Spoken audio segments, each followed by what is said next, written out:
If you enjoy daily light novel audiobooks, hit subscribe and turn on notifications so you never miss a new upload. Now sit back, relax, and enjoy today's story. Chapter 91. 91, how do you even know that? Dr. Delgado wrapped up her lecture on social stratification 5 minutes early. She dismissed the class with a reminder about the reading assignment due Monday. Chairs scraped, bags zipped. Students filed toward the door in small groups. Chloe looked at Jordan. He was still staring at his paper, pencil in his hand, not writing, just holding it above the notebook like he'd forgotten how his fingers worked. Chloe's stomach twisted. That bitch Eliza was still sitting in the back row, laughing at something Cameron said, acting like she hadn't just walked into the classroom and detonated a bomb in Jordan's chest. Chloe squeezed his hand under the desk. Jordan blinked, turned to her. "Sorry," he said. His voice came out rough. "I've been out of it." "Yeah." Chloe kept her voice soft. "Will you be okay?" "Yeah, course I will." Jordan set the pencil down, closed his notebook. "It's just awkward." He wasn't looking at her anymore. His eyes had gone distant again, like he was somewhere else entirely. Chloe wanted to punch Eliza's perfect teeth in. "I need to go to the gym anyway," Jordan said. He was packing his bag now. "Movement's automatic, so I'll head there. When I'm done, you should be done with class. We can head home together." "Yeah, sounds good." Chloe forced brightness into her voice. "We gotta make sure the Twitch stream is ready anyways." "Hell, maybe I'll join you." "Really?" Chloe's face lit up. "Genuine this time. You'd watch my first stream?" "Yeah." Jordan finally smiled. Small but real. "Someone's gotta be your first viewer. You're sweet." "I'm really not." "Shut up and take the compliment." Jordan laughed, stood up, slung his bag over his shoulder. "Text me when class is over," he said. "I will." He leaned down, kissed her forehead quickly. Then he was gone. Chloe sat there for a moment, watched him disappear through the door. Her chest ached. Not for herself. For him. She packed her own bag slowly. Checked the time. 20 minutes before stats started. Enough time to use the restroom and get to the next building. Chloe stood, walked out into the hallway. The women's restroom was 2 doors down. She pushed through the door. The fluorescent lights buzzed overhead. 3 stalls. 2 sinks. 1 mirror streaked with water spots. Empty. Good. Chloe set her bag on the counter, turned on the faucet. Cold water rushed over her hands. She scrubbed, let the water wash away the tension crawling up her spine. The door opened behind her. Chloe glanced up. Her reflection met hers in the mirror. And there, framed in the doorway, was Eliza Hartwell. Blonde hair cascading over her shoulders. Cream sweater perfectly fitted. Skin that looked like it had never seen a single pore. She carried a small makeup bag in one hand. Their eyes met in the glass. Eliza stopped. Her mouth opened slightly. "Oh," she said. Chloe turned off the water, reached for a paper towel. "Hey," Chloe said. Flat. Gave nothing. Eliza moved to the other sink, set her makeup bag down carefully, like it might explode if she handled it wrong. "You're in my sociology class," Eliza said. "Yep." "I'm Eliza. I know who you are." Eliza's hands stilled on her makeup bag. She looked at Chloe again. This time her expression shifted into something cautious. "Do we know each other?" Eliza asked. "Not directly." Chloe dried her hands, balled up the paper towel, tossed in the trash. She should leave. Walk out. Go to stats. Forget this interaction ever happened. But her feet didn't move. Eliza pulled out a compact, opened it, started touching up her foundation with a beauty blender. "You were sitting next to Jordan," Eliza said. Her voice was light, conversational, like they were friends catching up. Chloe's jaw tightened. "Yeah," she said. "He looks really different." "He does." Almost didn't recognize him. Eliza dabbed at her cheek. His hair used to be this awful box dye brown, and he was thinner. More, I don't know. Nervous. Chloe leaned back against the sink, crossed her arms. "Is there a point to this?" she asked. Eliza stopped, set the beauty blender down. "I'm just making conversation," she said. "About my boyfriend." The word landed like a grenade. Eliza's eyes went wide. She turned fully now, faced Chloe directly. Your boyfriend? Eliza repeated. Yeah. Jordan is your boyfriend? That's what I said. Eliza's mouth opened, closed. She looked like someone had just explained quantum physics using only hand puppets. Since when? Eliza asked. Since this week. This week? Eliza's voice went up half an octave. You've been dating for less than a week? That a problem? No, I just... Eliza's hands fluttered. He moves fast, I guess. Chloe's fingers dug into her arms. He didn't move fast with you, she said. You strung him along for 2 months and never even kissed him. Eliza's face went red. Excuse me. You heard me.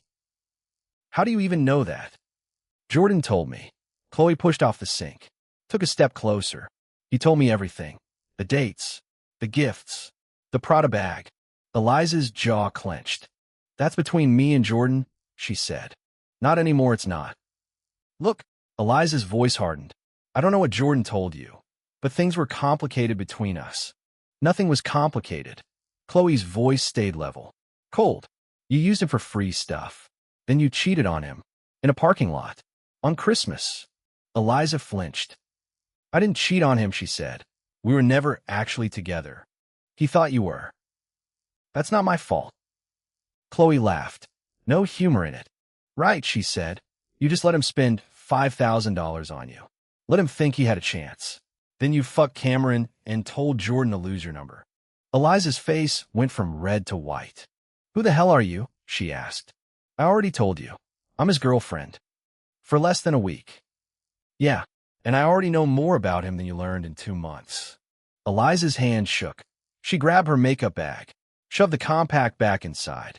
This conversation is over, she said. Sure. Eliza turned toward the door. Chloe's voice stopped her. Hey, Eliza. Eliza looked back. Her eyes were sharp, guarded. If you talk to him, Chloe said quietly, if you even look at him the wrong way, I'll make your life hell. Eliza's mouth twitched. Is that a threat? It's a promise. Chapter 92, 92 My Fight, My Boyfriend. They stared at each other. The fluorescent lights buzzed overhead. Water dripped from the faucet behind Chloe. Finally, Eliza turned. Walked out. The door swung shut behind her. Chloe stood alone in the bathroom. Her heart was racing. Her hand was shaking. Adrenaline flooded her system like someone had dumped ice water directly into her veins. She turned back to the mirror, looked at herself. Her face was flushed. Her blue streak had come loose from behind her ear. Her eyes were bright. She looked like she'd just want to fight. Or started one. Chloe exhaled slowly. Cobb tip ache. Walked out. The hallway was still crowded. Students moved between classes. Backpacks bumped shoulders. Conversations overlapped. Chloe walked through it all like a ghost. Her phone buzzed in her pocket. She pulled it out. Jordan, just got to the gym. Kyle says hi. Chloe smiled. Chloe, tell him I said hi back. Jordan, you okay? Her fingers hovered over the keyboard. Should she tell him about Eliza?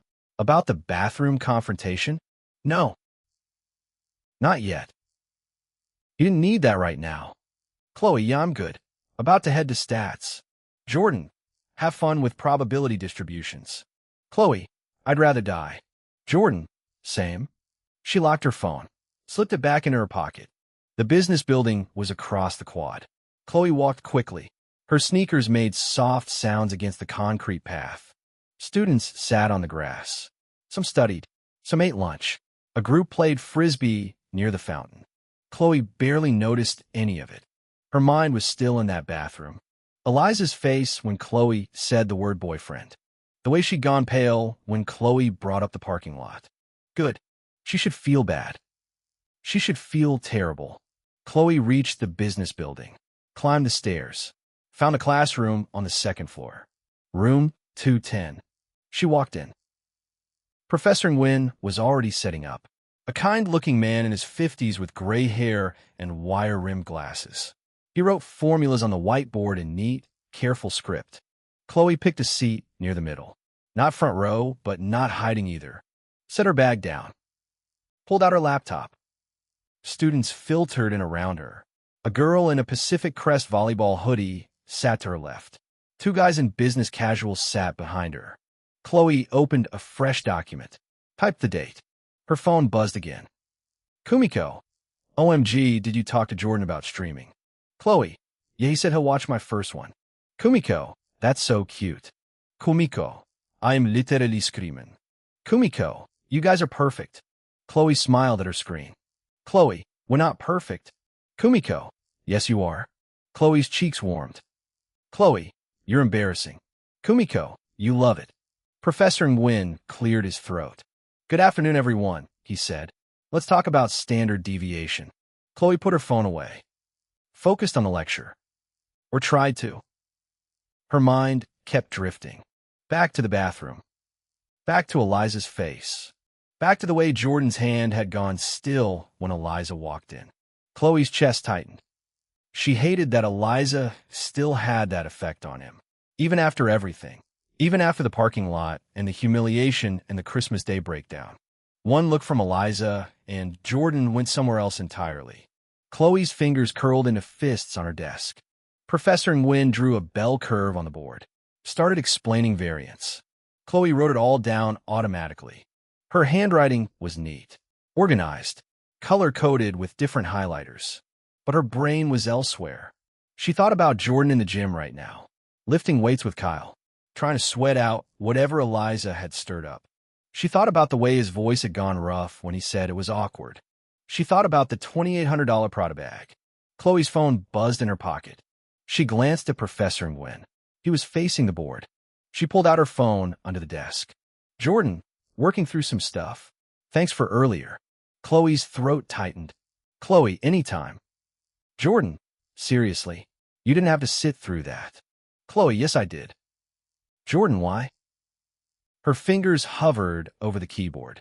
Because you're mine now, she thought. Because I'm not letting anyone hurt you again. Because Eliza had her chance, and she fucking blew it. But she didn't type any of that. Chloe, because I wanted to. Jordan, you're good to me. Chloe, you deserve good. 3 dots appeared. Disappeared. Appeared again. Jordan, I don't know about that. Chloe's chest ached. Chloe, eat doll. The dots vanished. Chloe waited. Nothing. The lecture dragged. Professor Nguyen assigned homework. 3 problem sets due Monday. Students started packing up. Chloe closed her laptop, slid it into her bag. Her phone buzzed again. Jordan, done at the gym. Meet you at the parking structure? Chloe, yeah. 3rd level. Jordan, see you in 10. Chloe stood. Slung here, bay over here, shoulder. Walked out of the classroom. Down the stairs.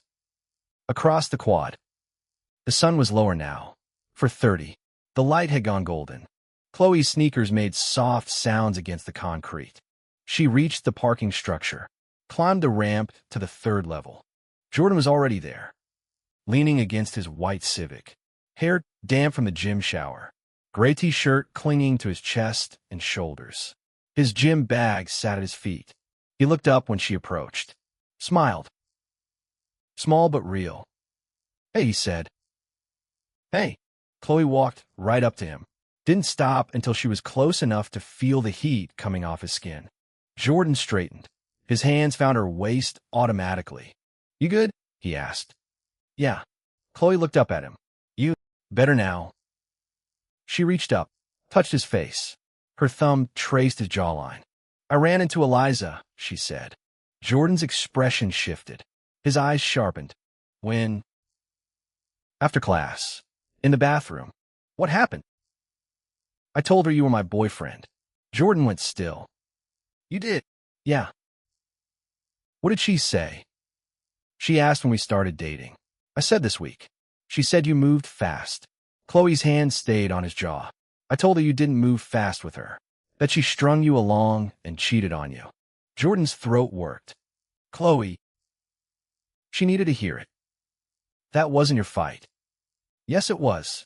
Chloe's voice was firm. You're mine now. That makes it my fight. Jordan stared at her. Something flickered in his eyes. Too many things at once. Surprise. Warmth. Something that looked like disbelief. I'm yours, he asked quietly. Yeah. Just like that. Just like that. Jordan's hands tightened on her waist. What if I'm not worth fighting for? He asked. Chloe's chest hurt. Too late, she said. Already decided you are. Jordan leaned down, kissed her. Soft, slow. His lips moved against hers like he had all the time in the world. Chloe's fingers curled into his shirt. When they broke apart, Jordan's forehead rested against hers. Thank you, he said. For what? For giving a shit. Chloe smiled. Get used to it, she said. I'm not going anywhere. Jordan's laugh was quiet, rough around the edges. Neither am I. They stood there for a moment, just breathing. Then Jordan straightened, grabbed his gym bag. Come on, he said. Let's go home. Chapter 93. 93. The golden ticket feels a little tarnished.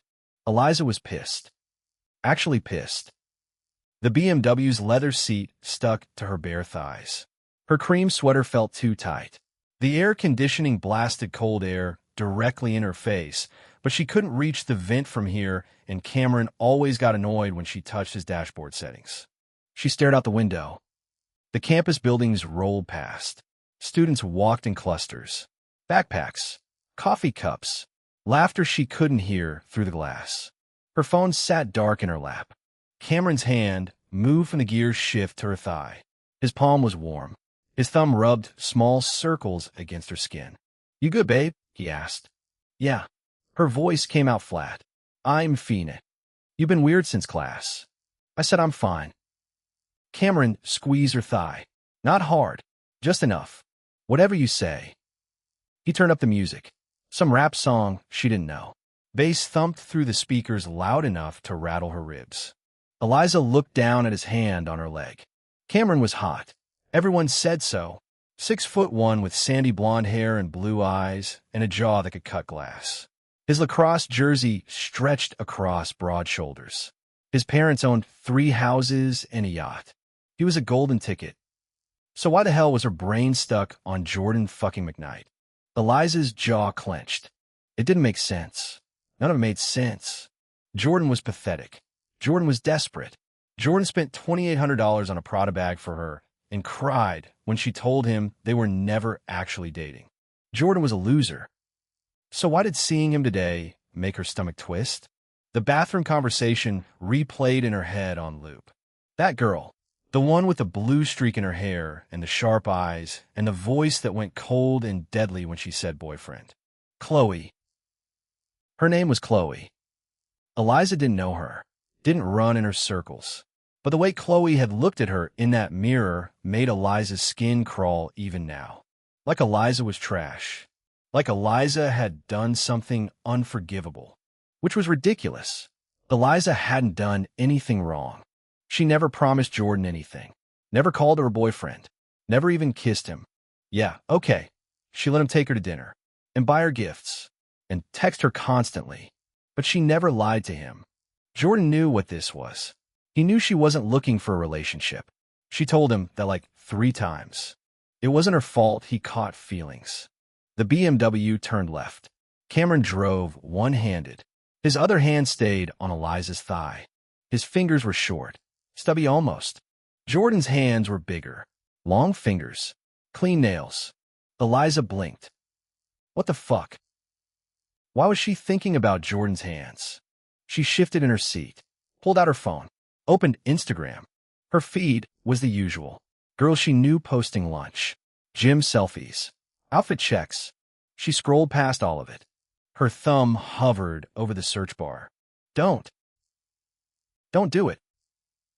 She typed Jordan McKnight anyway. His profile loaded. Private account. Profile picture was some photo of him in the gym with his friend.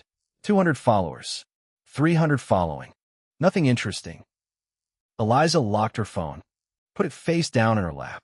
Cameron's BMW pulled into the parking lot of an off-campus house. 2 stories. White paint peeling. Lawn full of red cups and cigarette butts. Frat territory. Cameron killed the engine. Turned to face her. You coming in or what? Eliza looked at the house. Music thumped from inside. Shadows moved past the windows. Yeah, she said. I'm coming. Cameron grinned, leaned over, kissed her. His mouth tasted like the beer he'd chugged between classes. His tongue pushed past her lips immediately. No build-up, just straight to it. Eliza kissed him back. His hand slid higher on her thigh, squeezed. When he pulled away, his eyes were dark. Let's make it quick inside, he said. Then we can head to my place. Eliza forced a smile. Okay. They got out of the car. Cameron walked ahead of her. Didn't wait. Didn't hold the door. Eliza followed. The house smelled like stale beer and Axe body spray. Music blasted from speakers in the living room. Guys stood around the kitchen island doing shots. Girls sat on the couch, scrolling through their phones. Cameron immediately got pulled into a conversation with some lacrosse bro wearing a backwards hat. Eliza stood by herself. A girl she vaguely recognized from chemistry waved at her from the couch. Hey, Eliza. Hey. Eliza couldn't remember her name. Want a drink? Sure. The girl handed her a red cup. Vodka and something sweet. Too sweet. Eliza took a sip anyway. Her phone buzzed in her pocket. She pulled it out. Lexi, where are you? Eliza, Cameron's frat thing. Lexi, ugh. Lexi, want me to come rescue you? Eliza, no, I'm fine. Lexi, you sure? You've been weird all day. Eliza stared at the screen. Lexi Henderson was her best friend. Had been since sophomore year of high school. They told each other everything. Well, almost everything. Eliza ran into Jordan today. 3 dots appeared immediately. Lexi in? Eliza, he was with some girl. Lexi, what girl? Eliza, ick. Dark hair, blue streak, really pretty. Lexi, oh my god. Leji, Chulu Kim? Eliza's stomach dropped. Eliza, you know her? Lexi, she's in my econ discussion. Lexi, she's like tier 2 hot. Lexi, wait, are they dating? Eliza's fingers tightened around her phone. Eliza, apparently. Lexi, since when? Eliza, this week I guess. Lexi, holy shit. Lexi, that's fast. Lexi, like suspiciously fast. Lexi, do you think he paid her? Eliza's chest went tight. Would he? Maybe. Eliza locked her phone without responding. Shoved it back in her pocket. Took another drink. The vodka burned going down. Cameron appeared beside her. His arms slung around her shoulders. Having fun, he asked. Yeah, Eliza lit. So much fun. Cameron kissed her temple. His breath was hot against her skin. Good. His hand squeezed her shoulder. You look hot today, by the way. Eliza smiled. Thanks. It was the same smile she used for Instagram photos. Bright. Empty. Cameron didn't notice. He never did. Chapter 94. 94, it was perfect, wasn't it? A guy Eliza didn't know walked up. Tall. Blonde. Looked like every other lacrosse player at this school. Yo, Cam, the guy said. We're playing beer pong in the garage. You in? Hell yeah. Cameron looked at Eliza. You good here? Yeah, I'm good. Cool. He kissed her cheek. Be right back. He walked away. Didn't look back. Eliza stood alone in the kitchen again. Music pounded through the walls. Someone laughed too loud. A girl screamed something about shots. Eliza's phone buzzed. She pulled it out. Lexi. Okay, but seriously. Lexi, did you talk to him? Eliza's thumb hovered over the keyboard. She thought about the way Jordan looked in that sociology classroom. His hair was different. Fixed. Dirty blonde instead of that awful box dye brown. His shoulders were broader. His jaw was sharper. He looked good. Really good. And his voice. God, his voice. The rasp was gone. That nervous edge that used to make every sentence sound like a question. Now his voice was smooth, confident, deep. Eliza's face got hot. What the hell was wrong with her? She typed fast. Elisa, no. Eliza didn't talk to him. Lexi, probably for the best. Lexi, Cameron would lose his shit if you did. Eliza, yeah, I know. She locked her phone. The screen went dark. Her reflection stared back at her from the black glass. Cameron would definitely lose his shit if he found out she'd been thinking about Jordan. If he knew she'd watched him walk into that sociology classroom looking like a completely different person. If he had any idea her stomach did that weird flip thing when Jordan's eyes passed over her like she wasn't even there. Cameron got jealous easy. Possessive about stupid stuff. I mean, sometimes when he drank too much and some guy looked at her too long or laughed at something she said. But he was hot. His parents were loaded. Dating him, Min Eliza got invited to the right parties with the right people. Spring break in Cabo. Ski trips to Aspen.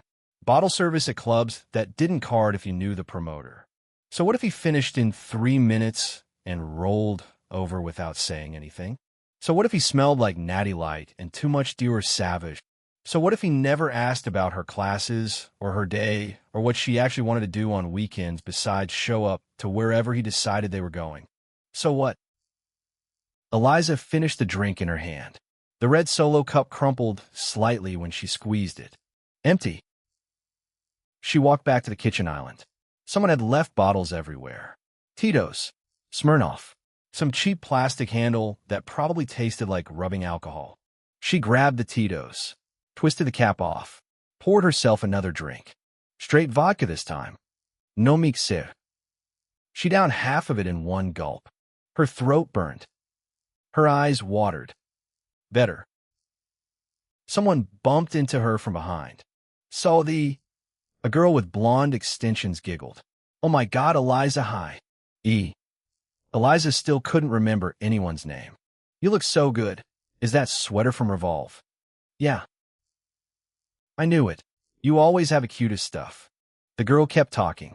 Something about a sale. Something about boots. Eliza nodded at the right times. Her brain was somewhere else entirely. That bathroom. Chloe's face in the mirror. He's my boyfriend. The way she said it. So matter-of-fact. So certain. Like Jordan was hers. Like Eliza didn't get to even look at him anymore. Eliza's chest went tight again. Which was stupid. She didn't want Jordan. She never wanted Jordan. Jordan was sweet but boring. Nice but annoying. He texted too much. Called too much. Always wanted to know where she was and what she was doing and could he see her tomorrow. It was suffocating. Cameron never texted first. Never called unless he wanted something. Barely remembered her schedule. It was perfect. Wasn't it? The blonde girl was still talking. Eliza nodded again. Totally, she said. No idea what she was agreeing to. The girl beamed. Right? Okay, I'm gonna go find Becca. See you later. She disappeared into the crowd. Eliza finished her drink. Poured another. Her head was starting to feel fuzzy. Warm. Good. She wanted fuzzy.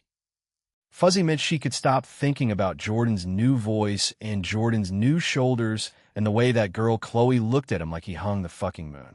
Cameron appeared again. His face was flushed. His eyes were glassy. Drunk. Hey, babe. He pulled her against his chest. His hands went straight to her ass. Ready to get out of here. Eliza's stomach turned. I thought you wanted to hang out with your friends. Changed my mind. His breath was hot against her neck. Sour. Want you alone. His hand squeezed. Eliza forced another smile. Okay, she said. Let's go. They walked to the car. Cameron drove too fast. Ran a red light. Laughed when Eliza flinched. Relax, he said. I got it under control. He didn't. But Eliza didn't say anything. They pulled into his apartment complex. Some expensive place near the beach that his parents paid for. 3-bedroom. 2-bathroom. Cameron had 2 roommates, but they were never home. Cameron parked crooked across 2 spaces. They got out. Walked to his door. Inside, the apartment smelled like old takeout and weed. The TV was on. Some basketball game. Cameron locked the door behind them. Turned to face Eliza. His eyes were dark again. Hungry. Come here, he said. Eliza walked over. Cameron kissed her hard. His hands were rough. Impatient. He pushed her back toward his bedroom. Eliza let him. This was what she wanted, right? Cameron was hot. Cameron was popular. Cameron's parents owned a yacht. Golden ticket. They reached his bedroom. Cameron pushed her onto the bed, climbed on top of her. His mouth moved to her neck. Sloppy kisses. Too much teeth. Eliza closed her eyes, tried to focus. But her brain wouldn't cooperate. All she could think about was Jordan. Jordan's hands. Jordan's voice. Jordan's face when Eliza walked into that classroom and saw him sitting there looking nothing like the boy she remembered. Cameron's hand slid under her sweater. Eliza's breath hitched. Not from pleasure. From something else. Something that felt a lot like regret. Chapter 95. 95 OBS Studio is a terrible wingman. Jordan stared at the black screen on Chloe's iMac. The desktop background showed some K-pop group he didn't recognize. 17 icons cluttered the left side. One of them was OBS Studio. He clicked it. The program opened. A million buttons appeared. Scenes, sources, audio mixa, transitions, settings. What the actual fuck? So, Jordan leaned back in a desk chair. How do you get the camera on screen with the gameplay? Chloe stood next to him. Her hand rested on his shoulder. I don't know. That's why Kumiko's coming over. When's she getting here? Like 20 minutes. Chloe squeezed his shoulder. You don't have to do this. I want to set up my own stream eventually. Jordan clicked through the menus. Nothing made sense. Helpful to know how this works. You're going to stream? Maybe. Jordan opened the sources panel. Plus sign, add, browser, game capture, video capture device. Could be fun. What would you stream? League probably. Jordan clicked video capture device.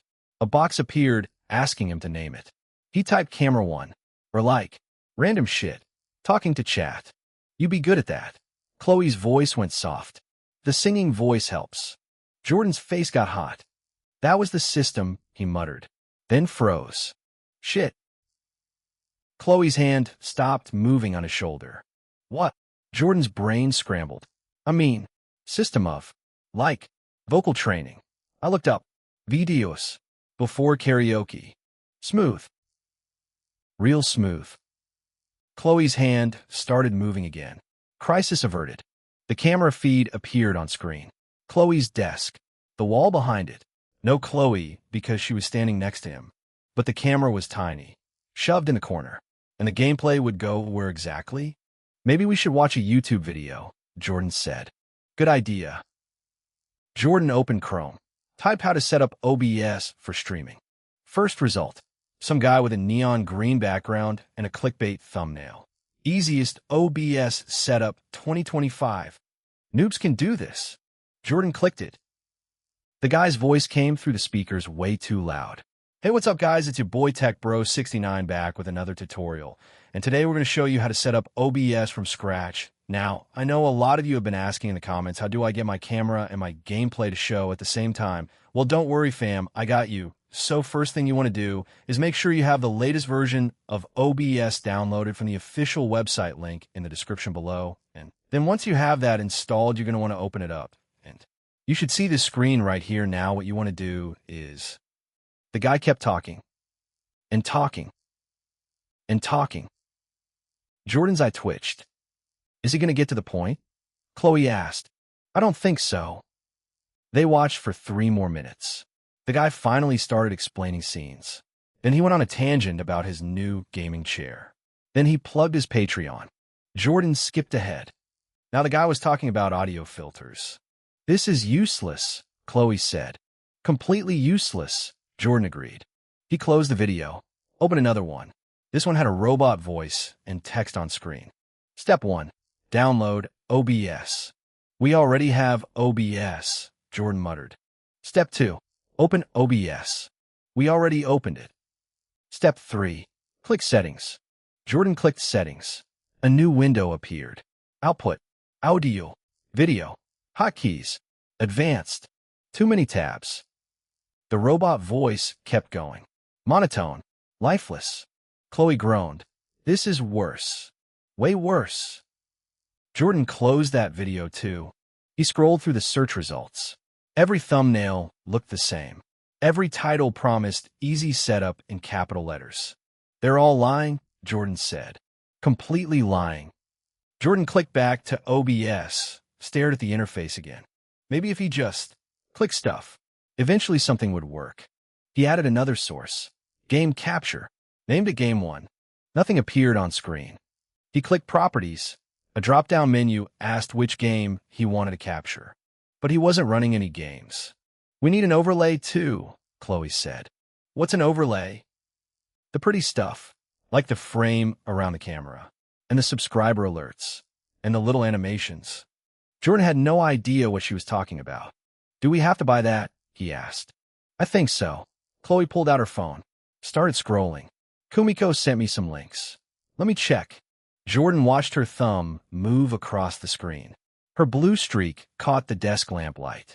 She was standing right next to him, close enough that he could smell her shampoo, vanilla, and something floral. His hand moved on its own, slid up her leg, over her leggings. Chloe kept scrolling, didn't react. Jordan's hand kept going, up her thigh, higher. This one's cute, Chloe said. She held her phone toward him. It's got little stars. Jordan barely looked at it. Yeah, cute. His hand reached her ass.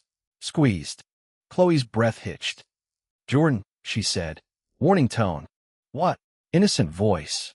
Kumiko's gonna be here in like 15 minutes. 15 minutes is a long time. Not that long. But Chloe's voice went breathy. Jordan squeezed again. Harder this time. Chloe's knees buckled slightly. Stop, she said. No conviction behind it. You want me to stop? Pause. No. Jordan grinned. His other hand joined the first. Both palms on her ass now. Kneading. Pulling. Chloe made a soft sound. Almost a whimper. The overlay, she managed. We need to figure out the overlay. We will. Jordan. After. After what? Jordan pulled her closer. Between his legs. The desk chair rolled back slightly. Chloe dropped her phone on the desk. Her hands went to his shoulders. You're impossible, she breathed. You like it? I hate it. Liar. Chloe's face was flushed. Her lips were parted. Her chest rose and fell faster. Jordan's hand slid under her hoodie. Found bare skin. Warm. Soft. Novada. His brain short-circuited. Chloe. What? You're not wearing anything under this. I know. What? Easier for streaming. Her voice was pure innocence. The hoodie shows better on camera without lines. Bullshit. Total bullshit. But Jordan didn't care. His hands moved higher, cupped her breasts. Thumbs found her nipples. Already hard. Chloe gasped. Her nails dug into his shoulders. We don't have time, she said weakly. We have 15 minutes. That's not enough. It's enough. Jordan stood. The chair rolled away. He turned Chloe around, bent her over the desk. Her ass pressed back against him. Perfect. His hands went to her leggings, started pulling them down. Jordan, wait. Chloe's voice was breathless. The ring light. I need to plug it in first. What? For the stream. The ring light needs to be plugged into the extension cord. Jordan blinked. His brain tried to shift gears. Failed completely. Right now. Yes, right now. Chloe straightened up, adjusted her hoodie. If we don't do it now, I'll forget. She dropped her hands and knees, crawled under the desk. Jordan's mouth went dry. The view. Holy shit, the view. Chloe's ass was right there. Eye level. The black leggings stretched tight across her curves. Her hoodie had ridden up slightly. A strip of bare skin showed above her waistband. She reached for the extension cord. Had a stretch. Her ass wiggled. Jordan's hands gripped the desk edge. Chloe. She was focused on a plug, trying to line it up with the socket. You're killing me. Am I? Chapter 96. 96. This isn't how you set up a Twitch stream. She knew exactly what she was doing. The little shit. Jordan watched her struggle with the plug. She kept missing the socket. Had to adjust. Shift her weight. Her ass moved with every motion. Left. Right. Up. Down. A fucking show. Got it, Chloe said.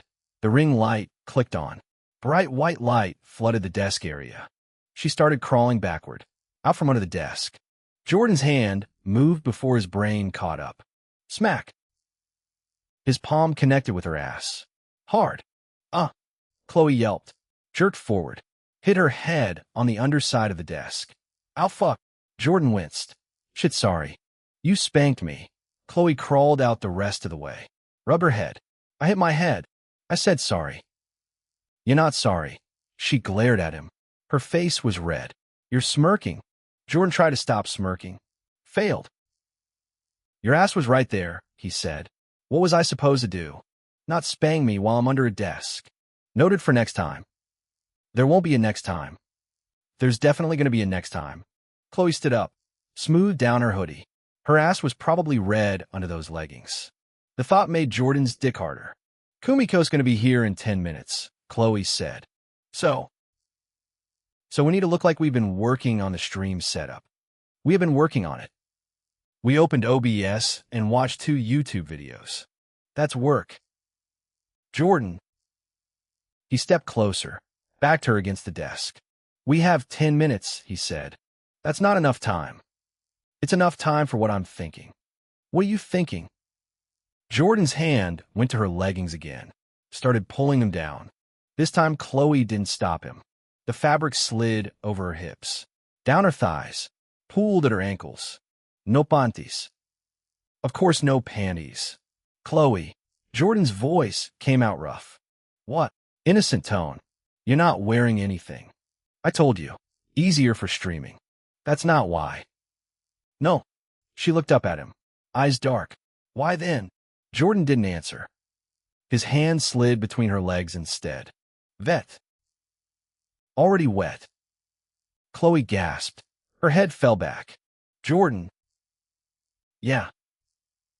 Kumiko's gonna know. Know what? What we did. So it's embarrassing. Jordan's fingers moved, circled, pressed. Chloe's hips jerked forward. Doesn't feel like you're that embarrassed, Jordan said. Shut up. Make me. Chloe grabbed his face, pulled him down, kissed him hard. Her tongue was in his mouth immediately. Aggressive, demanding. Jordan's free hand went to her ass, pulled her closer. His fingers kept moving between her legs. Found her clit, rubbed. Chloe moaned into his mouth. The sound went straight to his dick. He needed to be inside her.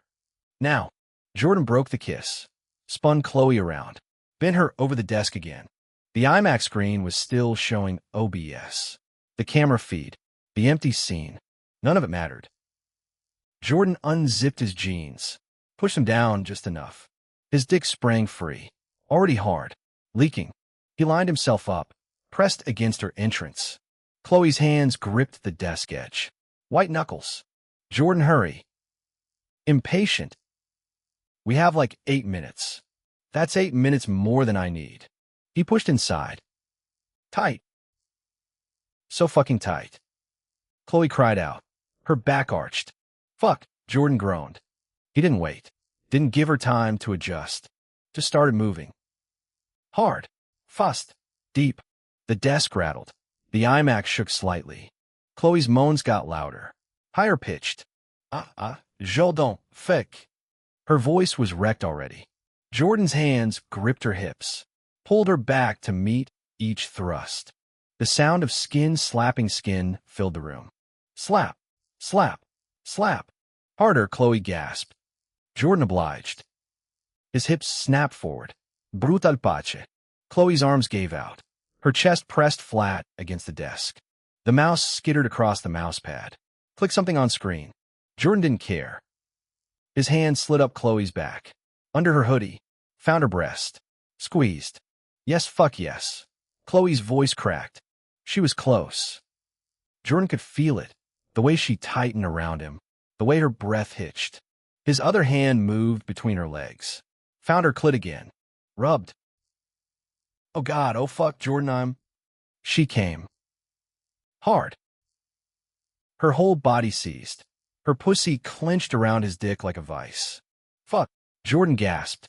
The sensation pushed him over the edge. His hips stuttered. Once. Twice. Then he was coming too. Inside her. Deep. The ceaseless discharge trait activated. Too much. Way too much. It kept coming. And coming. And coming. Jordan, what the fuck? Chloe's voice was sharp. Surprised. He couldn't stop. Finally, after what felt like an eternity, it ended. Jordan pulled out slowly. The evidence of what they'd done immediately started dripping down Chloe's thighs. A lot of evidence. Jesus Christ, Chloe breathed. She straightened up, looked between her legs. This is a lot. Saw the... You're not sorry. I'm a little sorry. Liar. But she was smiling. Chloe grabbed tissues from a box on her desk, started cleaning herself up. Jordan pulled his jeans back up, zipped them. His legs felt like jelly. Worth it. Completely worth it. A knock sounded at the door. They both froze. Chloe, Kumiko's voice. Bright. Cheerful. I'm here. Are you ready to become a streaming goddess? Chloe's eyes went wide. Jordan looked at the clock. 7 minutes had passed. Shit. Just a second. Chloe called. She scrambled to pull her leggings back up, smoothed down her hoodie. Aye, ma. Still setting up. Okay, I'll wait. Chloe turned to Jordan. Her hair was a mess. Her face was flushed. Her lips were swollen. She looked thoroughly fucked. She's gonna know, Chloe hissed. Probably. Jordan, what do you want me to do about it? I don't know. Chloe ran her hands through her hair. Try to fix it. Help me look normal. Jordan stepped closer, fixed her hoodie, tucked a strand of hair behind her ear. You look fine, he said. I look like we just had sex. We did just have sex. Jordan, he kissed her forehead. Relax, he said. Kumiko probably won't notice. Chloe shot him a look that said she absolutely will notice. Another knock. Chloe, everything okay? Yeah, coming. Chloe took a deep breath, smoothed her hoodie one more time. Then she walked to the door, unlocked it, pulled it open. Kumiko stood in the hallway. Pink cardigan, white skirt, twin tails bouncing. Her eyes went immediately to Chloe, then to Jordan behind her, then back to Chloe. Her smile turned into a grin. Oh my God, Kumiko said. You two just had sex. Chloe's face went bright red. We did not. You absolutely did. Kumiko pushed past her into the apartment. Your hair is a disaster and you smell like... Well, you know. Kumiko. I'm not judging. Kumiko laughed. She set her bag down on the couch. I think it's cute. Very couple Y. Jordan stayed by the desk. Tried not to smirk. Failed. Kumiko pointed at him. And you look way too pleased with yourself. I have no idea what you're talking about. Uh-huh. Kumiko turned back to Chloe. So, are we doing this, or do you two need another 15 minutes? Chloe covered her face with her hands. Kill me, she muttered. Chapter 97. 97, what do you mean, performing? Kumiko watched Chloe's face burn crimson and felt something twist in her chest. Jealousy. Sharp and hot and uncomfortable. She smiled wider to hide it. Her best friend had scored the jackpot. A guy who could sing like an angel, clearly fucked like a demon based on the way Chloe wobbled slightly when she walked and actually seemed to care about her feelings. The trifecta. The holy trinity of boyfriend material. Fuck. Kumiko was happy for Chloe. Chloe deserved good things after everything with her family and her secret job and all the stress she carried around like a weighted blanket. But also, how the hell did she get this lucky? Kumiko had been trying for years. Actual years. She went to conventions. She made herself look cute. She streamed regularly and interacted with chat and built a following. And still, nothing. Every guy she dated turned out to be either boring or a creep or both somehow. Meanwhile, Chloe bumped into her neighbor and boom. Perfect boyfriend acquired. Life was not fair. Okay. Kumiko clapped her hands together. Business mode. Focus. Let's get you set up for streaming glory. She walked to the desk where the IMAX sat glowing. Stopped. Stared. What the hell is this? Chloe came up beside her. My PC. Your PC. Kumiko turned slowly. Chloe, this is an iMac. Yeah. You are not streaming on an iMac. Why not? Chloe looked genuinely confused. It works fine. I edit photos on it all the time. Photos are not the same as streaming. Kumiko gestured at the expensive hunk of aluminum. The software compatibility alone is a nightmare. And don't even get me started on the processing power needed for dual PC setups or capture cards or... I understood like 3 of those words. Kumiko took a deep breath. She turned to Jordan. He stood by the window, hands in his pockets. And you allowed this? Kumiko asked. Me? Jordan blinked. Yes, you. You're a guy. Guys know about computers and gaming and tech stuff. That's kind of sexist. Is it wrong, though? Jordan paused. Fair point. Kumiko walked toward him. He was tall. Taller than she expected. Probably 6'2" at least. And built. The white undershirt he wore stretched across his shoulders. His chest. His arms. Kumiko stopped right in front of him. Had to tilt her head back to maintain eye contact. Tall boys were her weakness. Focus. She poked his chest with one finger. Hard muscle underneath the fabric. Aren't you a gamer? Kumiko asked. Jordan looked down at her finger. Kind of doesn't cut it. You would know that PC is superior. Especially for streaming. I mostly play League on whatever laptop I have. League? Kumiko's eye twitched. League of Legends. On a laptop? Yeah. Jordan. She poked him again. That is a crime against gaming. It runs fine. It runs. Fiend. Another poke. You're killing me here. Jordan rubbed the back of his head. The motion made his bicep flex. Kumiko noticed. Hated that she noticed. So what should we get? Jordan asked. For Chloe's setup. Right? Focus. Streaming equipment. Not tall gamer boys with stupid nice arms. This was a teaching moment. Kumiko's specialty. Okay. She clapped her hands together. Crash course time. Both of you. Couch. Now. Chloe raised an eyebrow. Seriously? Dead serious. Seat. Jordan moved first. Settled onto the gray sectional with his legs spread slightly. Casual. Comfortable. Chloe followed. Sat close enough that their thighs touched. Of course they did. Kumiko stood in front of them. Hands on her hips. Teacher mode fully activated. Streaming is not just turning on a camera and talking, she began. It's a production. You need the right equipment or you'll look and sound like garbage. Encouraging, Chloe muttered. Kumiko ignored her. She paced back and forth. Twin tails bouncing with each step. First, the PC situation. She gestured toward the iMac. That thing is not going to cut it. You need a proper gaming PC. Something with a good processor and graphics card that can handle encoding while also running whatever software you're using. How much does that cost? Chloe asked. For a decent setup? Probably $2,000 minimum. Chloe went pale. Jordan shifted. I can. No. Chloe cut him off. Sharp. I'm not taking your money. It's not. Jordan. No. The air got tense. Kumiko watched the exchange with interest. Jordan looked like he wanted to argue. His jaw set. His eyes intense. But he backed down. Interesting. What if we build one? Jordan asked instead. I've never done it, but it can't be that hard. Kumiko perked up. You want to build a PC? If it's cheaper. Yeah. It is cheaper. By like 30% at least. But it takes time, and you need to know what parts to buy, and she stopped. Grinned. Actually, this is perfect. I'll help you. You will? Chloe asked. Of course. I've built 3 PCs. It's fun. Like adult Legos, except if you mess up you waste $2,000. That's not reassuring. You'll be fine. I'll supervise. Kumiko pulled out her phone. Started typing. I'll send you a parts list. We can order everything this week and build it next weekend. Jordan nodded. Works for me. In the meantime, Kumiko looked at Chloe. You need to figure out what you're actually streaming. I don't know yet, Chloe admitted.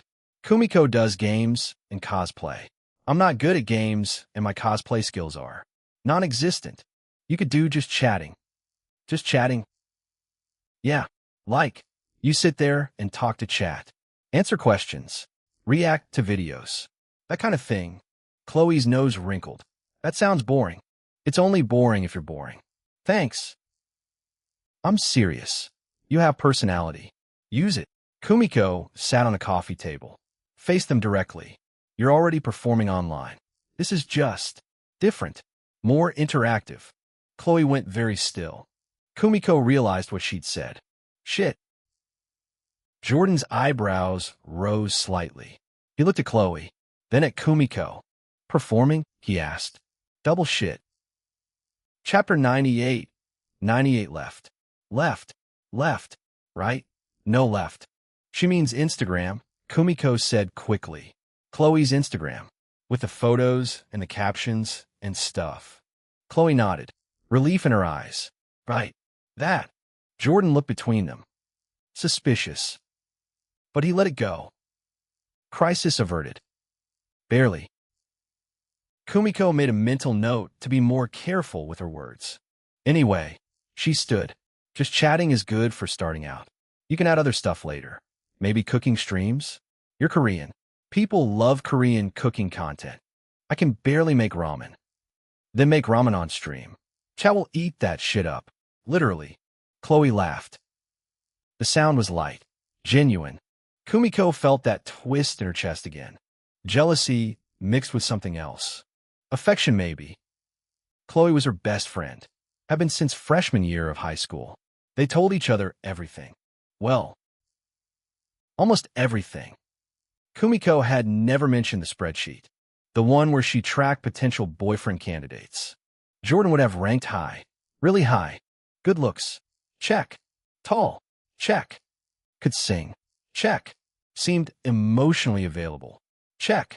Not a creep, check. The only problem was Chloe had found him first, and Kumiko was not about to fight her best friend over a boy, no matter how perfect he seemed. What about equipment? Jordan asked. Besides the PC. Oh, right. Kumiko pulled up her notes app. You'll need a good microphone, not the built-in laptop garbage. An actual USB condenser mic. I recommend the Blue Yeti or the Audio-Technica at 2020. She showed them pictures. Jordan squinted at the prices. $200 for a microphone. Audio quality matters. A lot. People will forgive bad video before they forgive bad audio. That seems backwards. Trust me, bad audio is painful. Kumiko scrolled down. You'll also need a decent webcam. The iMac camera is probably fine for now, but eventually you'll want something better. The Logitech C920 is the standard. More money. Streaming is expensive. She shrugged. You also need good lighting. That ring light is a start, but you might want some key lights or soft boxes to fill in shadows. Chloe groaned. This is so much. It is, but once you have it set up, you're good for years. Kumiko sat back down on the coffee table. And honestly, content matters more than gear. You could stream on a potato if your personality is good enough. So what you're saying is I need to be entertaining. Exactly. Great. No pressure. Jordan put his hand on Chloe's thigh. Squeezed gently. You'll be fine, he said. His voice was soft, warm, the kind of voice that made you believe what he said. Kumiko watched Chloe melt slightly at the touch. God, they were disgustingly cute. She wanted that. Wanted someone to look at her the way Jordan looked at Chloe, like she was the only person in the room, like her words actually mattered. Every guy Kumiko dated looked at her chest first, her face second, her personality maybe third if she was lucky. Jordan's eyes had stayed on Chloe's face the entire conversation. Not once had he looked down. Not once. Kumiko tested it. She stretched, arched her back slightly, let her cardigan pull tight across her chest. Jordan's eyes didn't move, still focused on Chloe. Unbelievable. Either he was gay or deeply in love. Given the sex they clearly just had, probably not gay, which meant shit. He really liked her. When's your first stream? Kumiko asked. Thursday, Chloe said. That's what we were thinking anyway. Thursday. Okay, that gives us 2 days. Kumiko pulled up her calendar. I can come over tomorrow night, and we'll do a test run. Make sure OBS is set up right and your audio levels are good, and you know how to interact with chat. You don't have to do that. I want to. You're my best friend. I want you to succeed. Chloe smiled, soft and grateful. Thank you, Kumi. Don't thank me yet. I'm a strict teacher. I believe it. Kumiko stood quickly. Okay, I am gonna go. Let you two talk. I'll text you the parts list tonight, and we'll go shopping tomorrow. You don't have to leave, Chloe said. I do actually. I have a stream at 8, and I need to prep. Lie. Total lie.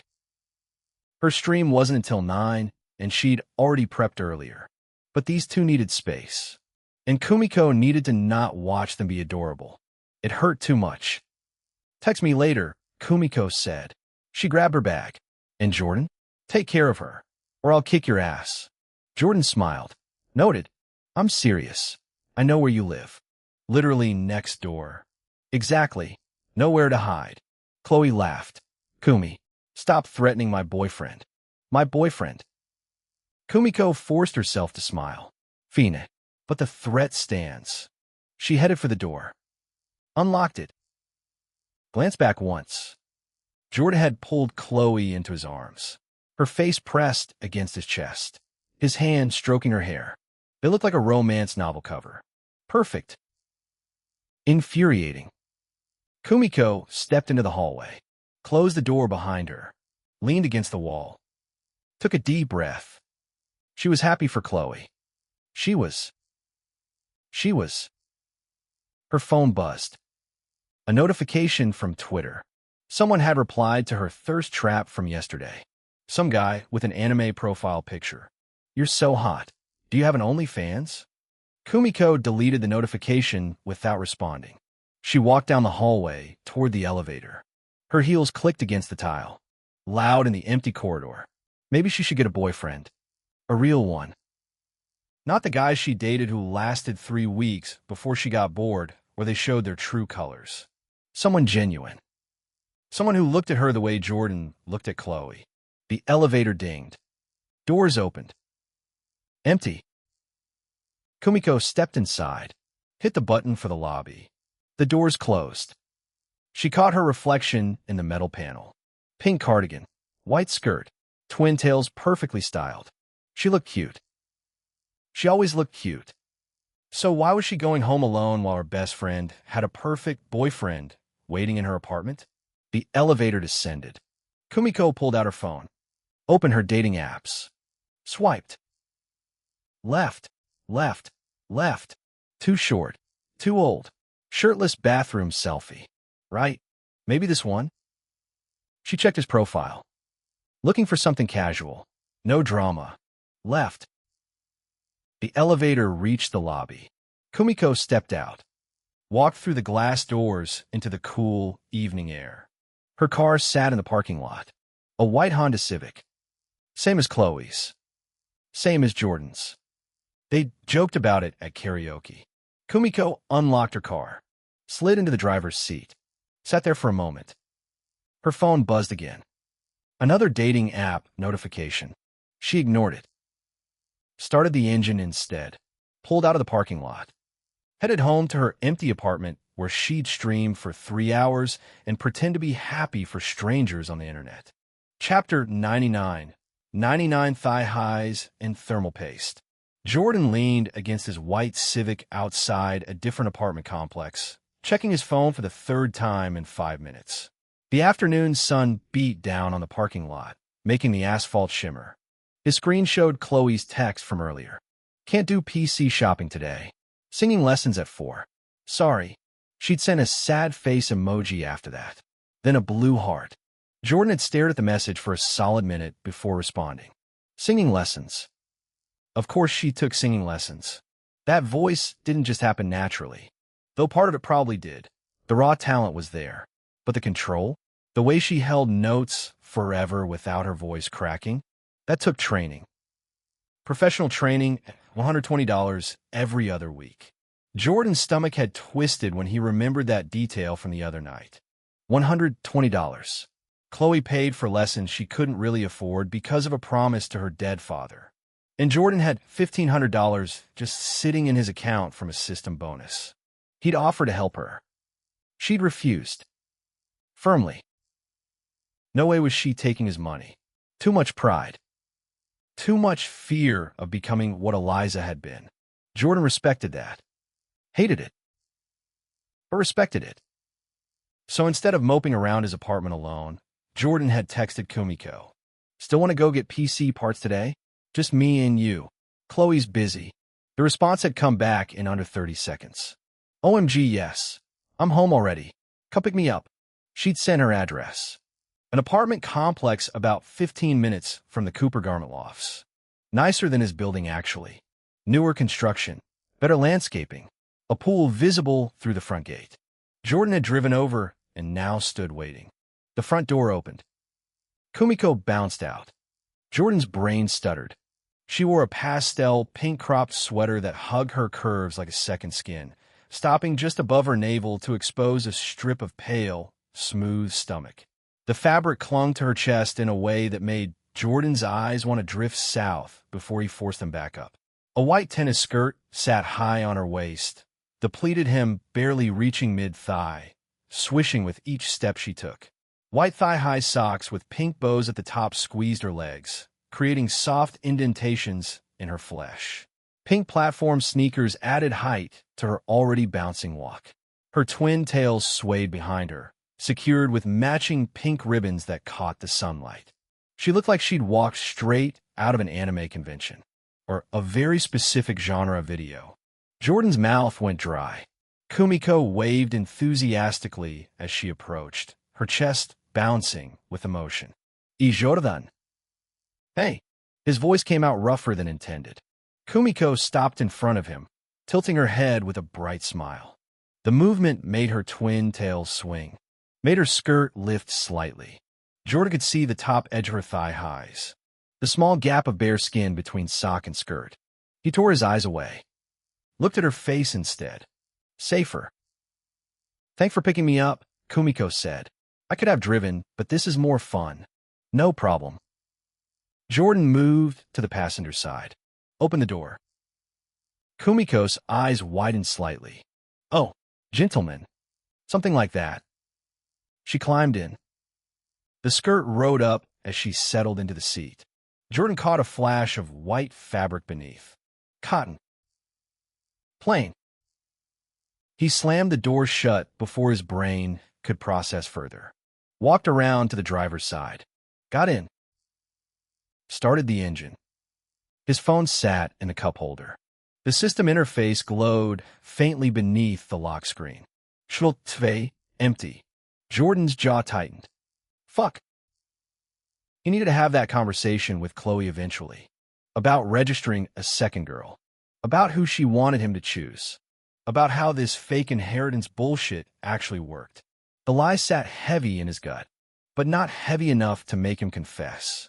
Not yet. "So," Kumiko said brightly. "Best Buy." "Yeah."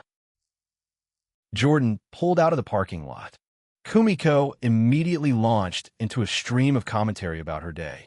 Professor Kim was so boring today. Actually, I almost fell asleep. He just reads off the slides word for word. Why even go to class if he's just reading? I could read at home, in my pajamas, with snacks. Jordan nodded. And then at lunch, this girl asked if I was single because her friend thought I was cute, but her friend was wearing a fedora. A fedora, Jordan. In 2025. Who does that? Nobody should do that. Exactly. So I said no thank you, and she got all offended like I insulted her friend, but I was just being honest. Fedoras are not a personality. Jordan merged onto the main road. Traffic was light. They'd be at Best Buy in 10 minutes. Oh, Kumiko turned her seat to face him. "Did you see Alexis posted a picture wearing your shirt?" Jordan's hands tightened on the wheel. "Yeah." It got 30,000 likes. Everyone's asking where she got it. She won't tell them. Good. Are you mad she kept it? She can keep it. Really? It's a shirt. Kumiko studied his face for a moment, then smiled. "You're different from other guys." "How?" "Most guys will be freaking out that Alexis Vanderberg posted them on Instagram. Indirect clout. But you don't care. I don't. Because you have Chloe. Jordan glanced at her. Kumiko's expression was unreadable. Something soft, almost sad. Then she brightened again. Which is good. Chloe deserves someone who actually cares. Not like those other guys who just want her for. You know. Jordan didn't know. Anyway, Kumiko bounced in her seat again. I made a list of everything we need. CPU, motherboard, RAM, storage, power supply, case, and a graphics card. Oh, and thermal paste. Can't forget thermal paste. You really know this stuff. I built my first PC when I was 14. My dad thought it would be a good learning experience. Was it? I cried twice and almost threw the motherboard out the window. But yeah, I learned. Jordan snorted. The Best Buy parking lot came into view. He pulled into a spot near the entrance. Killed the engine. Kumiko was already unbuckling her seatbelt. Come on, come on, come on. She practically launched herself out of the car. Jordan followed at a normal human pace. Locked the doors. Met Kumiko at the front of the car. She grabbed his hand. No warning. Just slid her fingers between his and started pulling him toward the entrance. We're going to build you the best PC ever, she said. Her hand was small. Warm. Soft. Different from Chloe's. Jordan's brain supplied that comparison automatically. He shoved it down. They entered Best Buy through the automatic doors. The blast of air conditioning hit immediately. Kumiko dragged him past rows of TVs and appliances, heading straight for the back corner where the computer section sprawled across multiple aisles. She finally released his hand when they reached the processors. Okay, so, Kumiko pulled out her phone. For streaming and gaming, we want at least a Ryzen 7 or an Intel i7. Preferably the newer generation because better performance and power efficiency. Jordan looked at the wall of small boxes with incomprehensible numbers. Which one? This one, Kumiko pointed. Ryzen 770 700X. 8 cores, 16 threads, really good for multitasking. How much? 300. Jordan whistled. It's worth it, trust me. This will last years. She moved down the aisle. Jordan followed. Motherboard's next. Then RAM. Kumiko explained each component with the enthusiasm of someone who genuinely loved this stuff. Jordan absorbed about half of it. The other half went straight through his brain. But he nodded along anyway. After 20 minutes, they had most of the parts picked out. CPU, motherboard, RAM, storage. Just needed the power supply, case, and graphics card. Kumiko stopped in front of a locked display case. Inside sat several high-end graphics cards. RTX 4070, RTX 4080, RTX 4090. The prices made Jordan's eyes water. $800, $1,200, $1,600 for one component. We don't need the 4090, Kumiko said quickly. That's overkill. The 4070 is perfect for streaming and gaming at high settings. $800 is perfect. Compared to $1,600? Yes. Fair point. It's locked, though, Jordan said. Yeah, we need someone to open it. Jordan looked around. Best Buy employees wore blue shirts. He spotted 3 aisles over helping an elderly couple with a printer. I'll go flag someone down. Okay, I'll stay here and double-check my list. Chapter 100. 100 cute is what you call a puppy. Jordan left Kumiko by the display case. Walked over to the blue shirt employee, a guy in his early 20s with a name tag that said Michael. Excuse me, Jordan said. Michael looked up. Yeah. Need help getting something from the lock case. Graphics cards. Sure. Give me a few minutes to finish with these folks, and I'll be right over. Cool. Jordan headed back. Turned the corner into the computer section. Stopped. 2 guys stood next to Kumiko. Early 20s. College age. One wore a Supreme hoodie. The other had a man bun. Both were smiling. Kumiko's body language was wrong. Shoulders tight. Smile forced. She took a small step back. Supreme hoodie moved closer. Kumiko's eyes darted around, landed on Jordan, pleading. Something hot flared in Jordan's chest. Not anger exactly. Protective. Which was stupid because Kumiko could handle herself. She was confronting two guys, but the look on her face. Fuck it. Jordan walked over. Casual. Confident. The alluring whisper trait thrummed in his throat. Hey baby, Jordan said. His voice came out smooth. Low. The kind of tone that made people stop and listen. Looks like the worker is going to come help us in a minute. He slid his arm around Kumiko's waist, pulled her against his side. She went willingly. Practically melted into him. Oh hey. Jordan looked at the two guys like he just noticed them. Did you guys have any business with my girl? Supreme Hoodie's eyes widened. Oh shit, my bad, man. Didn't know she was taken. Man Bun raised his hands. Yeah, we were just, saying hi. Cool. Jordan's smile didn't reach his eyes. Have a nice day then. Yeah, you too. They left. Quick. Nearly tripped over each other, getting around the corner. Jordan waited until they disappeared, then released Kumiko. You good? Kumiko nodded. Her face was red. Yeah, they were just being weird. Of course they were. Thank you for, no problem. Jordan's phone buzzed. A system notification. He ignored it. Kumiko was still standing close. Really close.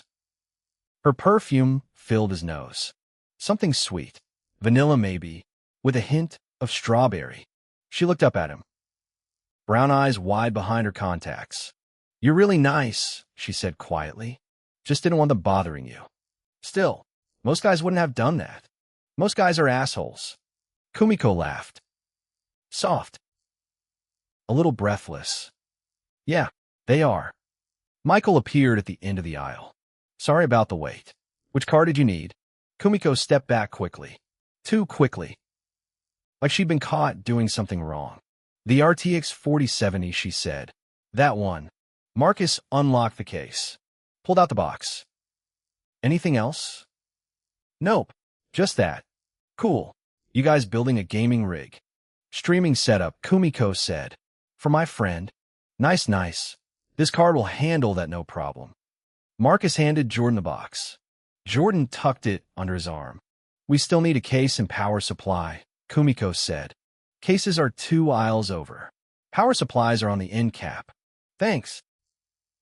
Kumiko was already walking. Jordan followed. His phone buzzed again. Definitely the system. Probably something about Kumiko. Her attraction percentage maybe. Or a prompt to register her. Jordan didn't check. Not here. Not now. Kumiko stopped in front of a wall of PC cases. Glass panels. RGB lights. Mesh fronts. Which one do you like? She asked. I don't know. They all look the same. Wrong answer. Cases are important. Airflow matters. Cable management matters.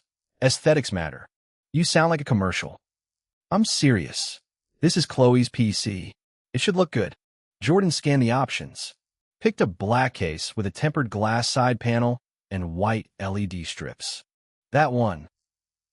Ooh, good choice. Clean. Professional. I like it. She grabbed the display box. Check the price tag. $90. Not bad. They collected the power supply next. A heavy black box rated for 850 watts. Kumiko explained wattage requirements. Jordan's brain turned off halfway through. Finally, they had everything. CPU, motherboard, SOM, storage, graphics card, case, power supply, thermal paste, case fans. Jordan's arms were full. Kumiko carried the lighter stuff. They headed to checkout. The total came to just under $2,000. Jordan's card went through without issue. The cashier looked between them. Building a PC together, huh? That's cute. It's for his girlfriend, Kumiko said quickly. Oh, nice. Lucky girl. Yeah, she is. Kumiko's voice was quiet. Jordan glanced at her. She was staring at the receipt, not smiling. They loaded everything into Jordan's trunk. The boxes barely fit. Kumiko had to rearrange things twice to make it work. When she finally closed the trunk, she turned to Jordan. Thank you for today. You did all the work. Still, it was fun. Yeah. Yeah. She smiled. Small. I don't get to build PCs with people very often. Well, we're building it this Sunday, right? Right. Jordan opened the passenger door again. Kumiko climbed in. He shut the door. Walked around to the driver's side. Got in. Started the engine. Kumiko was quiet on the drive back. Not her usual chatty self. Just staring out the window. Jordan almost asked if she was okay, but didn't. Wasn't his business. They reached her apartment complex. Jordan pulled into the same spot from earlier. Kumiko unbuckled her seatbelt. Didn't move to leave. Jordan, yeah. Can I ask you something? Go ahead. She turned to face him. Her expression was serious, vulnerable. Do you think I'm, attractive? Jordan's brain short-circuited. What? Like objectively, do you think I'm pretty? Kumiko. It's just, everyone always says I'm cute. But cute isn't the same as pretty. Cute is what you call a puppy. Or a kid. I want to be more than cute. She looked down at her lap. Fingers twisting together. Every guy I date looks at me and sees, I don't know, a fantasy. The anime girl. The cosplayer. They don't see me. Jordan didn't know what to say. Saw the... Kumiko laughed. Hello. That was weird. Forget I said anything. She reached for the door handle. Jordan's hand shot out. Grab her wrist. Gentle. She froze. You're not just cute, Jordan said. His voice was low. The alluring whisper trait activated without permission. You're beautiful. Any guy who can't see that is an idiot.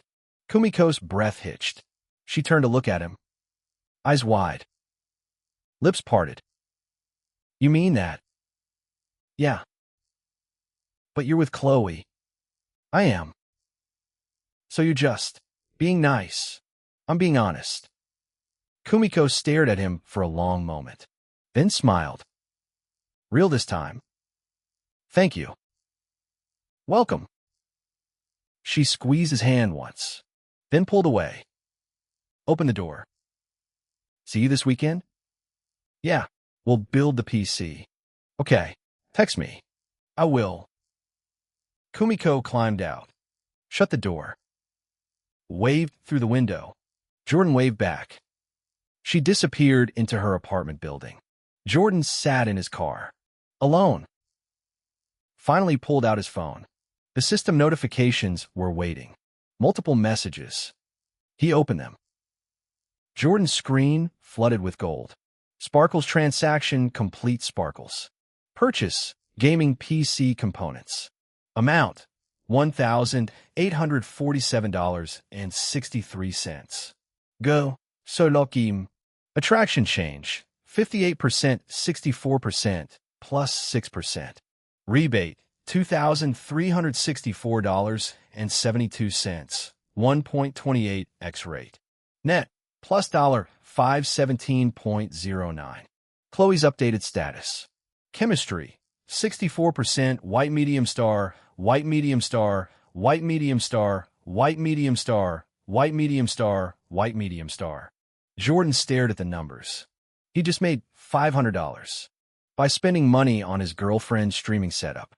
The system had paid him to be a good boyfriend. His phone buzzed again. Bell proximity alert. Beauty detected. Yamanaka Kumiko. Status. Available for registration. Schultve. Empty. Register now? Jordan stared at the prompt. His thumb hovered over the button. He thought about Kumiko's face when she asked if he thought she was pretty. The vulnerability there. The loneliness. He thought about Chloe. His girlfriend. Who slept in his arms last night. Who called him boyfriend this morning. Who trusted him. Despite everything. Jordan Presno. The notification disappeared. Replaced by a new message. Registration declined. Slot 2 remains empty. Continue current path? Jordan locked his phone. Tossed it in the cup holder. Started the engine. drove home. The conversation with Chloe couldn't wait much longer. Chapter 101. 101 Investing in My Girlfriend Castle Bonus. Chloe stepped out of her singing lesson with a throat that felt like she'd gargled sand. Miss Kim never went easy on her, pushing her to hit notes Chloe didn't even know existed in her register. But it was worth it. She always left feeling lighter, like she'd purged something through the music. The California sun hit her face as she checked her phone. 3 texts from Kumiko, 2 from Jordan, and an email notification about her OnlyFans payout schedule. That last one made her stomach twist a little. Soon, she wouldn't see those anymore. Her phone rang. Kumiko's face popped up on screen. "Hey girl," Chloe's voice cracked from the lesson. "You sound terrible. Did Miss Kim murder your vocal cord again?" "Completely."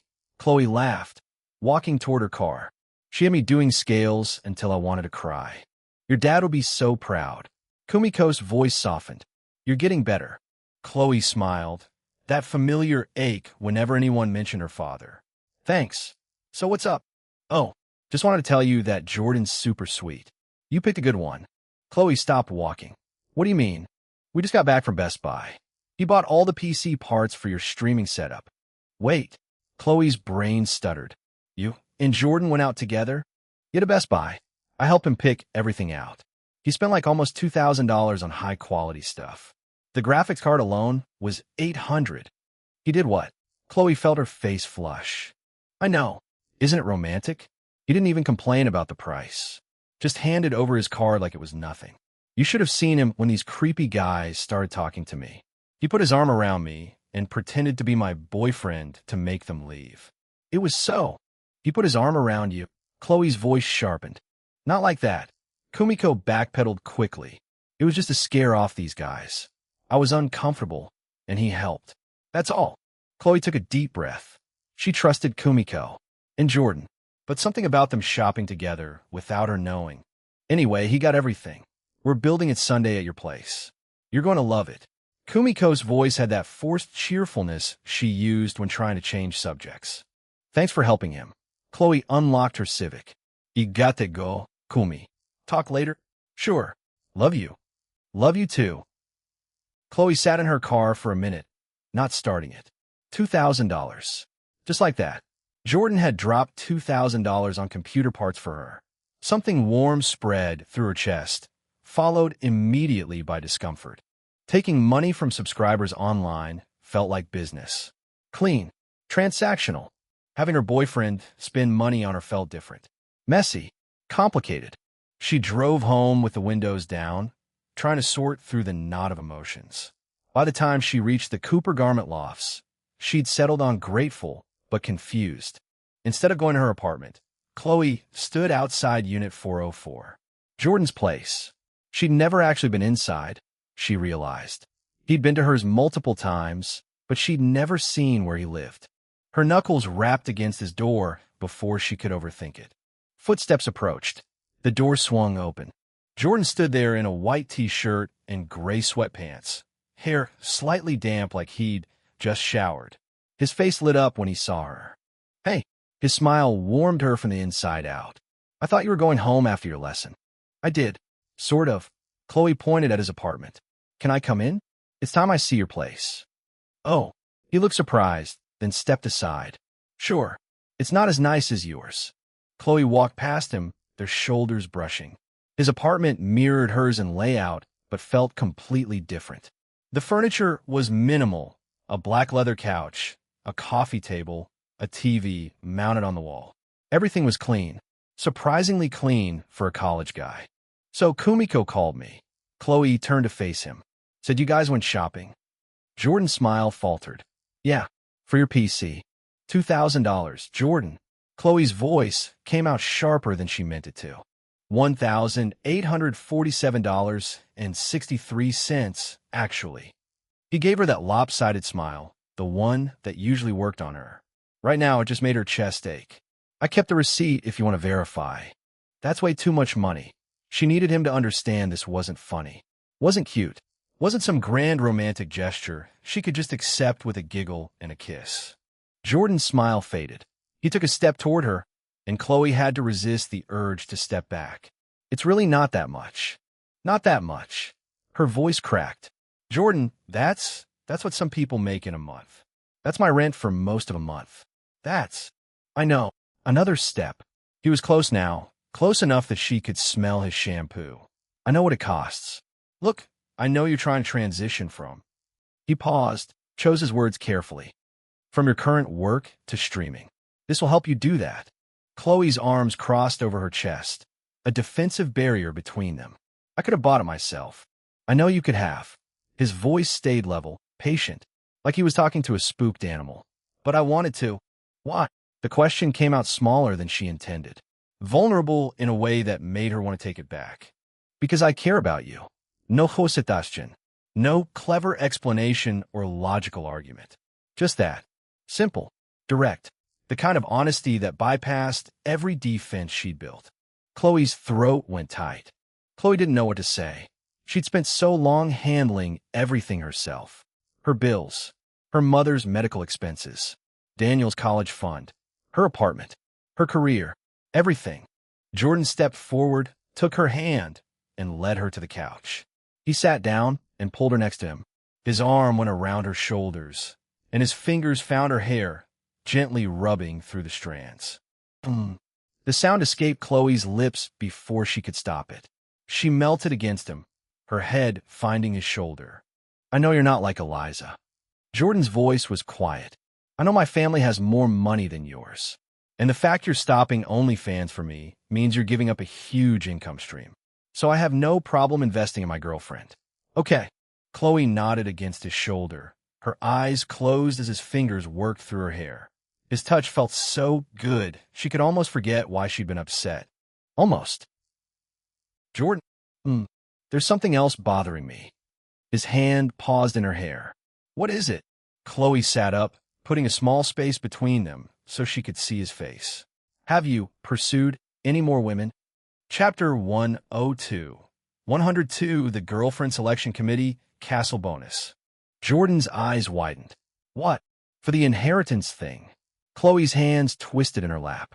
You said you needed 3 girlfriends, and I'm the first one. So I was wondering if you'd started looking for the second one. Something flickered in Jordan's expression, a combination of emotions Chloe couldn't quite parse. His eyes slid away from hers. No, I haven't started looking. The words came out measured, careful. You sure about that? Because Kumiko told me you had your arm around her earlier today. That's not what it looks like.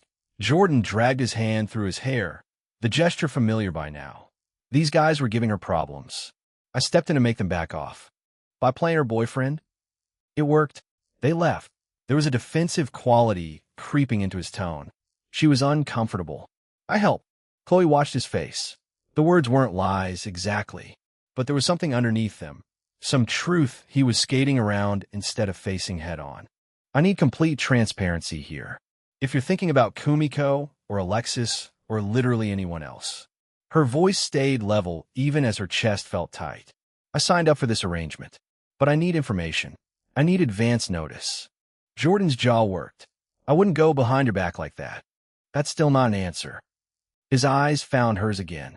Those hazel irises held something intense, almost vulnerable. I don't want anyone else. Not right now. Right now.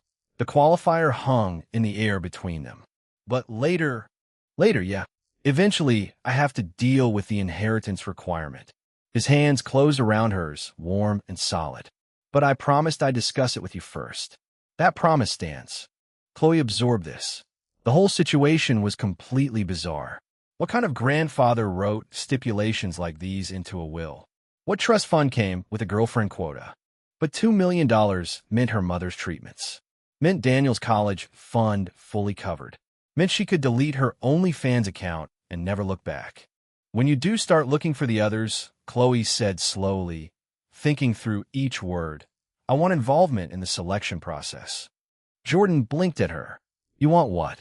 If I'm going to share you with other women, I should get input on who those women are. Veto power minimum. A strange expression crossed Jordan's face, almost like relief mixed with surprise. You do that. Better than you picking them without me knowing. Jordan pulled her close again, his arms wrapping around her. You're amazing, you know that? Chloe allowed herself to sink into his warmth. I am practicate. There's a difference. No, you're amazing. His lips pressed against her forehead. And I promise, no decisions without you. They sat like that for a while, Chloe breathing in his cedar and clean laundry scent. Her mind drifted to their strange situation. Other women would run screaming from a boyfriend who needed multiple girlfriends. But Chloe had spent her entire life making practical choices, working until her fingers bled at the dry cleaners, selling photos of herself online, budgeting down to the penny. What was one more practical choice? Can I see the rest of your apartment? She asked, changing the subject. Jordan seemed relieved by the shift. Sure. Not much to see, though. He showed her the kitchen, clean but barely used, the bathroom, surprisingly well-stocked with skincare products, and finally his bedroom loft. His bed was made with dark gray sheets. A nightstand held a lamp, a half-empty water glass, and his phone charging. No disk? Chloe asked, scanning the loft space. Downstairs. I try to keep work and sleep areas separate. Jordan gestured back toward the stairs. Better for sleep hygiene, supposedly. Chloe walked along the edge of his bed, running her fingers across the gray comforter. The room was sparse, practical, very different from her own space next door with its hidden equipment and carefully managed chaos. Her eyes swept across the nightstand, cataloging the contents with the same instinct that tracked every dollar in her budget spreadsheets. Lamp, water glass, phone charger, and then a small gold box with an infinity symbol etched into its surface.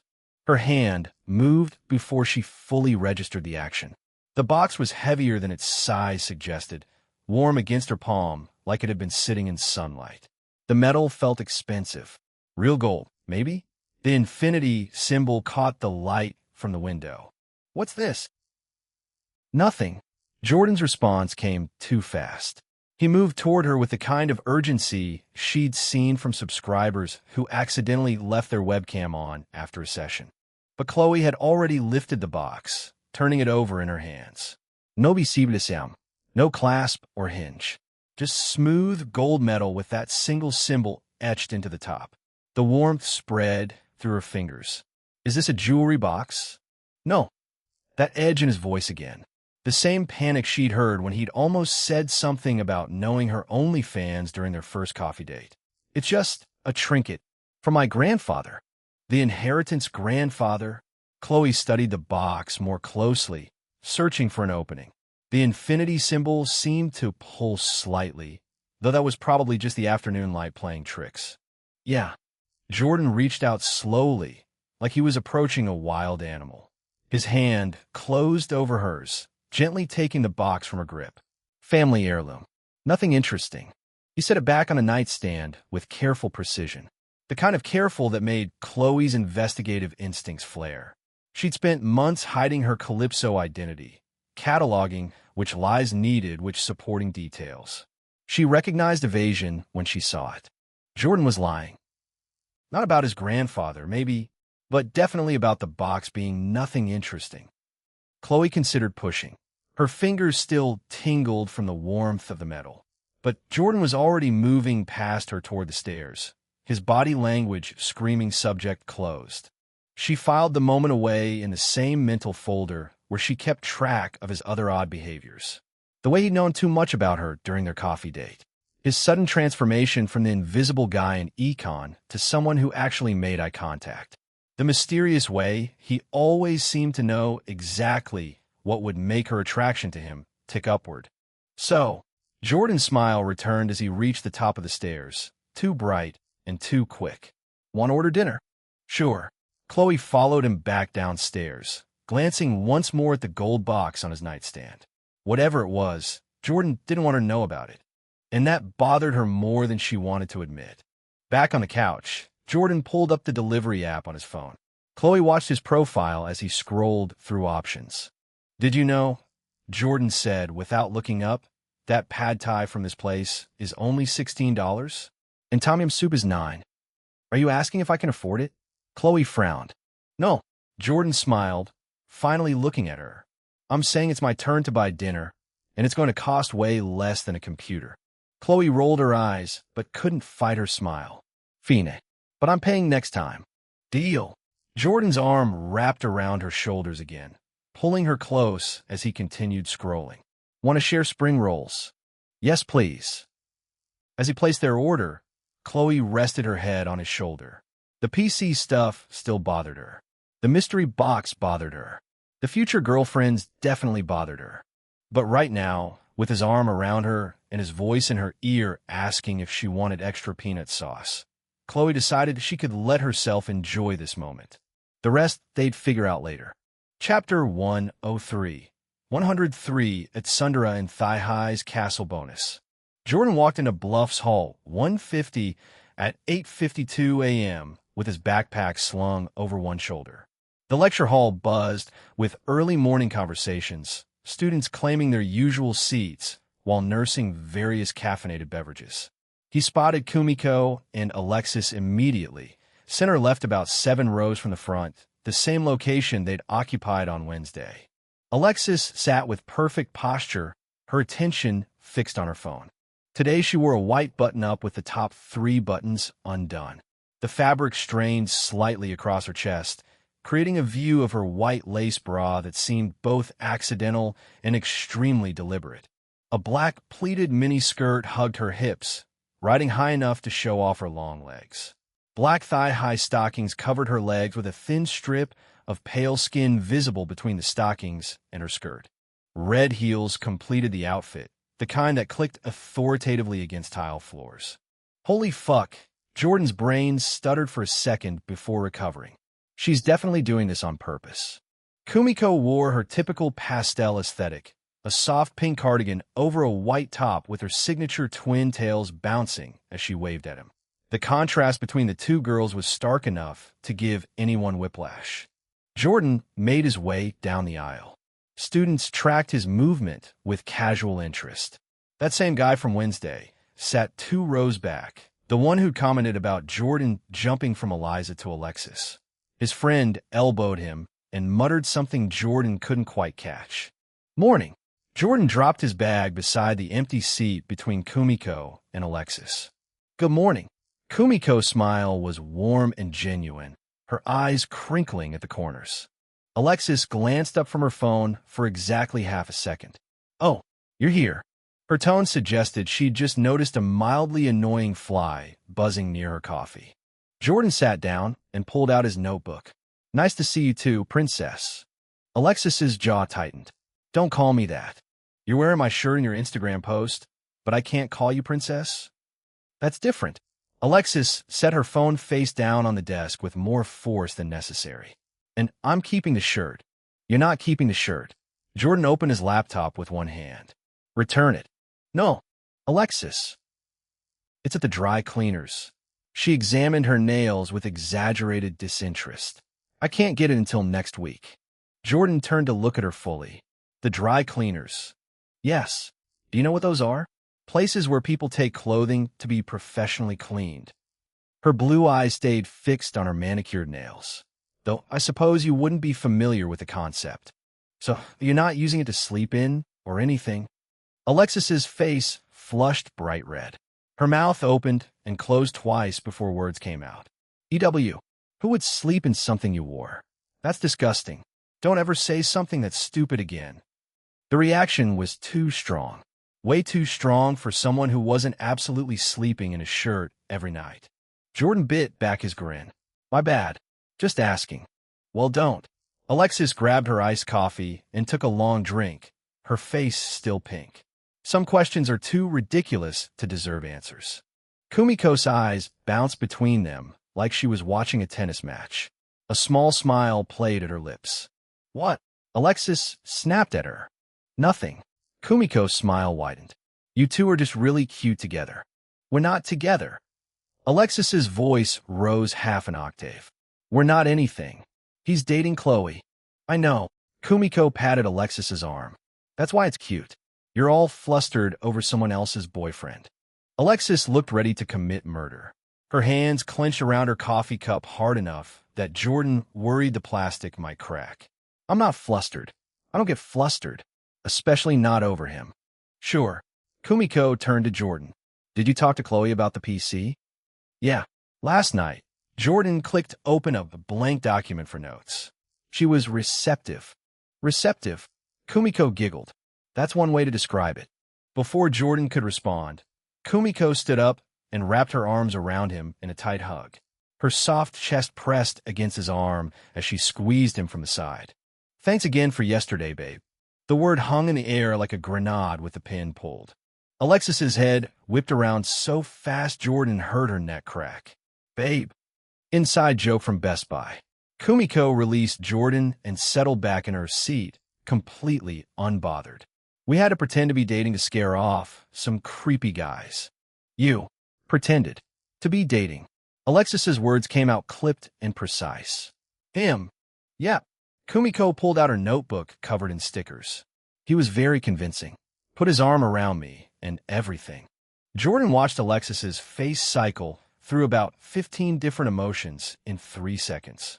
Confusion, anger, something that looked suspiciously like jealousy, then back to forced neutrality. How wonderful for you both. Alexis's smile could have cut glass, each word delivered with surgical precision. I'm sure it was very romantic, pretending to be a couple in a big box electronics store. At least that's 2 out of 3 for the daily quest. Jordan slid his phone out from under the desk, angling it so the screen stayed hidden beneath the table's edge. He tapped open the system interface. 2 objectives glowed green in the checklist. One more conversation to go before he could check that particular box. You know, you seem awfully interested in Jordan's fake dating life. Kumiko's tone stayed light, almost sing-song, but there was a needle hidden in it somewhere. Any particular reason why? I'm not interested. Alexis crossed her arms over her chest, which had the entirely predictable and probably intentional effect of pushing her breasts up higher in that partially unbuttoned white shirt. I'm simply making polite conversation by interrogating us about our trip to Best Buy. I wasn't interrogating anyone. The volume of Alexis's voice kicked up half an octave. Jordan glanced between them. Kumiko looked genuinely amused. Alexis looked like she was 3 seconds away from either a tantrum or a murder. Neither outcome seemed productive. Hey, he kept his voice casual. I'm going shopping after class. Need to upgrade my wardrobe situation. You two want to come? Kumiko practically bounced at her seat. Yes. Oh my God, yes. Where are you going? Chapter 104. 104 the style war for a simp soul castle bonus. Probably Fashion Island. Haven't decided yet. Jordan shrugged. Chloe is coming too, but my schedule is completely empty. Alexis's words came out faster than Jordan had ever heard her speak. She immediately tried to backtrack. Not that I'm dying to go or anything. I just happen to have free time today, and you clearly need help dressing yourself. I was going to say it was going to be a date thing. Jordan kept his expression neutral. With Chloe, Alexis's face fell for half a second before her mask snapped back into place. Oh, well, obviously, I wouldn't want to intrude on your date. But if you're going, I definitely want to come. Kumiko bounced in her seat. I love dressing people up. Oh, Jordan, I can make you look like a K-pop idol. You look so good in streetwear. Oversized hoodies and chains and... Absolutely not. Alexis cut in. Her nose wrinkled. He'd look ridiculous. If anyone's styling him, it should be me. Dark academia would suit him much better. Turtlenecks, blazers, the whole aesthetic. K-pop. Dark academia. The air between the two girls went tight. Alexis's smile was a thin line. Kumiko's pout was a weapon. Jordan was caught directly in the crossfire. You know what? Jordan said slowly. Why don't you both come? Chloe won't mind. That was probably a lie. Chloe would absolutely mind. But watching Alexis and Kumiko fight over how to dress him was too entertaining to pass up.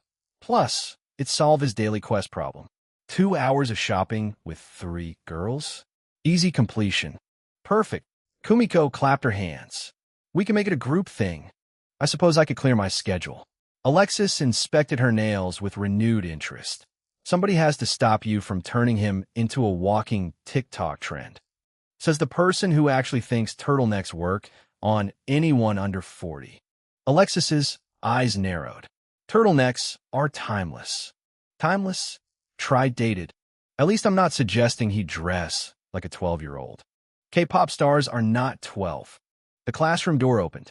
Dr. Jones entered at precisely 9 a.m., his leather briefcase in one hand and a disposable coffee cup in the other.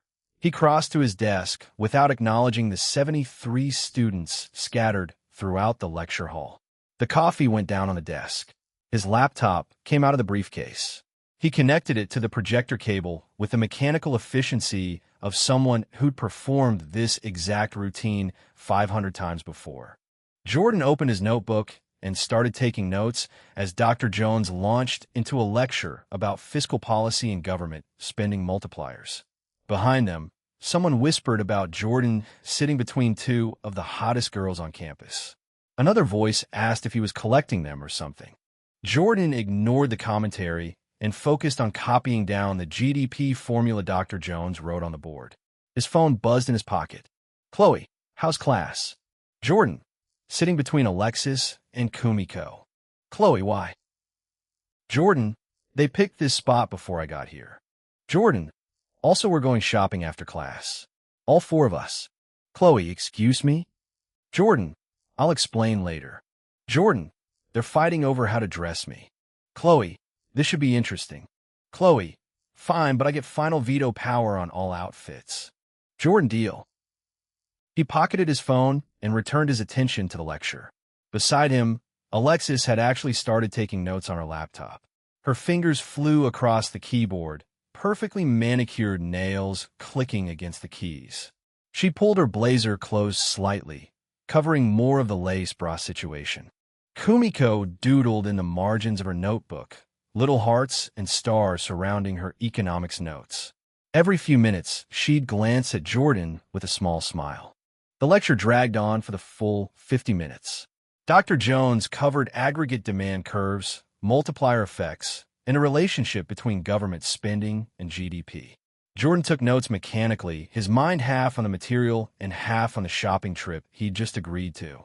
For girls, a mall, multiple stores. This was either going to be the best decision he'd made all week or a complete disaster. Probably both. When Dr. Jones finally dismissed class at 9:47, students started packing up immediately. Jordan closed his laptop and shoved his notebook into his bag. "So today at 5, Kumiko stood and stretched. Her pink cardigan rode up slightly, showing a strip of pale skin at her waist. "Fashion Island? Works for me." Jordan stood as well. "Alexis, I'll be there." Alexis gathered her things with deliberate slowness. "Someone needs to make sure you don't leave looking like an idiot." "You mean more than I already do?" "Exactly." They filed out of the lecture hall together. In the crowded hallway, Kumiko walked close to Jordan's left, while Alexis maintained exactly 2 feet of distance on his right. Students parted around them, conversations dropping to whispers as they passed. They reached the building exit. Bright California sunlight hit them as they stepped outside. "Well," Alexis adjusted her sunglasses. "I have to meet someone for coffee. Try not to do anything stupid before tonight. No promises." She almost smiled. Almost. Then she turned on her red heels and walked away, her skirt swaying with each step. Half the guys on the quad tracked her movement.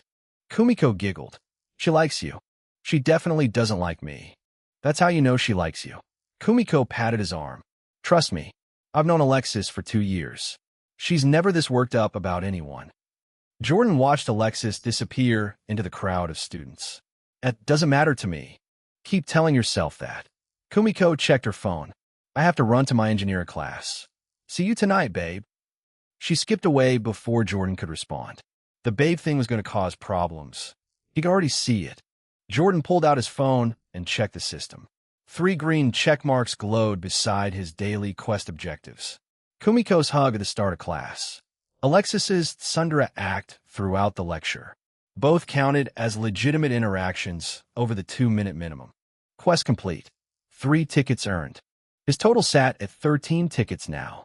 Maybe you should go gambling. Chapter 105. 105 The Girl Who Calculates Coffee and the Money Laundering Quest Castle Bonus. Jordan stood in the quad scrolling through his system inventory. 13 tickets sat in his account. 10 for bronze, 50 for silver, 100 for gold. He hovered his thumb over the bronze gotcha button, then locked his phone. The bronze pulls were fun, but mostly trash. Dramatic tumbleweed? Bunny ears that turned girls into pregnancy speedrun candidates? The good stuff came from higher tiers. Tune-up had been rare, and it completely rewired his entire body. The gold box probably held something even better. Jordan needed 87 more tickets. At 3 per day from daily quests, that was 29 days minimum. Almost a month. Unless he completed more story quests. Those paid better. The inheritance conversation with Chloe had dropped 15 tickets. Meeting Alexis might trigger something similar if he played it right. But forcing quests felt wrong. Like trying to speedrun a relationship.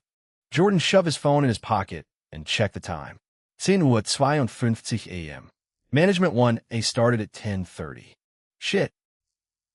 He broke into a jog across campus, weaving through clusters of students lounging on the grass. The business building sat on the far east side, a modern glass structure that looked like it belonged in downtown LA rather than a college campus. Jordan took the stairs 2 at a time and burst through the door of Business 310 at 10:54. The classroom was arranged in a horseshoe of group tables, maybe 70 seats total. Dr. Ashford stood at the front whiteboard, already mid-lecture about balance sheets. Every head in the room turned to look at Jordan. Dr. Ashford paused mid-sentence. Her blue eyes locked onto him with the warmth of an IRS audit notice. "Mr. McKnight, how gracious of you to join us. Sorry, Professor. Won't happen again. See that it doesn't." She returned to the board without another word. Jordan scanned the room for an empty seat. Most of the front tables were full. Cameron and Eliza sat in the back corner, Cameron's arm draped across Eliza's shoulders. Eliza's eyes tracked Jordan as he moved through the classroom. He ignored her completely. Then he spotted an open seat at a middle table. Brooke Hastings sat alone, her laptop open and a Starbucks cup positioned precisely 6 inches from her notebook. She wore an oversized cream sweater and black framed glasses, her long black hair falling past her shoulders in glossy waves. Jordan dropped into the chair beside her. Brooke glanced up, those distinctive crimson eyes meeting his for half a second before darting away. A small smile tugged at her lips. "Look who's early this time." Jordan pulled out his laptop and opened a blank document. "Last time was an anomaly." Brooke's voice came out soft but clear. "I'm usually punctual. The Starbucks line was unexpectedly long that day. I accounted for 7 minutes of wait time based on previous visits, but they were training a new employee who took approximately 14 minutes per order. The statistical variance was unfortunate." Jordan blinked. "So, you're telling me you calculate Starbucks wait times?" "Of course. Efficiency optimization is important." Brooke adjusted her glasses. "I have 17.3 minutes between my previous class and this one. The optimal Starbucks is 2.4 minutes away at average walking speed. That leaves 11 minutes for ordering and 3.9 minutes as buffer time for unexpected delays." Jordan stared at her. She was being completely serious. "What happens if you need 18 minutes? Then I don't go to Starbucks." Brooke said this like it was the most obvious answer in the world. "I bring coffee from home in a thermos. Temperature retention lasts approximately 4 hours with minimal degradation." Something warm settled in Jordan's chest. Not attraction exactly, more like the feeling you got watching a puppy try to climb stairs. She was so earnest about everything, so genuine in her weirdness that it wrapped back around to being cute. Dr. Ashford continued her lecture about debits and credits, her voice cutting through the room with professional authority. Jordan opened his notebook and started writing down key points. The material made sense this time. Basic accounting followed logical rules. Money in, money out. Track everything, balance at the end. Jordan's mind wandered while his hand kept taking notes. The cashback system had deposited over $4,000 into his account in the past week. The tuition sign-on bonus, the rebates from spending on Chloe, all of it just appearing in his bank account with no paper trail. Right now, the amounts were small enough that nobody would notice. But Chloe's chemistry was climbing. When she hit 75%, he'd start making 50% profit on every dollar spent. At 100%, he'd double his money. If he spent $10,000 at 90% chemistry, he'd get back $18,000. Free money multiplication. The IRS would have questions. Big ones. Jordan needed legitimate income. A real business that explained where the money came from. Something that let him claim the cashback deposits as revenue. His pen stopped moving mid-sentence. What if he started a streaming organization? Chloe was about to launch her Twitch channel. Kumiko already had an established presence. If Jordan brought them together under one brand, added a few more streamers, he could claim all the system money as business income. Donations, sponsorships, merch sales. The IRS couldn't prove the money wasn't real if he had a functioning business generating content. His phone buzzed in his pocket. Jordan pulled it out onto the table. A golden notification filled the screen. Direct hit new quest unlocked direct hit. Streaming Empire Foundation. The host has identified a viable business strategy. Time to build something real. Objectives. // register business entity. LLC recommended. // recruit 3 streamers. Minimum 1K followers each. / generate $1,000 in combined revenue. / create brand identity, logo, social media. Rewards. 250 quest tickets. $25,000 startup capital. Business management skill, rank C. Time limit, 90 days. Jordan's lips curved into a grin. The system was reading his thoughts now. Or maybe it just knew where his mind would go once he started thinking about money laundering solutions. Either way, this quest solved multiple problems. Legitimate business income. A reason to spend time with multiple girls without raising suspicion. Built-in content for Chloe's new career. And 25 tickets moved him closer to that goal. Gotcha. Mr. McKnight. Jordan's head snapped up. Dr. Ashford stood directly beside his table, one perfectly manicured hand resting on the wood surface. Her expression could have flash frozen lava. Since you seem so engaged with your phone, perhaps you'd like to explain the difference between accrual and cash accounting to the class. Chapter 106. 106 My Streaming Empire starts with an adorable robot, Castle bonus. Every student in the room went silent. Jordan's brain kicked into overdrive. He'd been half listening to the lecture while reading the quest notification. Accrual versus cash. That had been mentioned maybe 5 minutes ago. Accrual accounting records revenue when earned and expenses when incurred, regardless of when cash changes hands. Jordan kept his voice level. Cash accounting only records transactions when money actually moves. Accrual gives a more accurate picture of financial health, but cash accounting is simpler. Dr. Ashford's eyebrow rose a fraction of an inch. And which method would you recommend for a small business? Trap question. She was testing whether he actually understood the concepts or just memorized definitions. Cash accounting initially. Jordan met her eyes. Lower complexity, easier tax filing. But once revenue hits $25 million annually, accrual becomes mandatory under GAAP standards. Starting with cash also means cleaner books during the growth phase when expenses are inconsistent. The room stayed silent. Dr. Ashford studied him for a long moment. Then she gave a single nod. Correct. Put your phone away, Mr. McKnight. She returned to the front of the classroom and continued the lecture. Jordan exhaled slowly and pocketed his phone. Beside him, Brooke leaned slightly closer. That was impressive. Her voice dropped to a whisper. Most students can't articulate GAAP threshold requirements. Are you planning to start a business? Maybe. Still working out the details. What kind of business? Jordan glanced at her. Brooke's crimson eyes held genuine curiosity. No judgment or ulterior motive.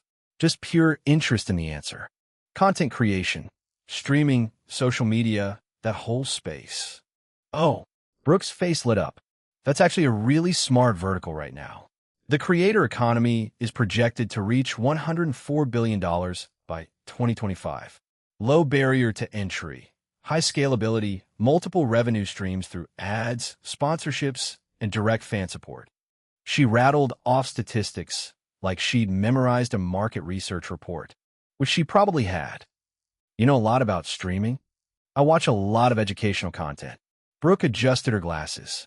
Physics lectures, engineering tutorials, coding streams. I don't really understand entertainment streamers, though. Why do people want to watch someone play video games instead of just playing themselves? Personality. Community. Same reason people watch sports instead of just playing pickup basketball.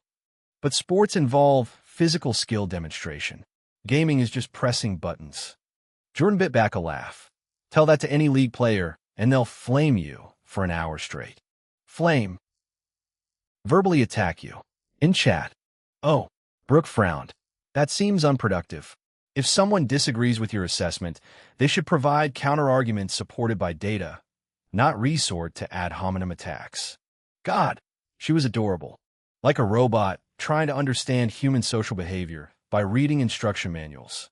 Dr. Ashford's lecture continued, covering journal entries and T accounts. Jordan forced himself to pay attention and take actual notes. The business quest wasn't going anywhere. He had 60 days to build a streaming empire, which meant he had time to do this right. First step was registering the LLC.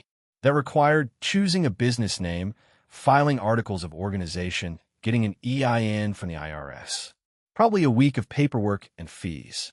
Second step was recruiting streamers. Chloe and Kumiko were automatic additions. They both fit the follower requirement once Chloe launched. He needed one more person minimum. Jordan's eyes drifted across the classroom. Cameron sat in the back, playing with his phone under the table. Eliza had her laptop open, but her screen showed Instagram, not class notes. Neither of them had any marketable skills for streaming. His gaze moved to Brooke beside him. She was writing her notebook with perfect penmanship, every letter precisely formed. Her Starbucks cup sat exactly where she'd placed it at the start of class, untouched since her last sip. Could Brooke stream? She had the looks for it. Gorgeous in that quiet, understated way. Smart enough to carry educational content. But her social skills were basically non-existent. Although that might actually work. Awkward genius girl explains physics while chat spams protect in all caps. The internet loved that archetype. Jordan filed the thought away for later. Class ended at 10:47. Dr. Ashford dismissed them with a reminder about the upcoming quiz on Friday. Students started packing up immediately, conversations filling the room. Jordan closed his laptop and shoved his notebook into his bag. Hey, Brooke. She looked up from carefully placing her pens back in their designated case, each one color-coded and organized by size. I'm putting together this streaming thing. Would you be interested in being involved? Not as a streamer, necessarily. More like consultant work. You seem like you'd be good at the business side. Brooke blinked behind her glasses. Me? Yeah, you already know the market. You understand the revenue models. And you could probably optimize content schedules better than anyone else I know. Her face went pink. I don't know anything about streaming, though. I've never even played a video game. That's fine. I'm not asking you to stream. Just help with strategy and planning. Brooke bit her lower lip, thinking. Her fingers twisted together in front of her chest. What would the time commitment be? Couple hours a week, maybe? Flexible schedule. And you'd want analytical breakdowns? Engagement metrics, audience retention graphs, comparative performance analysis. Exactly that. Her eyes lit up behind her glasses. That actually sounds really interesting. I've never done anything like that before. So that's a yes? Yes. The word came out quickly, like she was afraid she'd change her mind if she waited. I mean, if you think I'd actually be helpful. I don't want to mess anything up. You won't. Jordan stood and shouldered his bag. I'll text you when I have more details worked out. Oh, you don't have my number. Oh, here, my number is 829-555-8767. Okay. Brooke stood as well, gathering her things with the same careful precision she did everything else. They walked out of the classroom together. The hallway was packed with students moving between buildings. Brooke kept close to Jordan's side, using his height as a buffer against the crowd. Outside, California's sun hit them at full force. Brooke immediately produced sunglasses from her bag and put them on. I have physics in 10 minutes. She adjusted the strap of her bag. Building C, room 304. I'm heading to the parking structure. See you Monday. Yes, same seats. Works for me. Brooke smiled, small and genuine. Then she turned and walked away with quick, efficient steps. Jordan watched her go for a second before heading toward the parking structure himself. His phone buzzed. Chloe, done with class. Heading home. Jordan, cool. See you tonight for shopping. Chloe, can't wait to watch Alexis and Kumiko fight over your clothes. Jordan, you're enjoying this too much. Chloe, I really am. Jordan, evil girlfriend. Chloe, your evil girlfriend Blueheart. Jordan pocketed his phone with a grin. The streaming Empire quest glowed in his quest log. 90 days to build something real. Something that explained where his money came from and gave him cover for the cashback system's increasingly large deposits. He could do this. He had unlimited capital through Chloe, talented people willing to help, and a system that apparently wanted him to succeed. Jordan reached his Civic and climbed inside. The interior still smelled like new car air freshener from yesterday's cleaning. Time to become a businessman. Chapter 107. 107 past tense, future tense, and present tense. Jordan turned the key in the ignition and pulled out of the campus parking structure. Chloe sat in the passenger seat, scrolling through her phone, her blue streak catching the afternoon light through the windshield. Traffic was light heading toward Fashion Island. Jordan merged on a PCH and glanced at Chloe. You sure you're cool with him coming along? Chloe looked up from her phone. Of course. Alexis is good at formal stuff. Dinner attire. We both need outfits for meeting your parents tomorrow. Right? Tomorrow. Saturday dinner with his mom and dad at Giuliano's. His stomach did something uncomfortable. Plus Kumiko is where I get most of my fashion tips from. Chloe locked her phone and set it in her lap. I'm surprised you didn't invite Kyle or Leo. Jordan snorted. Kyle wears Nike Tech everywhere. That's his version of formal. And Leo dropped $1,000 on a Supreme hoodie last month. I'm not consulting either of them on anything. Chloe laughed. The sound bounced around the car interior and made something in Jordan's chest feel lighter. She reached over the center console and took his hand. Her fingers threaded through his and settled there. Her palm pressed warm against his skin. Chloe started to speak. Stopped. Her mouth opened again like she was searching for the right words. What? Jordan gave her hand a squeeze. Nothing. Just. Chloe stared down at where their hands met.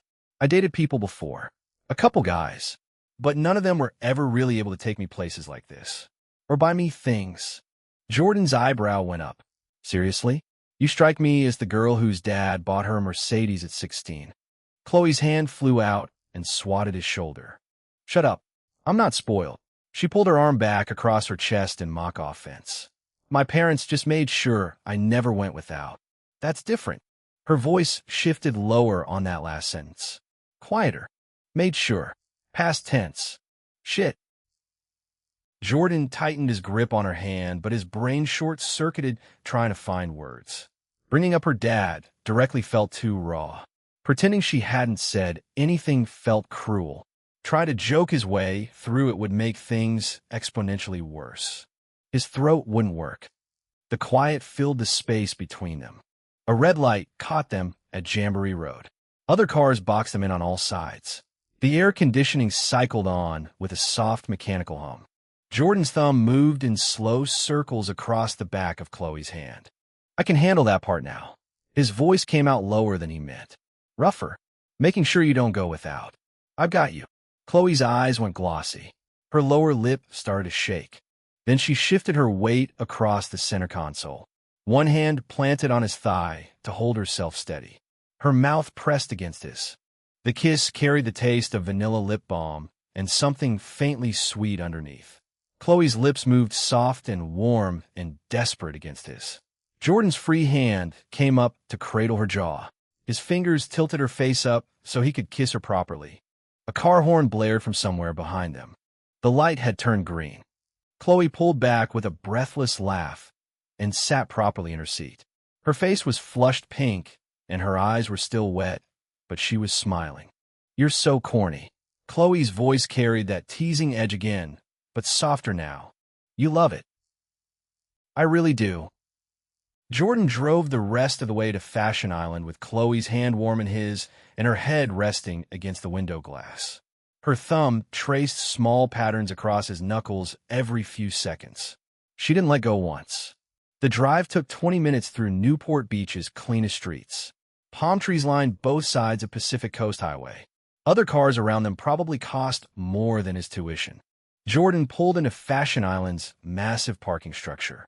The outdoor mall stretched out in clean architectural lines and expensive glass storefronts. Palm trees dotted the walkways between buildings. This was the kind of place where a basic t-shirt ran $200 and nobody blinked. He found a spot on the second level near the elevator. The Civic's engine ticked as it cooled.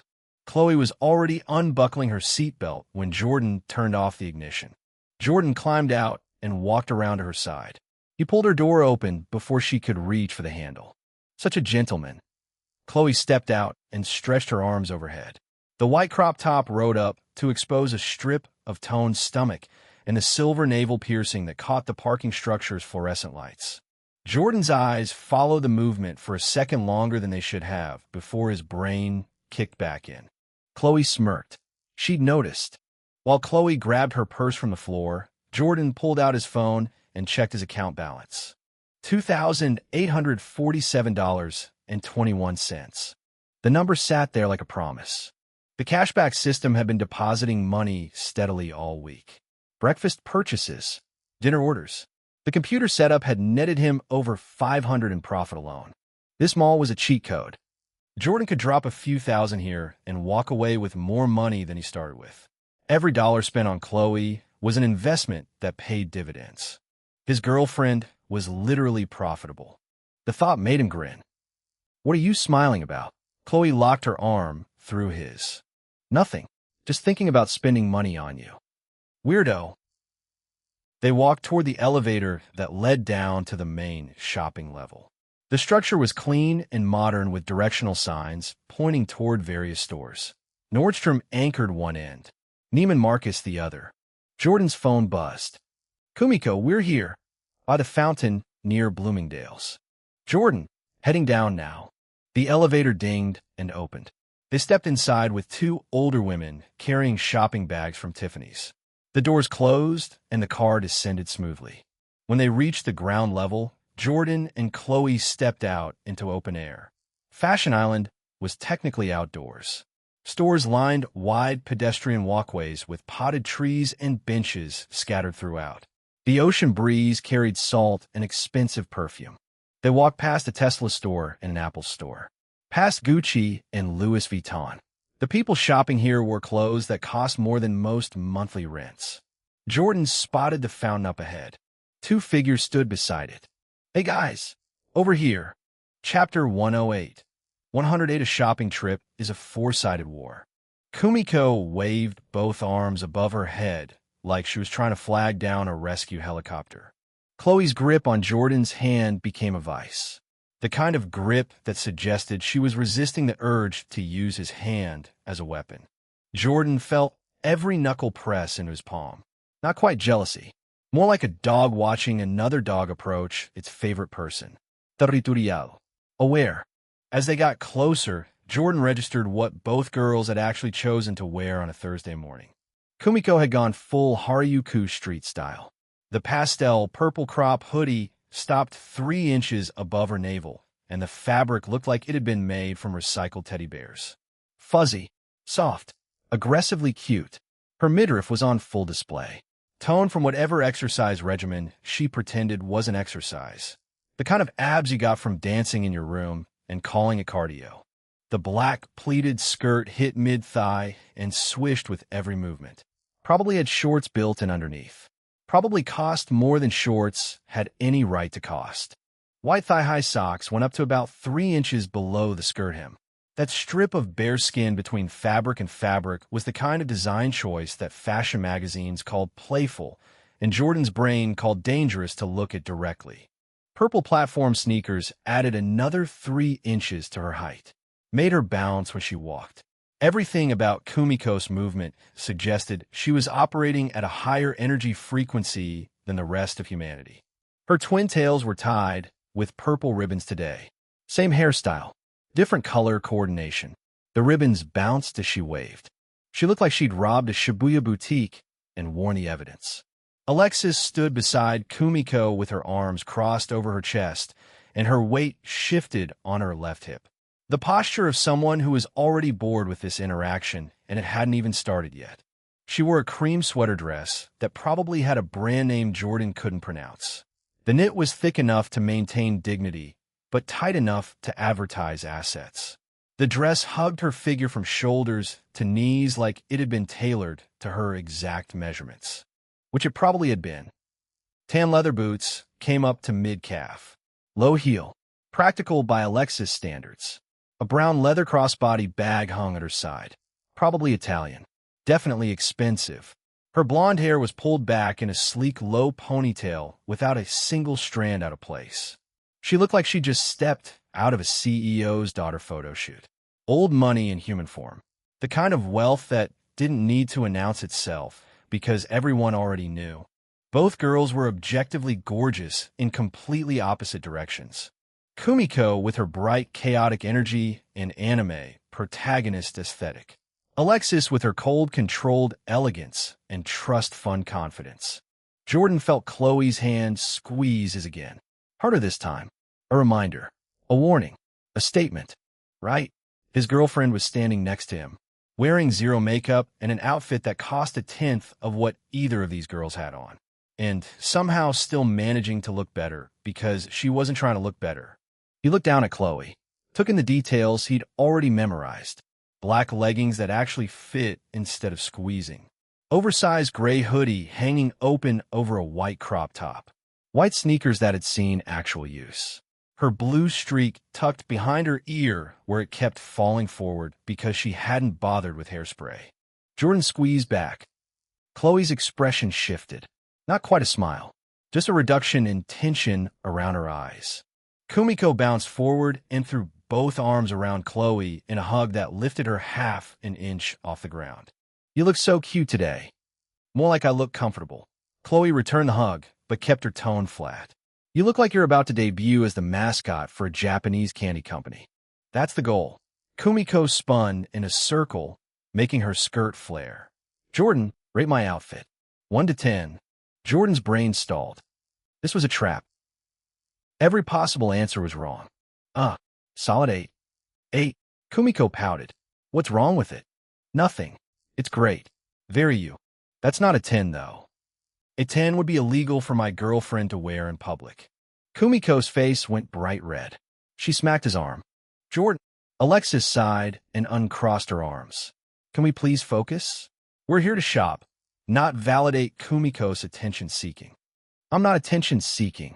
Kumiko turned to face Alexis. I just have confidence in my style. Your style is aggressively juvenile. Your style is aggressively boring. Boring? Alexis's voice went sharp. This dress cost more than your entire outfit.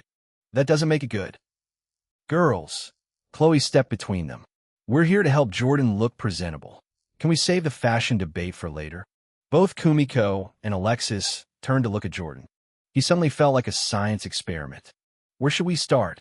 Kumiko tapped her chin. Basics? Shoes? Accessories? We should establish a budget first. Alexis pulled out her phone. Fashion Island stores run expensive. If we're shopping Nordstrom versus H&M, that changes the entire strategy.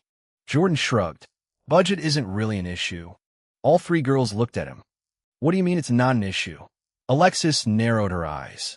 I mean, I have money. We can shop wherever. How much money? Enough. Alexis studied him like she was calculating net worth in her head. Her blue eyes scanned his face, his clothes, his posture. Looking for tells. Trust fund? She finally asked. Something like that. Interesting. Alexis's expression shifted slightly. Not impressed. More like filing information for later use. In that case, we should start at Nordstrom. They have the best selection for formal wear and their tailoring service is same day if we pay the rush fee. Nordstrom is so corporate, though. Kumiko grabbed Jordan's arm. We should go to Zara or All Saints. Somewhere with personality. Zara. Alexis's voice dripped disdain. You want to dress him in fast fashion? It's called accessible style. It's called disposable garbage. Chloe looked up at Jordan with tired eyes. This is going to be a long afternoon. Jordan grinned. Yeah, but at least we'll look good at the end of it. His phone buzzed in his pocket. Probably the system telling him he'd completed another daily quest objective. 3 different beauties. 2 hours of conversation minimum. He was definitely hitting that today. Jordan pulled Chloe closer with his arm around her waist. She fit perfectly against his side. Kumiko was still arguing with Alexis about color theory and seasonal palettes. The fountain behind them burbled peacefully. Afternoon sun filtered through the palm trees lining the walkway. Jordan checked his phone quickly while the girls debated.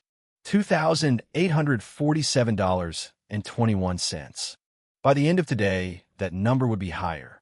Jordan locked his phone and looked at his girlfriend. Ready? Chloe rolled her eyes, but she was smiling. Let's go before they start throwing hands. $10, says Kumiko swings first. Deal. My money's on Alexis. Chapter 109. 109. The Tri-Color Fashion Gauntlet. Jordan stood in the men's section of Nordstrom, surrounded by mirrors that multiplied his misery from every angle. His arms had transformed into clothing racks, piled high with fabrics of varying weights, textures, and price tags. The mountain grew taller by the second as 3 very different women circled him like fashionable sharks that had scented blood in the water. This would look perfect with those slacks, Kumiko said, tossing another button up onto his stack. The lavender fabric slid precariously before settling. No, it wouldn't. Alexis plucked the lavender shirt off and replaced it with a navy one. This is formal dinner attire, not a K-pop concert. What's wrong with K-pop? Kumiko's twin tails swung as she spun around. Nothing, if you're 14. Chloe ignored them both, examining a rack of jeans with intense focus. She pulled out a dark wash pair, checked the size tag, and added it to Jordan's burden. A Nordstrom sales associate passed by, caught Jordan's eye, and quickly covered her mouth to hide a smile. Jordan saw it anyway. She whispered something to another employee, both glancing in his direction before moving on. Great. Now he was the entertainment for minimum wage retail workers. The clothing pile reached his chin. His biceps burned from holding everything steady. The exercise was working muscles he didn't know existed, even after the tune-up trait had overhauled his physique. Who knew shopping could qualify as strength training? This is stupid, he muttered to no one in particular. I already own clothes. Alexis shot him a look that could freeze hell. Those aren't clothes. Those are rags with delusions of adequacy. My closet isn't that bad. You own 6 identical gray t-shirts. They're different shades of gray. Oh my God. Alexis rolled her eyes so hard they might have completed a full rotation in her skull. Why are you just standing there? Go to the fitting room already. Jordan didn't move, partly because any sudden movement might send the clothing tower tumbling, partly because he was being stubborn. There's an issue. Kumiko paused her excavation of a clearance bin. What's the issue? She tossed another shirt onto his pile without looking. Some kind of graphic tee with Japanese characters Jordan couldn't read. The issue, Chloe said, stepping between them, is that all our picks are mixed together and my boyfriend isn't exactly a fashion expert. He won't know whose top goes with whose bottom. Hey, Jordan protested. Then after a second, I mean, that's true, but hey, we need a system. Alexis tapped one manicured finger against her chin. My selections are for the formal dinner tomorrow. Classic silhouettes, tailored fit, subdued colors. My picks are for everyday campus wear. Kumiko bounced on her toes. Fun, expressive, comfortable, but stylish. And mine are basics, Chloe said. Things he'll actually wear when none of us are around to see. Jordan's arms trembled under the weight. Can we debate fashion philosophy after I put some of this down? Fine. Alexis pointed toward the fitting rooms. Start with my selections. The navy button-down with the charcoal slacks. We'll tackle the formal dinner outfit first. No way. Kumiko grabbed a handful of clothing from Jordan's arms. Start with my stuff. The graphic tee with the distressed jeans. You'll see how much better it looks. Are you insane? Alexis snatched her own selections back. A dinner with his parents requires priority attention. His parents aren't here right now. I am. Chloe sighed loudly. How about we let Jordan pick which outfit to try first? All three women stared at him. Jordan looked between them. Alexis with her cold blue eyes and arms crossed over her cream sweater dress. Kumiko with her pink cheeks and fuzzy purple crop hoodie, and Chloe with her patient expression and blue streak hair. The system's quest about filling slot 2 flickered through his mind. Alexis would bring social connections and clout. Kumiko would bring genuine warmth and enthusiasm. But the way Chloe looked at him now, waiting for him to speak, to have an opinion of his own, his chest felt tight. Warm. Let's do Alexis's picks first, he decided. Get the formal stuff out of the way while I still have energy. Alexis's smile was small, but distinctly smug. Good choice. Kumiko pouted. Fine. But I'm next. Chloe nodded, her expression neutral. Makes sense. A Nordstrom employee approached. A guy in his 20s with a name tag reading Jerome. Can I help you folks with a fitting room? Yes. All four of them said simultaneously. Jerome blinked. Right this way. He led them to the back corner where a hallway opened to individual fitting rooms with heavy curtains instead of doors. The largest room at the end had a circular platform surrounded by 3 full-length mirrors. Will this work? Jerome gestured toward the spacious room with the platform and mirrors. Perfect. Alexis swept past him with the air of someone who'd commandeered countless fitting rooms before. She pointed at the velvet bench along the wall. You can set everything down there. Jordan gratefully deposited the mountain of fabric onto the bench. His shoulders relaxed as the weight left his arms. He flexed his fingers, feeling circulation return. Jerome lingered at the entrance, watching the 4 of them file in. His gaze landed on Jordan. There was something in that look, a kind of unspoken solidarity that seemed to say, good luck with all this, my guy, without him needing to verbalize a single syllable. Then he slipped away down the hallway. Alexis had already begun her assessment of the pile, fingers moving through fabrics with the precision of someone conducting inventory. She pulled out specific pieces one by one. Navy button-down, charcoal slacks, black belt, these shoes. Each item was handed to Jordan with crisp, declarative instruction. No room for debate. Chloe claimed one of the cushioned chairs positioned outside the fitting room entrance. She crossed one leg over the other. I'll wait out here. Me too, Kumiko said, perching on the arm of the chair. Alexis looked between them, then at Jordan, then back at the girls. I suppose I'll wait as well. She sat across from them. Jordan stood there holding the clothes, not moving. What now? Alexis asked. I need to change. So change. You're all just going to sit there? Did you expect us to come in with you?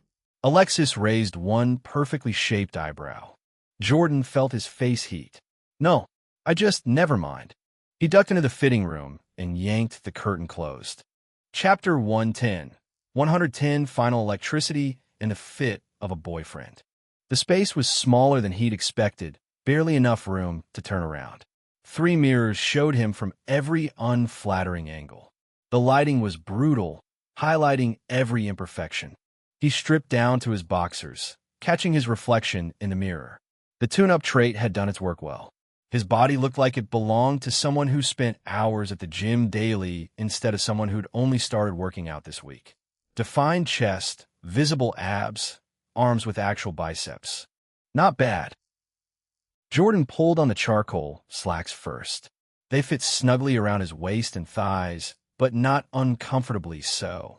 The navy button-down slid over his shoulders, the material softer than he'd expected. He tucked it in, fastened the belt, and stepped into the black leather shoes. The transformation was immediate. The guy in the mirror looked like someone else entirely. Someone who knew what a 401k was. Someone who used words like portfolio and equity in normal conversation. Someone who had his shit together. Jordan turned, examining himself from different angles. Are you done in there? Alexis called. It doesn't take that long to put on pants. Coming. Jordan pushed the curtain open and stepped out. The reaction was instantaneous. Kumiko gasped. Wow. Chloe's eyes widened slightly, her lips parting. Alexis smiled with genuine satisfaction. Much better than I expected. Is that a compliment or an insult? Jordan asked. Both. Alexis stood and circled him, adjusting the shirt collar. The fit is good. We'll need the sleeves hemmed slightly. Step up on the platform. Jordan did as instructed, feeling oddly vulnerable under their collective gaze. Turn, Alexis commanded. He turned in a slow circle. The pants fit well across the back, Alexis noted. Good. Most off-the-rack trousers bunch unattractively. Are you saying I have a nice ass? Jordan couldn't resist asking. Alexis's expression didn't change. I'm saying the trousers fit properly. Don't flatter yourself. He does have a nice ass, though. Kumiko stage whispered to Chloe, who nodded slightly. Focus, please. Alexis tugged at the shirt hem. We'll need this taken in at the waist. And the jacket. She dug through the pile and retrieved a navy blazer. Try this. Jordan slipped it on. The material was heavier than he expected, lined with something silky that slid against his arms. Better, Alexis declared. Now you look presentable for dinner with your parents. Mom will be thrilled, Jordan said. She's been trying to get me into real clothes for years. Smart woman. Alexis straightened the lapels. The tie, though? She sorted through several options before selecting a muted silver one with subtle diagonal stripes.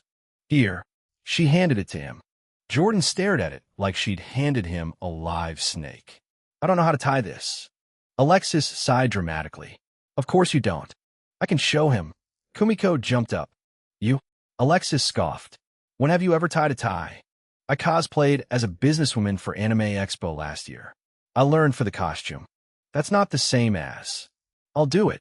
Chloe stood and took the tie from Jordan's hand. My dad wore one every day. The room went quiet. Jordan saw something pass across Chloe's face. A shadow, quickly hidden. She stepped onto the platform in front of him, draping the tie around his collar. Her fingers worked with practiced ease, looping and folding. Wins or not, she explained quietly. Classic, symmetrical. Goes with anything. Standing this close, Jordan could smell her shampoo. Vanilla with something floral underneath. Her fingers brushed against his throat as she tightened the knot, sending a shiver down his spine. There. She stepped back, examining her work. Perfect. Jordan turned to check his reflection. The tie completed the transformation. He hardly recognized himself. Damn, he said. I look adult. That was the goal. Alexis nodded approvingly. Your parents will be impressed. My turn. Kumiko grabbed her selections from a pile. Try these next. Jordan accepted the bundle of clothing and retreated back into the fitting room. Kumiko's choices were exactly what he'd expected. Distressed jeans, a graphic tee, and a black long-sleeve undershirt. He changed quickly and emerged from the fitting room. Kumiko clapped her hands together. Yes. See? This is what college guys actually wear. This is what college dropouts wear, Alexis corrected. It looks cheap. It looks comfortable, Chloe said. And the jeans fit him well. Jordan examined himself in the mirror. The outfit wasn't bad. The jeans hugged his thighs in a way that showed off his gym progress. The upper half was softer than it looked. What does this say? He pointed to the Japanese text on the sleeve. It says Ultimate Power, Kumiko translated. Does it really? Well, it's supposed to, but the characters are slightly wrong, so it actually says something closer to Final Electricity. Alexis snorted. Cultural appropriation at its finest. It's not appropriation if, Kumiko began. My turn, Chloe interrupted, handing Jordan her selections. Basic but quality. Jordan accepted the clothes and returned to the fitting room. Chloe's picks were simple. Dark jeans, a white t-shirt that felt thicker and more substantial than his usual ones, and a charcoal gray button-up meant to be worn open over the tee. He put them on and looked in the mirror. The outfit was simple, classic, nothing flashy, but the fit was perfect. The jeans hung just right, not too tight or too loose. The t-shirt emphasized his shoulders without looking like he was trying too hard. The open button-up added just enough interest without being loud. He stepped out. Chloe's smile was small but genuine. "That's my boyfriend." "Basic but effective," Alexis admitted. "It's boring," Kumiko complained. "But at least it fits him." Jordan checked himself out in the big mirror. "I like it." He turned to Chloe. "You know me well." "Well enough." Her eyes met his, something warm passing between them. "We still have 20 more outfits to try," Alexis reminded them, gesturing to the remaining pile. Jordan groaned. "Think of it as an investment," Alexis said. "In your appearance. In your future," Kumiko added. "And not looking like you just rolled out of bed," Chloe finished. Jordan looked at the three women waiting expectantly, at the pile of clothes still to be tried, at his reflection in the mirror, different, better, upgraded. This was his life now, standing in a Nordstrom fitting room while three beautiful women argued about how to dress him. His past self would have killed for this scenario. His current self was just grateful his arms had stopped hurting. "All right," he said. "What's next?" Chapter 111. 111, The Three Body Problem, Swimsuit Edition. Jordan emerged from the fitting room with his wallet significantly lighter and his arms heavy with shopping bags. Nordstrom had done a number on him. 3 suits, 5 dress shirts, 2 pairs of slacks for pairs of jeans, 7 t-shirts, 3 button-ups, and enough underwear to survive the apocalypse. "Are we done?" Jordan asked, already knowing the answer. Alexis gave him a look that made him feel stupid for asking. "We're done with you. Now it's our turn." "Your turn." Spring break. Kumiko bounced on her toes, twin tails bobbing with each movement.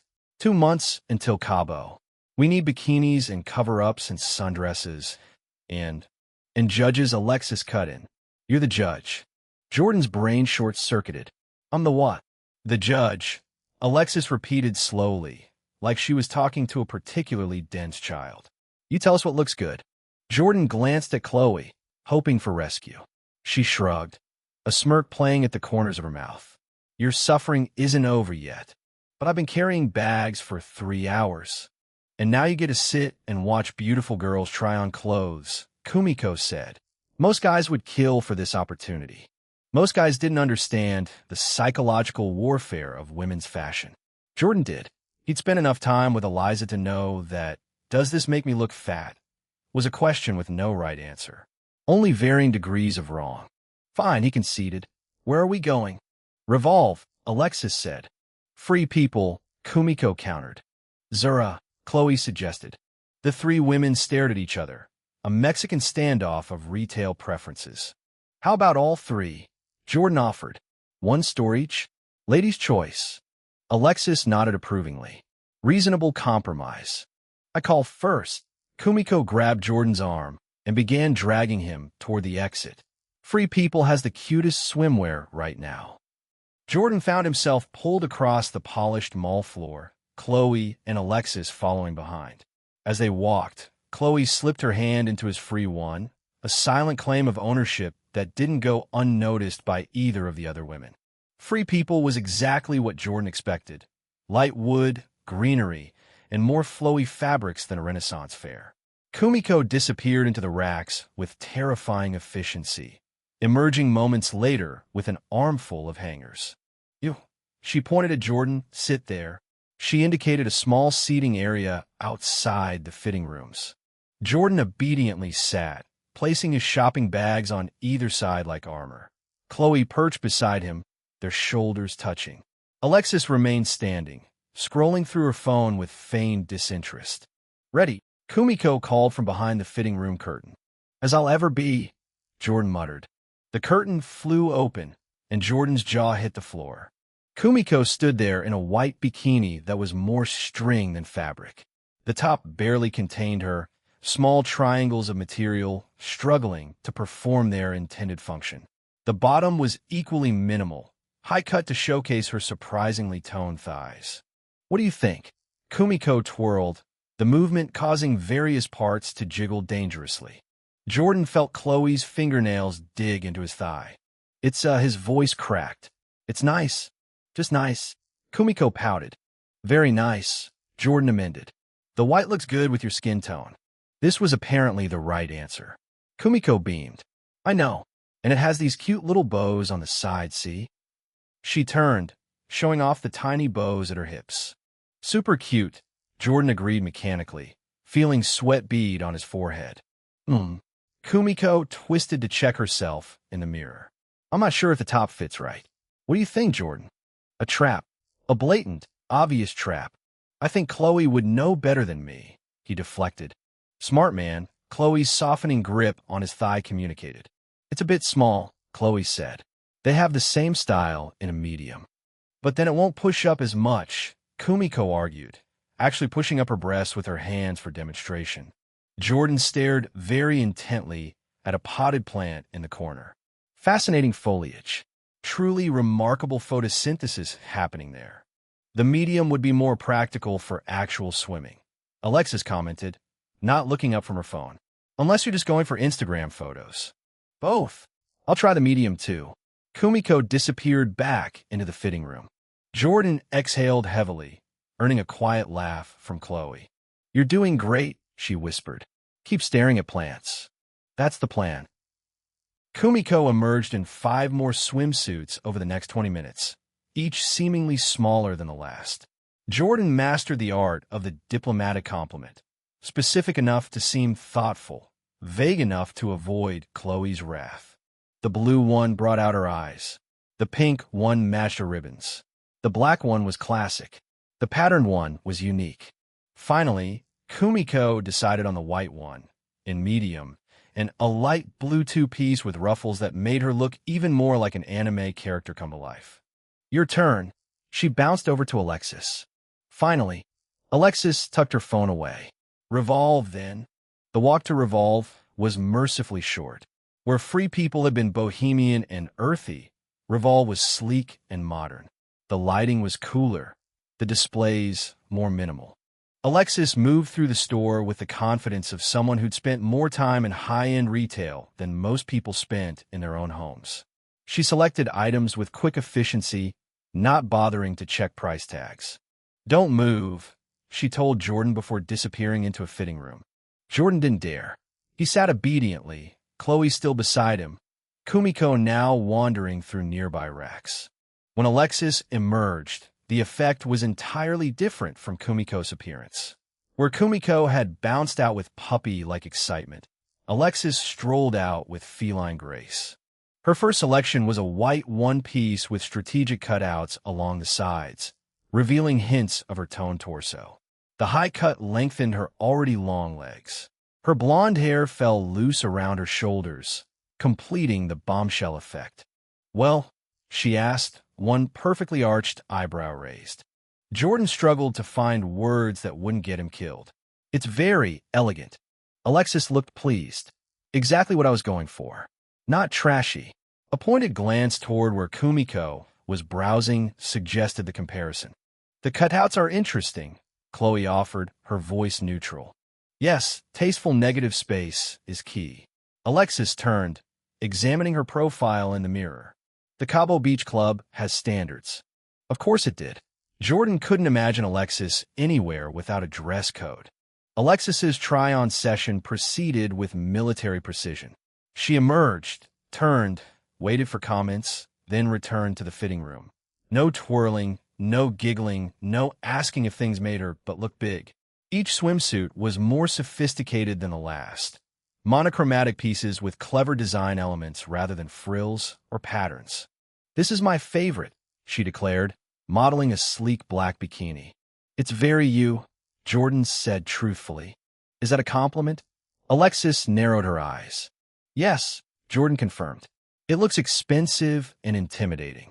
Perfect for making other women feel bad about themselves at the beach club. Alexis laughed, an actual, genuine laugh that transformed her face. Exactly right. That's what vacation is for.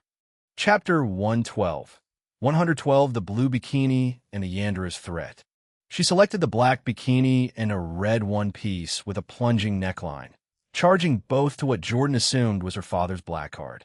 Your turn, she told Chloe, though I assume you'll just wear whatever you already have. Chloe smiled, a smile that didn't reach her eyes. Actually, I need new swimwear. I was thinking Zara. Zara was crowded, filled with normal people buying reasonably priced clothes. Alexis looked physically pained to be there, remaining near the entrance as Chloe navigated the racks. Jordan followed Chloe, watching her select pieces with quick confidence. Unlike the others, she asked his opinion before trying anything on. This one, she held up a simple black bikini. Boring, Kumiko called from nearby.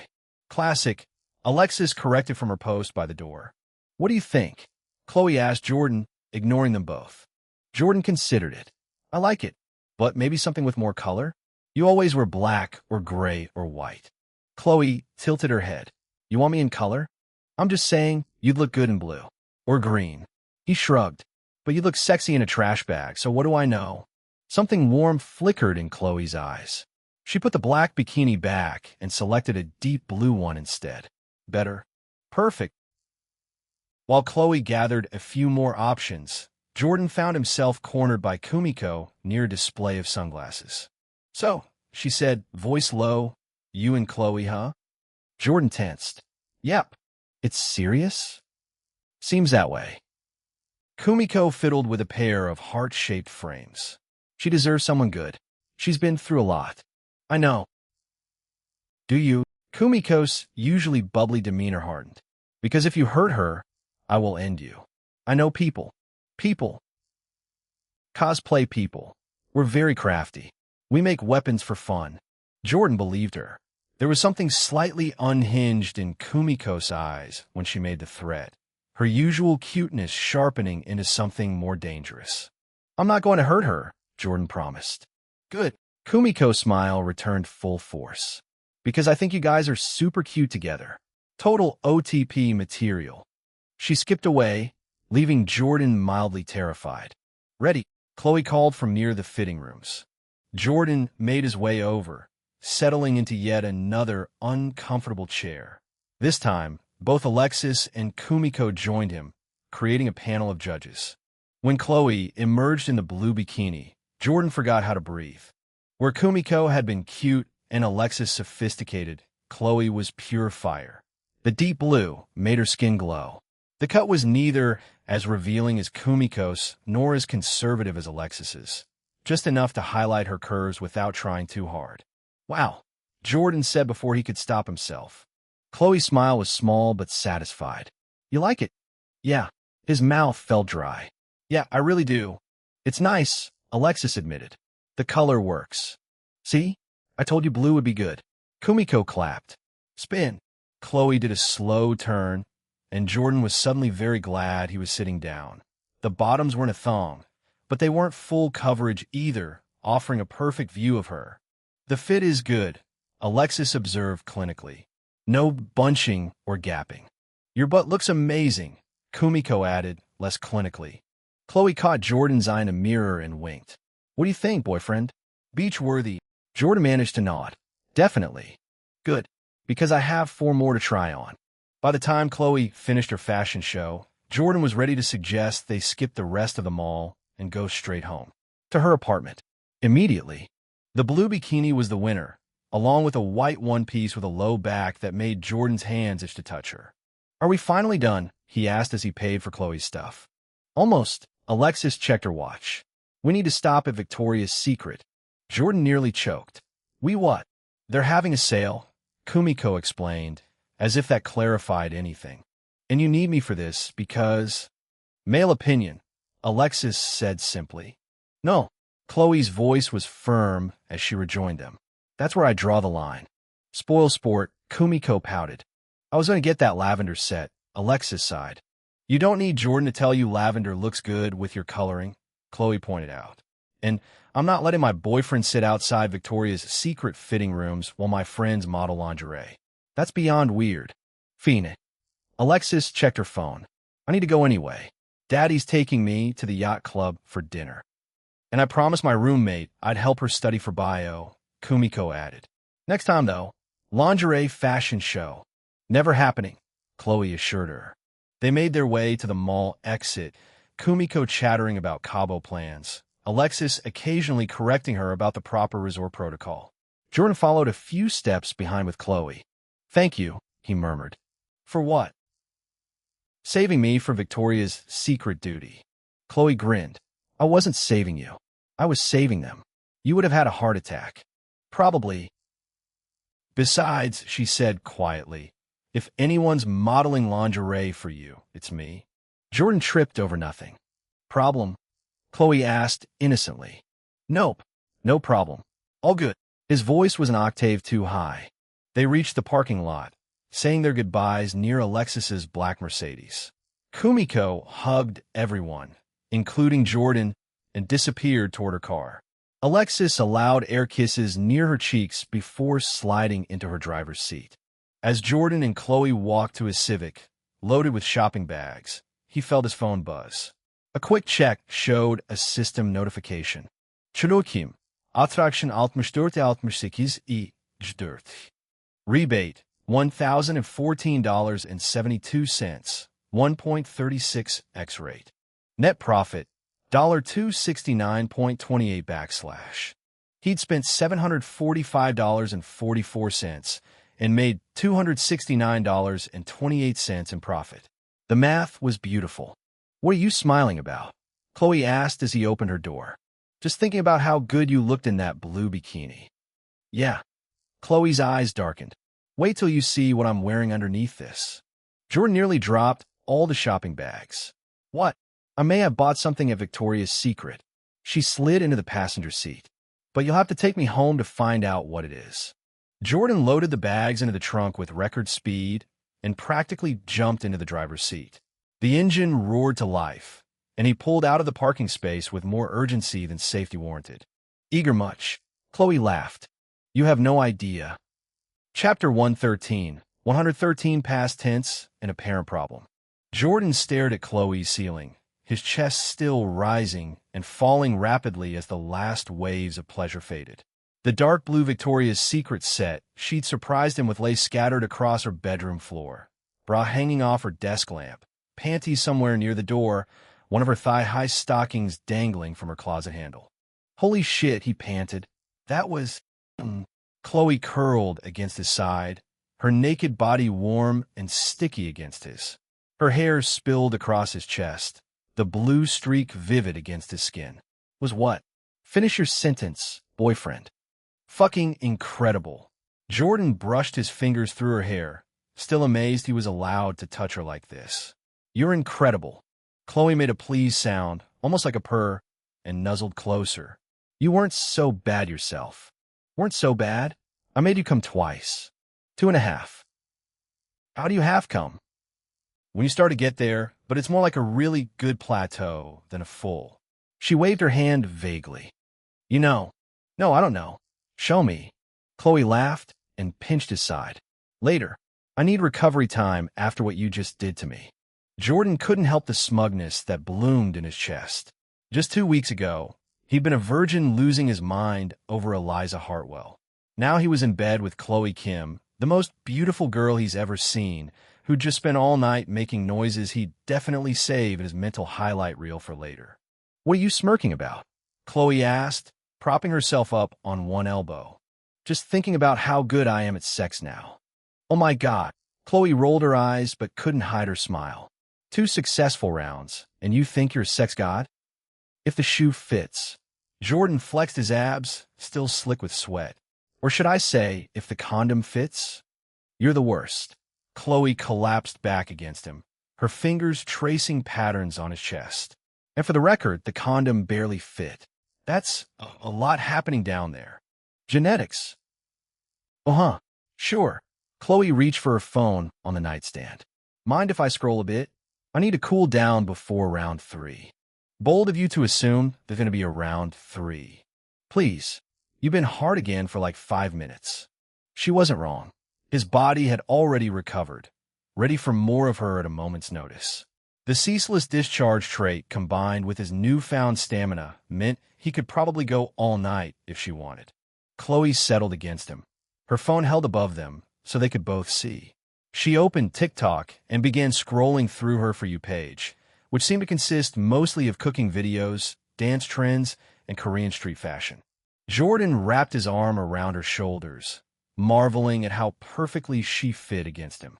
Her skin was soft under his fingertips, and she smelled like vanilla and sex. Oh, look at this one. Chloe stopped on a video of someone cooking army stew. I should learn to make that. What is it? Beauty jjigae. It's spam, sausage, ramen, and kimchi all simmered together. Comfort food. Sounds interesting. It's amazing. My dad used to make it every Sunday. There was again, past tense when she talked about her father. Chloe. Jordan hesitated, unsure if he should ask. Your dad, is he? Chloe went very still against him. Dead? Yeah. Her voice was flat, matter of fact. Almost a year ago. Cancer. Shit. I'm sorry. It's fine. I mean, it's not fine, but... She shrugged, her shoulder moving against his chest. It happened. He got sick really fast. For months from diagnosis to funeral. Jordan tightened his arm around her, pulling her closer. That's rough. Yeah. Chloe continued scrolling, but Jordan could tell she wasn't really seeing the videos anymore. He was the best. Worked 16-hour days at the dry cleaners, but always made time to help with my homework. Taught me to drive. Came to every school thing. Jordan swallowed, thinking of his own father. David McKnight worked hard too, but their relationship had always been strained. More boss and employee than father and son. Is that why you do the OnlyFans stuff? To help your mom? Chloe nodded. Medical bills were insane, even with insurance. And then we had to pay for the funeral, and the business started struggling because Dad was gone. She took a shaky breath. Mom tried to hide it, but I saw the bills. So I started making content. Just photos at first, then more. Jordan pressed his lips to the top of her head, inhaling the sweet scent of her shampoo. You're amazing. Taking care of your family like that. It's not amazing. It's necessary. Chloe's voice hardened. Besides, I'm quitting now. Going to focus on streaming. Because of me? Partly, but also because I'm tired of feeling like two different people. They lay in comfortable silence for a moment, the only sound their breathing and the muted audio from TikTok videos. Jordan stroked her hair, marveling at how silky it felt between his fingers. Chloe stopped on a video of someone getting ready for dinner with their boyfriend's parents. Oh God, tomorrow. What's tomorrow? Jordan asked, though he already knew the answer. Your parents. Dinner. Giuliano's. Chloe groaned and buried her face in his chest. Ag, it'll be fine. No, it won't. Her voice was muffled against his skin. Your mom already thinks I'm a skank because of how fast we got together. She does not think you're skank. You said she asked if I was that girl from your building in a weird tone. That's just how my mom talks about all my girlfriends. All your girlfriends? How many have there been? Shit. Jordan backpedaled quickly. I mean, theoretically, if I had multiple girlfriends, which I haven't, you're basically my first serious one. Chloe lifted her head, her eyes narrowing suspiciously. Basically, you are my first serious girlfriend. Eliza doesn't count. Chapter 114. 114, the girl who doesn't share well. Chloe seemed mollified, laying her head back down. Your mom's going to hate me. She's going to love you. Jordan rubbed her shoulder reassuringly.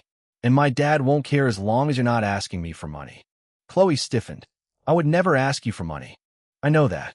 I'm saying that's all he cares about. He thinks I'm a gold digger. No. Jesus, Chloe. Jordan sat up, forcing her to look at him. My dad hasn't even met you yet. He has no opinion. I'm just saying, when we do meet them tomorrow, they're going to see how amazing you are and how happy you make me, and they're going to love you. Okay. Chloe bit her lip, not looking convinced. What should I wear? Something nice, but not too fancy. Giuliano's is upscale casual. Does that mean dress and heels or blouse and slacks? Jordan blinked. Oh, you don't know, do you? Not a clue. Chloe laughed, the tension breaking. You're useless. I'm a guy. We don't know these things. Well, your dad clearly dressed up enough to impress your mom at some point, or you wouldn't be here. Jordan made a face. Can we please not talk about my parents' dating life while we're both naked? Fair point.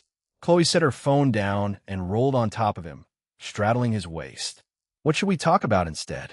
Jordan's hands automatically went to her hips, his thumbs brushing over the indents where her hip bones pressed against smooth skin. "Who says we need to talk at all?" Chloe tilted her head, her dark hair cascading over one shoulder. With the afternoon sun streaming through her window, she looked like something out of a dream.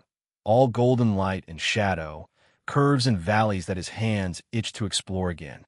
"Round 3?" she asked, a smile playing at the corners of her mouth. "I mean, if you insist." She leaned down, her lips hovering just above his. "I insist." But instead of kissing him, she pulled back and grabbed her phone again. "Wait, what? I thought." "1 second." Chloe opened her text messages. "I'm asking Kumiko what to wear tomorrow." Jordan groaned. "You're killing me." "Patience." She fired off a quick text, then tossed her phone aside. "Now, where were we?" She didn't wait for an answer before pressing her lips to his, her tongue slipping into his mouth with practiced ease. Jordan responded instantly, his hands sliding up her back to tangle in her hair. Chloe pulled back just enough to whisper against his lips. "You're all mine, you know that? No matter what your parents think of me." The possessiveness in her voice sent heat straight to his core. "All yours." "Good." She rolled her hips, grinding against his hardness. "Because I don't share well." Jordan swallowed, thinking about the inheritance lie he'd told her. About how he'd eventually need to find 2 more girlfriends to satisfy his grandfather's fictional will. About how he'd have to convince Chloe to be okay with that arrangement. But those are problems for another day. Right now, with Chloe's warm, naked body moving against his, her lips trailing fire down his neck, her hands everywhere at once. Right now, all he wanted to be was hers. "Chloe!" He groaned as she reached between them to guide him inside her. Her back arched as she sank down on him, taking him fully in one slow, smooth motion. "Fuck, Jordan, you feel so good." His brain short-circuited as her tight heat enveloped him. No matter how many times they did this, he never got used to the overwhelming sensation of being inside her. "You okay?" he managed, hands gripping her thighs. "More than okay." Chloe began to move, rising and falling in a rhythm that had them both panting within minutes. "You're so deep like this. Feels like, Her words dissolved into moans as Jordan thrust upward to meet her movements. The bed creaked beneath them, a steady soundtrack to their lovemaking. "Look at me," Jordan commanded, and Chloe's eyes snapped to his. "I want to see your face when you come." "Oh God." Her movements became more frantic, less coordinated. "Jordan, I'm close." Already, he couldn't help the smugness in his voice. "Shut up. It's your fault." Jordan slid one hand between them, his thumb finding the spot that made her scream. Chloe's eyes widened, her mouth falling open. Oh, fuck, Jordan. I'm. Her body seized around him, walls pulsing as she came.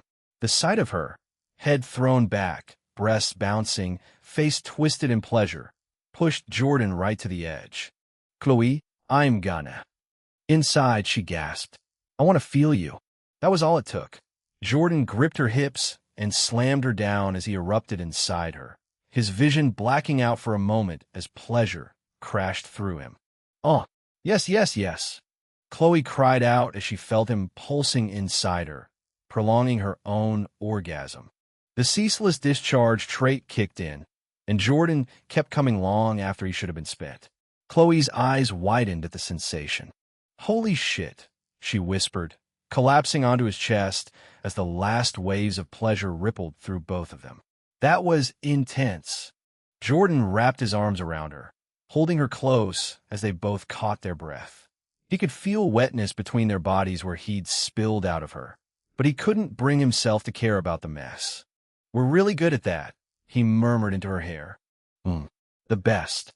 Chloe nuzzled into his neck, her breath warm against his skin. "Maybe we should skip dinner with your parents and just do this all night instead." Tempting, but my mom would hunt us down. Scary. "You have no idea." They lay tangled together, sweat cooling on their skin, neither willing to move just yet. Jordan traced lazy patterns on Chloe's back, marveling at how soft she was, how perfectly she fit against him. His phone buzzed from somewhere on the floor, but he ignored it. The system could wait. Whatever notifications or quests or rewards it had for him weren't as important as this moment. With Chloe's heartbeat steady against his chest and her breathing slowing as she drifted towards sleep. "We should shower," he whispered, even as his own eyes grew heavy. "5 minutes," Chloe mumbled. "Just gimme 5 minutes." "Okay." Jordan pressed a kiss to her forehead. 5 minutes. Chapter 115. 115, the Adele piece, and the alluring whisper, P.S. bonus. Jordan sat on a plush burgundy bench in a small waiting room lined with framed gold records, sheet music, and what looked like autograph photos of people who might have been famous before he was born. The receptionist, a woman in her 60s with silver hair pulled into a severe bun, typed aggressively on an ancient desktop computer, occasionally shooting him suspicious glances over her half-moon glasses. He checked his phone again. For 30. Chloe had been in her lesson for 40 minutes. "She's usually done by now," the receptionist said without looking up from her computer. "Miss Karina runs long when she finds a student interesting." Jordan nodded, unsure if this required a response. He'd never sat through one of Chloe's singing lessons before. When she mentioned having a lesson scheduled today, he'd offered to drive her rather than making her use her own gas. Then somehow he'd ended up waiting in this stuffy little room that smelled like artificial lavender and old books. Chloe had been oddly nervous about him being here.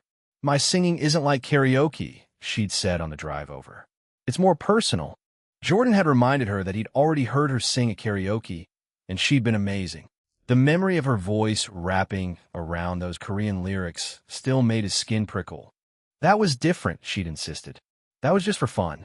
But Jordan had seen something in her eyes when she sang, something alive and electric that made her entire face transform. The door at the end of the hallway opened, and a woman in her 40s with platinum blonde hair, cut in a sharp bob, emerged. She wore a flowing black dress with bright silver jewelry that clinked when she moved. "You must be Jordan," she said, her voice carrying a hint of an accent he couldn't place. "Chloe has been hiding you from me." Jordan stood, towering over the petite vocal coach. "Nice to meet you, ma'am. Please call me Karina." She beckoned him. Come. Chloe is too modest. I want you to hear what your girlfriend can do." Jordan followed her down the hallway, past framed certificates and more gold records, into a room with soundproofed walls. A sleek black grand piano dominated the space, and Chloe stood beside it, her cheeks already pink. She looked up as Jordan entered, and the color on her face immediately deepened to a dark rose. "Miss Karina," she started. "Hush, child. I want him to hear." Karina sat at the piano. "The Adele piece we were working on." Chloe shot Jordan an embarrassed look, then closed her eyes and took a deep breath. The piano began, soft and melancholy, and then Chloe opened her mouth. The world outside of her voice simply ceased to exist. Her voice was fuck. It wasn't just good. It wasn't just better than karaoke. It was something else entirely. A voice with a smoky texture in the low notes and a raw, breaking quality that made the lyrics feel less like a song and more like a confession. She sang Someone Like You with such raw feeling that Jordan found himself leaning against the wall for support. When she hit the chorus, her voice soared, powerful and pure and utterly captivating. Jordan forgot where he was. He forgot who he was. All that existed was Chloe, standing there with her eyes closed, pouring her soul into the lyrics. The song ended, and Chloe opened her eyes, looking directly at Jordan. He realized his mouth was hanging open. "Holy shit," he whispered. Karina clapped her hands together once. "Good, yes? Your girlfriend has a gift. She is being stubborn about pursuing it seriously, but perhaps you can convince her." Chloe tucked her hair behind her ear, looking anywhere but at Jordan. "I'm not being stubborn. I'm being realistic. Talent like yours is wasted on realism," Karina scoffed. She turned to Jordan. "Do you sing as well?" "No," Jordan said automatically. "Yes, he does," Chloe countered, finally looking at him. "He's amazing. He brought the house down at karaoke." "That was different," Jordan said, echoing her earlier words. "Wonderful." Karina patted the space next to her on the piano bench. "Show me." "I really don't." "Jordan." Chloe's eyes sparked with mischief. You made me sing. It's only fair. He was trapped, and she knew it. With a sigh of defeat, Jordan crossed to the piano. What should I sing? He asked, hoping his discomfort wasn't as obvious as it felt. Something simple. Karina tapped her chin. Do you know Fly Me to the Moon? Frank Sinatra? Yeah, but... Karina's fingers found the keys, and the familiar intro filled the room. Jordan shot Chloe a panicked look, but she just smiled encouragingly. Fuck it. He'd faced worse than singing for his girlfriend and her vocal coach. He opened his mouth and let the alluring whisper take over. Fly me to the moon. Let me play among the stars. The effect was immediate. Karina's fingers stumbled on the keys, and she recovered quickly, but her eyes widened. Chloe's smile vanished, replaced by something darker, more intense. Jordan continued, focusing on keeping his voice steady. The trait did most of the work, smoothing out his natural tone into something richer, more resonant. He wasn't Frank Sinatra, but he wasn't half bad. When he finished the first verse and chorus, Karina lifted her hands from the keys, staring at him. Where did you train? She demanded. I didn't. Impossible. That voice. She shook her head. The tone quality alone. Have you considered pursuing music professionally? Jordan laughed. No, you should. Karina stood abruptly. Both of you should. Such waste of natural talent. It offends me. Chloe was still staring at him, her lips slightly parted. Her eyes had that same look they'd had at karaoke, hungry, almost predatory. I'll leave you two to discuss, Karina said, gathering her sheet music. Chloe, same time next week. Jordan, think about what I said. She swept out of the room, leaving Jordan alone with Chloe. So, he said, breaking the silence. That was awkward. Chloe crossed the room in 3 quick steps and kissed him hard, backing him against the piano. The keys jangled discordantly as his hips hit the edge. MMPH. Jordan managed, his hands automatically finding her waist. She pulled back. Do you have any idea what your voice does to me? I'm getting an idea. He grinned, cocky now that he understood her reaction. Don't get smug. She kissed him again, softer this time. Why didn't you tell me you could really sing? I didn't know I could, honestly. It's recent. Not a lie. The alluring whisper trait was very recent. Well, it's sexy as hell. She stepped back, straightening her shirt. But we should probably get out of here before Miss Karina comes back and tries to sign you to a record deal. Jordan checked his watch. Shit, we need to get ready for dinner. My parents are expecting us at 7. The reminder of dinner with his parents dampened the mood instantly. Chloe's smile faded, and she reached for her bag. Let's go then, she said, her voice tight. They drove back to the Cooper Garment Lofts, mostly in silence. Chloe stared out the passenger window, her fingers twisting the strap of her handbag into a tight knot. She hadn't said a word since they left. When they reached his apartment, she followed him inside rather than going her own unit. They'd fallen into an easy rhythm over the past week, spending more nights together than apart. Her toothbrush sat next to his in the bathroom. His shirts occasionally ended up in her laundry. I'm going to shower, Chloe announced, dropping her bag on his kitchen counter. Want company? Jordan waggled his eyebrows. She laughed despite her nervousness. No, we'll never make it to dinner if you join me. Jordan couldn't argue with that logic. While Chloe showered, he laid out his new clothes on the bed, the navy slacks and button-up that Alexis had helped him pick out. He paired them with a silver tie that Chloe had knotted for him at the store. The outfit looked sophisticated adult, like someone who had his shit together. He hoped his parents would buy it. Chapter 116, 116.75%, and that question. The bathroom door opened, releasing a cloud of steam. Chloe emerged wrapped in a towel, her wet hair slicked back from her face. Your turn, she said, crossing to his closet where she'd stashed some of her clothes. I hung my dress in here yesterday. The blue one. Blue dress, nice. Jordan grinned. Easy access. You're impossible. She swatted his arm as he passed. Hurry up. We can't be late. The shower helped clear Jordan's head. He stood under the hot spray, mentally preparing for the evening ahead. His parents were going to love Chloe. She was smart, beautiful, talented. Nothing like Eliza, who'd only wanted his money and attention. Chloe had her own life, her own ambitions. She was independent and stubborn and so goddamn sexy, it made his brain short-circuit sometimes. But she was also nervous about meeting his family, and that made him want to protect her. To make sure his mother didn't say anything judgmental, that his father didn't interrogate her about her career goals or financial stability. By the time he stepped out of the shower, Jordan had a plan. He'd keep the conversation light, focused on easy topics. He'd steer his parents away from anything that might make Chloe uncomfortable. He'd be the perfect boyfriend.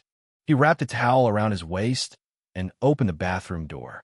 Chloe stood by the window, already dressed in the deep blue cocktail dress they'd picked out together. It hugged her curves in a way that made Jordan's mouth go dry, the neckline dipping just low enough to show the upper swell of her breasts. Her hair was partially dry, the blue streak vivid against the dark strands. She turned when he entered. "What do you think?" "I think I'm the luckiest guy on the planet," Jordan said honestly. A smile spread across her face, lighting up her eyes. Yeah. He crossed to her, still dripping from the shower, and kissed her softly. "You look incredible." "So do you." She ran a finger down his bare chest, leaving a trail of goosebumps. "But you should probably put some clothes on, or we're definitely going to be late." Jordan dressed quickly, the new clothes feeling strange but good against his skin.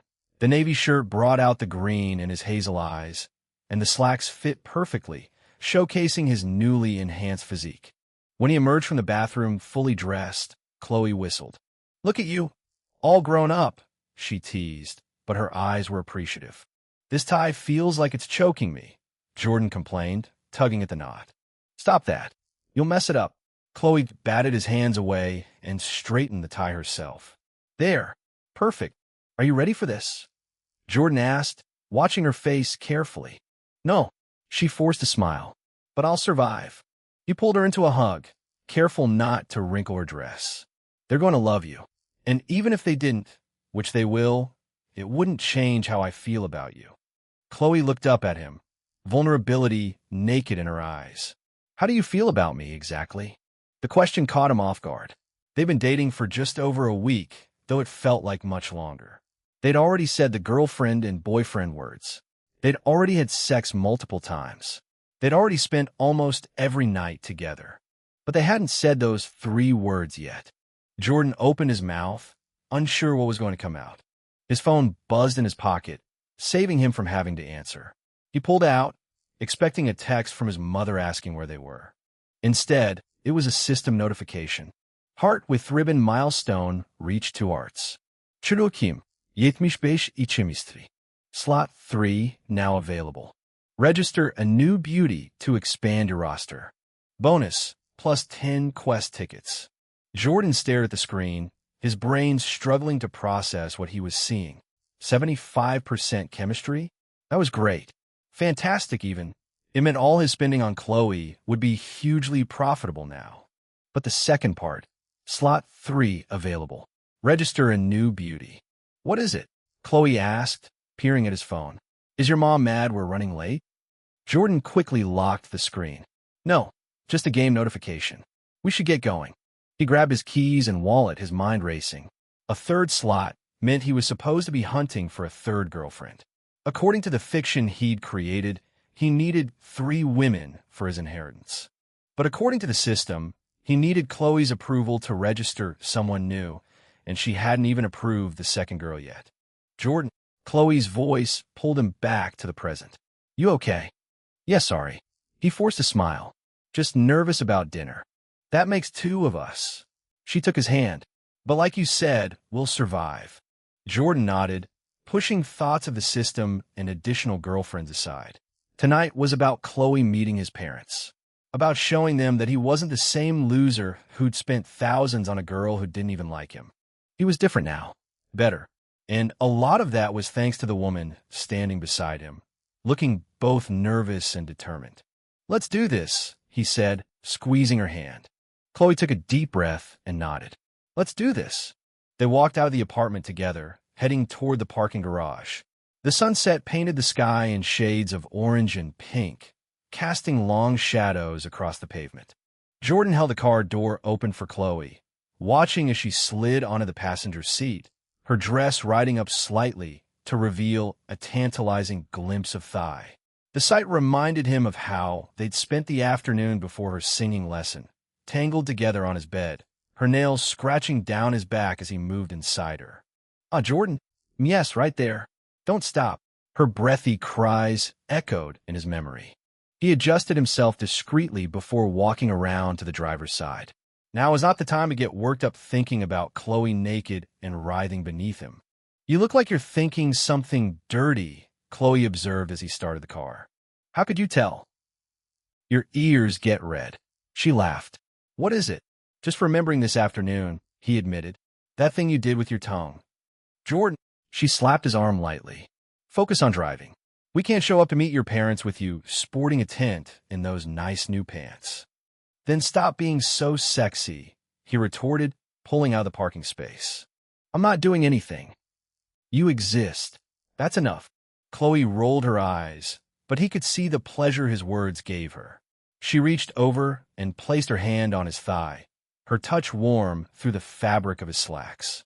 "Just so you know," she said quietly, "I'm planning on ripping those nice new clothes off you the minute we get home." Jordan nearly swerved into another lane. "Jesus, Chloe, you can't say stuff like that when I'm driving." She smirked. Consider it motivation to get through dinner quickly. Chapter 117. 117. The son you knew is dead. Jordan sat in the parking lot of Giuliano's with the engine off, his hands gripping the steering wheel like it might fly away if he let go. The restaurant glowed warm through the darkness, all amber light and expensive-looking windows. Valets in crisp, white shirts directed traffic. A couple walked past in clothes that probably cost more than his old laptop. His parents were inside, waiting. When's the last time I saw them? Jordan's mind raced back. Christmas Eve, before everything went to shit. Before Eliza, before the parking lot, before I spent 2 weeks on my bedroom floor wondering if dropping out was an option. That version of Jordan had fried brown hair and soft shoulders. He'd apologized for taking up space in rooms. He'd worn the same 3 hoodies on rotation because picking clothes felt like too much effort. The guy in the mirror now looked nothing like that. His mother was going to freak out. His father was going to ask questions Jordan couldn't answer. "Yeah, Dad, I got ripped in 2 weeks because I rolled a trade from a magical phone app. No big deal. Also, I can sing now without sounding like a dying cat, and my voice makes women horny. Want to hear?" "Jordan." Chloe's voice cut through the spiral. He turned to find her watching him with those beautiful eyes of hers. "We got this," she said, except her hand was shaking where it rested on his thigh. The tremor ran through her fingers, betraying the calm in her voice. Jordan looked down at that hand, at the carefully painted nails and the delicate bones underneath. She was scared too. She's about to meet the people who made me. The ones who watched me be pathetic for 18 years. The ones who know exactly what kind of mess I was 2 weeks ago. And she was still here, still wearing that blue dress that made his brain malfunction, still holding his hand even though hers was shaking. Jordan exhaled slowly, feeling something settle in his chest. "Yeah," he said, "we got this." He opened the car door and stepped out into the cool January air. The valet approached, but Jordan waved him off, walking around to Chloe's side instead. When he opened her door, she looked up at him with an expression somewhere between grateful and terrified. "Ready?" he asked, offering his hand. Not even a little bit. She took it anyway, standing carefully in her heels. "But let's do it before I chicken out." The hostess greeted them at the entrance with a professional smile. "Welcome to Giuliano's. Do you have a reservation?" "McKnight," Jordan said. "Party of 4. "Of course. Your parents have already arrived. Right this way, please." "Oh, good. No time to prepare. No chance to get our story straight. Just straight into the fire." They followed the hostess through the dining room. White tablecloths, candles flickering in glass holders, soft Italian music playing from hidden speakers. The kind of place where you whispered instead of talked. Jordan spotted his parents at a corner table near the window. His mother saw him first. Susan McKnight's face went through several expressions in rapid succession. Confusion, recognition, shock. Her mouth actually dropped open. "Jordan, She stood so fast her chair scraped. Oh my God, I love your hair. Thank you, Fade Kings. Thank you, Marcus. Thank you for making me look like a human being instead of a CVS hair dye commercial. His father rose more slowly, those sharp gray eyes taking in every detail. The haircut, the clothes, the posture, the fact that Jordan's shoulders now filled out his shirt instead of hanging loose inside it. David McKnight didn't say anything. He just looked. Jordan's throat went dry. Hey, Mom. Dad. He pulled Chloe forward slightly, acutely aware of how her hand gripped his. This is Chloe Kim, my girlfriend. Hi, Mr. and Mrs. McKnight. Chloe's voice came out higher than normal. It's so nice to finally meet you both. Jordan's told me so much about. Susan lunged forward and pulled Chloe into a hug. Chloe made a small squeaking sound, her eyes going wide over Susan's shoulder. Jordan watched his girlfriend's brain short-circuit as his mother embraced her with a kind of warmth that didn't take no for an answer. Oh, you're beautiful, Susan said, pulling back to hold Chloe at arm's length. Look at you. Jordan didn't mention how pretty you were. And I love this dress. Is it anthropology? Chloe glanced at Jordan desperately. Zara, actually. Thank you. That's really kind of you to say. Please, seat. Susan gestured to the empty chairs. We just got here ourselves. Traffic on the 405 was terrible. David extended his hand to Chloe as she sat. Nice to meet you, Chloe. You too, Mr. McKnight. Chloe shook his hand, her professional smile firmly in place now. Jordan recognized it immediately, the mask snapping into place. He sat beside her, his knee finding hers onto the table. So, Susan settled in her chair, beaming like Christmas had come early. Tell us everything. How'd you two meet? Was it at school? We're neighbors, actually, Chloe said. We live in the same apartment building. The Cooper Garment Lofts. Oh, those are lovely. Susan turned to Jordan. I'm so glad you cleaned that place up, honey. I was worried you were living in squalor. Jesus Christ, mon. It wasn't that bad, Jordan lied. David made a sound that might have been a laugh. Your mother found a pizza box in your bed when she helped you move in. That was one time. It was 3 times, David corrected. We counted. Chloe bit her lip, clearly trying not to smile. Jordan shot her a look. Don't you dare. Anyway, Susan continued, mercifully changing the subject. How long have you been dating? Cassie mentioned it was recent. A week, Chloe said. We've been official for about a week now. The table went quiet. Jordan watched his mother's smile freeze, watched his father's eyebrows rise just slightly. Here we go. Here's where they ask if we're being safe, if we're rushing into things, if I learned nothing from Eliza. Well, Susan said carefully, that's wonderful, dear. Sometimes you just know, don't you? David picked up his water glass, took a sip, set it down with deliberate care. Jordan, his father's voice was neutral. Too neutral. Can I talk to you for a moment? Privately. Fuck. Dad, we just sat down. It'll only take a minute. David stood, already moving toward the hallway where the bathrooms were. Jordan looked at Chloe. She gave him a small nod. Go. I'll survive your mom. He pushed back from the table and followed his father through the dining room. Other diners glanced up, probably wondering what drama was about to unfold. David led him past the bathrooms to a quieter alcove near the kitchen entrance. The sounds of clattering plates and shouted Italian filtered through the door. His father turned to face him. What the hell happened to you? Jordan blinked. What? 2 weeks ago you were. David gestured vaguely at Jordan's entire existence. And now you're this. You look like you've been working out for 6 months. Your hair's different. Your clothes actually fit. You're standing up straight. He paused. And you have a girlfriend who looks at you like that. I've been hitting the gym, Jordan said. And I got my hair fixed. Is that a problem? No. David's expression softened slightly. It's not a problem. I'm proud of you, son. I am. But I need to know this is real. That you're not just putting on a show for our benefit. Jordan thought about the system, about the traits and the money and the percentages that tracked every interaction, about the lie he'd told Chloe regarding an inheritance that required 3 girlfriends. It's real, he said, and that part, at least, was true. I hit rock bottom, Dad, and I decided I was done being that person.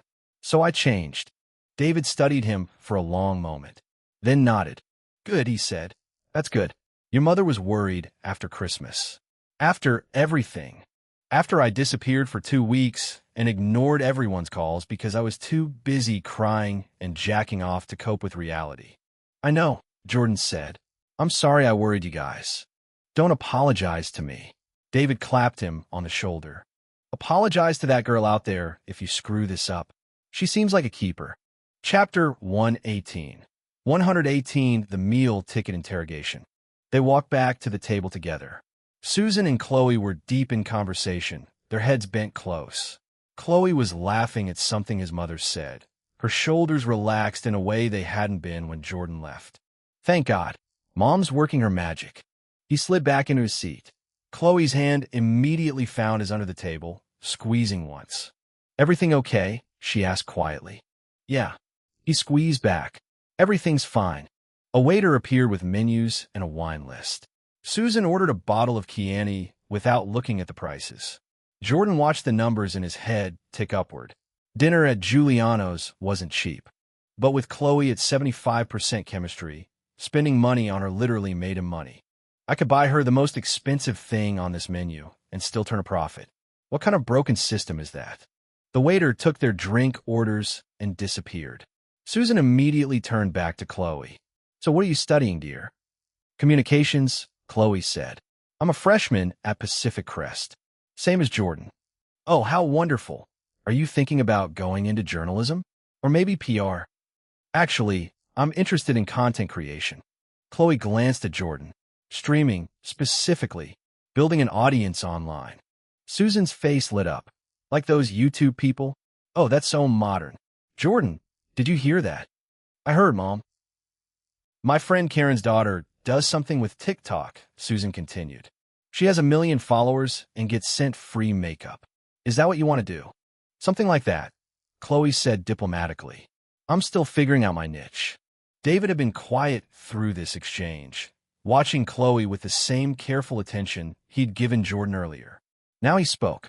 What do your parents think about that career path? Chloe's smile faltered. Just for a second.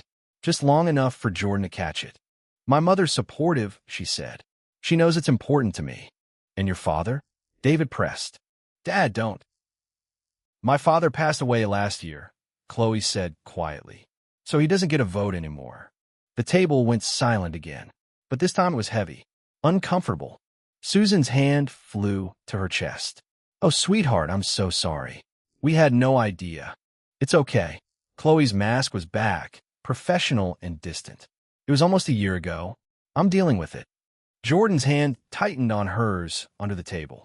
She squeezed back, hard enough that her nails dug into his palm. Change the subject. Say something.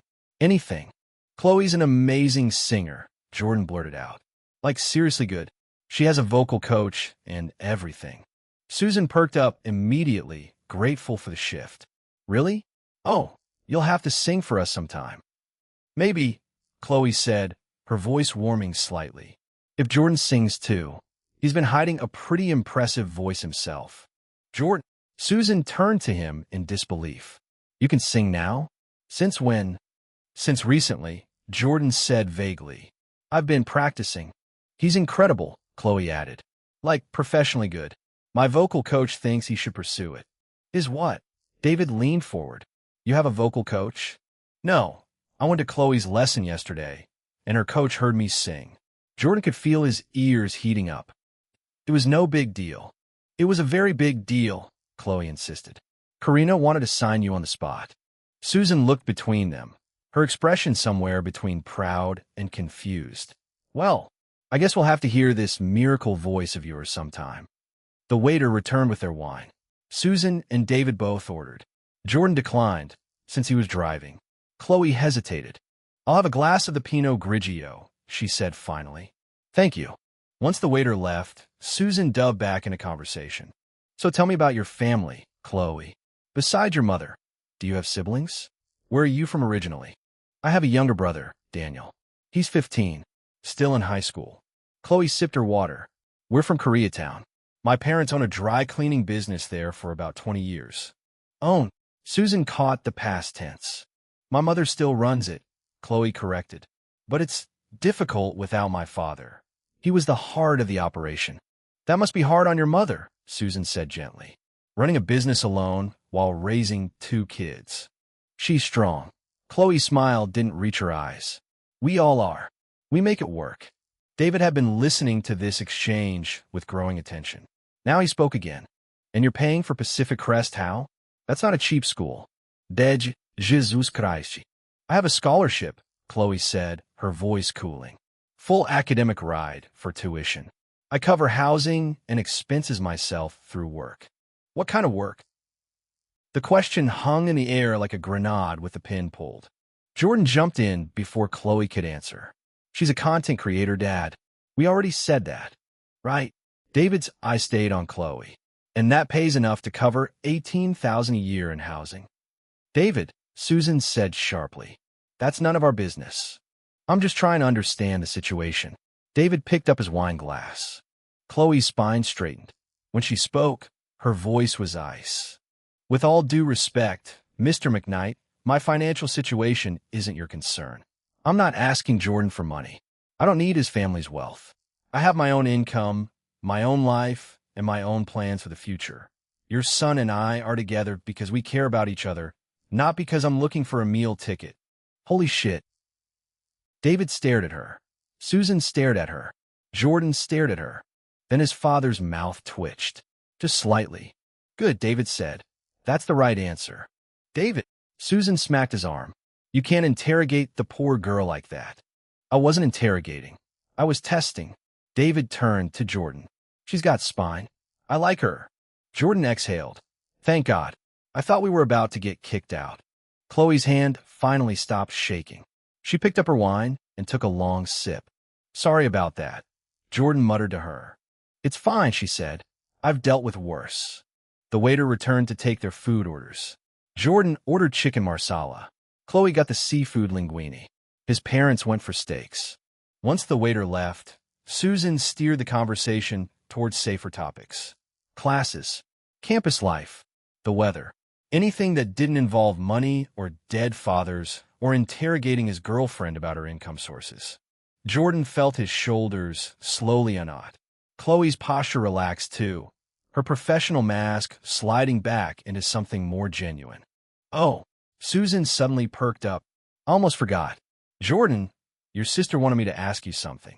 About Thanksgiving. Thanksgiving? That's like 9 months away. What about it? Cassie wants a host this year.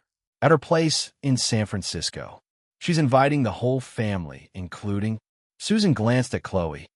Well, including significant others. If you're still together by then, of course. Mom. What?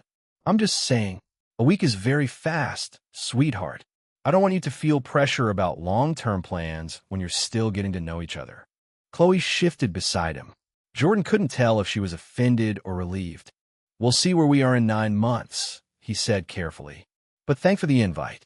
Under the table, Chloe's hand found his thigh. Her fingers traced small circles through the fabric of his slacks, moving higher with each pass. Jordan nearly choked on his water.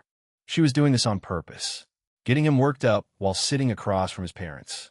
Her face remained perfectly innocent, engaged in whatever Susan was saying about Cassie's new apartment. Evil. She's actually evil. Chapter 119. 119, an under-the-table declaration of war.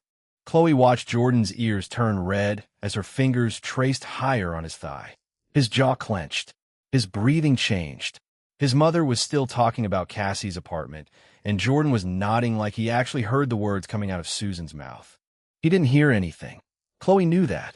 She could see the tension in his shoulders, the way his hand gripped his water glass like he was trying to crush it.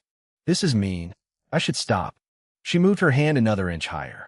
Jordan's leg jerked. He coughed into his napkin. Are you all right, sweetheart? Susan paused mid-sentence. Fine. Jordan's voice came out strained. Just, water went down wrong. David gave his son a look that suggested he didn't believe that for a second.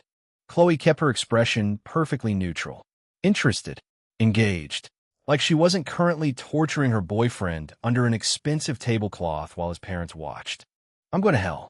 Definitely going to hell. But the nervous energy that had been eating through her stomach since they walked in was finally fading. David's interrogation had rattled her. The question about her father had hurt more than she wanted to admit. And Susan's comment about them still being together in 9 months had made something twist in her chest. Because what if they weren't? What if this whole thing fell apart before Thanksgiving? Jordan had promised her something earlier, that he was hers, that she didn't need to share. But the inheritance requirement hung over them like a guillotine blade waiting to drop. 2 more girls. He needs 2 more girls. And I said I'd help him pick them. The thought made her want to throw up, or break something, or both. So instead she dragged her fingers along the inside of Jordan's thigh and watched him try not to completely lose his mind in front of his parents. Chloe. Susan's voice cut through her thoughts. What about you, dear? Do you have any siblings besides your brother? Just Daniel. Chloe pulled her hand back to a safer location. Jordan exhaled like he'd been holding his breath underwater. He's obsessed with video games right now. Wants to be a professional streamer when he grows up. Like you. Susan smiled. That's sweet. You could mentor him. Maybe. Chloe sipped her wine. He's better at games than I am, though. I'm planning to focus on lifestyle content. Fashion, cooking, that kind of thing. Oh, Korean cooking? Susan perked up. I love Korean food. There's this wonderful place in Irvine that makes the best bibimbap. My father used to make beauty jjigae every Sunday. The words slipped out before Chloe could stop them. It was his specialty. The table went quiet again. Chloe cursed herself internally. Stop bringing him up. They already think you're tragic enough. But Jordan's hand found hers under the table. Squeezed once. His thumb traced circles on her palm the way hers had been tracing circles on his thigh. Thank you. That's a beautiful tradition, Susan said gently. Food is such an important part of keeping someone's memory alive. Chloe nodded, didn't trust herself to speak. The waiter arrived with their food.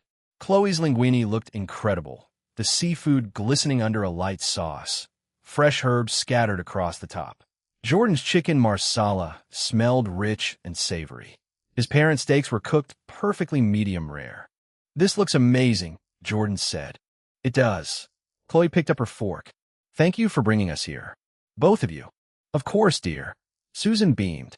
We wanted to meet the girl who's made such an impression on our son. An impression, right? Because he went from pathetic simp to functional human in 2 weeks, and I was just there, existing next door. Except that wasn't true. Jordan had changed himself. She'd just been there to watch it happen, to benefit from it, if she was being honest. No, stop. You're more than that. He said so himself. Chloe took a bite of her pasta. The flavors exploded on her tongue. Garlic, white wine, butter, fresh tomatoes. She made a small sound of approval without meaning to. Jordan glanced at her. His hazel eyes were warm. Good, he asked. Really good. She twirled more pasta onto her fork. Want to try some? Sure. She leaned over and fed him a bite directly from her fork. His lips closed around the tines. He chewed slowly, his gaze never leaving hers. Stop looking at me like that. Your parents are right there. But she couldn't look away either. The air between them felt thick, heavy, charged with something that had nothing to do with pasta. Delicious, Jordan said. His voice dropped lower on the word. Rougher. Chloe's stomach flipped. Her thighs pressed together under the table. Not now. Absolutely not now. We are in public with his parents, and I am not going to get turned on by him eating seafood linguine.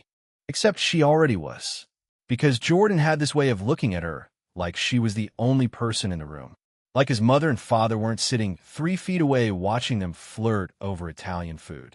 You two are adorable, Susan sighed. David, aren't they adorable? There's something, David said dryly. Jordan's ears turned red again. Chloe bit her lip to keep from laughing. The conversation shifted to safer topics as they ate.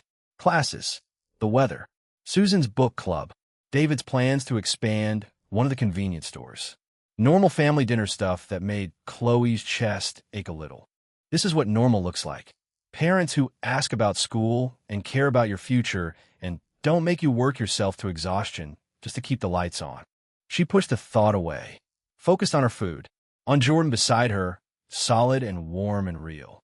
Halfway through dinner, Susan excused herself to use the restroom. The moment she left, David turned his full attention to Chloe. "I need to apologize," he said. "For earlier.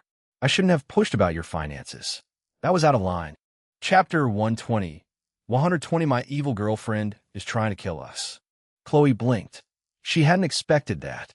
"It's fine," she said, choosing her words with care. "You were protecting your son. That's what parents do. I understand that." "Maybe so." David put his fork down, his calloused fingers resting flat against the white tablecloth. "But Jordan's had a rough few months. We've been worried. Real worried. When we heard he was seeing someone, we got defensive. Probably too defensive. That doesn't make it right." "You weren't rude," Chloe said. The lie came easy. "You asked direct questions. I don't have a problem with direct. My wife tells me I've got the finesse of a sledgehammer." David's mouth almost smiled. "Can't say she's wrong." Jordan had been quiet through the whole exchange, his posture rigid, like he was waiting for the floor to collapse. Now he cut in. "Dad, you really don't have to." "Yeah, you do."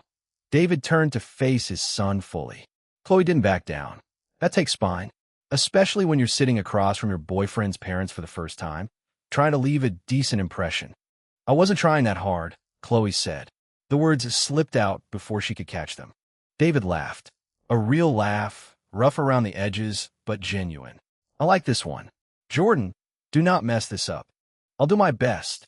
Jordan's hand found Chloe's under the table. His fingers laced through hers, warm and steady. Susan returned just as the waiter came to clear their plates and ask about dessert. Nobody wanted anything. Jordan paid the bill before his father could reach for his wallet, which earned him an approving nod from David. "You'll have to come to our house for dinner sometime," Susan insisted. "I'll make pot roast. Jordan loves my pot roast." "I'd like that," Chloe said, surprised to find she meant it. David shook her hand. His grip was firm. "Take care of him." "I will." Chloe met his eyes. "I promise." They said their goodbyes. Jordan opened the car door for Chloe. She slid into the passenger seat, her blue dress riding up her thighs as she settled in. Jordan's eyes tracked the movement. His jaw clenched again. "Good. Suffer." He got on the driver's side and started the engine. Neither of them spoke as he pulled out of the parking lot and onto the main road. The silence stretched between them. Not uncomfortable, just heavy, full of things neither of them wanted to say yet. Finally, Chloe broke it. "Your parents are nice. They liked you." Jordan glanced at her, then back at the road. "My dad doesn't laugh like that for just anyone. Trust me, I've known him 18 years. He was testing me. The whole money question thing." Chloe's voice was flat, matter of fact. "I know. I'm sorry about that." "Don't be." Chloe turned to look out the window. Newport Beach rolled past. Dark storefronts. Empty sidewalks. He was right to ask. If I was some gold digger looking for a payday, that would have been his chance to figure it out. I would have done the same thing in his position. But you're not. "No." She traced patterns on her thigh. "Slow. Repetitive. I'm not." Another silence. This one sharper. The kind that had edges. "You were incredible tonight," Jordan said quietly. His eyes stayed on the road. "The way you handle my dad. The way you talked about your father. About your family. You were. I don't even have words for it. You made them see the real you." Chloe's throat went tight. "I almost cried twice." "You didn't, though. You held it together." His hand left the steering wheel and found her thigh. Warm. Solid. Real. His palm pressed against the soft fabric of her dress. "I'm proud of you. Don't cry now. Absolutely do not cry now." She put her hand over his. Their fingers overlapped. "Your mom thinks we're moving too fast." "We are moving too fast." Jordan's thumb rubbed small circles against her leg. "By every normal standard, this is insane. We've known each other for what, a week? 2 weeks. 2 weeks tomorrow." Chloe's fingers tightened on his. Her nails pressed lightly into his skin. "Does it bother you?" Jordan was quiet for a long moment. They stopped at a red light. He turned to look at her fully. "No," he said. "It doesn't bother me. You bother me. In the best way. You make me, I don't know, want to be better than I was." Chloe's chest felt too full, too tight, like something was expanding inside her ribs and she couldn't breathe around it. That's the sappiest thing you've ever said to me. I know. Jordan grinned. You bring it out. The light turned green. He pressed the gas. His hand stayed on her thigh. Chloe shifted in her seat. The dress suddenly felt too warm, too tight. The memory of her earlier teasing came rushing back. I told him I was going to take these clothes off him the second we got home. Her body responded to the thought. Heat pooled low in her stomach. Her breathing quickened. Jordan noticed. Of course he noticed. His fingers flexed against her thigh. You okay? He asked. His voice had dropped an octave. Fiend. Chloe pressed her thighs together. Just thinking. About what? About keeping a promise I made earlier. Jordan's grip tightened. Chloe. What? She turned to look at him. His knuckles were white on the steering wheel. His breathing matched hers. Shallow. Quick. I just said I was thinking about it. That's not against the rules. There are no rules. Then I can think about whatever I want. She moved her hand higher on his thigh, not touching anything important. And right now I'm thinking about getting you out of that suit. The car swerved slightly. Jordan corrected immediately. You're going to kill us, he said through gritted teeth. I'm sitting in my seat with my hands to myself. Chloe smiled sweetly. This is all on you. Bullshit. But he was grinning now. You're evil. Actually evil. You love it. I really do. Chapter 121. 121, the ROI on a little black dress. They pulled into the Cooper Garment Loft's parking garage. Jordan found his spot and killed the engine. For a moment, neither of them moved. Then Chloe unbuckled her seatbelt and leaned across the center console. Her lips found his. Soft at first. Testing. Jordan's hand came up to cup the back of her head. His fingers tangled in her hair. The kiss deepened. Harder. Hungrier. Chloe made a sound low in her throat. Her hand found his chest. She could feel his heart hammering under her palm. Fast and hard. Matching the frantic rhythm of her own. Not enough. Need more. Need everything. She pulled back, breaking the kiss. Her lips felt swollen, sensitive. Her breathing came in short, ragged gasps that fogged the cooling air between them. Upstairs, she said. The word came out rough, demanding. Now. Jordan didn't argue. They got out of the car in a clumsy rush. He grabbed her hand and pulled her toward the elevator, his fingers lacing through hers. His palm was hot and slightly damp against hers, and she squeezed back hard enough to feel his bones. The elevator ride felt like it took an hour. Chloe pressed herself against Jordan's side, unable to maintain even an inch of space between them. His arm wrapped around her waist, pulling her closer. His fingers traced slow, deliberate patterns on her hip through the thin fabric of her dress, each touch sending sparks racing up her spine. That dress is dangerous, he murmured into her hair, his breath hot against her ear. You picked it. I know. Worst decision I ever made. His hand slid lower, bolder now, cupping the curve of her ass and squeezing gently. I've been thinking about taking it off you all night. Chloe's knees went weak. She grabbed his arm for support. Then do it. The elevator dinged. 4th floor. They stumbled into the hallway like drunk teenagers. Chloe dug her keys out of her purse with shaking hands, fumbling through receipts and her phone and lipstick before her fingers finally closed around cold metal. Jordan pressed against her back while she tried to unlock the door. His lips found the side of her neck, hot and wet and open mouthed. His teeth grazed her pulse point, and she gasped, her hand jerking away from the lock. Jordan, her voice came out breathless, barely audible. I'm trying to. I can't concentrate when I'm what? His hands slid around her waist, gliding upward in a slow, torturous path. They cupped her breasts through her dress, his thumbs brushing over her nipples through the thin fabric and the lace of her bra beneath. Oh God. The key finally turned. Chloe shoved the door open. They stumbled inside. Jordan kicked it shut behind them and immediately spun her around, pressing her back against the wood. His mouth crashed into hers. Hard. Desperate. His hands were everywhere at once. Her waist. Her hips. Sliding up her thighs, pushing her dress higher. Chloe's fingers found the knot of his tie. She yanked it loose, started working on the buttons of his shirt. This stupid suit, she gasped between kisses. Why are there so many buttons? Jordan laughed against her mouth. You're the one who taught me how to dress. I'm regretting it now. She got his shirt open and shoved it off his shoulders. Her hands found bare skin. Warm, solid muscle under her palms. Much better. His fingers found the zipper at the back of her dress. He pulled it down in one smooth motion. The blue fabric pooled at her feet. Jordan stepped back. His eyes went dark as he took her in. Chloe stood in her matching black bra and panties. The ones for Victoria's Secret she'd bought yesterday. The ones she'd been planning to show him all day. Jesus Christ, Jordan, Briatid. You like? Chloe turned in a slow circle. Let him see everything. Like doesn't cover it. His voice was rough. Strained. I don't have words. Then stop talking. Chloe reached behind her back and unhooked her bra. Let it fall.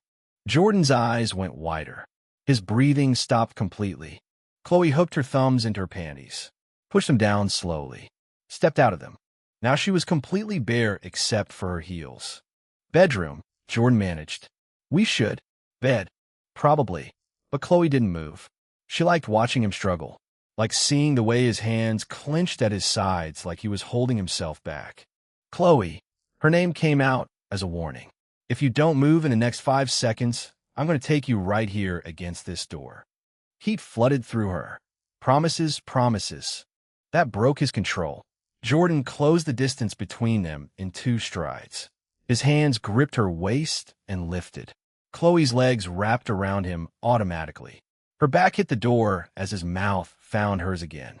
Yes, this is what I needed all night. His hands slid down to cup her ass, supporting her weight. She could feel him hard against her through his slacks. The friction made her gasp into his mouth. Upstairs, she managed. Please. I need. Jordan, please. He didn't need to be told twice. Jordan carried her across the living room and up the stairs to her loft. Somehow they made it to her bed without falling. He laid her down on the white sheets. Chloe watched him strip off the rest of his clothes. The slacks, the underwear, everything, until he stood completely naked in the lamplight. He's perfect. How's he perfect? This doesn't make sense. But she didn't care about making sense. She just wanted him. Jordan climbed onto the bed, settled between her thighs. His weight pressed her into the mattress. Hi, he said softly. Chloe reached up and touched his face, traced the line of his jaw. That was a nice dinner. It was. He kissed her palm. Thank you for being amazing. I wasn't amazing. I almost had a panic attack 3 times. You were amazing anyway. His lips moved to her wrist, up her arm, across her collarbone. And now I get to have you all to myself. All yours, Chloe whispered, then gasped as his mouth found her breast. Chapter 122, The Calypso Protocol. Jordan's brain short-circuited when Chloe pushed him onto his back with surprising strength. 1 second he'd been kissing her breast, lost in the soft warmth of her skin. The next she'd rolled them over in a fluid motion that caught him completely off guard. Now she straddled his hips, her thighs pressed firmly against his sides, her dark hair cascading around her face like a silk curtain in the lamplight. The blue streak caught the warm glow from the bedside lamp. Her eyes looked different somehow. Darker, hungrier. There was something predatory in her gaze that made his cock twitch helplessly between her legs. My turn, Chloe said, her voice dropping to a register he'd never heard from her before. The tone was lower than usual. Softer, sultrier. It was the same voice she'd used when she sang at karaoke, the one that had bypassed his rational mind entirely and gone straight to his dick. But this was different. More intimate, more purposeful. Oh no, this is Calypso. This is the voice she uses for her subscribers. The realization hit him like a physical blow. Except this time, she wasn't performing for a camera or faceless strangers on the internet. She was using that voice on him. For him. The thought made his heart slam against his ribs with such force, he wondered if she could feel it. You were such a good boy tonight, Chloe murmured, her hands pressing flat against his chest before sliding down slowly, deliberately.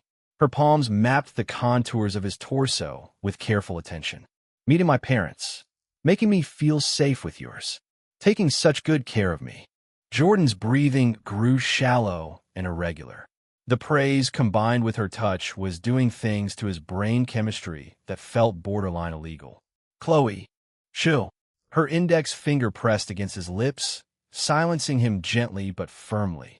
Let me take care of you now. Let me show you how grateful I am. She shifted her hips forward, grinding down against him with deliberate pressure. The wet heat of her pussy slid along the entire underside of his cock, coating him in her arousal. The sensation was so intense, it bordered on overwhelming. Fuck. The word exploded out of him before he could stop it. Chloe's smile was slow and knowing, like a cat that had cornered its prey. You like that, don't you? You know I do. His voice came out rougher than he intended. Tell me anyway. She rolled her hips again, slower this time, more torturous. The friction was perfect and nowhere near enough simultaneously. I want to hear you say it. I want to hear how much you need this. Jordan's hands found her waist instinctively, his fingers digging into the soft flesh of her hips. I love it. You're going to kill me if you keep doing that. Not yet. She leaned down until their lips were almost touching, her breath warm against his mouth. I'm going to make you feel so good you forget your own name first. Then maybe I'll think about putting you out of your misery. Jesus Christ. Where did this come from? Who is this girl? But even as the thought crossed his mind, he knew the answer. This was the part of Chloe she kept locked away from the world. The confident, dominant woman who performed for a camera but never allowed anyone close enough to see the real thing behind the persona. The woman who knew exactly what she wanted and how to take it. Until now. Until him. Chloe kissed him then, deep and slow and possessive. Her tongue swept into his mouth like she owned him, like she had all the time in the world to explore every inch and intended to use it. There was something different about the way she kissed him now. More assertive, more certain. Jordan kissed back eagerly, letting her lead, letting her set the pace. When she finally pulled away, his lips felt swollen and oversensitive. Good boy, Chloe whispered against his mouth. Those two simple words hit him like a sledgehammer to the chest. They shouldn't have affected him the way they did, but heat flooded through his veins like molten metal. His cock throbbed against her pussy with renewed urgency. Chloe reached between their bodies, her fingers wrapping around his length with confident familiarity. She stroked once from base to tip, her grip firm but gentle. So hard already, she observed, squeezing him just enough to make him gasp. Were you thinking about this all through dinner? Even while you were making polite conversation with my parents? Yes. There was no point in lying, not when his body was betraying him so completely. The whole time, every second, even when you were talking to my mother about your business classes, her hand continued its slow, methodical torture. Especially then. Jordan's hips bucked up into her grip involuntarily. You kept touching me under the table. What did you think would happen? I'm only human. Chloe laughed, the sound soft and breathy and incredibly sexy. I thought you'd suffer beautifully. And you did. You were so good, trying to concentrate while I was touching you. So polite and charming even when I could see how badly you wanted to drag me upstairs. She positioned him at her entrance then, the head of his cock pressing against her opening. She was so what he could feel it, hot and slick and ready for him. Now I'm going to reward you for being such a perfect gentleman, Chloe said, and then she sank down onto him slowly. Aw, fuck, too good, way too fucking good. Jordan's entire body went rigid with the sensation. She took him inch by agonizing inch, her walls gripping him tight, squeezing and releasing as she lowered herself onto his length. The feeling was so intense it bordered on painful. Oh God, Chloe gasped, her nails digging into his chest hard enough to leave marks. You're so big. I can feel you stretching me. Chapter 123, 123G Spot Overdrive. She bottomed out finally, sitting there for a moment with him buried completely inside her. Jordan couldn't breathe, couldn't think. All the oxygen seemed to have left the room. You okay? Chloe's voice was strained now, shaky in a way that made him realize this was affecting her just as much as it was him. Yeah, just. He had to pause to collect himself, his fingers flexing against her waist. Give me a second. You feel incredible. I need to get used to this, or I'm going to embarrass myself. She rolled her hips experimentally, grinding down in a slow circle that made them both moan. I love being full of you like this. I love feeling you inside me. Jordan's eyes rolled back in his head. Chloe, babe, if you keep talking like that, I'm going to come in about 30 seconds. Not yet, she said firmly, lifting herself up until only the tip remained inside her. She hovered there, torturing them both. You're going to last for me, aren't you, baby? You're going to be good and give me what I need. Baby. She called me baby. I'm not going to survive this. I'll try, he managed. Good boy. Chloe sank back down, faster this time, taking him to the hilt in one smooth motion. Schlick. The wet sound of her pussy accepting him filled the quiet room. Jordan's face burned with embarrassment and arousal. He'd never been so acutely aware of the sounds their bodies made together, the obscene wetness, the quiet gasps and moans. Chloe started moving then, establishing a slow, steady rhythm. Up and down. Her breasts bounced with each movement, the lamplight casting shifting shadows across her skin.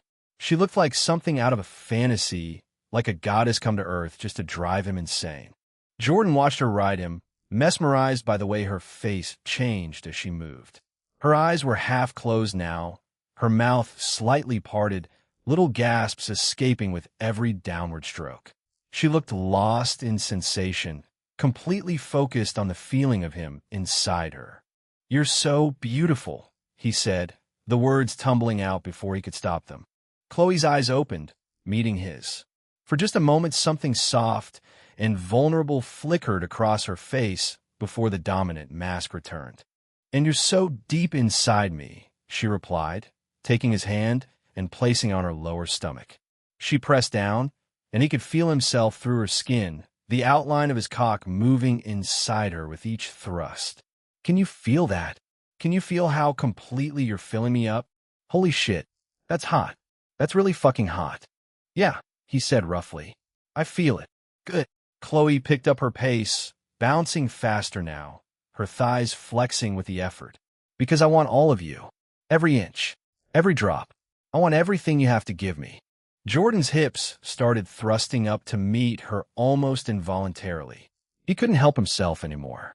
His body was moving on pure instinct, driven by a need so powerful it overrode conscious thought. That's it, Chloe gasped, her rhythm becoming more urgent. Fuck me back. Show me how much you want this. Show me how much you need me. Plap, plap, plap. Their bodies slapped together with increasing force, the sound raw and obscene and incredibly arousing. Jordan's grip on her waist tightened, his hands guiding her movements now, helping her bounce faster, harder. Yes, Chloe cried out, her nails raking down his chest, leaving angry red lines in their wake. Just like that. Don't stop. Please don't stop. I won't, he promised, his voice barely recognizable. I promise I won't stop. She leaned forward then, changing the angle so that with every thrust he hit that spot deep inside her that made her whole body shudder. Her breathing became ragged, desperate. Oh fuck, oh fuck, oh fuck, Chloe chanted, her rhythm faltering as sensation overwhelmed her. Right there? Jordan, please. I need it right there. Jordan gripped her ass with both hands, spreading her cheeks, using the leverage to drive into her even deeper. The new position let him hit her G-spot with every stroke. Chloe's back arched dramatically, her head falling back as a long, keening moan tore from her throat. She looked like a work of art, all graceful lines and desperate pleasure. I'm going to come, she gasped, her voice breaking. You're making me. I can feel it building. Oh God, I'm going to come so hard. Come for me, Jordan commanded, his voice rough with authority he didn't know he possessed. I want to feel it. I want to feel you fall apart on my cock. Chloe's pussy clenched around him suddenly, her walls contracting in powerful waves. Once, twice. Then she was coming, her entire body convulsing as the orgasm tore through her. And Jordan, his name broke on her lips like a prayer. Jordan kept fucking her through it, prolonging her climax, drawing out every wave of pleasure until she was shaking above him, gasping for air like she'd just run a marathon. When the tremors finally subsided, Chloe collapsed onto his chest, her breath coming in ragged pants against his neck. Her skin was flushed and damp with sweat. "Holy shit," she whispered, her voice hoarse. "Yeah," Jordan agreed, stroking her back gently. His cock was still hard inside her, still throbbing with need. "You okay?" "More than okay." Chloe lifted her head, her eyes glazed with satisfaction, but already showing signs of renewed hunger. "But we're not done yet. We're not." "No." She sat up slowly, started to move again with lazy, languid strokes. "I told you. I want everything.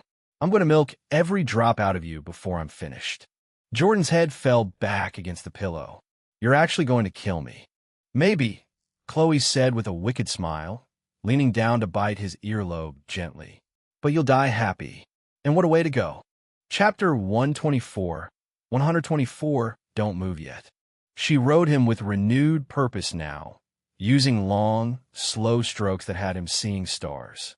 Her pussy was so wet from her orgasm that every movement produced slick, obscene sounds that filled the room. Squelch, squelch, squelch. "Listen to that," Chloe murmured, her voice taking on that sultry tone again. "That's what you make me. That's the sound of how much I need you inside me. How perfectly we fit together." Jordan groaned, his hands finding her breasts, cupping them, squeezing gently. They fit perfectly in his palms, soft and warm and responsive to his touch. Chloe gasped at the contact. "Yes, touch me. I love your hands on me. I love feeling how much you want me." He rolled her nipples between his fingers, tugging gently, and watched her back arch in response. Chloe's movements became faster, more desperate. "I want to feel you come. I want you to fill me up completely. Can you do that for me, baby? Can you give me everything I'm asking for?" "Yeah," Jordan said roughly. "Fuck yes, I can do that." "Good boy." She leaned back, placing her hands on his thighs behind her for support. The position changed the angle again, and now Jordan had a perfect view of everything. He could watch his cock disappearing into her pussy with every downward thrust. Could see how stretched she was around him, how her wetness coated his length, how her lips parted around him. It was the most erotic thing he'd ever witnessed. "This is the hottest thing I've ever seen in my life. Nothing will ever compare to this. You like watching, don't you?" Chloe noticed where his gaze was focused, her smile turning predatory. "Like seeing me take all of you? Like watching yourself disappear inside me?" "So much," Jordan admitted, unable to tear his eyes away. "You're perfect. Absolutely perfect." "Show me," Chloe demanded, bouncing harder now, faster, her voice becoming commanding again. "Show me how perfect you think I am. Come inside me. Fill me up. Give me everything you have." Jordan's control finally shattered completely. His hips thrust up wildly, no rhythm anymore, no finesse, just raw, desperate need. The pressure building at the base of his spine was becoming unbearable. "Chloe," he gasped. "I'm going to. I can't hold back anymore. Yes." She threw her head back, her hair whipping across her shoulders. "Do it. Come for me. I want to feel it." The orgasm hit him like a freight train, starting at the base of his spine and exploding outward through his entire body. His cock pulsed inside her once, twice, 3 times, 4. "Fuck," he shouted. But it didn't stop there. The ceaseless discharge trait activated without warning, and more cum flooded into Chloe's pussy. Way more than should be physically possible. It just kept coming, pulse after pulse, far beyond what any normal orgasm should produce. "Oh my God," Chloe gasped, her eyes going wide with shock and arousal. "Jordan, how are you still coming? There's so much." "I don't know." Jordan managed between gasps, his body shaking with aftershocks. "I can't control it. It won't stop." Chloe moaned, grinding down harder, her hips working in tight circles. "Don't want it to stop. Want all of it. Want every single drop you can give me." She clenched around him deliberately now, milking his cock with internal muscles he didn't know she had, drawing out every spurt, prolonging his orgasm until he thought he might pass out from the intensity. Jordan's hands gripped her waist so hard he knew he'd leave bruises. He couldn't control it, couldn't do anything but ride out the longest, most intense orgasm of his life while she worked him with expert precision. Finally it stopped. Jordan collapsed back against a mattress like a puppet with cut strings, his chest heaving, sweat dripping down his temples and pooling at his throat. Chloe still sat on top of him, his cock still buried inside her despite having gone somewhat soft. She looked dazed but thoroughly satisfied, like a cat that had caught the biggest mouse in the neighborhood. That was, she started, then trailed off, apparently a loss for words. Insane, Jordan finished for her, his voice hoarse. I was going to say amazing, Chloe said with a slow, wicked smile. But insane works too. That was definitely insane. In the best possible way. She started to lift off him, and Jordan's hands shot out to stop her without thinking. Wait, he said. Don't move yet. Please. Why not? Because if you do, all of that is going to leak out everywhere. Jordan gestured vaguely at where they were still connected. And I want to enjoy this for a second. I want to remember exactly how this feels. Chloe's expression softened at his words, the dominant mask slipping away to reveal something gentler underneath. Okay, we can stay like this as long as you want. She lay down on his chest carefully, her ear pressed directly over his racing heart. Jordan wrapped his arms around her, holding her close, his softening cock still nestled inside her warmth. That was really hot, Chloe said quietly after a few minutes of comfortable silence. The way you, everything about it. I've never felt anything like that before. You too, Jordan replied, pressing a kiss to the top of her head. That whole dominant thing you did. I had no idea you had that in you. It was incredible. I usually save that side of myself for the camera, Chloe admitted, her finger tracing abstract patterns on his chest. For Calypso content, it's easier to be confident when there's a screen between me and the audience. I'm glad you share it with me. I'm honored that you trust me enough to let me see that side of you. Me too. Chloe lifted her head to meet his eyes. It felt different with you, though. Better. More real. Yeah. She smiled, soft and genuine. When I do it for subscribers, it's all performance. Just an act. But with you, I actually wanted to make you feel good. I wanted to take care of you, to give you something special. The desire was real. Chapter 125, 125 Biohazard Situation. Jordan felt his chest tighten with emotion. You did. You really did make me feel incredible. Thank you. They lay there in comfortable silence for a while longer, listening to each other breathe and the occasional car passing on the street outside. The room still smelled like sex and Chloe's perfume, a combination that Jordan was rapidly becoming addicted to. Eventually, Chloe did lift off him, moving slowly and carefully. Jordan winced as his cock slipped free, the sensation oversensitive after everything they'd just shared. So much for keeping it all inside. Chloe rolled onto her back beside him, one hand drifting down between her legs. When she brought it back up, her fingers glistened with their combined fluids. We definitely made a mess, she observed with amusement. Sorry about that. I didn't exactly have control over the volume. Don't apologize. Chloe turned her head to smile at him. I wanted it. I wanted all of it. I've never felt so thoroughly claimed before, and I loved every second. Jordan propped himself up on one elbow, looking down at her flushed face and tousled hair. Can I ask you something? Of course.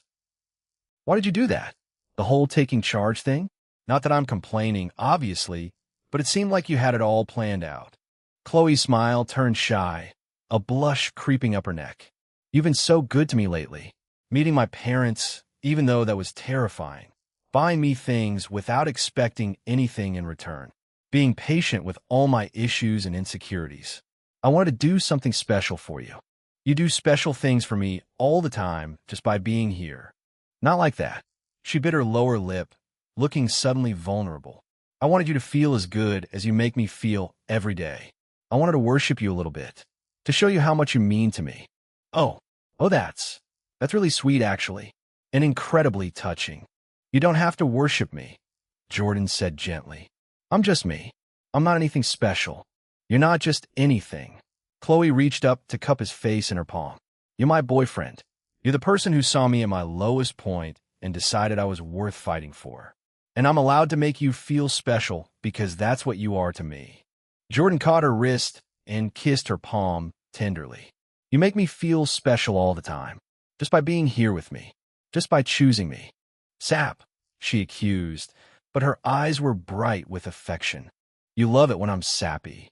I do, she admitted with a laugh. Now come on.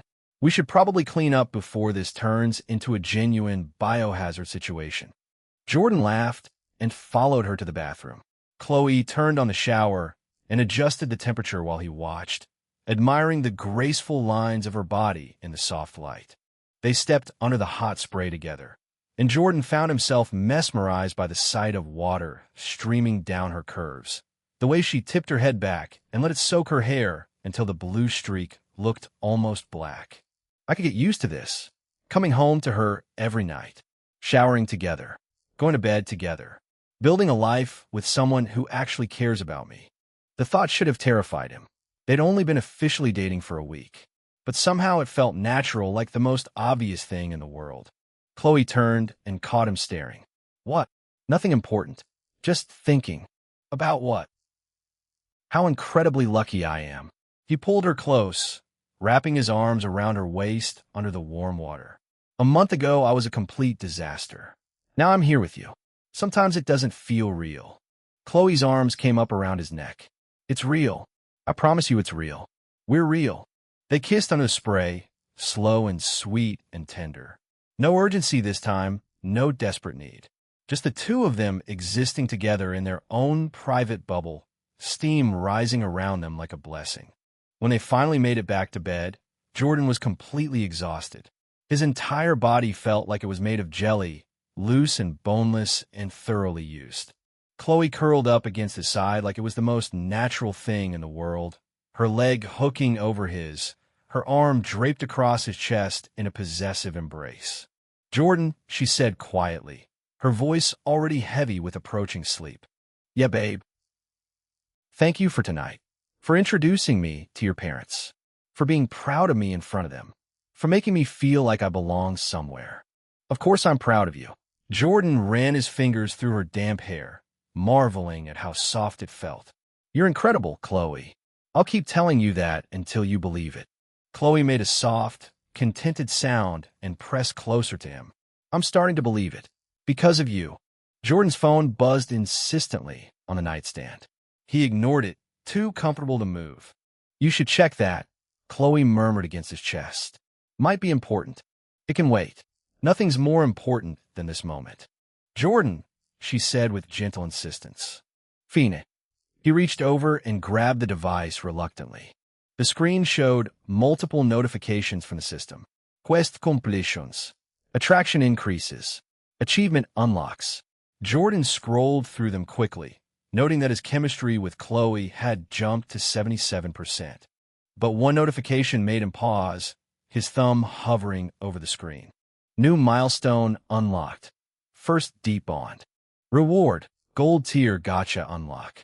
A gold tier trait could change everything. Could give him abilities that would make navigating his new life infinitely easier. The old Jordan would have opened it immediately, desperate for any advantage he could get. But right now, with Chloe soft and warm and trusting against his side, he found he didn't care about the system at all. Didn't care about quests or rewards or optimization strategies. He locked his phone and set it back on a nightstand without opening the notification. Everything okay? Chloe asked sleepily. Yeah, he lied easily. Just my mom checking that we got home safe. Did you tell her yes? I'll text her back in the morning. Jordan pulled the blanket over them both and settled back into the pillows. Sleep now. We can deal with the real world tomorrow. Okay. Chapter 126, 126, the 72-hour ultimatum. Jordan waited until Chloe's breathing evened out completely before he dared move. Her face had gone soft and peaceful in sleep, her lips slightly parted, one hand curled loosely against his chest. The blue streak in her hair looked almost purple in the dim light filtering through the curtains. He carefully reached for his phone again, keeping his movements slow and gentle.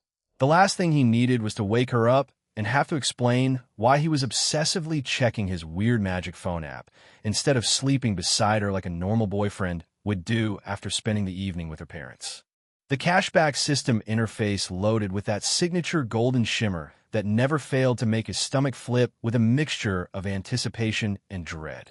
He'd grown used to the feeling over the past few weeks, but it still caught him off guard sometimes. Like finding out your test scores while knowing you either aced it or completely bombed it. Transaction complete. Purchase, dinner at Giuliano's. Total amount, $347.82. Your and Chloe's portion, $173.91. Çelokim, 75-77 i2. Return rate, 1.54x. Rebate, $267.82. Net result, plus $93.91. Jordan stared at the numbers for several seconds, processing what he was seeing. The math took a moment to sink in through the post-dinner haze and the lingering effects of having Chloe meet his parents for the first time. He just made almost $100 profit taking his girlfriend to dinner. The system had paid him to feed Chloe expensive Italian food, while his parents grilled her about her financial situation, and his mother made those subtle comments about how refreshing it was to meet someone so down-to-earth. This is so fucking broken. I love it. The irony wasn't lost on him. His parents had spent the entire meal assuming Chloe came from money, complimenting her natural elegance and asking polite questions about her family's business interests, while she deflected with practiced skill. Meanwhile, the system was literally paying him to date her. He scrolled down further and found the chemistry history graph that showed Chloe's attraction climbing steadily over the past week. The line had jumped dramatically after their first time together, spiked again after he bought her the computer setup, and now sat at a comfortable 77% with a gentle upward slope that looked almost too good to be true. At this rate, she'd hit 80% within a few days, 90 within 2 weeks. And then what? Would she cap out 100? Or could it go higher? Did the system have some kind of endgame he didn't know about? Focus, dumbass. Check the rest of the notifications. Milestone achieved. 75% chemistry. Slot 3 unlocked. Reward, plus 15 quest tickets. Current total, 28 tickets. Bonus reward, Gur Gacha X Satu. Jordan's breath caught in his throat. A gold tier gacha. He'd been grinding bronze pulls for weeks, getting mostly garbage with the occasional useful trait thrown in. Dramatic tumbleweed still haunted his inventory like a bad joke. But gold tier? That was the good stuff. The game changers. The abilities that would actually make a difference instead of summoning random desert plants during awkward conversations. And all I had to do was fall for a girl who actually likes me back. Easiest quest reward ever. The thought made him glance down at Chloe again. She'd shifted slightly in her sleep, her face now pressed against his shoulder, one leg hooked over his thigh, like she was claiming ownership even unconsciously. Her skin was warm and soft against his, and he could feel her heartbeat through the thin material of the oversized T-shirt she'd borrowed from him. Another notification blinked insistently below the first, breaking him out of his moment of contentment. Attention! Second slot registration required. Your infinite cashback system has detected available high compatibility targets in your vicinity. To maximize system efficiency and meet inheritance requirements, please register a second beauty to slot 2 within 72 hours. Failure to register will result in reduced quest rewards and delayed progression. Recommended candidates: Kumiko Yamanaka, Alexis Funderberg, Brooke Hastings. Jordan's jaw clenched.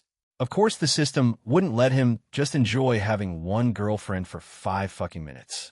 Of course it had to immediately push him toward registering more girls like he was collecting Pokemon cards instead of building actual human relationships with real emotional stakes. He glanced down at Chloe's sleeping form again.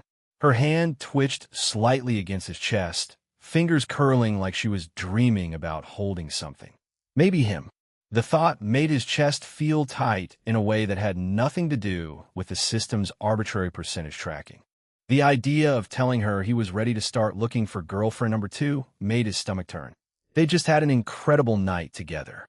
She'd opened up to him about her father during dinner, navigated his parents' subtle interrogation with grace, let him see a side of herself she'd never shown anyone else. The way she'd looked at him when his mom complimented her dress, like she was grateful he'd brought her into his family's orbit. And he was supposed to immediately turn around and start scoping out other girls? Fuck that. Future Jordan can deal with this problem.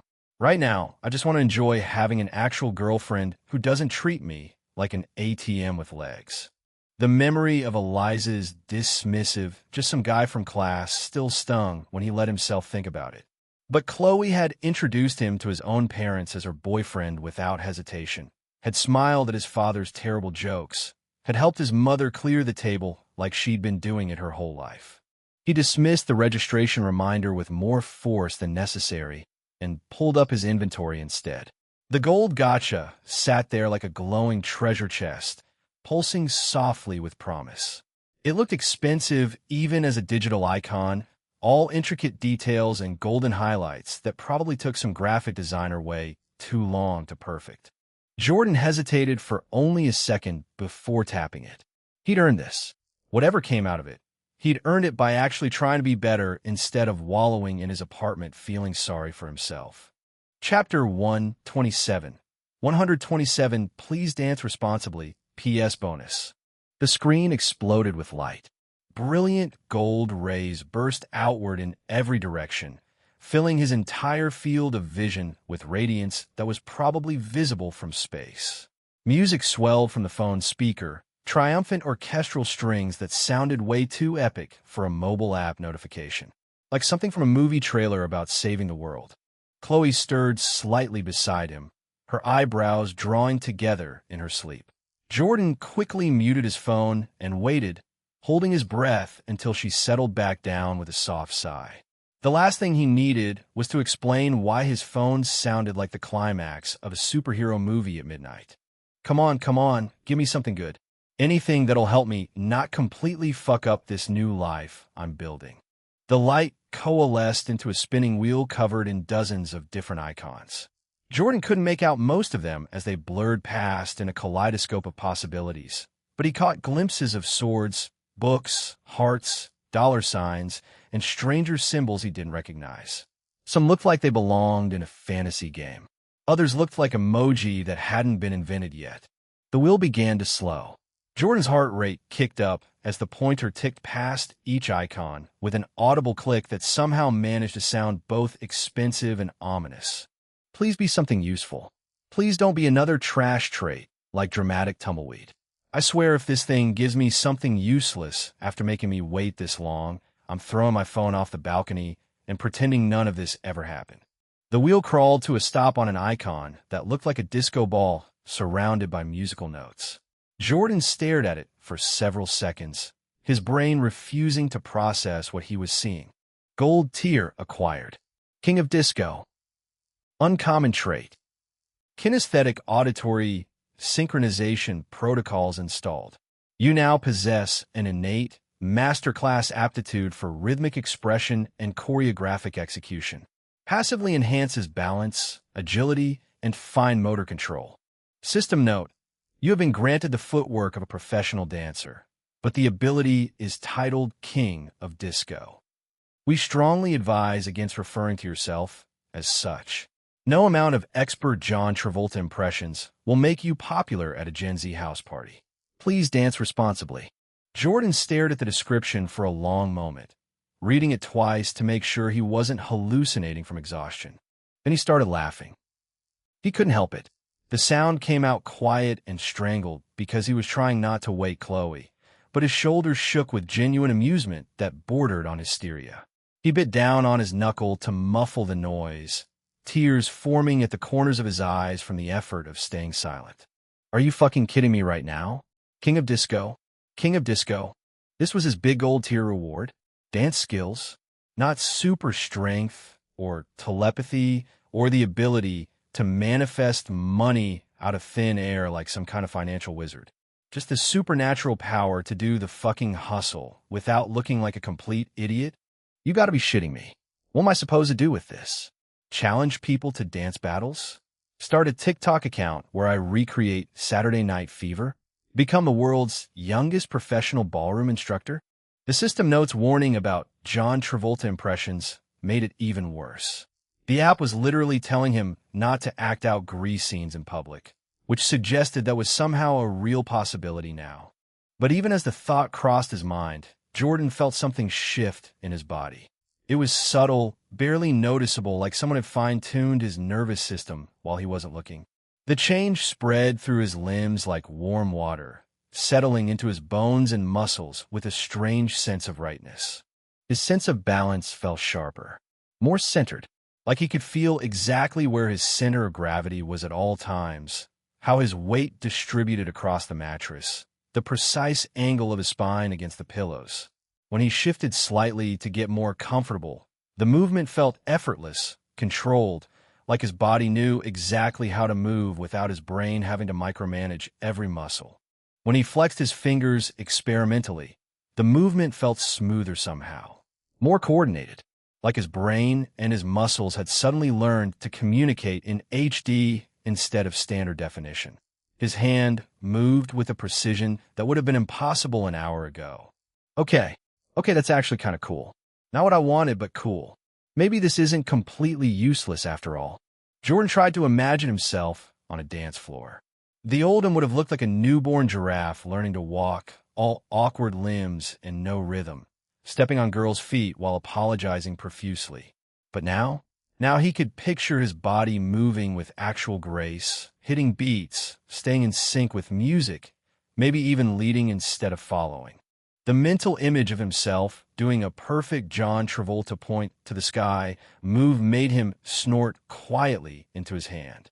All right, system, you win. This is hilarious, and I hate that I'm going to end up using it. You're really trying to turn me into some kind of main character, aren't you? Next, you'll give me the ability to play guitar, or something equally ridiculous. The trait description mentioned enhanced balance and agility as passive bonuses that could actually be useful in daily life beyond just looking smooth on a dance floor. Better coordination meant fewer chances of tripping over his own feet or dropping things like a complete klutz. And fine motor control would help with everything from typing to cooking to other activities he wasn't going to think about while Chloe was sleeping naked against his side.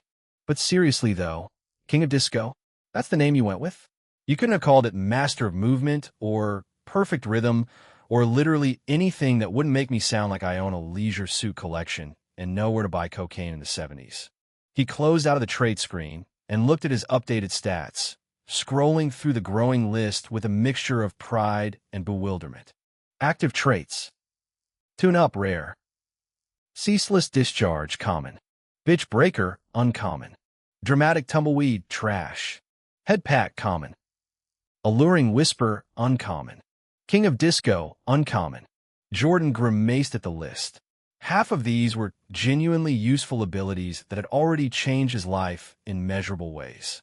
The other half ranged from situational to actively embarrassing to explain to anyone who might somehow discover them. At least I don't have to tell anyone about the disco thing.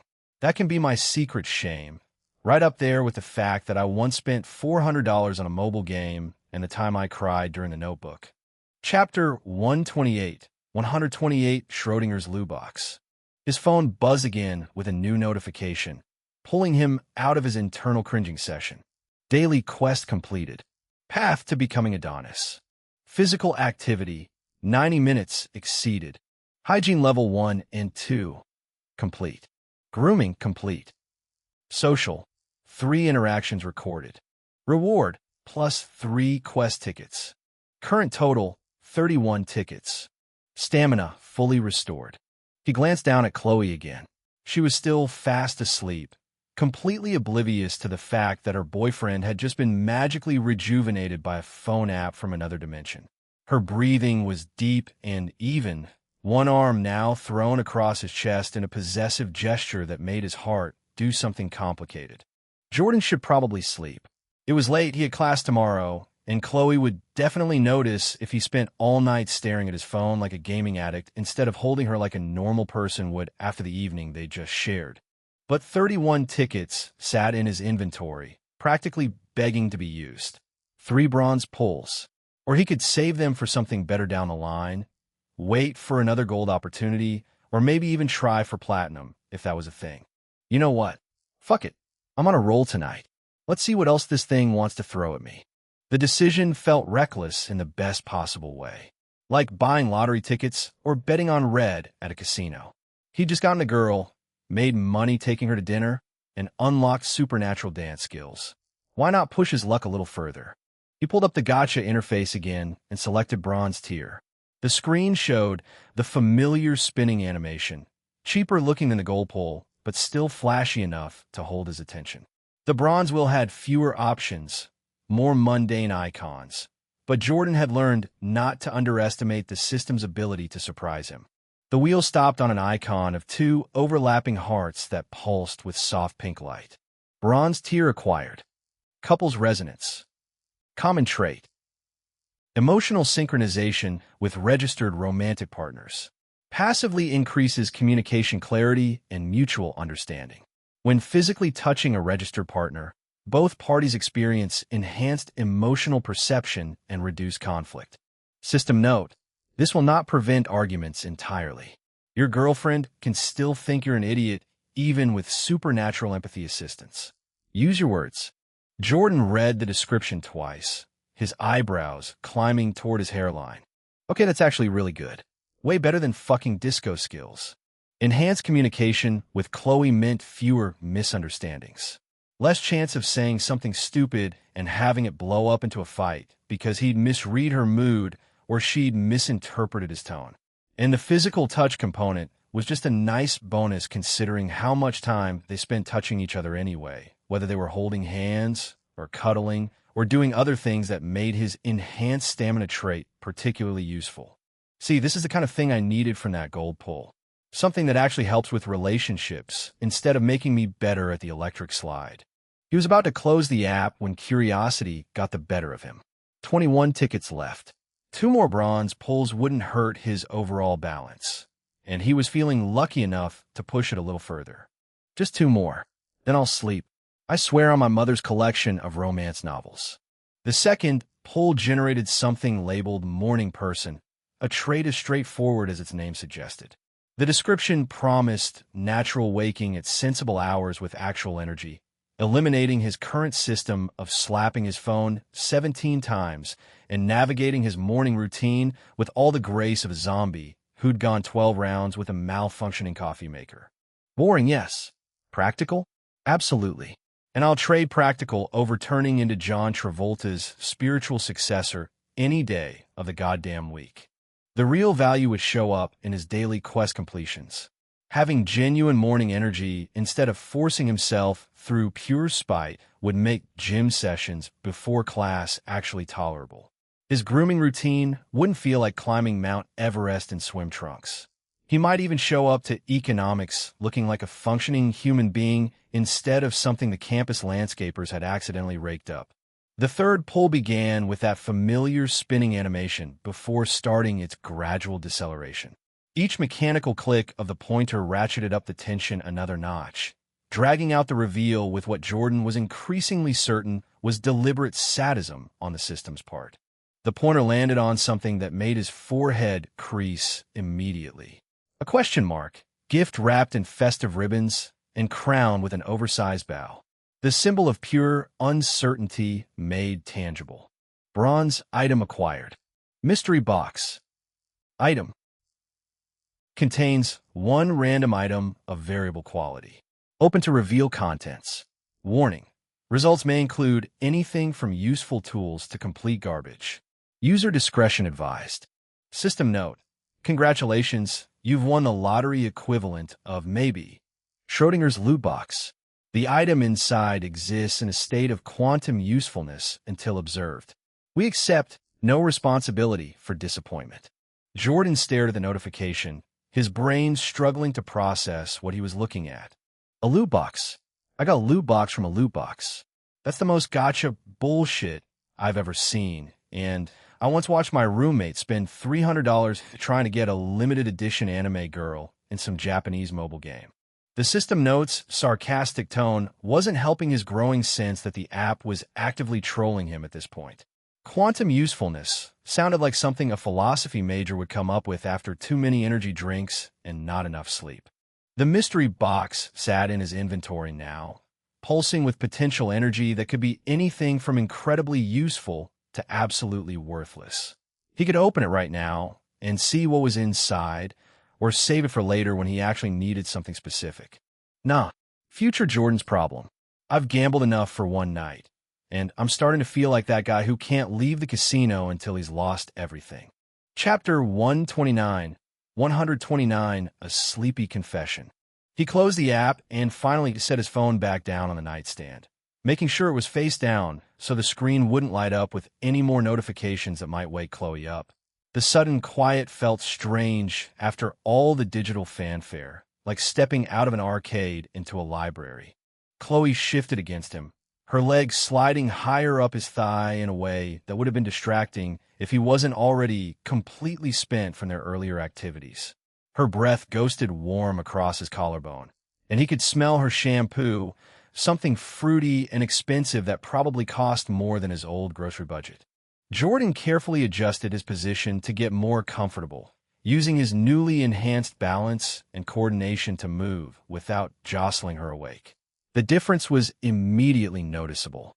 His body seemed to know exactly how to shift his weight, which muscles to engage, how to slide across the sheets without making noise or disturbing the careful arrangement of limbs they'd settled into. Okay, Fine. Maybe the disco thing isn't completely useless after all. This could actually be pretty handy for sneaking around. He wrapped his arm around Chloe's waist and pulled her closer, enjoying the way she automatically molded herself to his side like they'd been sleeping together for years instead of days. She made a soft, contented sound in her sleep and burrowed into his side like a cat seeking warmth, her hand splaying across his chest in a gesture that felt possessive and protective at the same time.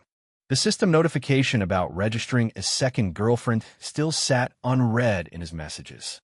Jordan could feel it there like a weight in his pocket, a problem waiting to explode if he ignored it too long. The 72-hour countdown had probably already started ticking away in the background, marking time until he'd have to face the impossible conversation. 72 hours. That's 3 days. Plenty of time to figure out how to tell my girlfriend I need to start dating other girls because of my fake inheritance requirements that are actually just a cover story for a magical phone app that turns romance into a spreadsheet. Yeah, that conversation's going to go great. Right up there with honey, I used to be a different person, but I got better, and by the way, I may or may not have supernatural dance powers now. Jordan closed his eyes and tried to will himself to sleep. The system's stamina refresh had left him wide awake despite the late hour and the exhaustion that should have followed dinner with parents and everything that came after. His mind buzzed with too many thoughts, too many new variables to process all at once. How does that even work anyway? Does the system just scan girls and calculate some kind of soulmate algorithm? Is it looking at personality traits or physical attraction or compatibility metrics I don't even know about? The recommended candidates list had been interesting. Kumiko made sense. She was sweet and pretty and had already shown interest in him during their brief interactions. Alexis was obviously gorgeous, but came with enough emotional baggage to fill a cargo plane. And Brooke was a complete mystery, the genius girl who barely spoke to anyone, but somehow rated high enough for the system to notice. The whole thing felt increasingly surreal. A month ago, he'd been crying on his floor over Eliza, spending his days refreshing her social media and wondering why she never texted him back. Now he had a girlfriend who actually liked him, supernatural dance skills, and a phone app pressuring him to build a harem like he was the protagonist of some shitty light novel his old roommate used to read. At least the harem thing is kind of hot in theory. In practice, it's just going to be a nightmare of scheduling conflicts and hurt feelings, and try to remember who likes what kind of coffee. Chloe's hand flexed against his chest, her fingers curling into a fist before relaxing again. Jordan wondered what she was dreaming about. Whether she saw him in her dreams the way he was starting to see her in his, or if her subconscious was still processing the evening with his parents and all the subtle family dynamics she'd navigated so gracefully. Sleep finally started creeping up on him despite the system's artificial energy boost. His thoughts grew fuzzy and disconnected, drifting like clouds across his consciousness. The warmth of Chloe's body against his, the steady rhythm of her breathing, the familiar weight of exhaustion settling into his bones. The last thing Jordan remembered before sleep claimed him was Chloe's voice, soft and drowsy in the darkness. "Love you." His heart stopped. She was asleep, definitely asleep. Her breathing hadn't changed, her body hadn't tensed, and her voice had that particular quality that came from talking without being fully conscious. Probably didn't even know she'd said it. Wouldn't remember in the morning. But she'd said it. Jordan's throat felt tight. His chest ached with something that wasn't quite pain, but wasn't quite joy either. Something bigger and more complicated than either emotion could handle on its own. Do I say it back? Does it count if she's unconscious? Is this the right time? We've only been dating for a week. That's way too fast by anyone's standards. But also I think I might actually mean it if I said it, which is terrifying in ways I'm not ready to think about. Chloe's breathing stayed deep and even. Completely out, lost in whatever dream had prompted her sleepy confession. Jordan chickened out and just held her tighter, burying his face in her hair and breathing in the scent of her shampoo and the lingering warmth from their shared shower earlier. The words sat heavy in his throat, unspoken but not unfelt. Tomorrow. I'll deal with all of it tomorrow. The system, the second slot, the confession, the dancing, all of it. Tonight, I just want to hold my girlfriend and pretend like everything is normal. He fell asleep to the scent of her shampoo and the warmth of her body pressed against his, and for the first time in months, he didn't dream about Eliza at all. Chapter 130. 130, a wild Kumiko appears. Jordan woke up to emptiness and the sound of feminine laughter drifting up from downstairs. The bed felt cold where Chloe should have been, her pillow still holding the impression of her head, but no trace of her warmth remaining against the sheets. Sunlight streamed through the windows at an angle that suggested he'd overslept by hours rather than minutes. Well, shit. So much for being a morning person. That trait better kick in tomorrow, or I'm going to have some serious words with whoever programs this magical bullshit. He yawned and stretched, his body feeling loose and satisfied in ways that brought back vivid memories of the previous night. The blue dress crumpled on the floor near the bathroom door served as physical evidence that their dinner celebration had gotten properly out of hand. Jordan's face heated as he remembered the way Chloe had taken control, the sultry voice she'd used, the feeling of her moving above him like she owned every inch of his soul. Focus, McKnight. Save the replay highlights for later when you're not walking around with morning wood and two girls chatting downstairs. Another burst of laughter echoed from the living room, accompanied by what sounded like Kumiko's voice speaking in rapid Japanese. Jordan grabbed his gray sweatpants from the floor and pulled them on, not bothering with underwear or shirt. The morning air felt cool against his skin as he padded barefoot down the stairs, running a hand through his hair to tame the worst of the bedhead. The scene that greeted him in Chloe's living room made him pause halfway down the staircase. Chloe sat cross-legged on the gray sectional, wearing an oversized white t-shirt that hung off one shoulder and black boy shorts that left most of her legs exposed. Her hair was pulled into a messy bun with the blue streak catching the morning light, and she held a steaming mug of coffee like it was the only thing keeping her conscious. Kumiko knelt on the floor next to the coffee table, surrounded by what looked like the entire contents of a computer store explosion. Cables snaked across the hardwood in organized chaos, and she wore her typical kawaii uniform, a pastel pink crop hoodie, white pleated skirt, and thigh-high socks with little cat faces printed on them. Her twin tails bobbed as she gestured enthusiastically at something on her laptop screen. The OBS settings matter more than people realize because bitrate needs careful calibration. Set it too high, and anyone watching on standard internet will get constant buffering every 30 seconds. Too low, and you end up looking like someone filmed you through a potato. The sweet spot requires Kumiko's technical breakdown stopped dead as her eyes traveled upward and registered Jordan's shirtless appearance.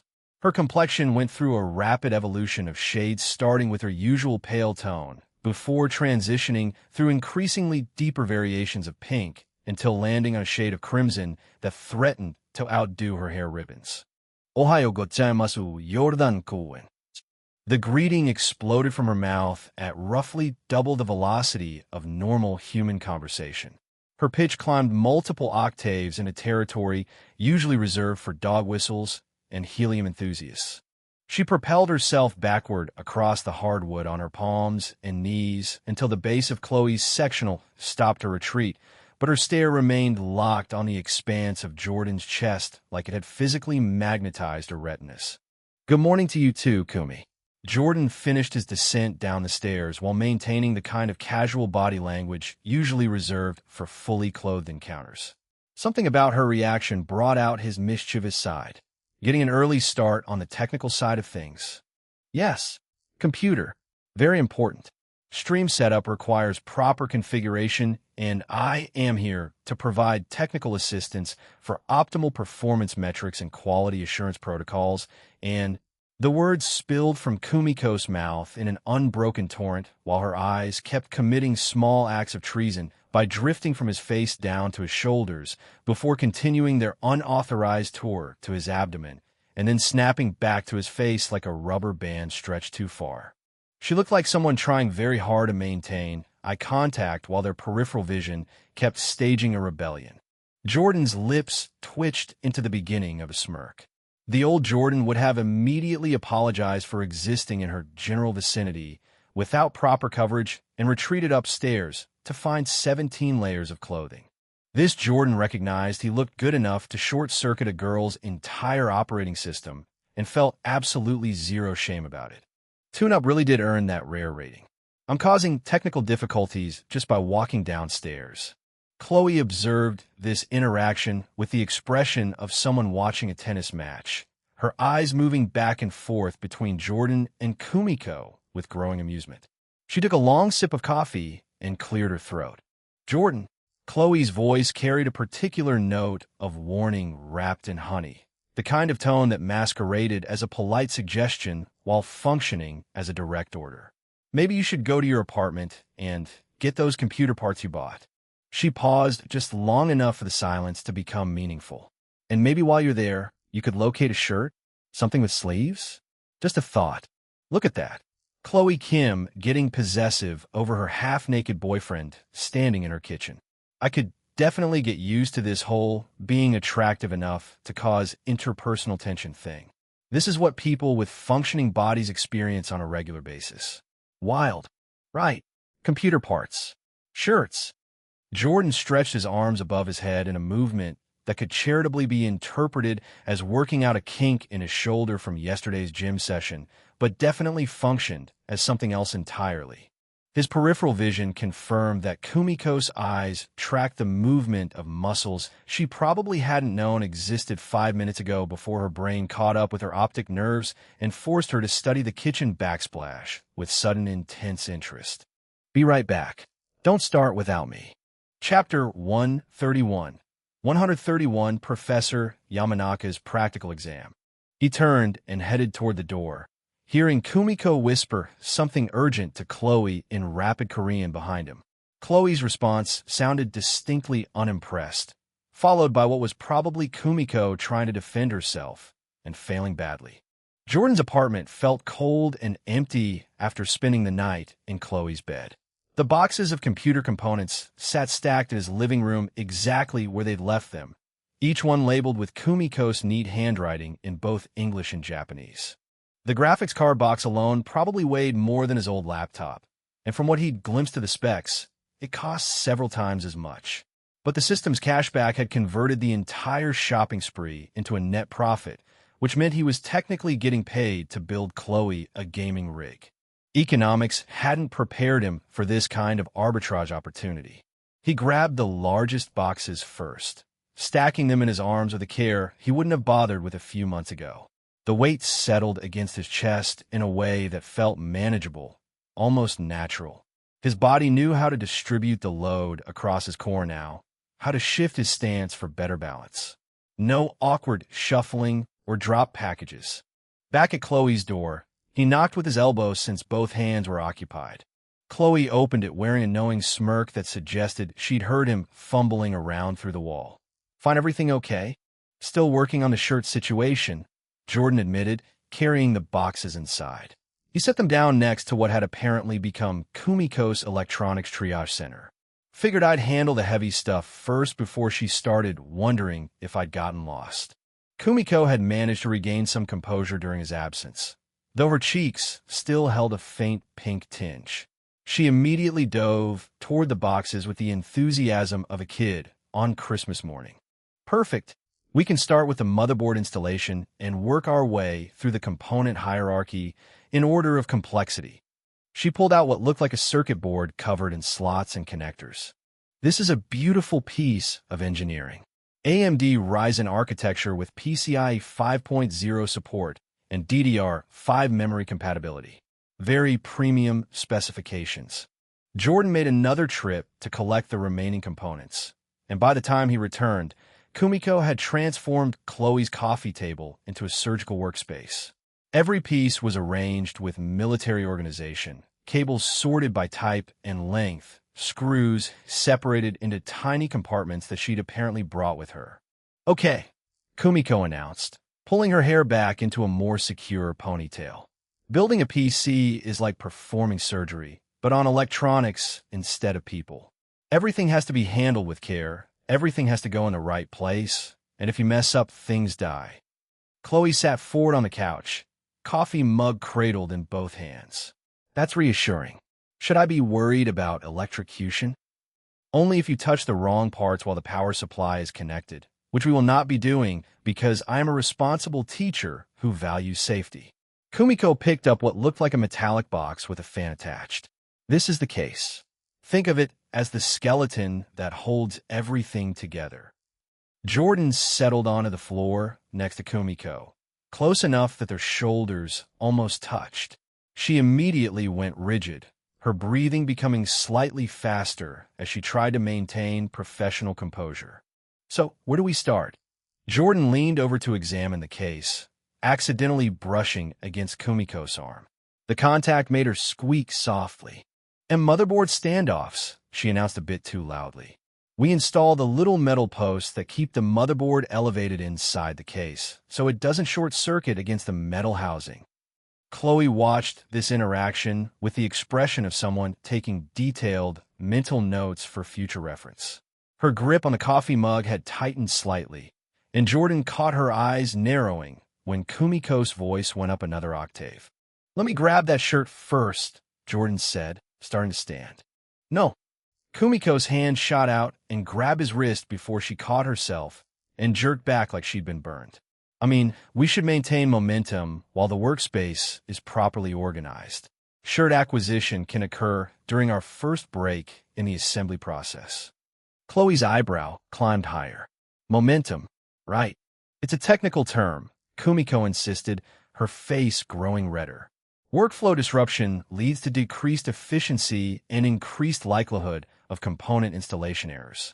She's really committing to this excuse. I have to respect the dedication, even if she's fooling absolutely nobody. Jordan settled back down, noting the way Kumiko's eyes immediately dropped to his chest before snapping back to the computer components with suspicious intensity. "Okay, Professor Yamanaka, show me how to install these standoff things." The next hour passed in a blur of technical explanations delivered in Kumiko's increasingly flustered voice. She guided Jordan through each step with the patience of someone who genuinely loved teaching, but her usual smooth confidence kept breaking down whenever he moved too close or asked her to hand him a tool. "The CPU socket is the most delicate part," she explained, holding up what looked like a small square processor. "You have to align the gold triangle in the corner with the socket triangle, and then it just drops in with zero force required. No pushing, no pressing, just gentle placement, and Jordan Kuhn, are you listening?" Jordan had been listening, but he'd also been distracted by the way Kumiko's crop hoodie rode up when she reached for components, revealing glimpses of her flat stomach and a waistband of what looked like white cotton panties with little strawberry prints. The combination of her technical competence and obvious attraction to him was doing interesting things to his ego. Golden Triangle 04 got it. Jordan accepted the processor from her hands, their fingers brushing for just a moment longer than necessary. Like this. He lowered the CPU toward the socket with careful precision, guided by his enhanced motor control. The chip settled into place with a satisfying click, perfectly aligned on the first try. Exactly right.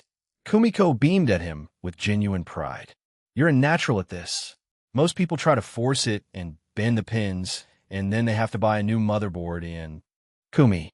Chloe's voice cut through the technical babbling with surgical sharpness. How much longer is this going to take? Chapter 132. 132 of all the lofts in all the world. Kumiko blinked, seeming to remember where she was and who else was in the room. Oh, maybe 2 more hours for complete assembly and OS installation? Then we'll need time for OBS configuration and stream testing, so probably 4 hours total. 4 hours? Chloe set down her coffee mug with deliberate care. Of watching you explain computer parts to my shirtless boyfriend. The temperature in the room dropped several degrees. Kumiko's eyes went wide with panic as she finally registered the danger signals that had been building for the past hour. I can work faster, much faster. We can skip the cable management optimization and just focus on basic functionality. Words poured out of her in a desperate rush. Or Jordan Kuhn can put on a shirt. That will be fine, completely fine. Shirts are good for preventing distraction and maintaining professional boundaries. And breathe, Kumi. Jordan reached over and patted her shoulder. Her breathing hitched, then came out in short, uneven bursts. I'll go grab a shirt. No big deal. He pushed himself up from the floor and moved toward the door. Chloe's face showed pure satisfaction as he passed her position on the couch, like she'd just won a game he hadn't realized they were playing. Behind him, Kumiko's voice dropped to barely above a whisper. The Japanese syllables came out rushed and apologetic. He caught something that might have been Gomen Nasai before Chloe cut her off. Just remember whose boyfriend you're staring at. The words carried across Unit 403 with crystal clarity. Jordan grabbed the bedroom doorframe, steadying himself as he processed the possessive edge in her voice. Not angry, exactly. Something more primal than that. He pulled a plain black t-shirt from the dresser in his room and tugged it over his head. The cotton settled against his chest and abs, covering the results of his daily gym sessions. Results that apparently worked well enough to make a girl forget her native language mid-sentence.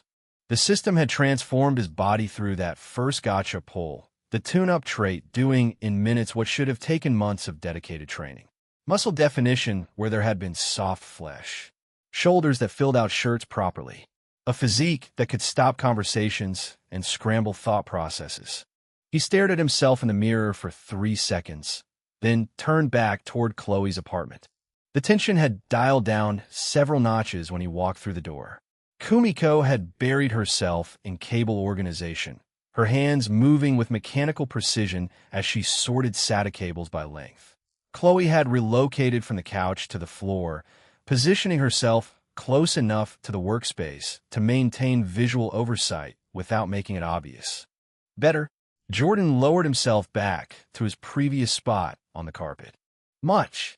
Chloe's gaze tracked across his shoulders anyway, following the line where fabric met skin. Now we can focus on the important stuff. RAM installation is next. Kumiko's voice came out louder than necessary, the kind of forced enthusiasm that screamed overcompensation. These are DDR5 modules with RGB lighting for enhanced aesthetic appeal during streaming. She produced 2 memory sticks that belonged in a science fiction film.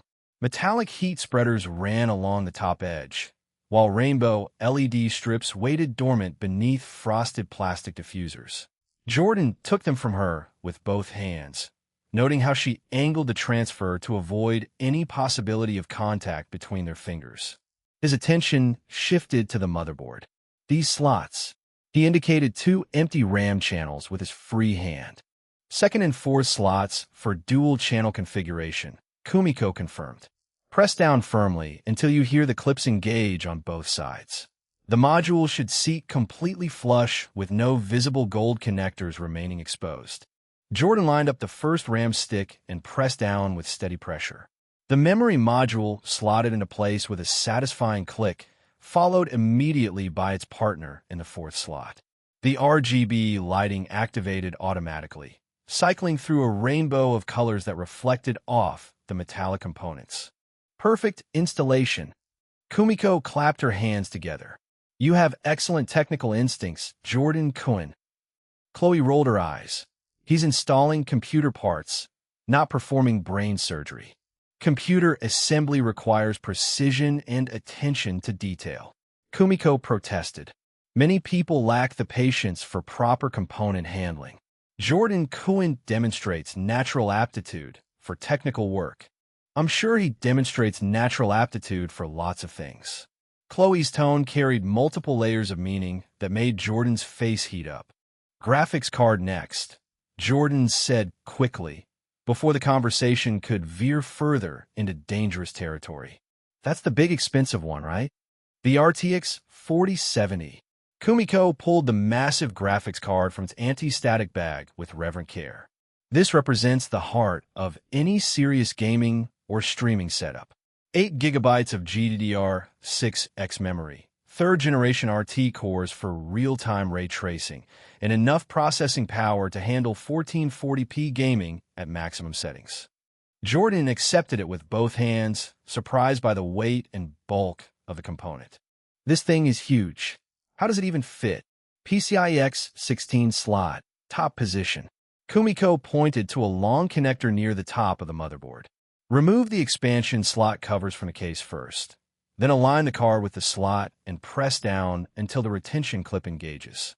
Jordan worked slowly and carefully, aware that he was handling something worth more than his old car. The graphics card slid into position with mechanical precision, and the retention clip snapped into place with an audible click. Excellent work. Kumiko bounced slightly in her excitement. Graphics card installation complete. Now we connect the PCIe power cables from the power supply, and a sharp knock at the door interrupted her technical explanation. All three of them froze, looking toward the entrance like it might explode. Expecting someone? Jordan asked. Chloe shook her head. Nobody knows I'm here except... Oh shit. The knocking repeated, more insistent this time, followed by a familiar voice calling through the door. Chloe, open up. I know you're in there. Jordan's blood turned to ice water as he recognized Alexis Vanderberg's voice, sharp with authority and barely contained irritation. Of all the people who could have shown up during their innocent computer building session, Alexis ranked somewhere between awkward and potential disaster on the scale of complications. Well, fuck. This is about to get interesting. Chapter 133. 133 The Queen in Repose. Jordan pushed himself off the floor and crossed to the door while Chloe and Kumiko remained frozen behind him. His hand closed around the handle, and he pulled it open. Alexis stood in the hallway wearing what she probably considered casual loungewear, but looked like it belonged in a beachwear catalog spread. A cropped white tank top that stopped just below her ribs, showing off her flat stomach and the diamond navel piercing that caught the hallway lights. High-waisted cream linen pants that hugged her hips before flowing loose down her long legs. The fabric so fine it probably cost more than most people's monthly grocery budget. White slides on her feet, toenails painted the same shade of red as her fingernails. Her blonde hair was pulled into a high ponytail that swayed when she moved, not a strand out of place despite the early hour. She wore zero makeup, but somehow still looked like she just stepped out of a photo shoot for expensive skincare products. Why the hell are you here? Her voice came out sharp, cutting through the morning air. Jordan stepped aside without answering, letting the question hang between them for a moment. Why wouldn't I be in my girlfriend's house? The sound escaped her mouth before she could stop it, a small crack in her polished facade. Her blue eyes snapped up to his face, then immediately away, scanning the hallway like she was looking for an escape route or maybe checking if any neighbors were witnessing this conversation. Pink crept up her neck, starting at her collarbones and working its way toward her jawline. The blush looked almost foreign on someone who usually maintained such perfect control over her expressions. Coming in or standing there all day, Jordan moved aside further, giving her space to enter while maintaining eye contact. He wasn't backing down this time. Alexis seemed to physically compose herself, drawing on whatever training her parents had drilled into her about maintaining appearances. She squared her shoulders and lifted her chin, transforming back into the imperious queen of Pacific Crest Academy. Then she walked past him into the apartment, deliberately turning her body so her breasts slid across his chest as she squeezed through the doorway. The contact lasted maybe a second, but Jordan felt it all the way down to his stomach. The soft pressure of her body against his, the hint of expensive perfume that probably cost more per ounce than most people made in a day. His enhanced senses picked up everything, the warmth of her skin through the thin fabric, the way her breathing shifted slightly as they touched. Jordan registered the heat of her touch where their bodies had made contact, his new awareness catching details the old version of him would have missed entirely. The brief friction of expensive fabric against his chest, the subtle shift of her weight as she passed, the way her perfume clung to the air in her wake. Every enhanced sense fed him information he didn't particularly want right now. Yeah, that was completely on purpose. Kumiko. The transformation in Alexis's voice could have given someone whiplash. All that cold calculation melted into something warm and bright as soon as she spotted the other girl surrounded by computer components on the living room floor. Her entire demeanor changed, shoulders relaxing, smile becoming genuine instead of that sharp, calculated thing she'd worn a second ago. We're building Chloe a computer. Kumiko bounced slightly where she sat, sweeping her hand across the array of parts scattered around her, like she was presenting buried treasure. Her whole face radiated pure joy, the kind of unfiltered excitement that came from getting to share something she actually cared about with people who were listening. Jordan Cohen has been helping. He's very good with his hands. The apartment went completely still. No one moved. No one breathed. Even the sound from the street below seemed to cut off mid-noise, leaving nothing but the quiet hum of electronics and the blood rushing in Jordan's ears. Chloe's face stayed locked in that same careful mask she'd been wearing all morning, but her grip on the coffee mug told a different story. Her knuckles had gone completely white, fingers digging into the ceramic hard enough that Jordan half expected to hear something crack. Her jaw flexed once, twice, like she was physically biting down on words trying to escape her mouth. Kumiko's face immediately went crimson as she realized what she'd said, the blush spreading from her cheeks all the way to the tips of her ears. I meant, for computer assembly, technical installation, nothing else, just components and proper handling and... We get it, Kumi. Chloe's voice was flat, cutting off the rambling explanation with surgical precision. Alexis looked between the three of them with growing interest, like a predator who'd just caught the scent of wounded prey.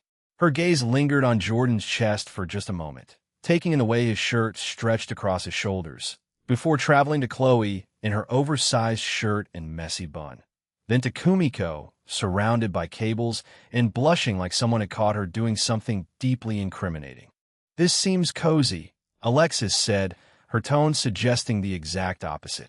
The word cozy came out like she was describing something distasteful she'd found on the bottom of her expensive shoes. She crossed the living room and lowered herself onto the sectional with the kind of fluid grace that came from years of etiquette training and dance lessons. Her legs crossed at the ankle, her posture perfect despite the casual clothing, her expression shifting into something between bored socialite and calculating strategist. Every movement was deliberate, designed to command attention and establish dominance in the space. So what brings you by? Chloe asked, her voice maintaining that careful neutrality while her eyes tracked Alexis's every move. Kind of early for a social call. I went to a party last night. Alexis's nose wrinkled with visible distaste, like she was remembering something that had personally offended her. My parents were hosting. Some networking event at the yacht club for the family business. Very stuffy, very formal, completely unbearable. Sounds terrible, Kumiko said sympathetically, still organizing cables but listening intently. Her natural empathy kicked in even when she was clearly still mortified about her earlier comment. It was worse than terrible. Alexis's fingers drummed against her thigh, her perfectly manicured nails creating a soft tapping rhythm that somehow managed to sound irritated. My parents spent the entire evening parading me around like livestock at an auction. This is our daughter Alexis. She's a freshman at Pacific Crest, very bright, very accomplished. Chapter 134. 134 a luxury we can't afford. P.S. bonus. Her impression of her mother's voice was pitch-perfect and deeply bitter, capturing the patronizing tone of someone who viewed their child as a business asset rather than a human being. Jordan grabbed a section of the couch that wasn't occupied and sat down, genuinely curious now about where this was going. He'd never seen Alexis drop her mask this far, and the vulnerability beneath it was both surprising and unsettling. They introduced me to this guy. Alexis's jaw tightened, the muscle jumping under her skin. Harrison Van Allen III, 23, already working at his father's investment firm, drives a Porsche 911 Turbo, wears custom suits from Seville Row, has a summer house in the Hamptons that's been in his family for 4 generations. Everything you'd expect from old money trying to marry into even older money. That doesn't sound awful on paper, Kumiko offered hesitantly, trying to find something positive in the situation. He talked about himself for 45 minutes straight. Alexis's voice went sharp, cutting through the air like broken glass. His portfolio performance, apparently, he's up 18% this quarter. His yacht is 60-footer moored in Newport that he bought last year. His collection of vintage Rolex watches that he keeps in a climate-controlled safe. The charity board he sits on where he does absolutely nothing except show up for photos with terminally ill children twice a year. Not once did he ask me a single question about myself. Not what I study. Not what I want. Not even what I think about the weather. Nothing. Jordan felt something uncomfortable twist in his stomach. He'd seen this dynamic before at Pacific Crest. The wealthy kids who treated conversations as monologues instead of exchanges, who viewed other people as audiences rather than participants. "So you left?" Chloe asked, setting her mug down on the coffee table with more force than necessary. "I couldn't leave. My parents made it very clear that Harrison represents an excellent match for our family standing." Alexis's fingers clenched into fists against her thighs, the tendons in her hands standing out sharp and tense. His family owns Van Allen Shipping. They move cargo containers between Los Angeles and Shanghai. They're expanding into Southeast Asia markets. A marriage would strengthen both our positions in the Pacific Trade Corridor. The word marriage hung in air like a bomb waiting to explode, heavy with implications that made everyone in the room shift uncomfortably. Marriage! Jordan's voice came out sharper than he intended, disbelief coloring every syllable. "You're 18. I'm aware." Alexis's smile was bitter, all sharp edges and no warmth. "But in my world, that's old enough to start considering strategic alliances. My parents have been grooming me for this since I was 14. The right school's boarding school in Switzerland, then prep school in Connecticut. The right friends, other daughters of shipping magnates and real estate dynasties. The right image, always perfectly dressed, never controversial, never messy. All of it building toward the right match with the right family at the right time." "That's medieval," Kumiko said, her eyes wide with something between horror and fascination. "That's wealth." Alexis shrugged, but the gesture looked forced, like she was trying to convince herself as much as them. "Regular people get to marry for love. We marry for legacy, for business, for maintaining our position in society. Love is a luxury my family can't afford to prioritize." Chloe was quiet, her expression unreadable as she processed this information. Jordan knew that look she was cataloging every detail, probably doing mental math about the kind of money Alexis was describing and comparing it to her own precarious financial situation. The contrast between their circumstances was stark enough to cut glass. I thought my fake inheritance was complicated. This is a whole different level of wealth I never want to deal with. The system had given him money problems, but at least they were his problems to solve. Harrison asked for my number. Alexis's voice had gone flat, drained of all emotion, like she was reading from script she'd memorized but never believed in. My father gave it to him without asking me first, handed over my contact information like I was a business card he was networking with. So now I'm expecting texts about dinner reservations at restaurants I don't want to visit and charity galas where I'll be expected to smile and look decorative while he talks business with other men who view women as accessories to their success. That's horrible, Jordan said, and he meant every syllable. The anger that surfaced in his tone caught him off guard. Genuine, uncalculated rage at the casual cruelty of parents treating their daughter like corporate property. Alexis's attention snapped to him with sudden focus. Not the usual dismissive glance she perfected for people she considered beneath her social tier, but actual eye contact. Recognition of another human being instead of just background scenery in Chloe's apartment. Her blue eyes held something raw beneath their customary frost. Vulnerability she rarely let anyone see, especially not scholarship students she'd normally classify as irrelevant to her carefully curated world. "You have no idea how lucky you are," she said, her voice dropping to barely audible levels, stripped of its usual authority. "Being able to just choose, date whoever you want. No family connections to consider. No business implications weighing on every dinner invitation. No calculations about whether the relationship strengthens your social position in ways that matter to people who control your trust fund and can revoke it if you embarrass them at the country club." Jordan thought about the system humming away in his phone, about the slots and the percentages and the inheritance lie he'd constructed to explain why he needed multiple girlfriends without looking like a player or a cheater, about how none of this was actually choice at all, just different kinds of obligation dressed up in prettier packaging. His freedom was just as artificial as her constraints, built on lies instead of family expectations. "Yeah," he said, the word heavy with irony she couldn't possibly understand. "Really lucky." Chapter 135, Computer First, Therapy Later. The conversation died there, settling into uncomfortable silence, broken only by Kumiko's continued cable sorting and the distant sound of traffic from the street below. She'd gone very still during Alexis's explanation, her usual cheerfulness dampened by the weight of her friend's situation, like someone had turned down the brightness on her natural enthusiasm.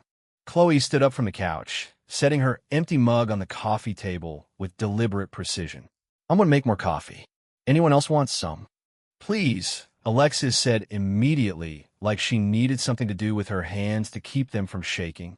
"I'm good with water," Kumiko chirped, her voice too bright in the heavy atmosphere, trying to restore some levity to a conversation that had gotten much darker than anyone expected. While Chloe moved to the kitchen area, Jordan found himself alone on the couch with Alexis. She'd pulled out her phone, the latest iPhone, and was scrolling through something with tight, angry movements, her thumbs swiping across the screen like she was trying to delete whatever she was seeing. "Did you tell him you didn't want his number?" Jordan asked, keeping his voice low enough that Chloe wouldn't overhear from the kitchen. "What?" Alexis looked up from her phone, momentarily confused by the question. "Harrison, did you tell your dad you didn't want to give him your number?" Alexis's laugh was sharp and humorless, like broken glass scraping against concrete. "Of course not. That would be disrespectful. My father has spent years building our family's reputation and business relationships.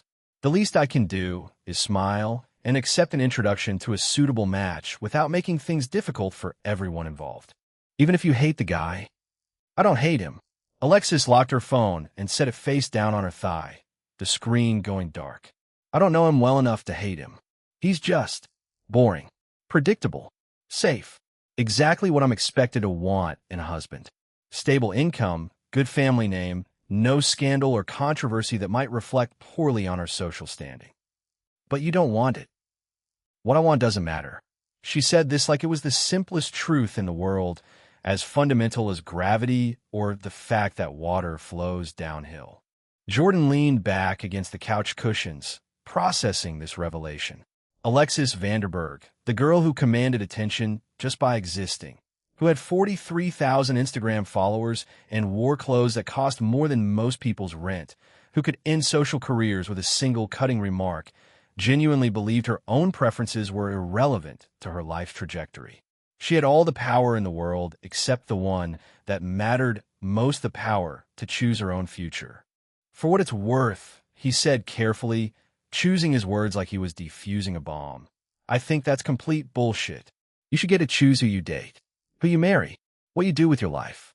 Alexis turned to look at him fully, her expression cycling through surprise, suspicion, and then something softer that she usually kept buried beneath layers of expensive armor. "Thank you for saying that. Just being honest. Most people wouldn't be." Her voice dropped lower, becoming almost intimate in the quiet space between them. "They tell me I'm lucky to have options. That marrying into wealth is a privilege, not a prison. That I should be grateful for the security and stability instead of complaining about trivial things like personal happiness. Those people are idiots."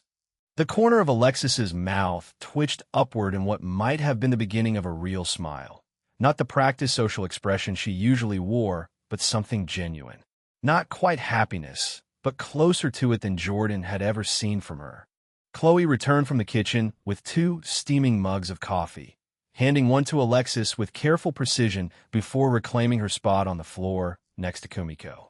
Jordan noticed she positioned herself between him and the computer components, a physical barrier that seemed both deliberate and unconscious, like she was protecting her territory without fully realizing it. "So," Chloe said, her voice determinately cheerful in a way that suggested she'd overheard more of the conversation than she was admitting. "Are we building this computer or having a therapy session?" "Both," Kumiko suggested weakly, still looking uncertain about whether the mood had shifted enough to return to normal activities. "Computer first, therapy later." Alexis took a long sip of coffee and seemed to collect herself, straightening her spine and letting the mask slide back into place like she was putting on expensive jewelry. "What can I do to help speed this along? I have plans later, and I'd rather not spend my entire Saturday morning on technical support." Kumiko perked up immediately, her natural enthusiasm overriding her social anxiety. "You can read the motherboard manual and tell us which headers connect to which cables. There are diagrams on page 17 with color-coded instructions." Alexis accepted the thick manual without complaint, flipping to the indicated page with practiced efficiency. Jordan watched as she transitioned from vulnerable girl complaining about arranged marriage prospects to focused assistant, her mask snapping back into place like it had never slipped at all. The transformation was so complete, it was almost unsettling. The next hour passed in surprisingly comfortable teamwork, the earlier tension dissolving into shared purpose. Alexis read instructions in her clear, authoritative voice, her private school diction making technical specifications sound like poetry. Kumiko provided context about component compatibility and warned about potential installation mistakes with the enthusiasm of someone sharing her favorite hobby. Chloe asked clarifying questions and kept Jordan from plugging cables into the wrong slots, her practical intelligence cutting through technical jargon to find the essential information. Jordan did most of the actual physical assembly, his enhanced coordination making cable routing and screw placement easier than it should have been, though he was careful not to make it look too effortless. By the time they'd finished installing the power supply and connecting all the necessary cables, the coffee table looked like a functional computer instead of organized chaos. The motherboard sat properly in the case, power cables snaked to their appropriate destinations, and everything was secured with the kind of precision that suggested it might actually work when they turn it on. "Storage next," Kumiko announced, clapping her hands together with renewed energy. M.2 NVMe drives installed directly onto the motherboard under this little heat sink. It's like surgery, but for computers. Chapter 136, 136 Tech Support.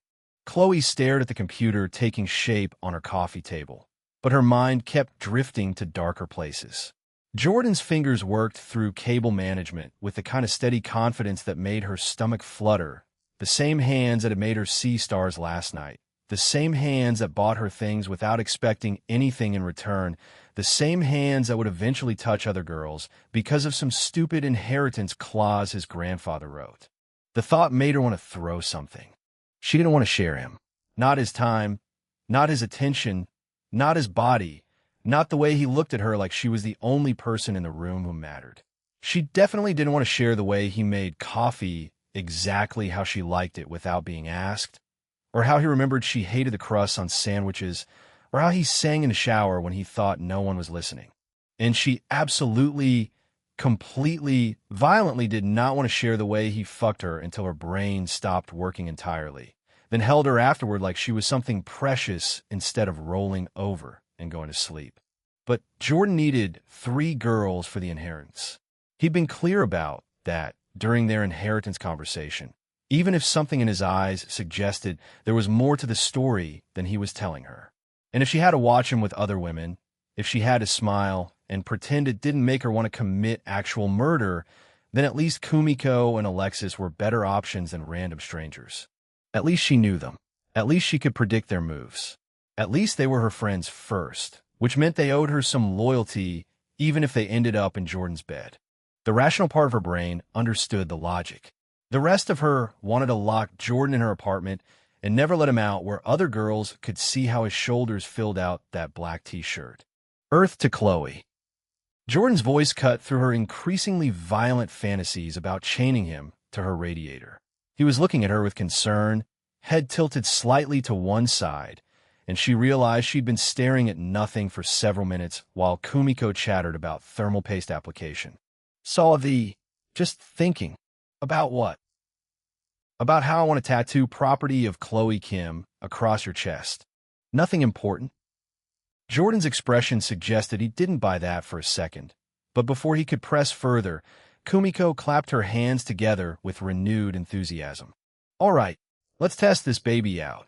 The sudden shift in energy snapped Chloe back to the present. Kumiko was practically vibrating with excitement as she gestured toward the completed build, cables neatly routed and components properly seated. Even Alexis looked mildly interested, though she maintained her characteristic air of detached superiority. Someone grab an extension cord, Jordan said, pushing himself up from the floor. We'll need to plug this into the wall. Chloe retrieved the heavy-duty extension cord from her closet, the one she used for her ring light setup during content creation. Jordan connected the power supply cable to the extension cord with a satisfying click, then positioned his finger over the power button on the front of the case. Moment of truth. He pressed the button. Nothing happened. The case remained dark and silent. No LED lights, no fan noise, no reassuring hum of electronics coming to life. Jordan frowned and pressed the button again, holding it longer this time. Still nothing. Jordan looked toward Kumiko with growing alarm. Is it supposed to do something? Oh dear. Kumiko's face went pale as she scrambled closer to the case, checking connections with increasingly frantic movements. Her usual confidence evaporated into barely contained panic. The RAM light isn't even on. That's not good. The motherboard should at least be getting power, even if something else is wrong. Do we break it? Chloe asked, though she was already mentally calculating how much money they just wasted on expensive components that apparently didn't work. I don't think so. Kumiko's voice climbed toward genuine distress. All the connections look correct. The power supply switch is on. The cables are seated properly. I don't understand why. Jordan ran his hands through his hair, leaving it slightly mussed in a way that would have been distracting under different circumstances. Maybe we need to check the motherboard manual again? See if there's some step we missed. I followed the instructions exactly. Kumiko was now pulling cables and reseating them with trembling fingers. CPU power, motherboard power, GPU power, everything's connected correctly. This should work.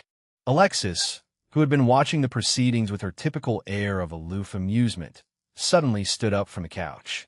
"Let me check something." Without further explanation, she dropped to her hands and knees next to the coffee table and leaned forward to examine the back of the case. The position put her ass directly in the air, her expensive athleisure pants stretched tight across curves that had launched 1,000 Instagram thirst comments.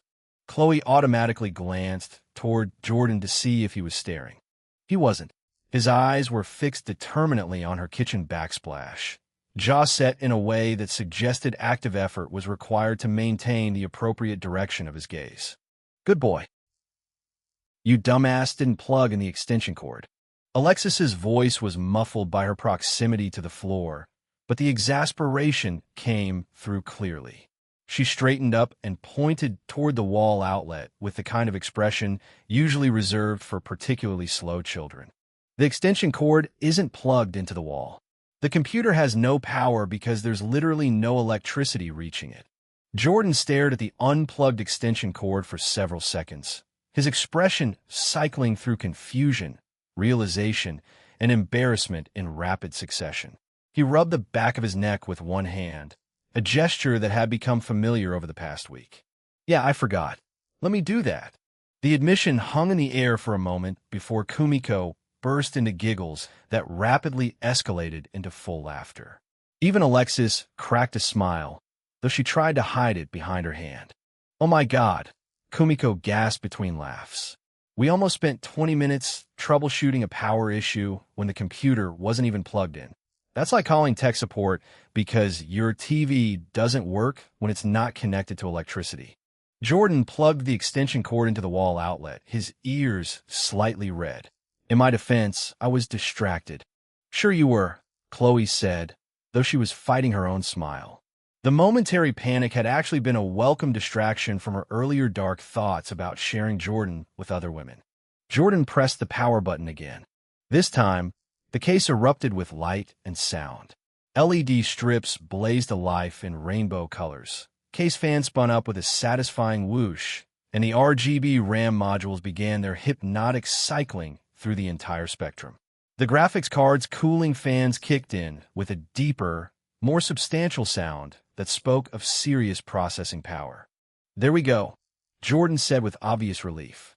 "I told you it would work." Chapter 137. 137 something that belonged only to her. P.S. bonus. "You told us nothing of the sort," Alexis pointed out with characteristic precision. "You panicked just as much as everyone else when it didn't turn on." "I was remaining calm under pressure." "You were having an existential crisis about breaking $2,000 worth of computer equipment." "Same thing." Kumiko had pulled out her phone and was recording the successful boot sequence, narrating in rapid Japanese, punctuated with English technical terms. The enthusiasm was infectious, even if none of them could understand most of what she was saying. The monitor Chloe had borrowed from her bedroom flickered to life, displaying the motherboard's post screen in bright white text against a black background. Lines of technical information scrolled past too quickly to read, followed by a cheerful message about successful hardware detection. "Windows installation next," Kumiko announced, producing a USB drive from seemingly nowhere. "This part takes about 30 minutes. Then we configure OBS and test the streaming setup." She plugged the drive into a front panel USB port and began navigating boot menus. Chloe watched with genuine admiration as Kumiko's fingers flew across keyboard shortcuts she'd apparently memorized years ago. "How do you know all this stuff?" Chloe asked, settling cross-legged on the floor beside her friend. "My dad works in tech. He taught me to build computers when I was 12 because he wanted me to understand how the things I use every day actually work. Plus, I needed a good gaming setup for streaming, and pre-built computers are overpriced garbage compared to custom builds." "Your dad sounds cool." "He is. He's the one who got me interested in cosplay, actually. He said if I was going to spend time on the internet anyway, I might as well learn to create something instead of just consuming content." The Windows installation progress bar crept forward with agonizing slowness, giving them time to clean up the packaging materials and cable scraps scattered across Chloe's living room. Jordan gathered cardboard boxes while Alexis sorted cables into neat piles, her organizational skills apparently extending beyond social hierarchies into practical tasks. Chloe found herself watching Jordan move around her apartment with easy familiarity, the way he automatically stepped around the coffee table's sharp corner, how he knew which drawer contained the scissors without asking. He'd only been in her space for a week, but he already belonged here in a way that made her chest feel warm and tight. The inheritance thing was going to complicate everything. She knew that, had accepted it as the price of being with someone who made her feel like the most important person in the world. But watching him now, seeing how naturally he fit into her life, made the thought of sharing him feel like swallowing broken glass. Maybe she can negotiate terms. Maybe she could establish ground rules that would make the arrangement bearable. Maybe she could find a way to maintain primary status while allowing the other girls just enough access to satisfy the inheritance requirements without actually threatening what she and Jordan had built together. Or maybe she was being naive. No, naivety was a luxury. This was a business arrangement. She needed rules, bylaws, an operating agreement for a shared asset. Clause 1, primary access. Clause 2, emotional and financial transparency. Clause 3, she stopped herself. She was drafting a prenup for a relationship that wasn't even exclusive, and the thought made her want to burn the whole thing to the ground. Installation complete, Kumiko announced, interrupting Chloe's increasingly circular thoughts. Now, for the fun part. OBS configuration, stream overlays, audio calibration, and if we have time, we can test your camera angles and lighting setup. How long will all that take? Alexis asked, checking her phone with the kind of casual efficiency that suggested multiple other social obligations. 2 hours? Maybe 3 if we want to optimize everything properly. I can stay for another hour, Alexis said after some internal calculation. I have a charity luncheon at 2, and I need time to change and drive across town. More family obligations? Jordan asked, his tone carefully neutral. Always. This one's actually not terrible, though. It's for the children's hospital, and my mother genuinely cares about the cause instead of just attending for social points. Plus, Harrison won't be there, so I can eat in peace without someone explaining cryptocurrency investment strategies between courses. Chloe noted the way Alexis's entire posture relaxed when she mentioned Harrison's absence, like she was dropping a weight she hadn't realized she was carrying. The arranged marriage situation was clearly worse than Alexis was letting on, though Chloe suspected her friend would rather die than admit vulnerability in front of people she wasn't sure she could trust. All right, Kumiko said, cracking her knuckles with theatrical flair. Let's turn Chloe into a streaming sensation. She opened OBS and immediately began creating scenes and sources with the kind of rapid-fire efficiency that made professional software look intuitive. Windows appeared and disappeared. Settings were adjusted with precise mouse movements, and slowly Chloe's future streaming setup began taking shape on the monitor. Camera goes here, gameplay capture here, chat overlay in this corner, Kumiko narrated as she worked. We'll need to test your internet upload speed to determine optimal bitrate, calibrate audio levels so you don't blow out viewers' eardrums, and find the right balance between video quality and performance impact. Chloe watched her future unfold in real time, the technical foundation for leaving her Calypso work behind and building something legitimate, something she could tell people about without creating elaborate cover stories, something that didn't require hiding her face or maintaining separate identities, something that would give her income independence, even if Jordan's inheritance situation turned her personal life into a complicated mess of shared affection and territorial jealousy. The irony wasn't lost on her. She was building a streaming career with equipment Jordan had bought, guided by friends who would eventually become her romantic rivals, in preparation for a life that would require sharing the man who made her feel complete for the first time since her father died. But at least she'd have her own money. At least she'd have her own space. At least she'd have something that belonged only to her, even if everything else became negotiable. The computer hummed quietly as Kumiko continued her technical wizardry, RGB lights cycling through their hypnotic patterns, and Chloe tried not to think about how many other women would eventually be sitting on this same couch, in this same apartment, planning their own futures around the same man. She really didn't want to share him. But maybe if she was smart about it, she could find a way to make sharing feel less like losing everything that mattered. Chapter 138. 138 Stellar Note, Castle Bonus. Jordan watched Kumiko's fingers move across the keyboard as she downloaded OBS from the official website. The progress bar crawled at the kind of speed that made him want to throw his phone at the wall, but Kumiko seemed completely unbothered. She hummed some K-pop song under her breath and organized desktop icons with the kind of obsessive precision that probably kept her room spotless and her streaming schedule color-coded. Alexis had left 20 minutes ago after checking her phone one too many times and announcing that charity luncheons waited for no one, not even computer builds. She'd hugged Chloe and Kumiko goodbye and given Jordan a weird little wave that managed to be both dismissive and friendly at the same time. Classic Alexis energy. All right, Kumiko said as the download finished. Time for the fun part. What's your streaming name going to be? The question sat there like a test Jordan hadn't studied for.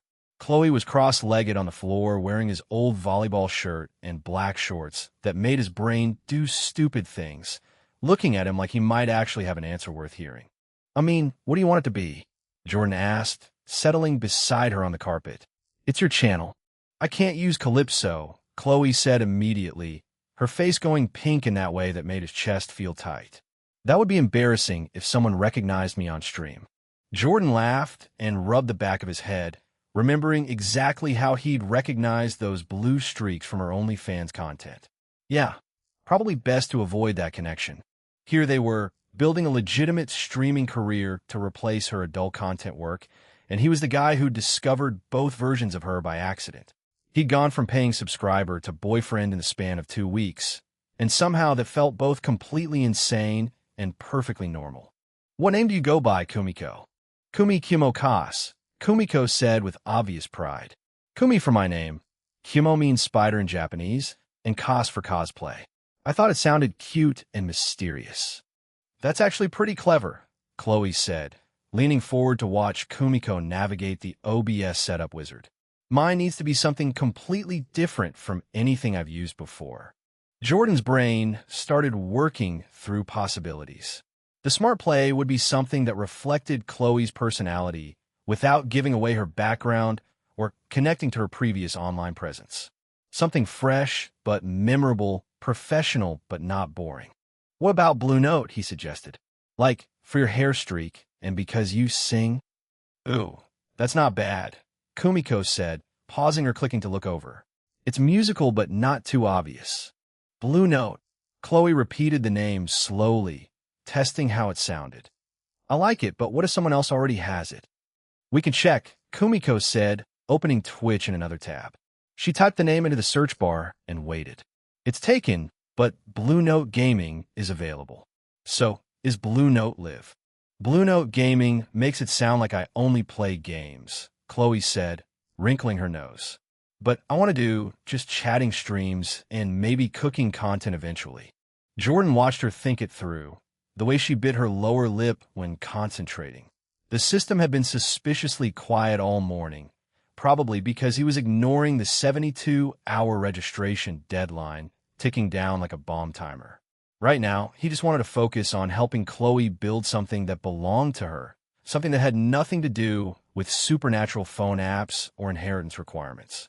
What about your real name mixed with something else? Kumiko suggested. Like Chloe Blue Tunes or something? That sounds like a children's show, Chloe said with a laugh. I need something that doesn't sound like it was made by a mom trying to be hip. Fair point. Jordan leaned back on his hands, studying Chloe's face as she scrolled through Twitch streamers for inspiration. What matters to you? Like, what do you want people to think when they hear your name? The question made Chloe pause, her finger hovering over the mouse. I want them to think I'm real. Not fake, not trying too hard. Just genuine. Something twisted in Jordan's chest at that word. Here she was, trying to build an authentic online presence, and he was sitting next to her with a magical phone app grading their relationship like a dating sim. The contrast made him feel like a fraud wearing his own face. What about something Korean? Kumiko suggested. Like Naogi? It means wings in Korean. That's pretty, Chloe said, but she didn't sound convinced. I don't know if I want to make my ethnicity the main focus, though. I want the content to speak for itself. Jordan understood that instinct. In a world where people got reduced to single characteristics, Chloe wanted to be known for her personality and talents first, not categorized by demographics. Smart thinking for building a sustainable streaming career. Okay, different approach, Jordan said. What's something you love that isn't obvious? Like, something people wouldn't expect. Chloe tilted her head, considering. I really love old movies. Like black and white classics. Casablanca, Roman Holiday, Singing in the Rain. My dad and I used to watch them together on Sunday afternoons. What about something movie-related then? Kumiko said gently. Like vintage vibe or classic Chloe. Classic Chloe sounds like a discount clothing store, Chloe said, but she was smiling. Vintage vibe is cute, though. Jordan watched Kumiko check the availability while his brain turned over other possibilities.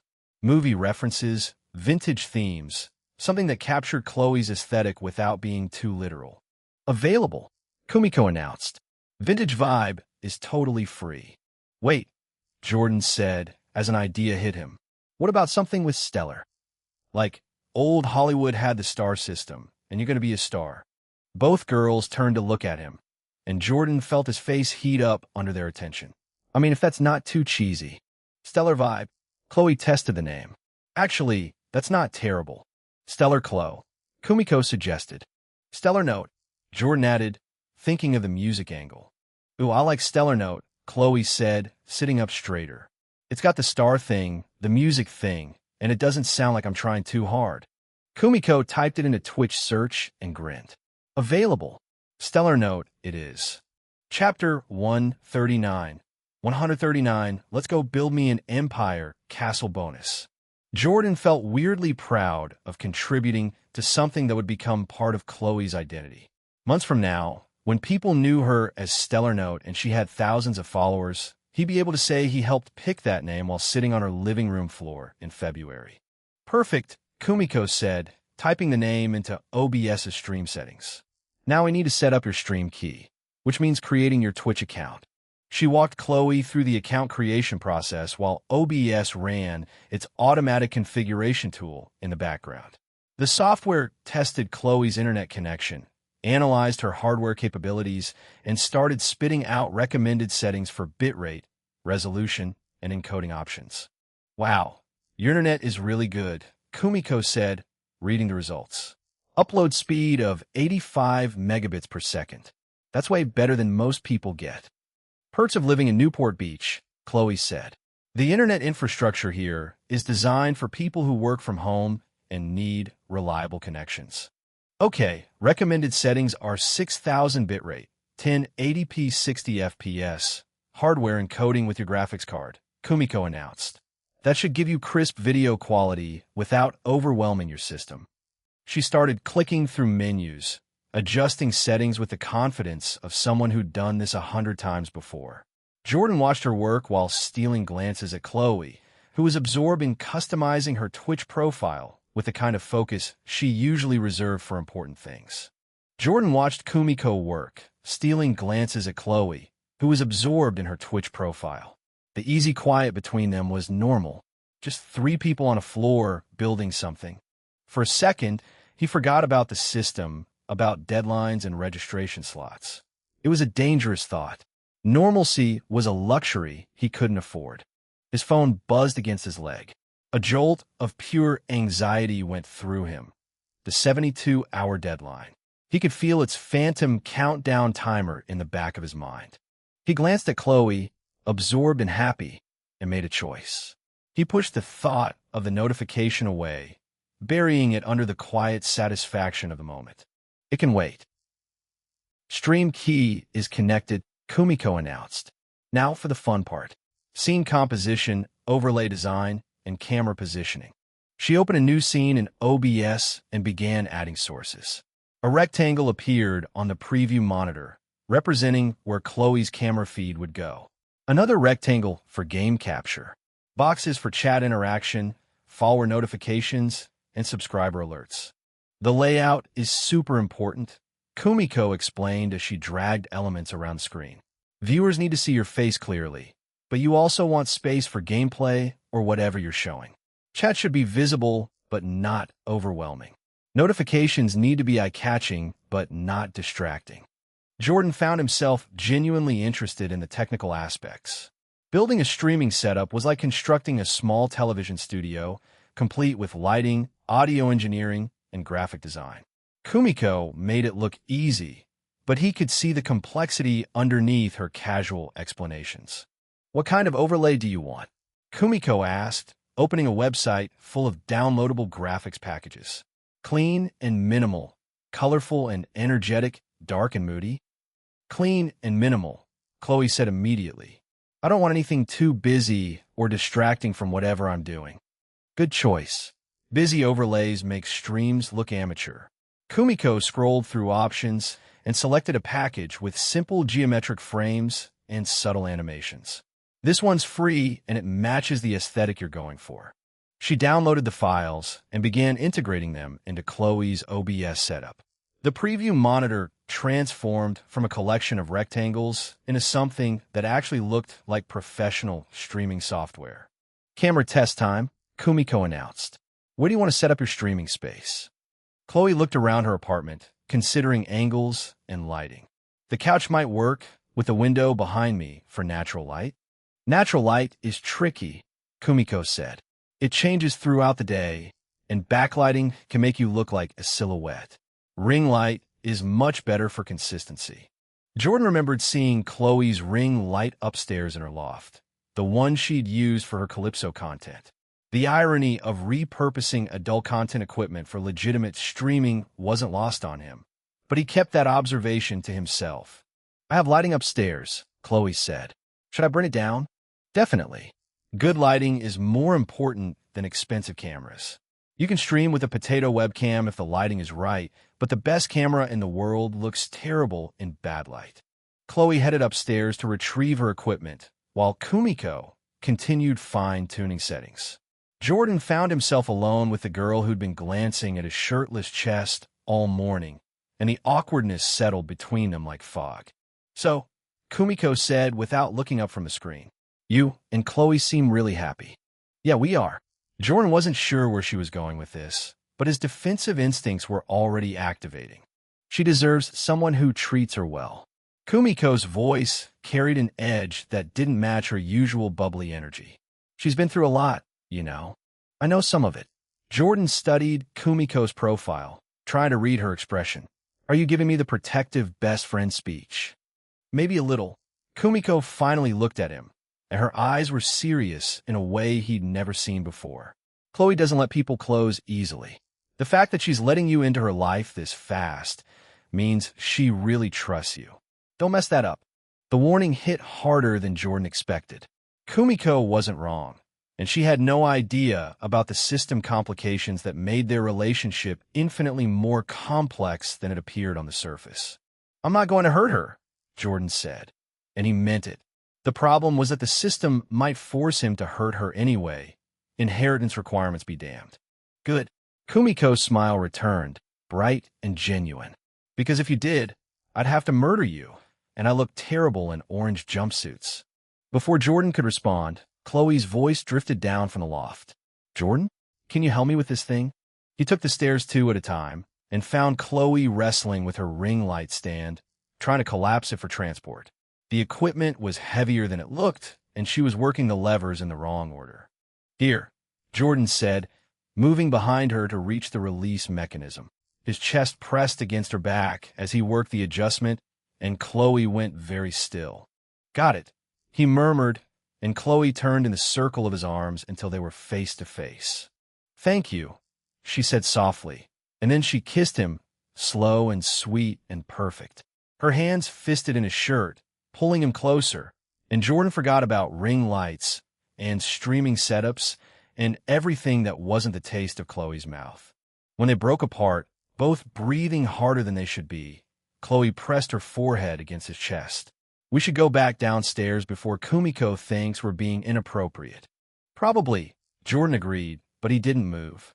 Holding Chloe in the afternoon sunlight coming through her loft windows felt too good to interrupt for the sake of propriety. Jordan, I'm really excited about this. The streaming thing.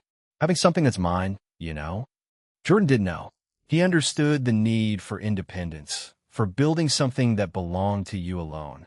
The irony that his own independence was an illusion constructed by a supernatural phone app wasn't lost on him. "You're going to be amazing at it," he said, meaning every word. Chloe smiled against his chest, and Jordan wished they could stay in this moment forever. No system deadlines, no inheritance complications, no registration requirements. Just him and Chloe and the afternoon light turning everything gold. But Kumiko's voice carried up from downstairs, calling about bitrate optimization and audio calibration, and reality reasserted itself with the persistence of gravity. "Come on," Chloe said, stepping back and grabbing the ring light. "Let's go build me an empire." Chapter 140, 140 Hooks, Castle Bonus. Jordan carried the ring light downstairs while Chloe followed with the adjustable stand, both of them slightly out of breath. Kumiko looked up from the computer with a smirk that said she'd heard more than just equipment getting moved around upstairs. "Perfect timing," Kumiko said, gesturing toward the screen. "I just finished configuring your stream alerts.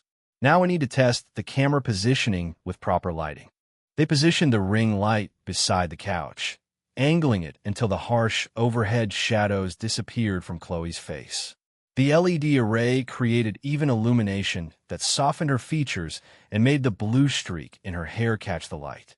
Chloe turned her head and caught him. Her eyes narrowed, but the look carried more amusement than irritation. She didn't say anything, just shook her head slightly before turning back to the monitor. "Much better," Kumiko announced from behind the laptop. She adjusted the borrowed webcam's angle, then leaned back to examine the preview feed critically. "This is actually usable now.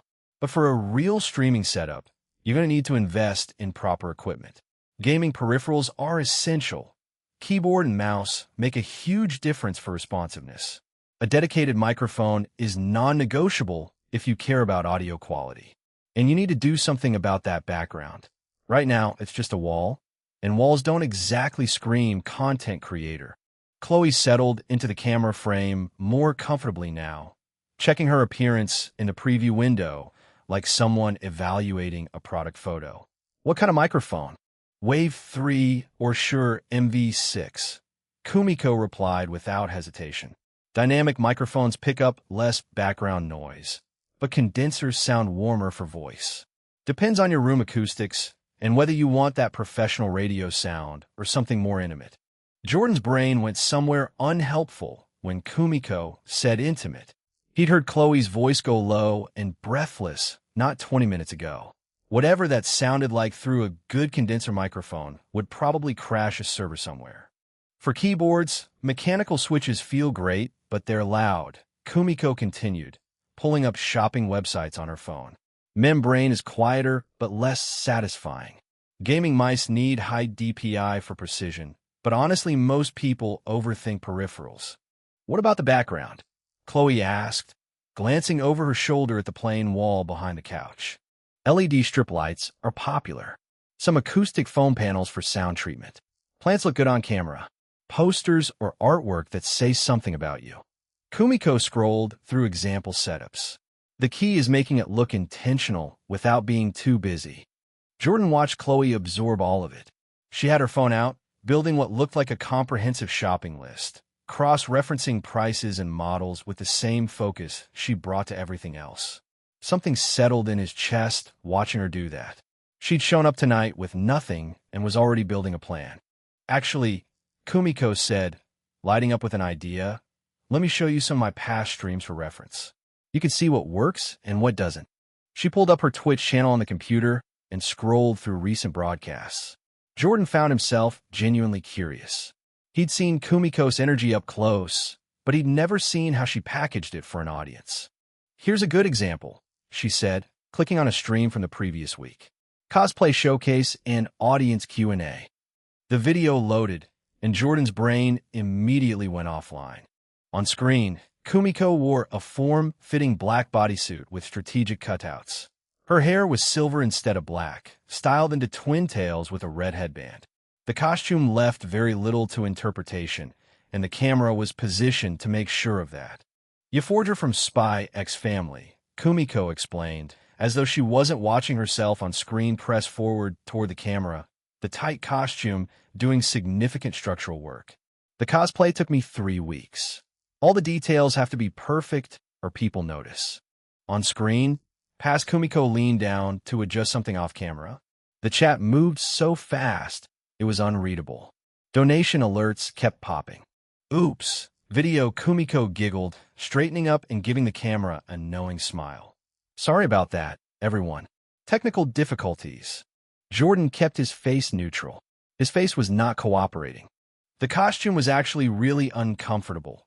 Present Kumiko continued, seemingly unbothered by the fact that Jordan was quietly having a medical episode next to her. But the engagement was incredible. 3,000 viewers, over 200 new followers, almost $800 in donations. Chloe studied the video. Not jealously, analytically. "You did that on purpose." The leaning thing. "Of course I did." Kumiko said it with equal parts pride and resignation. "It's a tease. Not enough to get banned, but enough to make sure people stick around and open their wallets." The video kept playing. Kumiko answered chat questions while striking poses that showed off different angles of the costume. Every move sat right at the edge of the platform's guidelines without crossing them. Jordan found himself watching it the way you'd watch someone defuse a bomb. Impressed, slightly horrified, and completely unable to look away. "I wish I could just do chill streams," Kumiko said, pausing the video. "Talk about anime, react to stuff, play games casually. But the algorithm doesn't work that way for female streamers. We need hooks to get people in the door." "Hooks like strategic wardrobe malfunctions," Chloe said. "Neutral. Sharp." "Exactly. It's stupid, but it's the reality." Kumiko's usual energy went flat as she said it. Male streamers can succeed just by being genuinely funny or good at games. They can look like a swamp creature and still pull millions if they're entertaining enough. For women, the entry requirement is higher. Beautiful and entertaining and just enough to keep people interested. But the ceiling is lower because the moment you get too successful, people decide you're just a booby streamer who doesn't deserve it. Jordan had spent years assuming attractive women had it easier online, not harder. Hearing Kumiko lay out the math of it made that assumption feel embarrassingly lazy. "And we can't be in relationships publicly," Kumiko continued, her voice tighter now. "The second people know you have a boyfriend, half the audience disappears because the fantasy breaks. Male streamers get married, have kids, and their numbers go up because people think it's wholesome. Female streamers have to perform availability even when they're not." Chapter 141. 141 Starting a business is easy. Just loan your baby money. "That's completely fucked up," Jordan said. "Welcome to the creator economy." Kumiko's smile had something sour in it. "It's not fair, but it's the game." Chloe went quiet. Jordan could practically watch her recalibrate, filing Kumiko's reality check into the spreadsheet she kept inside her head. "So what you're saying is I need to be sexy but not too sexy, available but not desperate, entertaining but not trying too hard, and single even if I'm not," Chloe said. "That's about the size of it. Unless you find a niche that doesn't require sex appeal. Those exist." Kumiko paused. "They're just rare." Jordan watched Chloe's face do the work. The streaming career that had looked like a clean exit a few minutes ago was starting to show its floor plan. "Show me more," Chloe said. "I want to know exactly what line I'm walking." Kumiko clicked through stream after stream. One was a cacophony of in-game explosions and donation alerts. Another had soft, lo-fi music under the sound of a pencil scratching on a tablet. Each was a self-contained world. Plausible deniability, Kumiko said, over footage of herself playing Valorant in a low-cut tank top. Everything has to read as accidental. The second it looks like a choice, you get labeled a thought streamer, and your credibility goes with it. "But it is a choice," Chloe said. "Every single time. But the audience needs to believe it isn't. They want to feel like they stumbled onto something, not like they got sold something." Jordan kept his mouth shut and took the whole thing in. Kumiko had mapped her audience, understood what they were actually paying for, and built a system around it. That was real work. He just hadn't expected to find it here. What about the comments? Chloe gestured at the chat replay beside the video. Even Jordan could read enough of the scrolling text to get the picture. You learn to sort them. Kumiko said it the way someone talks about doing dishes. Engage with the decent ones. Ignore the gross ones. Ban the ones that cross actual lines. Most people behave if you establish the rules early. And the donations with weird messages. Those pay rent. No apology in her voice, just fact. As long as they're not asking for something illegal, I thank them and move on. It's work, Chloe. Some of it's unpleasant. It's still work. Jordan had come into this thinking streaming was basically playing video games while people watched. Now he was watching Kumiko describe emotional labor and audience management strategies with the calm of someone who'd been doing this for years. Okay, Chloe said, after a few more clips. I understand the game. Now, show me what I need to play it. Kumiko's whole posture shifted. She pulled up tabs, walking Chloe through the Audio-Technica microphone, the Logitech G915 keyboard, the G Pro wireless mouse. She explained the specs the way someone explains them when they actually know what they're talking about, not just what they read in a buyer's guide. Background matters too. Kumiko kept going, her voice steady and practical. LED strips are non-negotiable. You want the programmable RGB kind, so you can match the mood or the game palette. Nanoleaf panels read beautifully on camera, though they're expensive. Add a couple of plants for organic texture, something that gives the background depth. And if you want a focal point, a custom neon sign with your streaming name ties everything together. Total, Chloe asked. The easy, engaged tone was still there, but something underneath had pulled taut. Kumiko didn't hesitate, running the mental math like she'd done it before. Mix 300. Keyboard and mouse together, 400. Lighting and decor done properly, another 600. So about 1,300 give or take. Chloe's expression didn't break, but it shifted. Just a fraction. Jordan saw it. I can cover it, he said. Both of them turned to him. The words had come out before he'd calculated whether they should. That's really sweet, Chloe said, the tone measured now, threading carefully. But I want to pay for this myself. It needs to be mine. Jordan understood the principle. He did. Independence, self-sufficiency, ownership of her work. But the system had generated thousands of dollars from spending on Chloe, actual money sitting in his account, and watching her hesitate over $1,300 while she had the streaming setup mapped out in her head felt ridiculous. Loan, he said. The word landed cleanly. Pay me back from streaming revenue. Zero interest. Business arrangement between partners. Chloe's attention shifted, caught on that last word. Not snagged, just redirected. Her expression changed a little, something curious working through it. We're already partners. Business partners, Jordan clarified. He kept his voice even, straightforward, the kind of tone someone uses when they're proposing an actual deal instead of trying to impress someone. I think Stellar Note is going to be worth the investment. If you're serious about this, I want to help get it off the ground. You're not taking charity. You're taking capital. Kumiko watched from the side, quiet for once. Jordan could tell she was reading the whole thing. The thinking on Chloe's face played out for a few seconds. Her independence on one side, the equipment on the other, and the timeline she wanted in between. Okay, she said. Loan. 6 months with documentation. I want both of us to know exactly where the numbers stand. Deal. Perfect. Kumiko clapped once. Shopping trip. I know where to go, and I can probably get bulk discounts if we're buying multiple items at once. What am I forgetting? Chloe asked, already making notes on her phone. Chair, Kumiko said immediately. You'll be sitting for hours. Ergonomics aren't optional, and if you're serious about gaming content, you'll want a monitor upgrade. Higher refresh rate, better color accuracy. The one from your bedroom works for setup purposes, but you'll notice the difference during an actual stream. The list kept growing. Jordan watched Chloe stop calculating and start picturing it.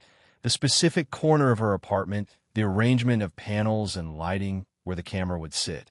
This is actually happening, she said, looking between Kumiko's screen and her own phone. I'm going to be a streamer. Chapter 142. 142, the ROI of a good carpool karaoke session. Kumiko bounced in the back seat of Jordan's Civic as they pulled out of the Cooper Garment Loft's parking garage. The afternoon sun streamed through the windows, catching the silver threading in her pink crop hoodie and making her twin tail shimmer. She had her phone out, already pulling up the Micro Center website to check inventory levels for everything on their shopping list. Okay, so they definitely have the Audio-Technica at 2020 in stock, she announced, scrolling through product pages with the enthusiasm of someone planning a military operation. And the Logitech G9 15 keyboard in both tactile brown and clicky blue switches. Chloe, what's your preference on key feel?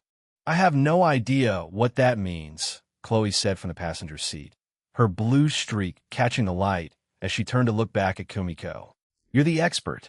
Tactile gives you feedback without the clicking sound. Clicky is louder but more satisfying.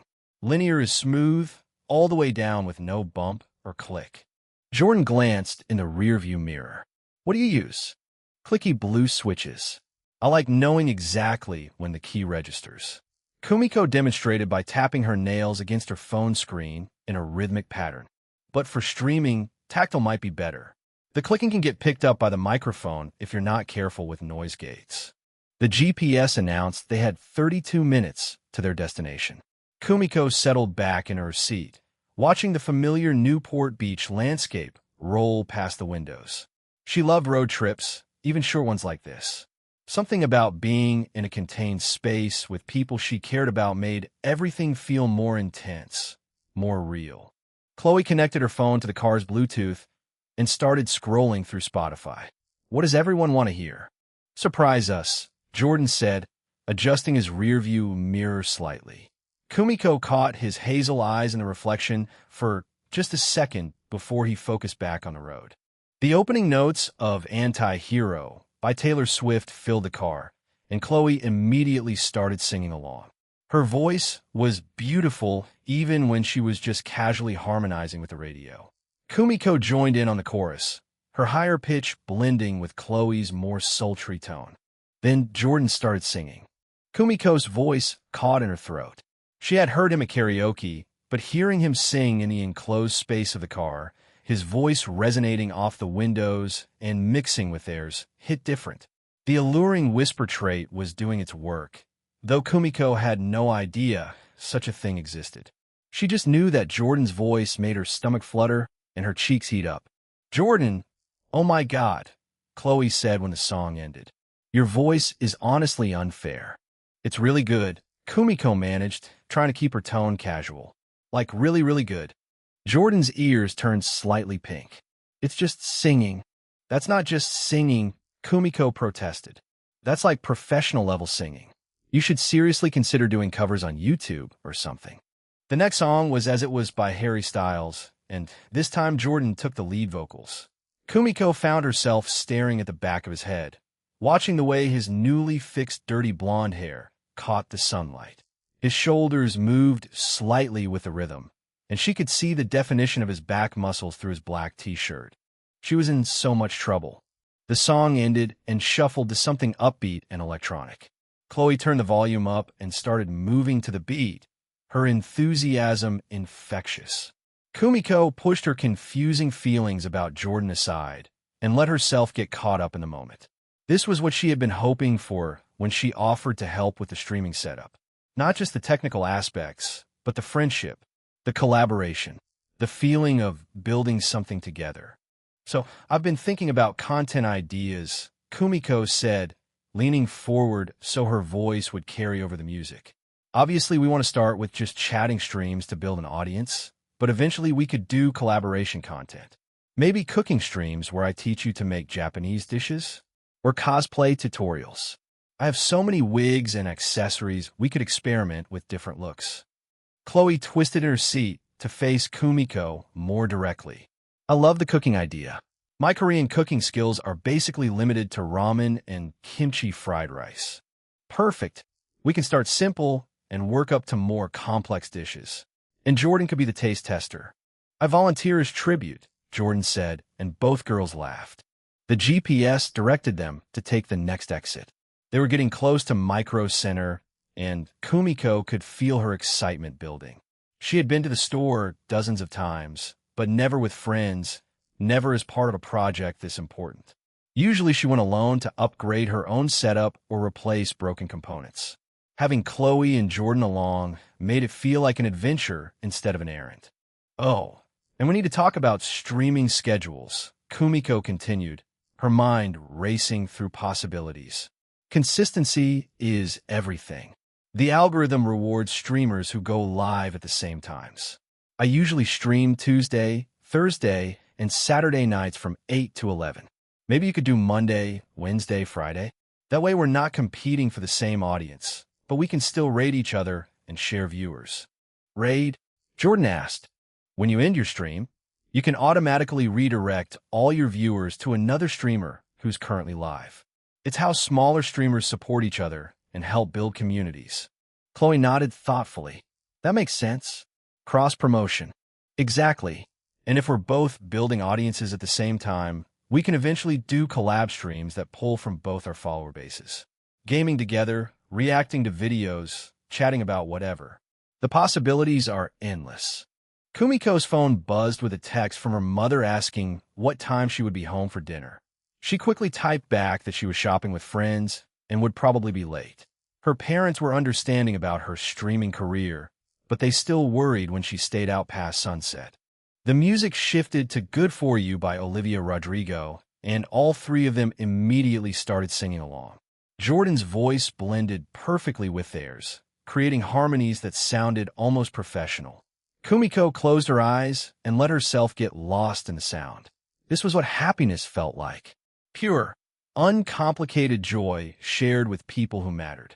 When the song ended, she opened her eyes to find Jordan watching her in the rearview mirror again. "You okay back there?" he asked. "Perfect," she said, and meant it. "I'm just really excited about all this. It feels like we're starting something big." "We are," Chloe said, reaching back to squeeze Kumiko's hand. "Thank you for making this possible. I couldn't do any of this without you." Chapter 143. 143, a gas station confession and an indecent proposal. The warmth in Kumiko's chest intensified. This was why she had gotten into streaming in the first place. Not just for the money or the followers, but for the connections, the community, the feeling of creating something meaningful with people who understood her passion. "Before we go," Kumiko said, pulling out her phone to check their shopping list one more time, "we need a game plan. Micro Center can be overwhelming if you don't know what you're looking for. I suggest we hit the audio equipment first, then peripherals, then lighting and accessories. That way we can compare options without backtracking through the store." "You've really thought this through," Jordan observed. "I take my tech shopping seriously." Kumiko grinned at him. "Plus, I want to make sure Chloe gets the absolute best setup for her budget. This is too important to wing it." Kumiko beamed and headed toward the car, already mentally cataloging everything they needed to find. This was going to be perfect, but first they needed gas. Jordan pulled into the Circle K across the street from Micro Center, the afternoon sun reflecting off the convenience store's windows. The gas gauge was hovering just above empty, and Kumiko could see him calculating whether they had enough fuel to get home after their shopping expedition. "I'm going to fill up and grab some snacks," Jordan said, turning off the engine. "You two want anything specific?" "Pocky," Kumiko said immediately. "Strawberry if they have it, but any flavor works. And maybe some of those Japanese sodas with a marble in the bottle if they carry them." "Ramen," Chloe supplied helpfully. "And I'll take whatever looks good. You know what I like." Jordan climbed out of the car and headed toward the gas pump, pulling his credit card from his wallet. Kumiko watched him through the window as he started filling the tank, his movements easy and confident. Chloe reached over and turned the music down to a barely audible murmur. The sudden quiet felt significant. "So," Chloe said, turning in her seat to face Kumiko directly, "what do you think about my boyfriend?" Kumiko's heart stopped. The question hung in the air between them, loaded with implications she couldn't quite parse. Chloe's tone was casual, but her eyes were not. They were fixed on Kumiko, with a quiet intensity that felt less like a question and more like a final exam. Jordan? Kumiko's voice came out higher than she intended. He's nice. Chloe's eyebrow arched slightly. Is that all? Be honest, Kumiko. The invitation to honesty felt dangerous. Kumiko glanced toward the gas station, where Jordan was cleaning the windshield with a squeegee, his t-shirt riding up slightly to reveal a strip of toned stomach. She looked away quickly. He's amazing, Kumiko said quietly, the words spilling out before she could stop them. You're so lucky, Chloe. He's sweet and considerate and protective, and he smells really good, like cedar and clean laundry and something that's just him. And he would look so hot in so many different outfits. I keep imagining him in cosplay or formal wear or just different combinations of clothes, and every single one makes my brain short-circuit. She was babbling now but couldn't seem to stop. And his singing, Kumiko made a soft sound that was somewhere between a sigh and a whimper. His voice does things to me that I don't entirely understand. Like physiologically. It makes my stomach flip and my skin feel too warm and my thoughts get all scattered. The words kept coming, months of suppressed observations and feelings tumbling out in a rush. He's a really good friend too. Like, genuinely good. He helped me when those creepy guys were bothering me at Best Buy. And he didn't make a big deal about it or expect anything in return. He just saw that I was uncomfortable and fixed it. And he listens when people talk, actually listens, not just waiting for his turn to speak. And he's funny in this quiet, unexpected way that catches you off guard. Kumiko stopped, clamping her mouth shut. She dropped her head, her own hair hiding her from Chloe's view as heat flooded her cheeks. Shit, I said too much. I'm sorry, Kumiko said quickly. I shouldn't have said all that. You asked me to be honest, but I went too far. I don't want to make things weird between us. Your friendship means everything to me, and I would never do anything to jeopardize it. I just think Jordan is really special, and you two are perfect together, and I'm happy for you even though sometimes it makes me feel a little bit jealous, because I want someone to look at me the way he looks at you. She was spiraling now, the words coming faster and more frantic. Not that I would ever try anything. I would never. You found him first, and you're my best friend, and I have boundaries. I know my place. I just think he's incredible, and you're incredible, and watching you two together makes my chest feel tight in a way that's part happiness and part longing and part something else I can't name. Kumiko finally ran out of words and stared at her hands, waiting for Chloe's reaction. The silence stretched between them, filled only by the distant sound of Jordan replacing the gas pump nozzle. Thank you for being honest, Chloe said finally. Her voice was thoughtful rather than angry. I can tell that wasn't easy to say. Kumiko risked a glance up. Chloe's expression was unreadable, but not hostile. If anything, she looked contemplative. What would you say, Chloe said carefully, if he could be your boyfriend too? The question hit Kumiko like a physical blow. Her heart stopped, restarted, then began beating so fast she could hear it in her ears. The world seemed to tilt sideways. What? The word came out as barely a whisper. Chloe's dark eyes were steady, serious. You heard me. Kumiko's mind raced, trying to process what Chloe was suggesting. Sharing Jordan? Both of them dating him at the same time? It sounded impossible. It sounded like a fantasy for the dating simulation games she played late at night when she couldn't sleep. I don't understand, Kumiko said weakly. You mean like taking turns? Or, I mean exactly what I said. Chloe's voice was calm, matter of fact. What if Jordan could be your boyfriend too? Both of ours, at the same time. Chapter 144. 144 from blue screen of death to a feeling of safety. Kumiko's brain did the thing it always did when reality exceeded her capacity to process it. It crashed. Not a gentle power down or a graceful fade to black. A full system failure, complete with the mental equivalent of a blue screen and a cursor that refused to move no matter how many times she clicked. Chloe's words replayed on a loop inside her skull, each repetition hitting different syllables with different emphasis, as though her subconscious was desperately searching for the interpretation that made this make sense. What if Jordan could be your boyfriend too? What if Jordan could be your boyfriend too? What if Jordan could be your boyfriend too? Every version led to the same destination. Every version made her stomach do the exact same backflip. Kumiko opened her mouth. Nothing came out. She closed it, opened it again. Still nothing. She probably looked like a fish someone had pulled from the ocean and set on a dashboard. Kumiko. Chloe's voice sounded very far away. You still breathing? HNNGH. Kumiko managed. I'll take that as a yes. Kumiko's hands found each other in her lap and squeezed so hard her knuckles ached. Her twin tails bounced as her whole body vibrated with a frequency that had nothing to do with the car's idle engine. She could feel her heartbeat in her fingertips, in her temples, in the hollow of her throat where her favorite choker usually sat. Jordan, her boyfriend. Jordan McKnight, 6'2", dirty blonde hair, hazel eyes that turned gold in certain light, the voice that made her forget how oxygen worked. Jordan, who smelled like cedar and held doors open and defended her from creeps at Best Buy without being asked.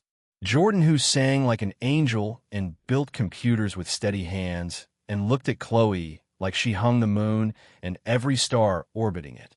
That Jordan. Hers. The word hers detonated somewhere behind Kumiko's sternum. Her imagination, which had always been her greatest asset and her most dangerous liability, engaged with zero warning and full throttle. Images flooded her mind so fast she couldn't sort them, couldn't stop them, couldn't do anything except sit in the back seat of a Honda Civic and let the fantasy wash over her like a rogue wave. Jordan holding her hand while they walked through campus. His fingers laced with hers the same way they laced with Chloe's in the front seat. His palm warm and rough and twice the size of hers. Other students staring as they passed because Jordan McKnight, the tall, gorgeous guy who had transformed from nobody to campus legend in 2 weeks, was walking with Kumiko Yamanaka. With her. On purpose. In public. Jordan coming to her apartment after one of her streams. Finding her still in cosplay because she forgot to change. His eyes going wide at whatever character she was wearing, his voice dropping low as he told her she looked incredible. Not cute. Not adorable. Incredible. The way he said it at the car when she asked if he found her attractive, that warm rumble that bypassed every rational filter she possessed and spoke directly to the part of her brain that wanted to be wanted. Jordan watching her sew, sitting on her bedroom floor with his back against the wall, scrolling through his phone while she worked on a new costume, occasionally looking up to ask what she was making or to offer his arm when she needed to measure sleeve length. The comfortable silence of two people who didn't need to fill every moment with words. She would hum while she stitched. He would smile without looking up. Jordan kissing her. Kumiko's face went nuclear. She could feel the heat radiating off her cheeks in waves. If she had been standing near the gas pump, she would have been a fire hazard. Not a polite kiss. Not a friendly kiss. The kind of kiss she had imagined approximately 900 times since the karaoke bar, when Jordan's voice wrapped around careless whisper and did permanent damage to her nervous system. His hands on her face, his thumb brushing her cheekbone, his mouth warm and certain and tasting like the mango Arizona he always drank. Jordan in her bed. Kumiko made a sound. Small, involuntary, strangled. Like someone had stepped on a squeaky toy hidden under a pile of blankets. Kumiko. Chloe's voice dragged her back to earth. Kumiko blinked. The inside of the Civic came back into focus. Chloe still watched her from the passenger seat with that unreadable expression, though the corner of her mouth had twitched upward by approximately 2 millimeters. You went somewhere, Chloe observed. I went everywhere, Kumiko whispered. MMHM. Chloe turned back to face the windshield. That tracks. Kumiko's thoughts continued to spiral. She was already picturing grocery shopping with Jordan, holding hands in the cereal aisle, arguing about whether to buy the strawberry or chocolate Pocky, and then buying both because he couldn't say no to the face she made when she really wanted something. Cooking dinner together in her tiny kitchen, his body pressed behind hers as he reached over her shoulder for the soy sauce, his breath warm against her ear. She was thinking about holidays. Christmas morning in matching pajamas. Valentine's Day with handmade chocolate and the card she spent 40 hours designing. his birthday, where she would bake a cake shaped like something meaningful and probably mess up the frosting 3 times before getting it right. She was thinking about introducing him to her parents. Her father would shake Jordan's hand too firmly, the way dads always did when meeting a daughter's boyfriend. Her mother would ask him to stay for dinner and then serve enough food for 12 people, because feeding guests was how her family expressed love.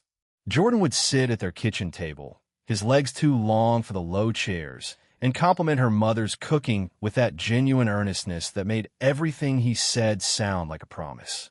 She was thinking about him meeting her at conventions, standing in the crowd while she competed on stage, wearing one of those custom t-shirts that said, "I'm with the cosplayer," with an arrow pointing sideways, cheering too loud, taking pictures of her from the audience with his phone held above his head because he was tall enough to clear everyone else's sight line.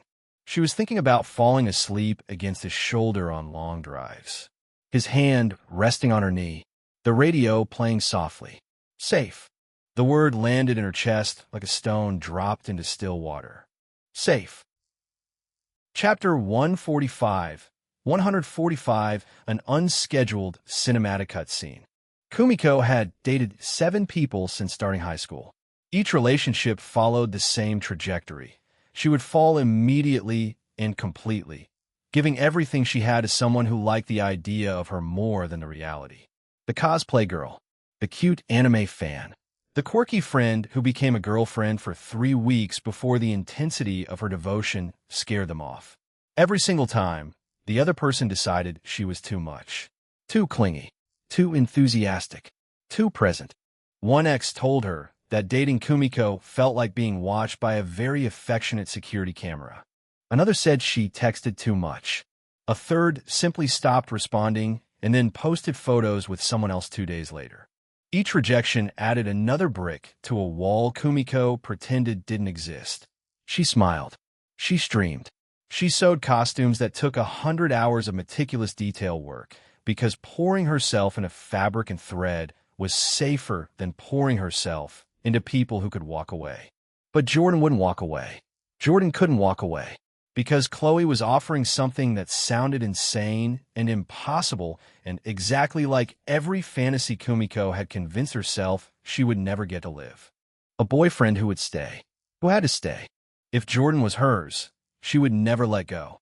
She would learn his schedule and memorize his coffee order and show up where he needed her before he knew he needed her. She would make him costumes, couples cosplay, matching outfits that told the world they belonged together. She would stream with him, create content with him, build a life so thoroughly intertwined with his that the concept of separation would become architecturally impossible.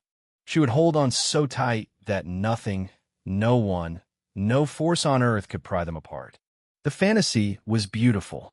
The fantasy was also, Kumiko knew with a lucidity she rarely possessed in these moments, the exact kind of thinking that had destroyed every relationship she had ever been in.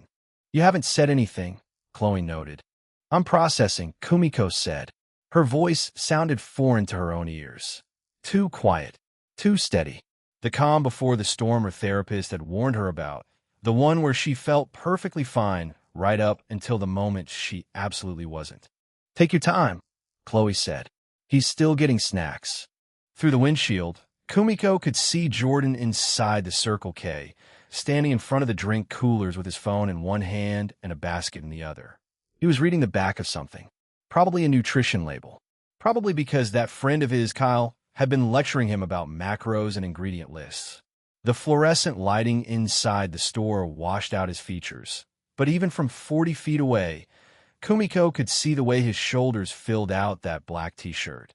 She wanted to bite those shoulders. The thought appeared, and she did not chase it away. "Chloe-chan." "Yeah." "Are you serious?" Chloe didn't turn around. She kept her eyes on the store, where Jordan was now heading toward the register with his basket. "I wouldn't have asked if I wasn't." The bell above the Circle K door chimed. Jordan emerged into the afternoon sun, a plastic bag in one hand and 3 cans stacked in the crook of his opposite arm. He walked toward the car with that easy stride Kumiko had started noticing at karaoke, the one that was somehow both relaxed and purposeful. His hair, caught the light. The natural dirty blonde that replaced the disaster box dye job, and Kumiko's stomach performed a maneuver that defied the laws of human anatomy. The driver's side door opened. Jordan folded himself into the seat, bringing with him the scent of cedar and the Circle K's aggressive air freshener. He twisted to distribute his haul. Strawberry Pocky for Kumiko. He handed the pink box over the headrest, and Kumiko accepted it with both hands, her fingers brushing his for exactly 1.3 seconds. She counted. Some kind of fancy, sparkling water for Chloe because they were out of ramen. He placed the can in Chloe's cup holder. And Mango Arizona for me because I'm a man of simple tastes. Jordan cracked open his Arizona and took a long drink, his throat working as he swallowed. A bead of condensation ran down the can and dripped onto his jeans. He wiped it with his thumb. Kumiko held the Pocky box against her chest like a shield. "We good." Jordan glanced at Chloe, then checked the rearview mirror to make eye contact with Kumiko. "Ready to spend some money?" The car was silent. Not the comfortable silence of friends enjoying each other's company. Not the loaded silence of an argument waiting to happen. This was a kind of silence that existed in the empty space between a lightning strike and the thunder that followed, the moment where sound itself held its breath. Kumiko said nothing. She couldn't. The Pocky box crinkled faintly in her grip. Chloe said nothing. She sipped her sparkling water and looked out the passenger window at the gas station's price sign, $4.89 for regular. Jordan's eyebrows drew together. He looked at Chloe. He looked at Kumiko in the mirror again. He opened his mouth, probably to ask what happened while he was inside. A tumbleweed rolled across the parking lot. Not metaphorically. An actual, physical tumbleweed, brown and round, and perfectly spherical, emerged from behind the Circle K dumpster enclosure and drifted across the concrete at approximately 3 miles per hour. It passed directly in front of the Honda Civic's bumper with the kind of cinematic timing that suggested someone, somewhere, had a deeply messed up sense of humor. The tumbleweed continued its journey across the parking lot, through a gap between 2 parked cars, and disappeared behind a chain-link fence bordering the adjacent property. Jordan watched the entire journey with an expression that started at confusion, transitioned through recognition, and settled on a resignation so deep it could have been mistaken for spiritual acceptance. He nodded once, slowly, as though the universe had just confirmed something he had suspected but hoped was wrong. He put the car in reverse, backed out of the parking spot, and pulled onto the street toward Micro Center without saying a word. Kumiko sat in the back seat, the Pocky box still pressed her chest, the afternoon sun warm on her face through the window, and thought about a boy with hazel eyes and a voice like honey and what it would feel like to finally have someone who wouldn't leave. The Arizona can sweat it in the cup holder. The GPS said 20 minutes to their destination. Nobody spoke. Chapter 146. 146. Welcome to Micro Center. Population. My anxiety. Jordan kept both hands on the steering wheel and stared straight ahead at the road because looking anywhere else felt dangerous right now. Something had happened in the car while he was buying snacks. He didn't know what. He didn't know how. He'd been gone for maybe 4 minutes, tops. For minutes of comparing Arizona flavors and debating whether Kumiko wanted the strawberry Pocky or the matcha kind, and checking the expiration date on Chloe's sparkling water, because he'd learned the hard way that gas station beverages could not be trusted. For minutes of being a normal human male performing the sacred ritual of the snack run. And he came back to silence. Not the good kind. Not the kind that meant everyone was tired and comfortable and just vibing with the hum of the engine. This was the kind of silence that made the hair on the back of his neck stand up. The kind that made his stomach drop 3 inches and settle somewhere around his kneecaps. The kind that, in his extremely limited experience with women, preceded either a very difficult conversation or a very long period of being ignored for reasons he would never fully understand. Jordan's eyes slid sideways. Chloe sat in the passenger seat with her sparkling water balanced on her thigh, watching the strip malls and palm trees scroll by through her window. Her expression showed absolutely nothing. Not angry, not happy, not sad, just nothing. which was somehow worse than all three combined. His gaze moved to the rearview mirror. Kumiko occupied the backseat center position, Pocky box still pressed flat against her sternum like a bulletproof vest. Her twin tails framed her face. Her brown eyes, usually enormous and expressive enough to project emotions visible from across a lecture hall, were aimed at the back of Chloe's headrest with an intensity that suggested she was either communing telepathically with a Honda Civic or experiencing a catastrophic internal event. Jordan looked back at the road. What the hell did he miss? He replayed the last 10 minutes in his head frame by frame. He'd pumped gas. That part went fine. He'd walked in a Circle K. Nothing exploded. He'd stood in front of the coolers, made his selections, grabbed snacks, paid the guy at the register who definitely didn't care about Jordan's life. Came back to the car. The entire sequence contained nothing remarkable, nothing inflammatory, nothing capable of producing the kind of silence currently filling his Honda Civic like invisible concrete setting in real time. Unless something happened while he was inside. A conversation. A girl's conversation. Jordan's grip on the steering wheel tightened a fraction. Girls' talks were uncharted territory. He knew they happened, the same way he knew continental drift happened or that the moon affected tides. He knew they were important. He knew they contained information that could fundamentally reshape the trajectory of entire friend groups, relationships, and small nations, if analyzed correctly. But the actual content of these conversations remained as mysterious to Jordan McKnight as advanced calculus had been before Kyle started tutoring him. More mysterious, actually. At least calculus had rules you could write down. At least there were textbooks. You could study calculus. You could not study whatever the hell girls talked about when guys weren't present. That information lived in a locked vault somewhere, and nobody gave him the combination. The GPS chimed. Turn right in 400 feet. Jordan signaled. Checked his mirrors even though traffic was light because his dad had drilled that into him during driver's ed and old habits died hard. He turned onto Barranca Parkway. The Micro Center sign appeared at the end of the block. Big blue letters against a white building. Sunday afternoon crowd filled the parking lot because apparently every tech enthusiast in Orange County decided today was the day to upgrade their rigs or buy cables they didn't need or browse graphics cards they couldn't afford. He found a spot near the back of the lot and killed the engine. The sudden absence of road noise made the silence worse. Now it had texture. Now it had weight. It pressed down on the interior of the car, like atmosphere pressure at the bottom of the ocean. So Jordan said. Both girls looked at him.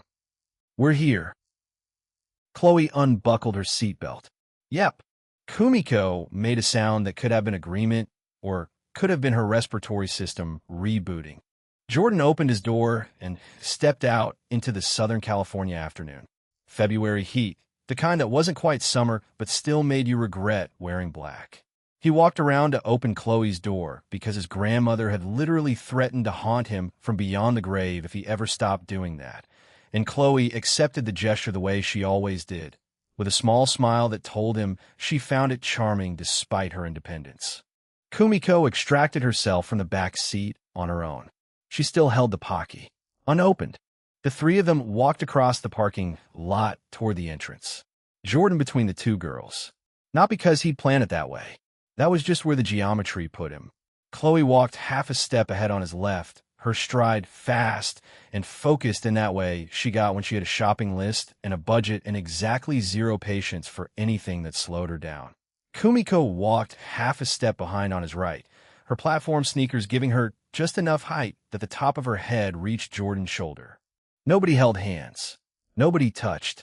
The three of them existed in their separate orbits. And Jordan felt the distance between each one like gaps in a bridge he couldn't see the bottom of. The automatic doors whooshed open. Cold air hit them first, that specific electronic store blast that smelled like new plastic and ozone in someone's overworked server room. Micro Center on a Sunday hummed with the energy of 100 different purchase decisions happening at once. Rows of GPUs lined the walls behind glass. Monitors displayed in columns from floor to ceiling. Keyboard samples clicked under testing fingers. Somewhere deep in the store, A guy was having a loud phone conversation about whether 64 gigs of RAM was overkill for a Minecraft server. Jordan took one step past the entrance sensor. Welcome to Micro Center. Chapter 147. 147, a wild customer service employee appears. The voice came from his right. Bright, warm, delivered at a volume calibrated to cut through ambient store noise without becoming a shout. Professional cheerfulness with actual human warmth underneath. Jordan turned. The girl standing at the greeting station beside the entrance was short. Not Kumiko short, but shorter than average, maybe 5'2" in her work sneakers. Her dark brown hair was pulled into a messy bun that looked deliberately undone in a way that probably took deliberate effort. Loose strands framing a round face with big hazel eyes and a nose ring, tiny silver stud on the left side. She wore the standard Micro Center polo, tucked into high-waisted black pants. And the polo did absolutely nothing to disguise the fact that she was built like every anime character Jordan had spent his teenage years pretending he didn't stare at on Crunchyroll. The fabric strained across her chest in a way the Micro Center uniform designer clearly never accounted for. The buttons around the second and third position fighting a war they were losing by the hour. Her name tag read Sophia in block letters slightly crooked like she'd pinned it on while walking. Sophia held a tablet and a smile that could sell extended warranties to a dead man. Do you guys need help finding anything today? Her eyes found Jordan first. That was normal. He was the tallest person in the immediate vicinity by a good 4 inches. Her attention stayed on him for maybe a beat longer than customer service protocol required. Then it moved to Chloe, then Kumiko, registering the full picture of 2 pretty girls flanking a tall guy in an electronic superstore on a Sunday afternoon. We're good. Thank you. Chloe's voice had an edge so faint you'd need a microscope to detect it. She stepped forward and to the left, placing herself slightly between Jordan and the greeting station. The movement was small enough to qualify as accidental. It was not accidental. We know where everything is, Kumiko added from Jordan's right. Jordan blinked. That was new. Kumiko hadn't spoken a word since the parking lot confession of mutual silence. She'd been clutching that Pocky box like a lifeline, eyes glazed, brain clearly operating on minimal power. But the moment a girl in a polo shirt said hello to Jordan, Kumiko's vocal cords rediscovered their purpose with remarkable speed. Oh, awesome. Sophia's customer service smile didn't waver. She was good at her job. Well, if you change your mind, I'll be floating around. We got some deals on peripherals today if you're building a setup. We already built the rig, Kumiko said. The sentence came out fast and a little too firm, like she was establishing territorial boundaries on a nature documentary. We're just getting peripherals and accessories. Audio equipment, lighting, webcam, the basics. Sophia's eyes dropped to the tablet in her hand, then tracked back up to the trio blocking her greeting station. That's amazing. I should mention we just got a fresh shipment of the Shure MV7 Plus in our audio section. It's been super popular with the streaming crowd lately. Absolute game changer for vocal clarity. I'd be happy to show you guys where we keep them and go over the specs if you're interested. We're fine. The words came from 2 mouths simultaneously. Chloe and Kumiko froze mid-sentence, the unified rejection landing between them and the employee like a brick dropped from shoulder height. The silence that followed stretched just long enough to become noticeable.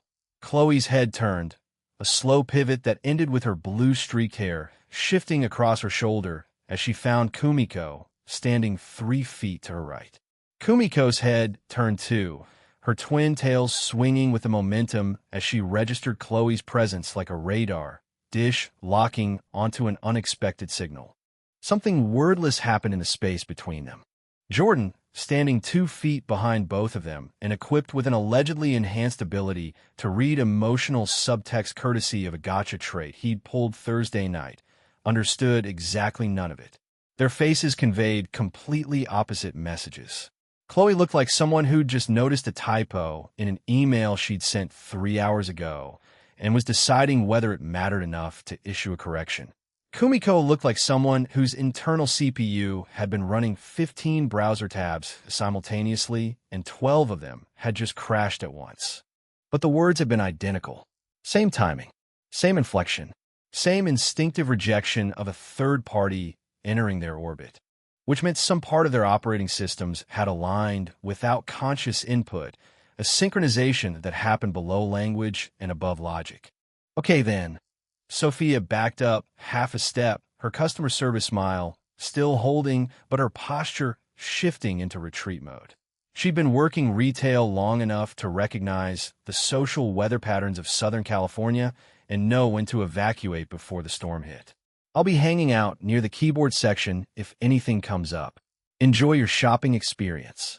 She pivoted on one sneaker and vanished into the maze of displays, her messy bun disappearing behind a wall of graphics cards and motherboard packaging. Jordan stood at the entrance. The air conditioning blew. The clicking of sample keyboards provided ambient rhythm. That was something, he said. What was something? Chloe resumed, walking toward the audio section without looking back. Nothing. Jordan followed. Because what else was he going to do? Kumiko fell in a step beside him. Her shoulder came to the midpoint of his upper arm, and the top of her head barely cleared the display shelves they passed. She still hadn't opened the Pocky. Her fingers worked the plastic wrapping, rotating the box end over end, but never actually tearing it. Jordan dropped his voice. You good? Kumiko's head snapped up, her brown eyes, massive and round behind whatever emotional processing system was currently overloading her circuits, locked onto his face. Pink bloomed across her cheeks, the kind that started at her cheekbones and spread toward her ears with the speed of spilled paint. I'm perfect. Everything is great. I love Micro Center. They have the best selection in the Tri-County area, and their return policy is very consumer-friendly. Jordan stared at her. Kumiko stared back. Okay, Jordan said. Okay, Kumiko repeated. They walked. Chloe had already reached the audio section and was examining a wall-mounted display of microphones arranged by price point and brand. Her blue streak caught the overhead fluorescent light as she tilted her head to read the specifications card beneath a blue Yeti X. She looked completely focused, completely normal, completely like a girl who was shopping for professional audio equipment and thinking about nothing else. Jordan didn't buy it for a second. Chapter 148, 148 on becoming a human shopping cart. Something had happened in the car. Both of them were acting wrong. Not badly wrong, not fighting wrong, but off. Like two instruments in an orchestra that were each individually in tune, but playing from slightly different sheet music. The melody still sounded close enough to normal that a casual listener wouldn't notice. But Jordan wasn't a casual listener anymore. Jordan was a guy who had spent the past week sleeping in Chloe's bed, learning the specific rhythm of her breathing and the exact pitch her voice hit when she was genuinely relaxed versus performing relaxation. And he was a guy who had spent enough time with Kumiko over the past few days to know that her silence was never silent. When Kumiko went quiet, it meant something massive was churning behind those doe eyes, building pressure like a shaken soda bottle. The dramatic tumbleweed trait had activated in that parking lot. Jordan had watched it roll across concrete in broad daylight, like a set piece in a Sergio Leone film. The trait description specifically stated that it spawned during high-stress interpersonal encounters, which meant the system, whatever it was and wherever it existed, had detected enough tension between the three of them to warrant deploying cinematic vegetation. Jordan hadn't been the source. He'd been inside buying Pocky, which meant the tension was between Chloe and Kumiko. He thought about asking. He thought about pulling Chloe aside and saying, hey, what happened while I was gone? He thought about casually mentioning the tumbleweed and seeing if anyone flinched. He thought about a lot of things. He did none of them. Because Jordan McKnight, despite his supernatural voice and magical phone app and body that had been rebuilt from scratch by Gotcha System, was still, at his core, an 18-year-old who had lost his virginity less than 2 weeks ago and possessed the emotional intelligence of a golden retriever puppy. He knew enough to recognize danger. He did not know enough to navigate it. And the number one rule he had learned from watching Kyle interact with women, from observing how his father handled his mother during arguments, and from every single manga and anime he had consumed since the age of 13, was this. When two girls are being weird at the same time, do not ask why. Do not poke the situation. Do not prod. Do not investigate. Do not pull the thread. Because the thread was attached to a grenade pin, and the grenade was attached to a second grenade, and that grenade was sitting on top of the pile of C4, and the C4 was in a room full of fireworks, and the fireworks were inside a volcano, and the volcano was located in a minefield, and the minefield was on top of a sleeping dragon, and the dragon had anger management issues. Jordan walked to the audio section and stood beside Chloe. He looked at the microphones displayed on the pegboard wall. She was already comparing two different models, turning them over in her hands like she was evaluating produce at a farmer's market. The Shure MV7 is solid, he said. Kumiko recommended that one earlier. MMHM. Chloe pulled the spec card off the wall and compared it with something on her phone. Her thumb moved across the screen, scrolling through what looked like a comparison chart. Her expression was neutral, professional, the kind of look she got when she was reviewing analytics for her Instagram or planning content schedules. Kumiko arrived beside them with the energy of someone fleeing a crime scene. She immediately began explaining the difference between USB and XLR connections with the speed and confidence of someone desperately grateful to discuss any topic that was not the conversation she'd had 5 minutes ago. Her words tumbled out in a rush. She gestured at the microphones, at the cables, at the various adapters hanging on hooks nearby. She talked about impedance and phantom power and audio interfaces with the fervor of a person who had memorized an entire manual and needed to recite it right now to stay sane. Jordan listened. He nodded at appropriate intervals. He held the microphone boxes Chloe selected and passed to him without comment. He carried the basket. He performed every function expected of a boyfriend at an electronics store. He became a piece of helpful furniture, a mobile shelf, a human shopping cart with legs. And inside his head, the golden system interface pulsed gently at the edge of his vision, displaying a notification he hadn't opened yet. The 72-hour countdown continued its descent. 47 hours and 12 minutes remained until the system demanded he register a second girlfriend or face whatever penalty it decided to impose for noncompliance. Jordan put the thought in a box. He locked the box. He put the box inside a bigger box. He locked that box too. Then he mentally shoved both boxes off a cliff and watched them fall into an ocean of denial so deep that light couldn't reach the bottom.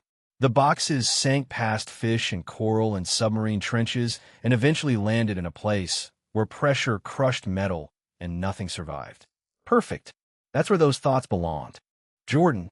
Chloe held up two microphone arms with different designs. One was black with a standard spring mechanism. The other was white with a more modern ball joint system. Which one? He glanced at them. They looked functionally identical aside from color. The one that costs less. They're the same price. Then the one that looks cooler. They look the same. Jordan studied both arms again. Black, white, spring, ball joint. He could not identify a meaningful difference between them. He suspected this was a test. He did not know what the test was measuring. He did not know the correct answer. He did know that giving a wrong answer right now, in the current emotional climate, could detonate the entire situation. Then just pick one, babe. Chloe lowered both arms and stared at him. Kumiko also stared at him. The word had come out on its own. He hadn't meant to say it.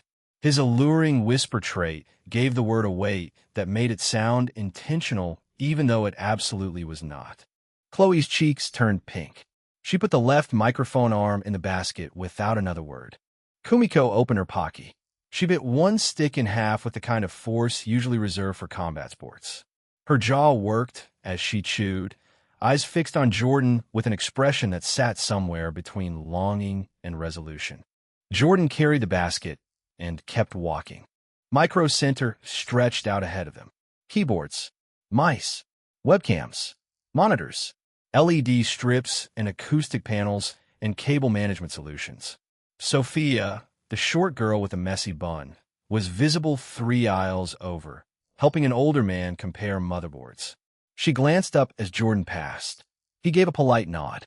Standard human acknowledgement. Nothing more. Chloe's hand found his free one and interlaced their fingers. Kumiko moved closer on his other side until their arms nearly touched. Whatever happened in that car, Jordan thought he was going to find out eventually. Probably at the worst possible time. Probably in the worst possible way. That seemed to be the pattern. Chapter 149. 149 Carpal tunnel is not cute, but this rebate is. The keyboard section alone took 20 minutes because Kumiko and Chloe couldn't agree on switches. Kumiko wanted cherry MX browns for the tactile bump. Chloe wanted something quieter because she planned to stream with her microphone 6 inches from the keyboard. If your audience hears click, click, click every time you type something in chat, they're going to lose their minds, Chloe said, pressing a sample key on a display board and wrinkling her nose at the sound. But browns feels so good. Kumiko pressed the same key with her index finger, then pressed it again, then pressed it 4 more times in rapid succession with an expression of pure bliss. You can feel the activation point. It's satisfying. It sounds like someone stepping on bubble wrap. Bubble wrap is satisfying. Bubble wrap isn't broadcasting live to hundreds of people. Jordan stood behind them with a basket hanging from the crook of his elbow, watching 2 women argue about plastic switches with the same intensity most people reserve for politics or religion. He shifted the basket to his other arm. The thing was getting heavy. Microphone arm, pop filter, shock mount, XLR cable, USB audio interface, and a webcam that cost more than Jordan's monthly grocery budget from 3 weeks ago. The new grocery budget was different, obviously, because the system had turned dating into a revenue stream, but the principle remained. Kumiko eventually conceded to cherry MX red switches. Linear, smooth press with no tactile bump. Dead silent compared to the alternatives. She made Jordan press one so he could appreciate what they were sacrificing, and he had to admit the browns felt better under his fingertips, but the reds produced almost no sound, which was the whole point. Chloe selected a white wireless keyboard with per-key RGB lighting that came with a matching white wireless mouse. The aesthetic matched her streaming setup, clean and minimalist with just enough color to pop on camera. Jordan added both to the basket without commenting on the combined price tag. Kumiko threw in a mouse pad the size of a welcome mat that featured a custom wrist rest and extended all the way to the keyboard position. "Trust me," Kumiko said when Jordan raised an eyebrow at the oversized pad. "Your wrists will thank you after a 4-hour stream." Carpal tunnel is not cute. They hit the webcam section next, where Chloe already knew exactly what she wanted. Logitech C920. Standard issue for anyone starting out. Good image quality, decent autofocus, worked with OBS out of the box. Kumiko grabbed it off the shelf and tossed it into the basket like she was lobbing a basketball, and Jordan caught it with his free hand before it could bounce off a microphone box. His king of disco trait, or more specifically the fine motor control it granted him, made the grab look effortless. Kumiko stared at his hand for a second too long before she turned away and started explaining why they needed a specific brand of LED strip lighting. The lighting section required another 15 minutes of debate, this time about color temperature and whether RGB strips or warm-tone LEDs would better complement Chloe's skin tone on camera. Kumiko advocated for full RGB flexibility. Chloe wanted something that didn't make her apartment look like a gaming cave.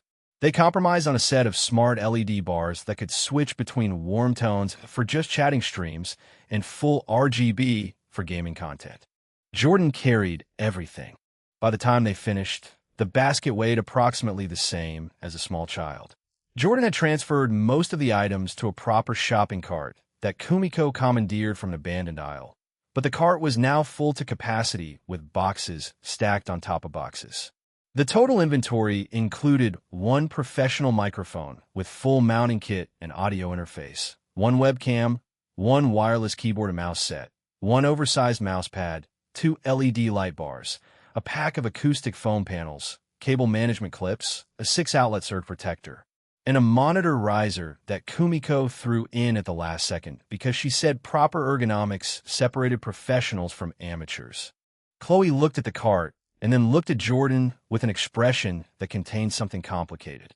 Gratitude tangled up with guilt, tangled up with the stubborn independence that defined every financial decision she made. "This is a lot," she said. "It's an investment. It's a lot of investment. I told you. Business loan. 0 interest. You pay me back when Stellar Note starts making money." Chloe chewed her bottom lip. The blue streak in her hair fell across her cheekbone as she tilted her head, and Jordan wanted to tuck it behind her ear, but didn't because they were standing in the middle of Micro Center, and he was trying very hard to be the kind of boyfriend who supported his girlfriend's career rather than the kind who couldn't keep his hands off her for more than 45 seconds. "You're being really annoying right now," Chloe said. "How is buying you stuff annoying?" "Because you make it impossible to say no." "Then stop trying." She hit his shoulder. Not hard. The kind of hit that meant "I love you, but I'm too proud to say it in an electronics store." Jordan grinned at her and pushed the cart toward the registers. Kumiko trailed behind them, her Pocky box now half empty and her twin tails bouncing with each step. She had been quieter than usual for the past 30 minutes, speaking only when someone asked a direct question about specifications or compatibility. Her contributions were still technically brilliant, still laced with genuine passion for the subject matter, but the usual Kumiko accompaniment of squeals and gasps and dramatic gestures had been dialed down to maybe 40% of its normal intensity. Like someone had turned the volume knob on her personality. Jordan noticed this. He filed it away. He said nothing. The checkout line moved fast because Sunday afternoon at Micro Center operated with the urgency of an emergency room. 3 registers open, all staffed by employees who scanned barcodes faster than Jordan could follow. Their cashier was a college-age guy with a neck tattoo and a nose ring who rang up each item without comment until the total appeared on screen. $1,347.82. Jordan pulled out his phone and tapped his card against the terminal. The reader chirped. "Transaction approved." 2 seconds later, the golden system interface bloomed across his phone screen like a sunrise contained inside 6 inches of glass. Sparkles transaction complete. Sparkles. Purchase streaming equipment, audio, visual, peripherals, lighting, accessories. Amount $1,347.82. Go. Solokim. Attraction change 77%, 79%. Plus 2%. Rebate, $2,075.63, 1.54x rate. Net, plus $727.81. Chloe's updated status. Chemistry, 79%. Chapter 150, 150 lo-fi hip-hop and indecent proposals. $727. He had just made $727 by buying his girlfriend computer equipment. The system was absolutely unhinged. Jordan loved it. He locked his phone before either girl could see the notification. The cashier handed Jordan the receipt, and Kumiko immediately took over cart logistics, arranging the bags so the heavier boxes sat at the bottom and the lighter accessories rested on top. She moved the items with the spatial awareness of someone who had played too much Tetris and applied those skills to real life. Chloe walked beside Jordan as they left the store. She looped her arm through his and leaned her head against his bicep for half a second, a gesture so quick anyone watching might have missed it, but Jordan felt the warmth of her temple through his shirt sleeve and the faint pressure of her body against his arm. She smelled like vanilla and that expensive Korean moisturizer she applied twice a day. "Thank you," Chloe said. Jordan smiled to himself. "Told you. Investment. You keep saying that word. Because it keeps being true." She squeezed his arm once.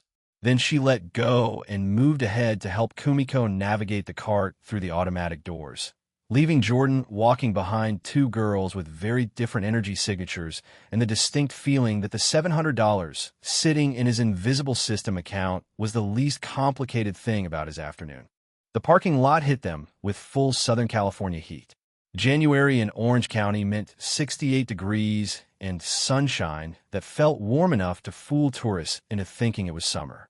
Jordan popped the trunk of his Civic and stood there for a full 5 seconds contemplating the spatial impossibility of fitting $1,347 worth of electronics into the back of a compact sedan that already contained shopping bags from their Fashion Island trip the day before. "This is not going to fit," he said. "It'll fit." Kumiko was already reorganizing the trunk, pulling out Nordstrom bags and stacking them on the asphalt. She rearranged the existing contents with the focus of a surgeon, creating gaps between larger items and sliding flat boxes into spaces Jordan hadn't realized existed. The acoustic foam panels went flat against the floor. The monitor riser box fit vertically against the rear seats. The microphone and audio interface boxes stacked neatly in the center. "See?" Kumiko wiped her hands on her skirt. "Everything fits if you believe hard enough." That's not how physics works. It's how Kumiko works. She was right. Everything fit. Jordan had to put 2 Nordstrom bags in the back seat next to Kumiko, but the trunk closed on the first try with half an inch to spare. He stared at the closed trunk lid with grudging respect. "All right," Jordan said, sliding into the driver's seat and adjusting the rearview mirror. Chloe buckled her seatbelt in the passenger seat, while Kumiko settled into the back between the shopping bags, her legs folded underneath her because the legroom was non-existent. "Is that everything?" Chloe tilted her head. Her fingers tapped against her knee in that way she did when a new idea was forming. "Actually," Jordan waited. "I was thinking about background stuff for the stream. Plants. Maybe some artwork. A small shelf for aesthetic props." She pulled up Pinterest on her phone and showed him a photo of a streamer setup that featured a monstera plant, a vintage record player, and a pegboard wall displaying Polaroid photos. "Something like this." Kumiko said the background matters almost as much as the lighting. "It does," Kumiko confirmed from the back seat, her voice returning to something closer to normal volume. "First impressions happen in the first 3 seconds. If your background looks like a dorm room, people swipe away." Jordan nodded. "We can do that. But let's drop this stuff off first before my suspension gives out." "Deal." Chloe plugged the address into Google Maps. 32 minutes back to the Cooper Garment Lofts. She connected her phone to the Bluetooth and scrolled through playlists before selecting something mellow, a lo-fi hip-hop mix that filled the car with soft piano loops and low bass. Jordan merged onto the freeway and settled into the middle lane. Traffic was light for a Sunday. The sun sat at an angle that forced him to lower the visor, and Chloe did the same on her side. Kumiko leaned her head against the window in the back seat, her Pocky box resting on her thigh with 2 sticks remaining. The tension from earlier had started to dissolve somewhere between the keyboard section and checkout. Not gone entirely. More like the volume had been turned down from a 10 to a 4. Chloe's body language had loosened. She sat with one leg tucked under her, her bare foot pressed against the glove compartment, scrolling through her phone with the lazy posture of someone who was mostly comfortable. Kumiko was quieter than her default setting, but no longer radiating the nervous energy that had followed her through the store. Jordan drove. The lo-fi beats looped. Cars passed. Palm trees lined a freeway median in neat rows. 10 minutes in, Kumiko started humming along to one of the tracks. It wasn't her full voice, just a soft melody that floated from the back seat like smoke from a candle, barely audible over the road noise. Chloe glanced in the side mirror and caught Kumiko's reflection. Something in Chloe's jaw relaxed, a micro-movement so small that Jordan only noticed because he had been watching for exactly that kind of signal. 15 minutes in, Kumiko offered Chloe one of her last 2 Pocky sticks. Chloe accepted it without turning around, reaching over her shoulder and waiting until the stick was placed between her fingers. She ate it slowly. Neither of them spoke about the exchange. Jordan kept his eyes on the road and pretended his heart wasn't doing something complicated. 20 minutes in, Chloe shifted in her seat. She pulled her foot off the glove compartment and sat up straighter. Her hand found Jordan's on the center console and covered it. Her fingers were warm and slightly sticky from Pocky residue. Then she leaned close enough that her lips nearly brushed his ear, close enough that her breath was warm on the side of his neck, close enough that Jordan could smell her shampoo and the faint trace of the perfume she had put on that morning, something floral that he still couldn't identify. "Jordan." Her voice was barely a whisper. quiet enough that the lo-fi beat from the speakers would cover it from the back seat. Yeah. Remember the inheritance thing? His grip on the steering wheel tightened. Every muscle in his torso went rigid at the same time. The word inheritance carried enough weight to flatten a building, and Chloe had just dropped it directly onto his chest while he was doing 65 miles an hour on a California freeway with his girlfriend's best friend sitting 4 feet behind them, surrounded by Nordstrom bags. Jordan nodded. Chloe's lips moved closer to his ear. Her fingers squeezed his hand. I wouldn't mind Kumiko. Chapter 151. 151. My girlfriend plays 4D chess. I play not crashing my Hondeezy. I wouldn't mind Kumiko. 5 words. 5 small, ordinary English words that Chloe Kim had just whispered into his ear while he operated a 2-ton motor vehicle at highway speed with her best friend sitting directly behind them, holding strawberry pocky like a rosary. Jordan's foot twitched on the gas pedal. The Civic lurched forward by maybe 2 miles per hour, just enough for the car in front of him to grow slightly larger in his windshield before he corrected. His eyes stayed locked on the road, because if he looked at Chloe right now, if he turned his head even 3 degrees to the left and saw whatever expression she was wearing, he would drive them directly into the center divider, and the headline would read local man dies in harem-related traffic incident. In the rearview mirror, Kumiko had her eyes closed.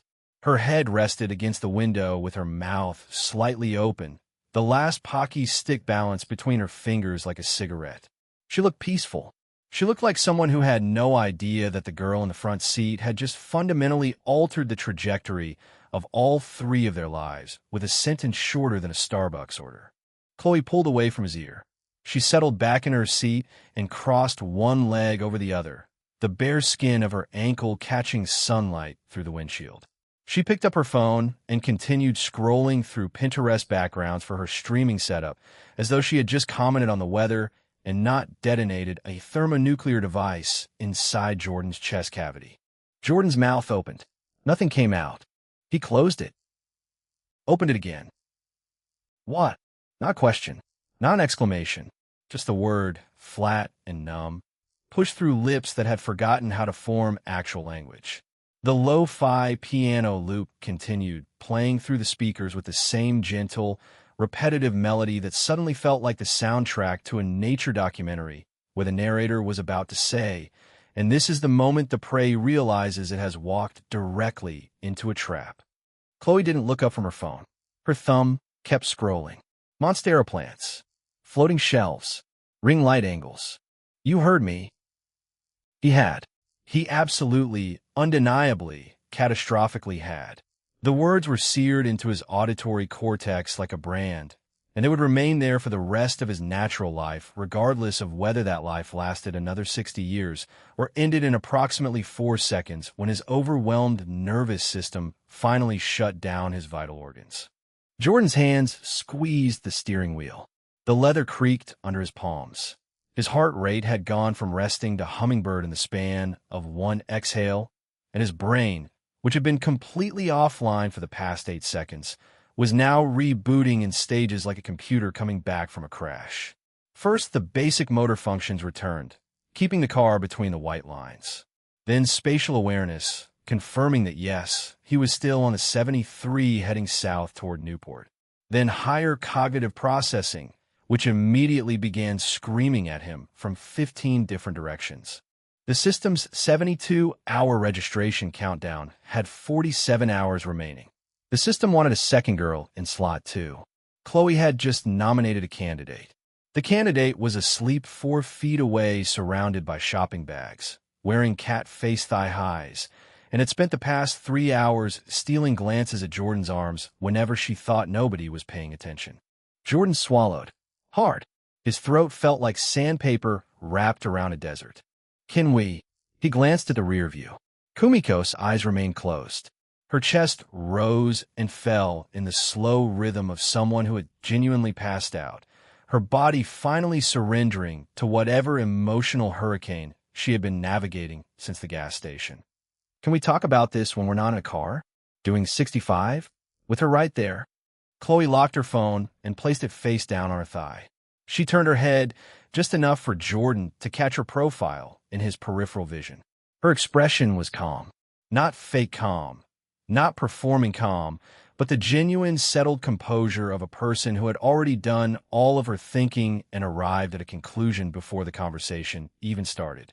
It was the same face she wore when updating her financial spreadsheets or negotiating subscriber tier pricing. I talked to her at the gas station. Jordan nearly swerved into the next lane. A gray Audi honked as it passed on his left. The driver, a middle-aged woman with oversized sunglasses, mouthed something aggressive through her window. "You what?" "While you were inside, buying snacks." Chloe's voice carried no urgency. She spoke the way someone discusses lunch plans. I asked her how she felt about you. She told me. A lot. Like a lot. And then I asked her what she would think about dating you. Jordan took a full breath, held it, released it through his nose.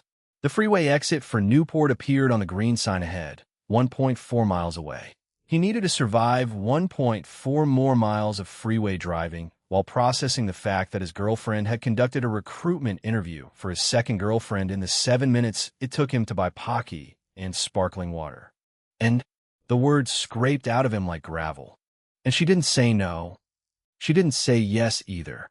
She made a noise like a broken squeaky toy and stopped talking for 2 straight minutes. Chloe tucked a strand of hair behind her ear, the blue streak catching the light. "That's Kumiko for yes." Jordan signaled for the exit and merged right, the car decelerating as the off-ramp curved downward toward Pacific Coast Highway. The sudden reduction in speed made the interior feel quieter, the engine noise dropping to a gentle hum that gave their conversation too much space. He looked at Chloe directly for the first time since she had spoken. Her eyes were dark brown, without the blue contacts she wore for her Calypso persona. The colored lenses softened her features and made her look accessible and approachable, the kind of pretty that Instagram followers could aspire to.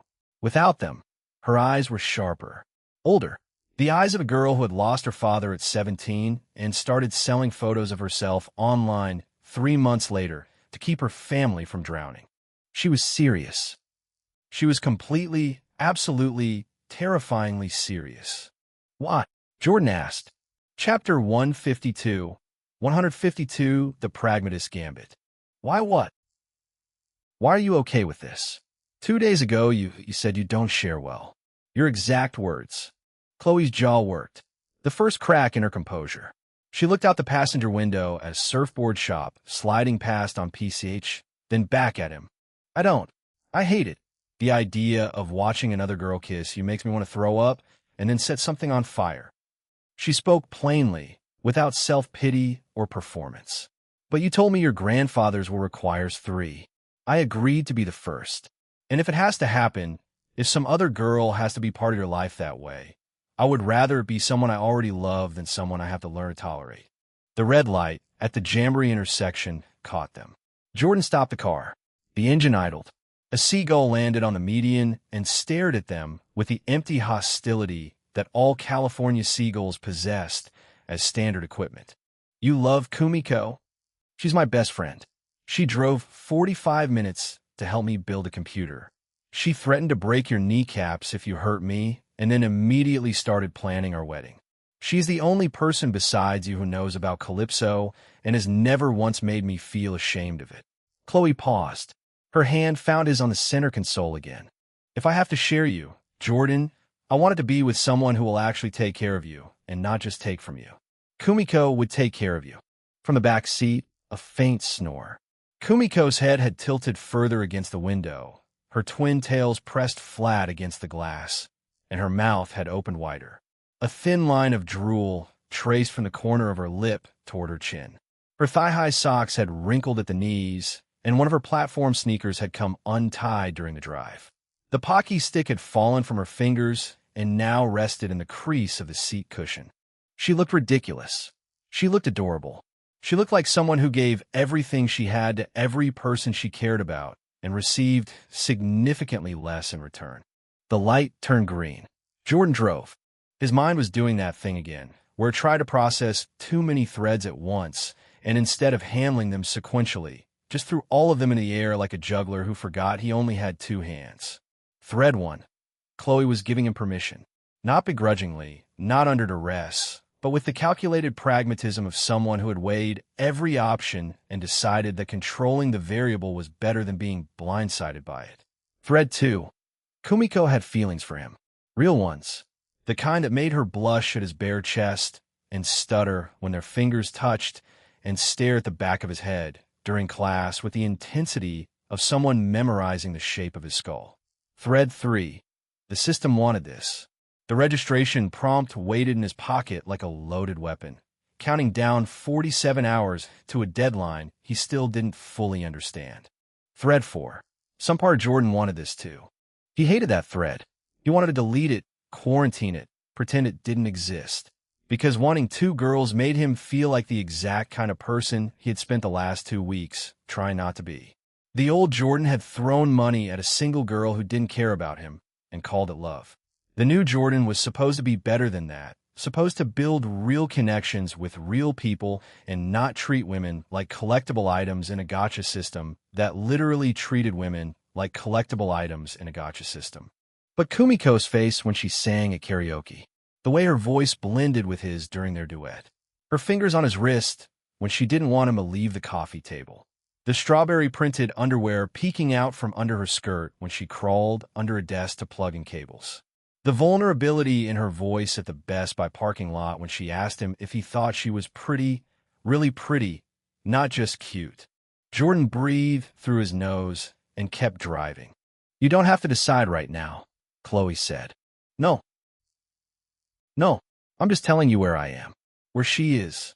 Chloe looked at her fingernails, which she had painted a matte blue that matched her hair streak earlier that week.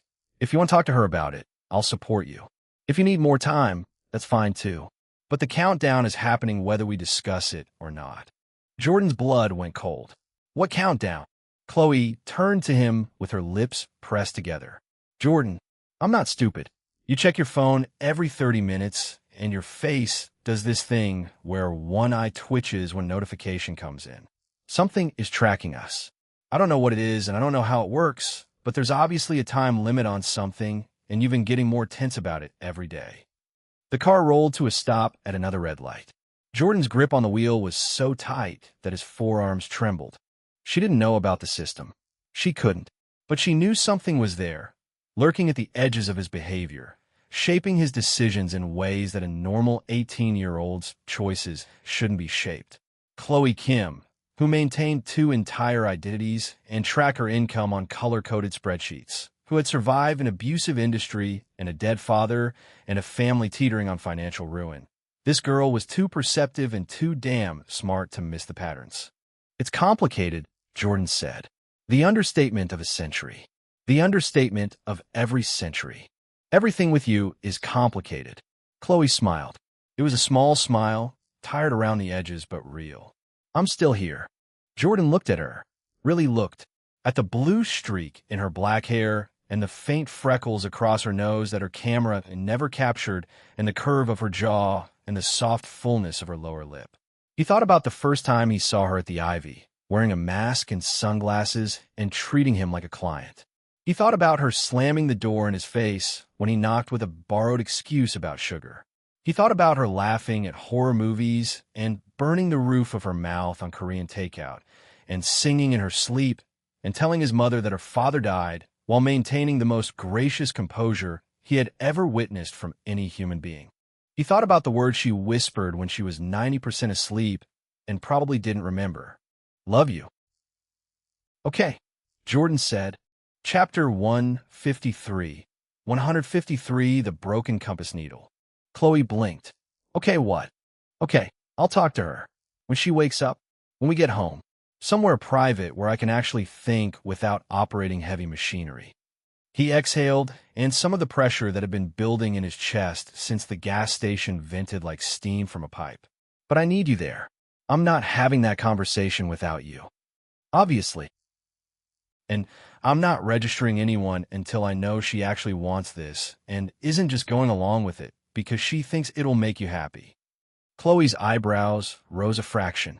The word registering had slipped out naturally, system terminology bleeding into normal conversation, and Jordan watched her file it away without comment. She would ask about that word later. She always asked later. Deal, Chloe said. The Cooper Garment Lofts appeared on the right, the 5-story converted factory building with its original 1920s brickwork and new steel-framed windows reflecting the afternoon sun. Jordan turned into the parking structure and wound up the ramp to the 4th level, finding his usual spot 2 spaces from the elevator. He killed the engine. The lo-fi playlist stopped. The car was quiet except for Kumiko's gentle breathing in the back seat and the tick of the cooling engine. Chloe unbuckled her seatbelt and turned around to look at Kumiko. Kumiko was out cold. Her head had created a small fog circle on the window where her breath condensed against the glass. Both of her platform sneakers had come untied during the drive. The Pocky box sat in her lap, empty, with the wrapper crinkled into a ball shape that suggested she had been squeezing it unconsciously while she slept. Her twin tails had shifted during the drive so that one pointed roughly northeast and the other pointed due south, giving her the appearance of a broken compass needle that had given up on finding north. Jordan reached over the headrest and placed his hand on Kumiko's shoulder. Gentle, careful, just enough pressure to reach her through whatever dream she had been living in. Hey, Kumiko, we're home. No response. He squeezed slightly.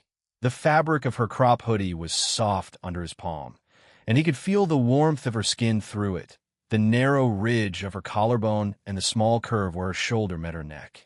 She was so small, not fragile, because Kumiko possessed an intensity that made her take up 3 times her actual physical space, but compact. Built at a different scale than Chloe, who was 5'6" and lean, or Alexis, who matched Jordan in height with heels.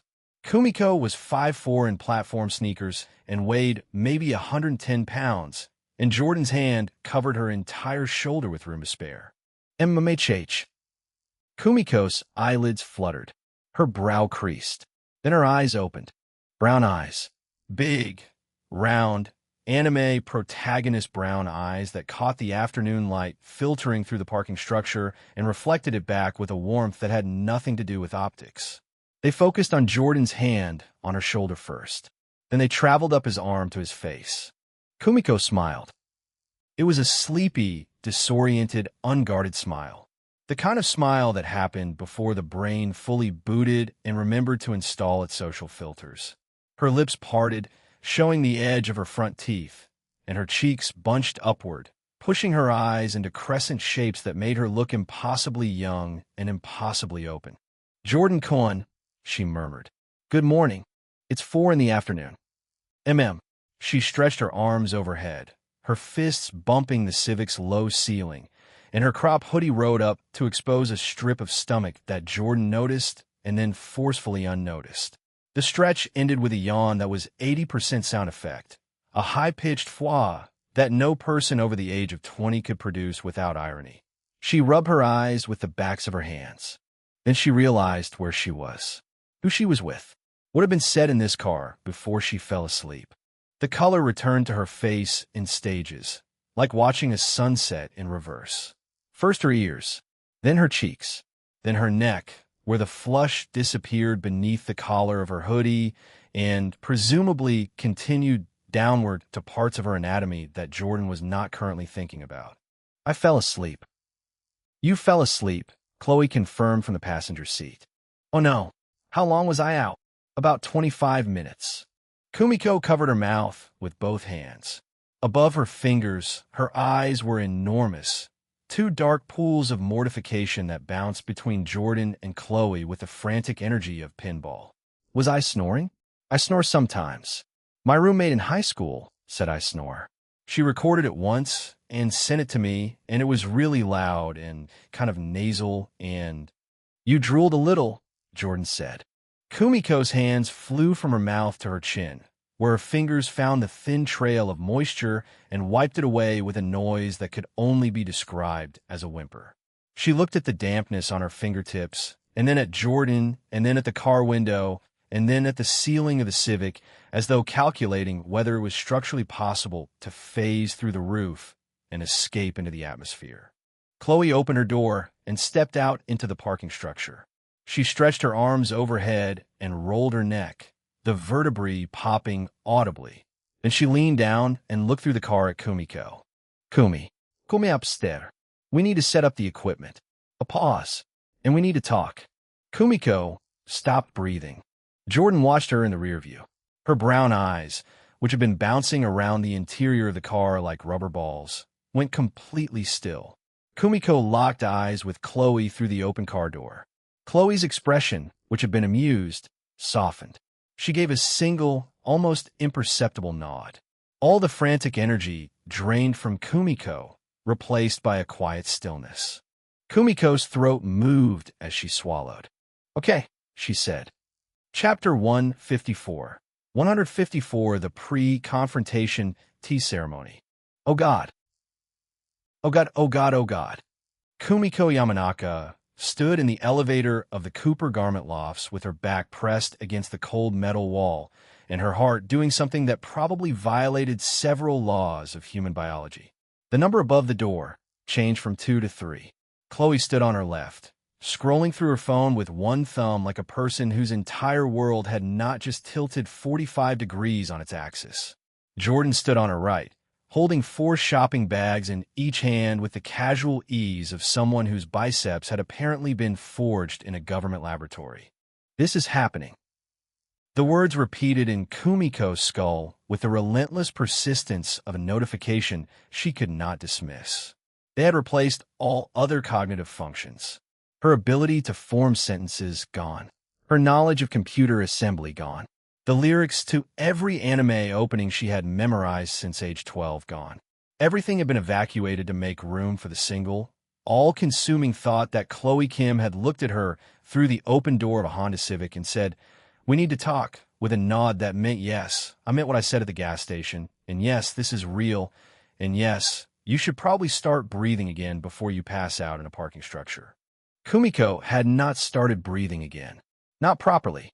She was managing small, shallow sips of air that kept her conscious, but did nothing for the roaring in her ears or the heat spreading from her collarbones to the tips of her fingers. The elevator dinged. 4th floor. Jordan stepped out first, the bags rustling against his legs as he walked. The hallway smelled like lemon cleaner and the faint cedar note that Kumiko had begun associating exclusively with Jordan's apartment, a scent that now triggered a Pavlovian response in her chest that she refused to examine too closely. He stopped outside Unit 403 and waited while Chloe fished her key from the pocket of her leggings. The pink cat keychain caught the fluorescent light. "First load," Jordan said. "I'll grab the rest from the car." Chloe unlocked the door and pushed it open. The apartment exhaled cool air that smelled like Chloe's candle, the one she kept on the coffee table that was probably a cheap candle in an expensive jar. Kumiko knew this because Kumiko noticed things about her friends with a thoroughness that her therapist described as attentive and her high school roommate described as a lot. Jordan set the bags down inside the doorway with a grunt and turned back toward the elevator. "Be right back." The door closed behind him. His footsteps faded. The elevator dinged again, distant and metallic. Kumiko stood in the entryway of Chloe's apartment and stared at the gray sectional where, approximately 36 hours ago, she had watched Jordan's bare chest descend the loft stairs and experienced what could only be described as a religious event. Chloe walked into the kitchen and began filling the electric kettle. "There." "Huh? Do you want tea, Kumi?" "Yes, please." "There." "Yes." Kumiko's voice came out approximately 1 octave higher than normal. She cleared her throat. It did not help. She cleared it again. Still nothing. Her vocal cords had apparently decided to unionize and were refusing to operate at standard frequency until their demands were met, demands which presumably included a detailed explanation of what was about to happen in this apartment. Chloe measured loose leaf chamomile into 2 cups without looking up. "You can sit down. You look like you're about to run a marathon." Kumiko looked down at her body. Her hands were clenched into fists at her sides. Her shoulders had migrated approximately 3 inches upward toward her ears. Her right foot was positioned behind her left in a stance that her middle school karate instructor would have recognized as a defensive retreat posture. She realized, exactly like someone preparing to sprint out the front door and not stop until she reached the Pacific Ocean. She forced herself to walk to the sectional. She sat. She placed her hands on her knees. She picked them up. She put them back. She crossed her legs, uncrossed them, crossed them the other direction, pulled her knees to her chest, and wrapped her arms around her shins. This felt too vulnerable. She uncurled and sat normally. What was normal? How did a normal person sit on a couch? Kumiko had been sitting on couches for 18 years and suddenly could not remember the correct protocol. The electric kettle began its low hum from the kitchen. Chloe leaned against the counter with her arms crossed, watching Kumiko with an expression that contained both amusement and something else. Something careful. "You're freaking out," Chloe said. "I'm not freaking out." Your left eye is twitching. Kumiko slapped her palm over her left eye. It was in fact twitching, a rapid, involuntary spasm of the lower eyelid that she associated with exam weeks and catastrophic romantic developments, which were apparently the same thing now. That's a medical condition. It's stress. It could be both.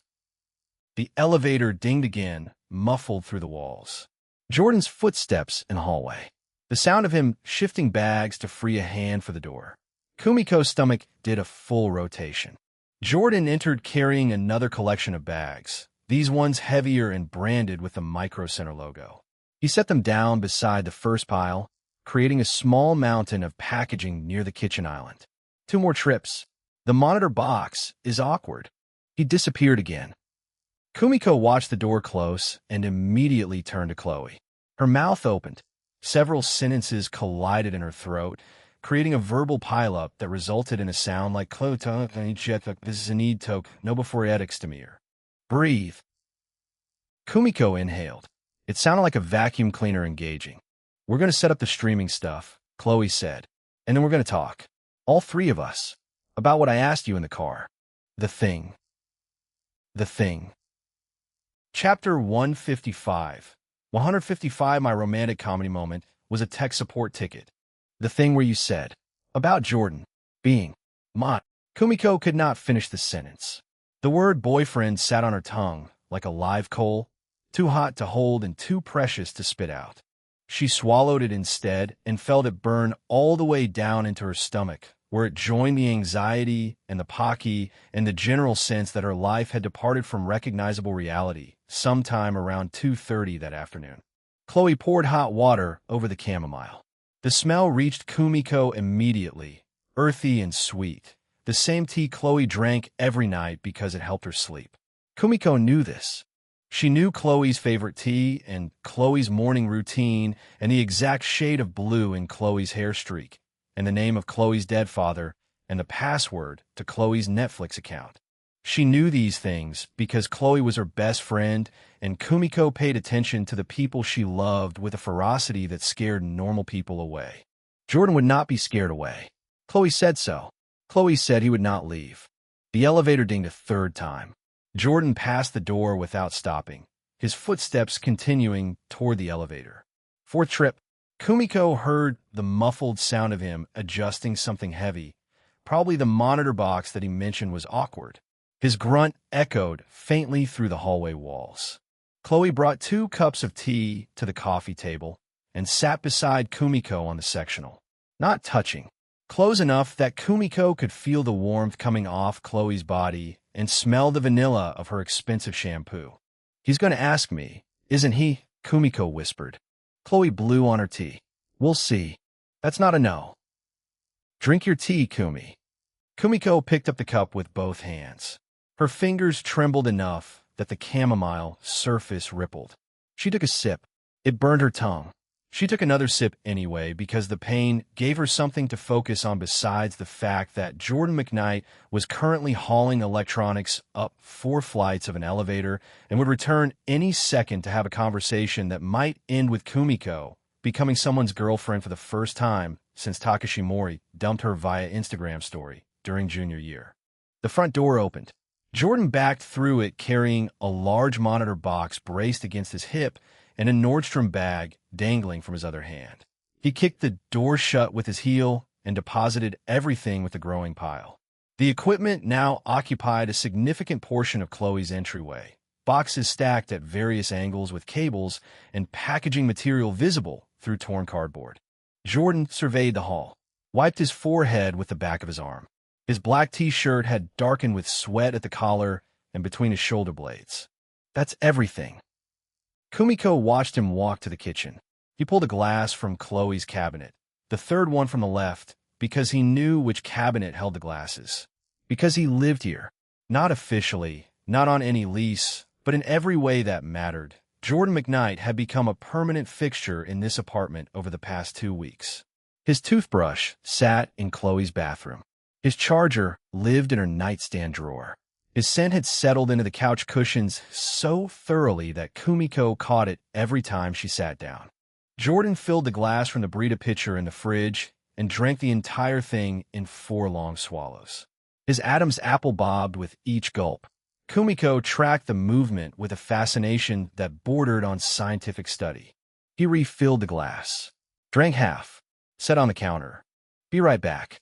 Bathroom. He walked past the sectional, past Kumiko and Chloe, and up the stairs to the loft. The bathroom door clicked shut. Water ran.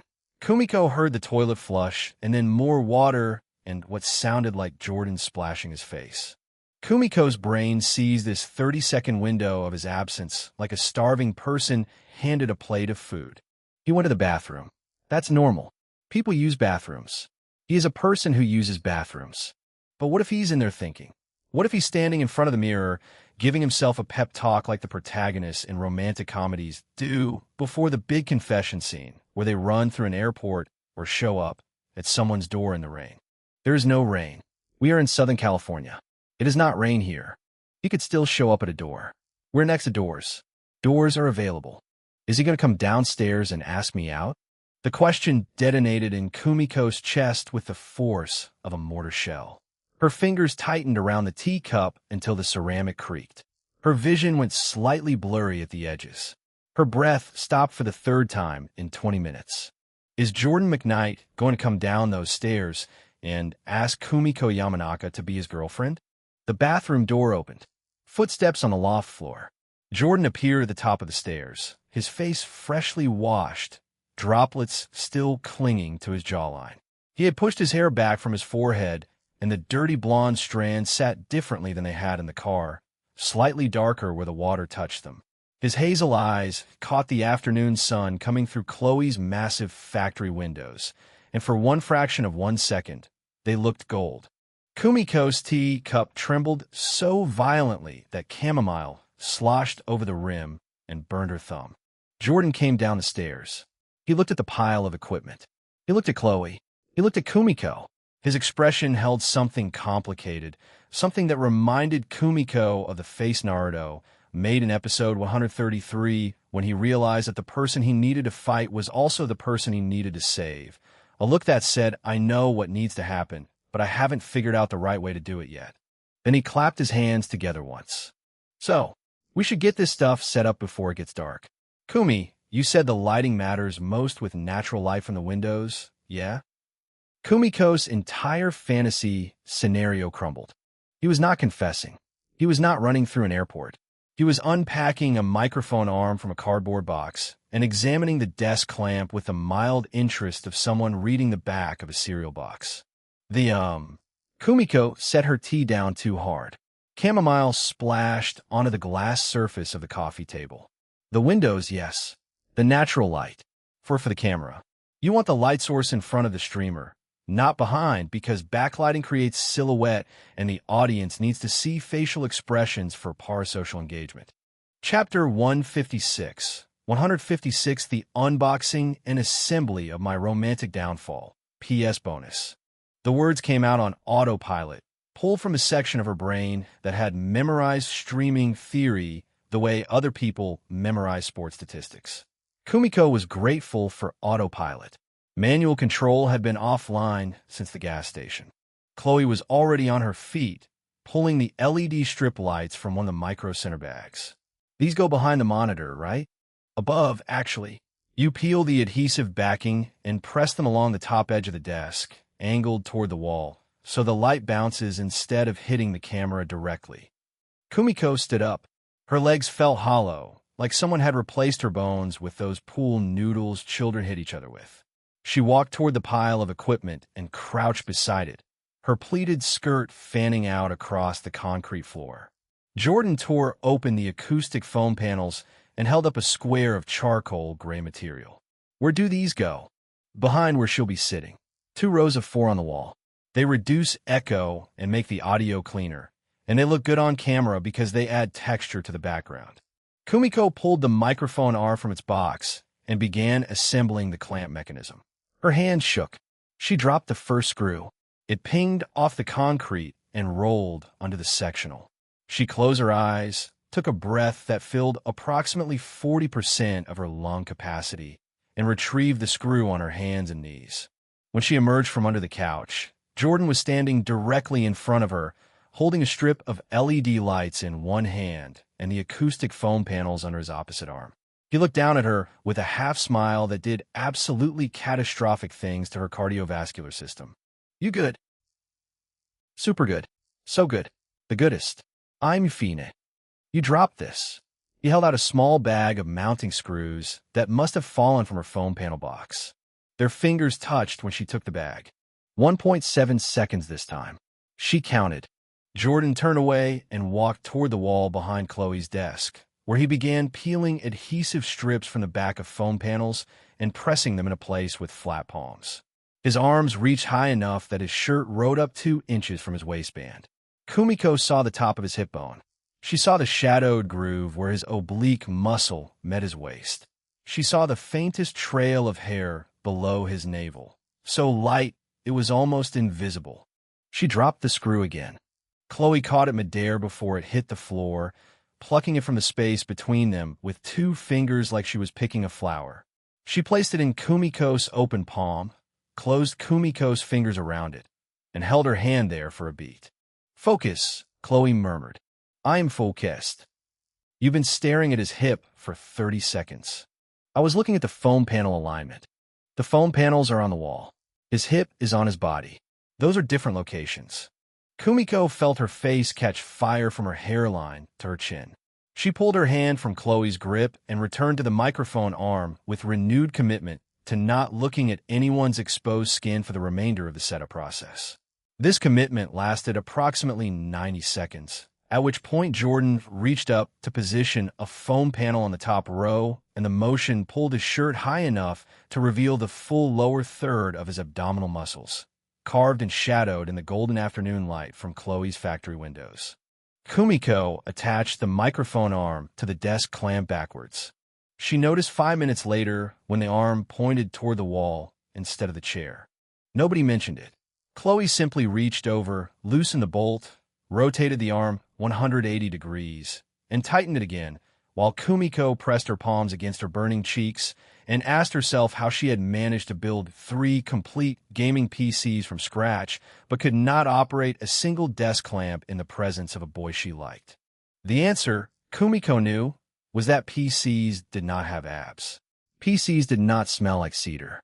PCs did not call her Kumi in a voice that made her internal organs rearrange themselves into a more pleasing configuration. Jordan stepped back from the wall to evaluate his work. 8 acoustic foam panels sat in 2 neat rows, charcoal gray against the white wall, covering the space that would appear behind Chloe during streams. The alignment was almost perfect, with only a slight tilt on the upper left panel that gave the arrangement a handmade quality rather than a factory finish. How's that look? Kumiko forced herself to evaluate the panels as objects rather than as things touched by Jordan's hands. Good. Great. Maybe shift the top left 1 centimeter to the right. Jordan adjusted it. Better. Kumiko nodded. Her voice had vacated her body and left a forwarding address at the bottom of her stomach.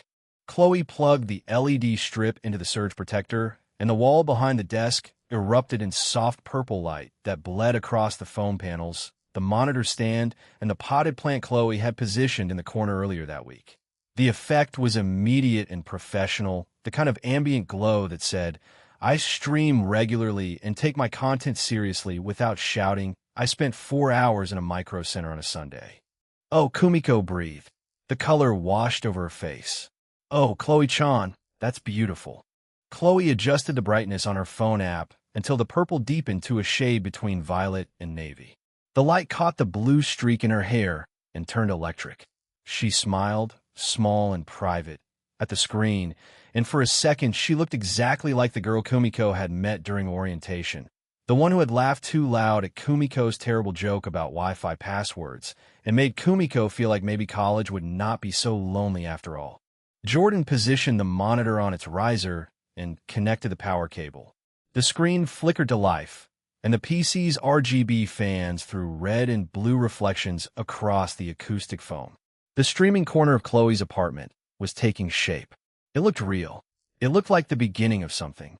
Kumiko held the microphone arm steady while Chloe threaded the cable through the boom and connected it to the audio interface. Their heads were close together, Kumiko's twin tails brushing Chloe's shoulder. Chloe smelled like vanilla and chamomile and the faintly metallic scent of new electronics. "You're shaking," Chloe said, quiet enough that Jordan, who was untangling a power strip on the other side of the room, could not hear. "I know. It's going to be okay. You don't know that." "Yeah, Kumi. Ido." Chapter 157. 157, A Voice from Another Life. Jordan stepped back from a wall and surveyed their work. The streaming corner looked professional as hell, nothing like the improvised setups he'd seen on Kyle's Twitch deep dives. Purple light bled across acoustic foam panels in neat rows, making the white wall behind Chloe's desk look intentional instead of boring. The monitor sat elevated on its riser, surrounded by LED strips that threw soft color across the keyboard and mouse. The ring light perched beside the webcam like a halo waiting to happen, and the microphone arm extended from the desk lamp at exactly the right angle to capture Chloe's voice without blocking the camera. "Wow," Jordan said. The word came out genuine, not forced. "This looks cool as hell." Chloe stood beside her setup, one hand resting on the desk surface, her eyes tracking across every piece of equipment they'd spent 3 hours installing. The purple glow caught the blue streak in her black hair and made it glow electric. Her smile was real, the kind that started small and spread across her whole face. "We did good." "You did amazing," Kumiko corrected from her position on the floor, where she was zip-tying cables to the desk legs so they wouldn't dangle in frame. Her twin tails swung forward as she worked, pink ribbons catching the light. "This is better than my first setup. Way better. I used a desk lamp and a phone for 6 months before I bought real equipment." Jordan crouched beside Kumiko and held the cable bundle steady while she secured it. "Your setup looks expensive now, though. I've seen your streams." Kumiko's hands paused on the zip tie for half a second before resuming. "You watch my streams?" "Sometimes, when I'm up late and can't sleep." He let go of the cable bundle once Kumiko finished tying it off. "You're really good at explaining the whole cosplay process, breaking down each step, showing how pieces connect. It helps that you actually show your work instead of just presenting the finished product." Kumiko sat back on her heels, looking up at him from her position on the floor. Her brown eyes went wide, magnified by the angle and the purple-tinted backlighting. Her mouth opened like she was about to respond, then closed again. She tried twice more before managing actual words. "You watch the construction tutorials? Those are my lowest performing content. Most people skip straight to the final reveal posts because they don't care about the process." "I care about the process." Jordan shrugged, trying to make it casual. "Watching something get built from nothing is satisfying. Understanding how pieces fit together, what materials work best for specific effects, why certain techniques matter more than others. It's interesting." Kumiko's expression shifted, something vulnerable and open replacing her usual bubbly enthusiasm. Her hand stopped fiddling with the zip ties. She looked at him like he'd just revealed something important instead of admitting he occasionally put her stream VODs on at 3 in the morning because his brain wouldn't shut off, and her voice explaining heat-forming techniques for thermoplastics was weirdly calming. Her cheeks flushed pink under the purple LED glow. Chloe cleared her throat from across the room. "Should we test it? Make sure everything actually works before we celebrate." "Good idea." Kumiko scrambled to her feet with more energy than grace, her platform sneakers making small sounds against the concrete. She hurried to the desk and began clicking through OBS settings on Chloe's monitor, her fingers flying across the keyboard. Okay, sit in the chair so we can check the camera angle and lighting. Chloe sat. The ring light illuminated her face from the front, eliminating shadows and making her skin look smooth and even. The purple LEDs added ambient color without washing her out. The webcam captured her from slightly above, the angle flattering instead of distorted. Kumiko made a satisfied noise. Perfect. You look gorgeous.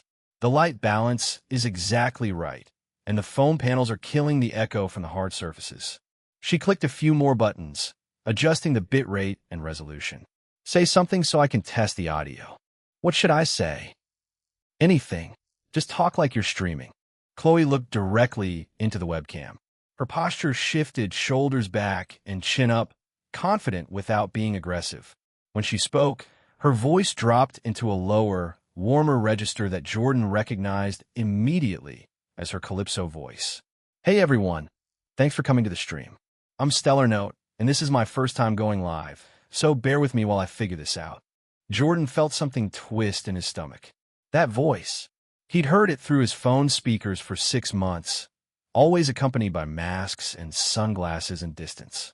Now it was 3 feet away from him, attached to the girl who'd slept in his arms last night, and the disconnect made his brain skip like a scratched CD. Kumiko was nodding enthusiastically. Audio's clean. No clipping, no background hum. You sound professional. Chloe leaned back in the chair, and her voice returned to its normal pitch. This is surreal, like seeing myself on screen without hiding my face. You'll get used to it, Kumiko assured her. First stream is always weird, but you're going to kill it. I know you will. Jordan watched the monitor preview, watching Chloe's pixelated face mimic her real expressions with minimal delay. The setup was legitimately good. She looked like someone worth subscribing to, someone who took this seriously, someone building something real instead of hiding behind a screen. His phone buzzed in his pocket. He knew what it was before he pulled it out. The countdown had been eating away at him all afternoon, a background anxiety that turned his stomach acid while they shopped and drove and assembled equipment. 44 hours, 32 minutes remaining. The system wanted its second girlfriend. The system wanted Jordan to make a choice and lock it in before the timer hit 0. And Chloe had given him permission. Chloe had nominated Kumiko. Chloe had looked him in the eye and said she wouldn't mind. Jordan's thumb hovered over his phone screen. One button, one confirmation. That's all it would take. Chapter 158. 158 The Terms and Conditions of My Heart. He looked at Kumiko, who was explaining stream scheduling to Chloe with the kind of focused enthusiasm she brought to everything she cared about. Her hands moved while she talked, gesturing to illustrate her points. She'd changed from her crop hoodie into an oversized pink sweatshirt at some point, and it hung off one shoulder, exposing the strap of a white tank top underneath. She was beautiful, not in the same way Chloe was beautiful, not in the same way Alexis was beautiful. Kumiko's beauty was energetic and unguarded, the kind that made people want to be around her just to absorb some of that brightness. He remembered the way she'd stared at his chest that morning, how she flinched when their fingers brushed at micro center. The system prompt on his screen felt less like a question and more like a conclusion. He could register her right now. The system was practically begging him to do it. The prompt was already loaded on his screen, just waiting for confirmation. All Jordan had to do was press yes, and Kumiko would occupy slot 2 permanently, locking her in the same way Chloe occupied slot 1. But something in Jordan's chest twisted at the thought.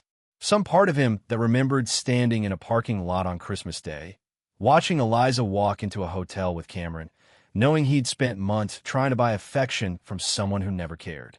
Jordan pocketed his phone without pressing anything. Not yet. Not until he talked to her. Not until she knew exactly what she was agreeing to, not the sanitized version Chloe had probably pitched in the gas station parking lot. Hey, Jordan said, loud enough to break through their conversation.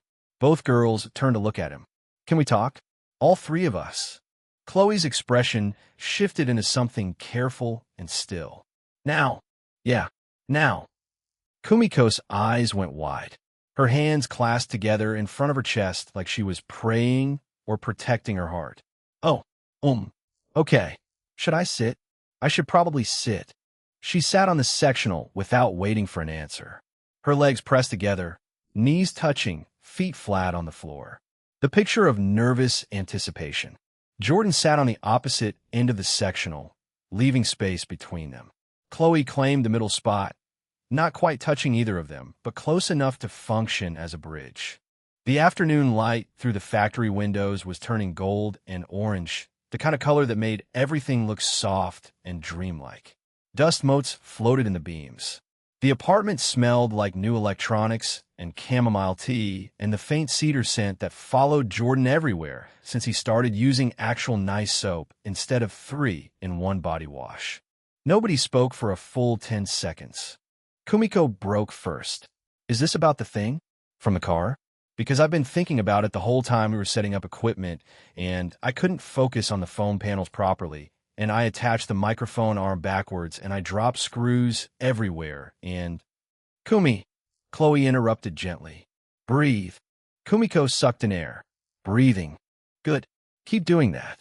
Jordan leaned forward and rested his elbows on his knees, hands clasped. His heart was doing something complicated in his chest, a rhythm that felt wrong for the situation. This should be easy. Chloe had given him permission. Kumiko clearly wanted him. The system was counting down and offering rewards. Everything pointed toward just pulling the trigger and making the registration official. But Jordan had spent 2 weeks clawing his way out of the hole he dug for himself. 2 weeks learning that real things required real effort, real honesty. 2 weeks realizing that shortcuts led to parking lots and humiliation and crying alone in apartments that smelled like failure. He couldn't half-ass this. Not with Kumiko. Chloe told you about the plan. Kumiko nodded. And what did you say? I made a noise like a broken squeaky toy and didn't speak for 2 minutes. Despite everything, Jordan smiled.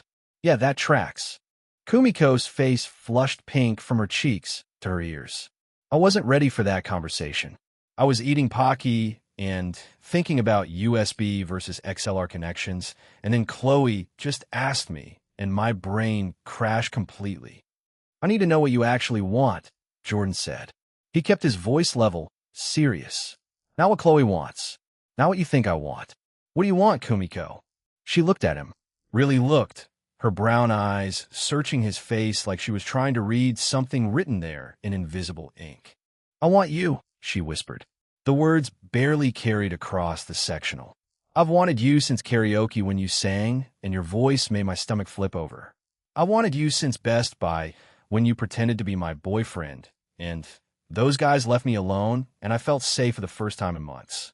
I've wanted you since you asked about my streams, and actually meant it instead of just trying to look at my cleavage. Jordan's throat felt tight. Kumiko, let me finish. She took a shaky breath. I know this is weird. I know normal people don't share boyfriends. I know I should probably say no and protect myself and not get involved in something this complicated. But I don't want to say no. I want to say yes so badly it physically hurts. Her voice cracked on the last word. Silence crashed down between them like a wave breaking. Chloe reached over and took Kumiko's hand, threading their fingers together. You don't have to decide right now. Jordan's just checking in, making sure you're okay with everything before anything gets official. I'm scared, Kumiko admitted. Her eyes were starting to shine with moisture. I'm scared I'm going to mess this up. I always mess things up when I like someone. I get too intense, and they get freaked out, and they leave. Every single time. Chapter 159. 159, the opposite of a fuckboy. Jordan shifted closer, closing the gap between them on the sectional until his thigh pressed against Kumiko's. He reached out and put his hand over where Chloe and Kumiko's hands were joined, covering both of them. Jordan's hand sat on top of theirs, warm skin against warm skin, and his brain chose that exact moment to remind him that he had absolutely no idea what he was doing. Like zero. Complete void. He was an 18-year-old virgin until last week whose romantic experience consisted of buying a Prada bag for a girl who didn't know his last name, spending $2,000 on an OnlyFans account, and crying in a parking lot on Christmas Day. That was the resume. That was the full CV he brought to this conversation, where two impossibly gorgeous women sat on either side of him, waiting for him to say something meaningful. His mouth opened. Nothing came out. His mouth closed. He tried again. So the thing is, Jordan swallowed. His throat felt like he'd been eating sand. I really like you. Both of you. And I know that sounds like the most generic fuckboy thing anyone's ever said on a couch. And I'm not a fuckboy. I'm literally the opposite of a fuckboy. I was the guy fuckboys laughed at in parking lots, but that's beside the point. Kumiko stared at him with those enormous brown eyes, her lower lip caught between her teeth. Chloe watched from the middle position, her blue streaked hair falling across one eye, her expression patient in a way that said she was giving him room to stumble through this. Jordan ran his free hand through his hair. The dirty blonde strands fell back exactly where they started because the tune-up trait apparently came with anime protagonist hair physics. I didn't plan this. Any of this. 3 weeks ago, I was a disaster human being who hadn't showered in a week and had a mattress the EPA would classify as a biohazard. Now I'm sitting here with you two, and I keep waiting for someone to tell me this is a simulation or a coma dream, or some kind of punishment for all the money I wasted on League of Legends skins. Jordan, Chloe's voice was soft. The kind of soft she only used when they were alone, when the camera was off and the mask was down, and she was just Chloe from Koreatown who missed her dad and drank chamomile tea before bed. Let me get this out, or I'll chicken out, and we'll spend 3 hours talking about bitrate instead. He took a breath. His ribs felt too small for his lungs. Kumiko, I need to be honest with you about something before anything else happens. Kumiko's grip tightened on Chloe's hand. Her knuckles went white. My family situation is. It's complicated. My grandfather left this inheritance that I can't get unless I'm in committed relationships with multiple women by the time I turn 25. And I know how that sounds. I know it sounds like the plot of a bad harem anime. And trust me, I wake up every morning thinking the same thing. But it's real, and it's legal, and it's the reason Chloe and I had that conversation in the first place. Kumiko blinked 3 times in rapid succession. Her mouth formed a small O shape that made her look exactly like one of the emoticons she used in group chat. Multiple, like how many? 3. 3. 3. Kumiko's gaze swiveled to Chloe, then back to Jordan, then to Chloe again, completing a rotation so fast Jordan was surprised she didn't get whiplash. And you're okay with this? Chloe tucked the loose strand of blue streaked hair behind her ear. If I wasn't okay with it, I wouldn't have talked to you in the car. But you're his girlfriend. Like his actual girlfriend. You two are together. You sleep in the same bed. You built a computer together. You took him to meet your vocal coach. That's real couple stuff. It is real couple stuff. Chloe squeezed Kumiko's hand. And I'm choosing to share it. Not because the inheritance makes me, not because Jordan asked me to, because I'd rather pick someone I love than watch Jordan get stuck with some random girl who doesn't care about either of us. The word love sat in the apartment like a physical object. Kumiko heard it. Jordan heard it. The LED strips behind the monitor pulsed purple as if reacting to the charge in the room. Jordan picked back up because if he didn't keep talking, his chest was going to explode. Here's the part where I sound like an idiot. I don't know how to do this. I don't know the right things to say. I can barely maintain one relationship without my brain telling me I'm going to screw it up, and now I'm asking you to trust me with 2. That's insane. I know it's insane. He looked at Kumiko directly, and her brown eyes were wet and luminous in the afternoon light, her lip trembling in a way that made something behind his sternum ache.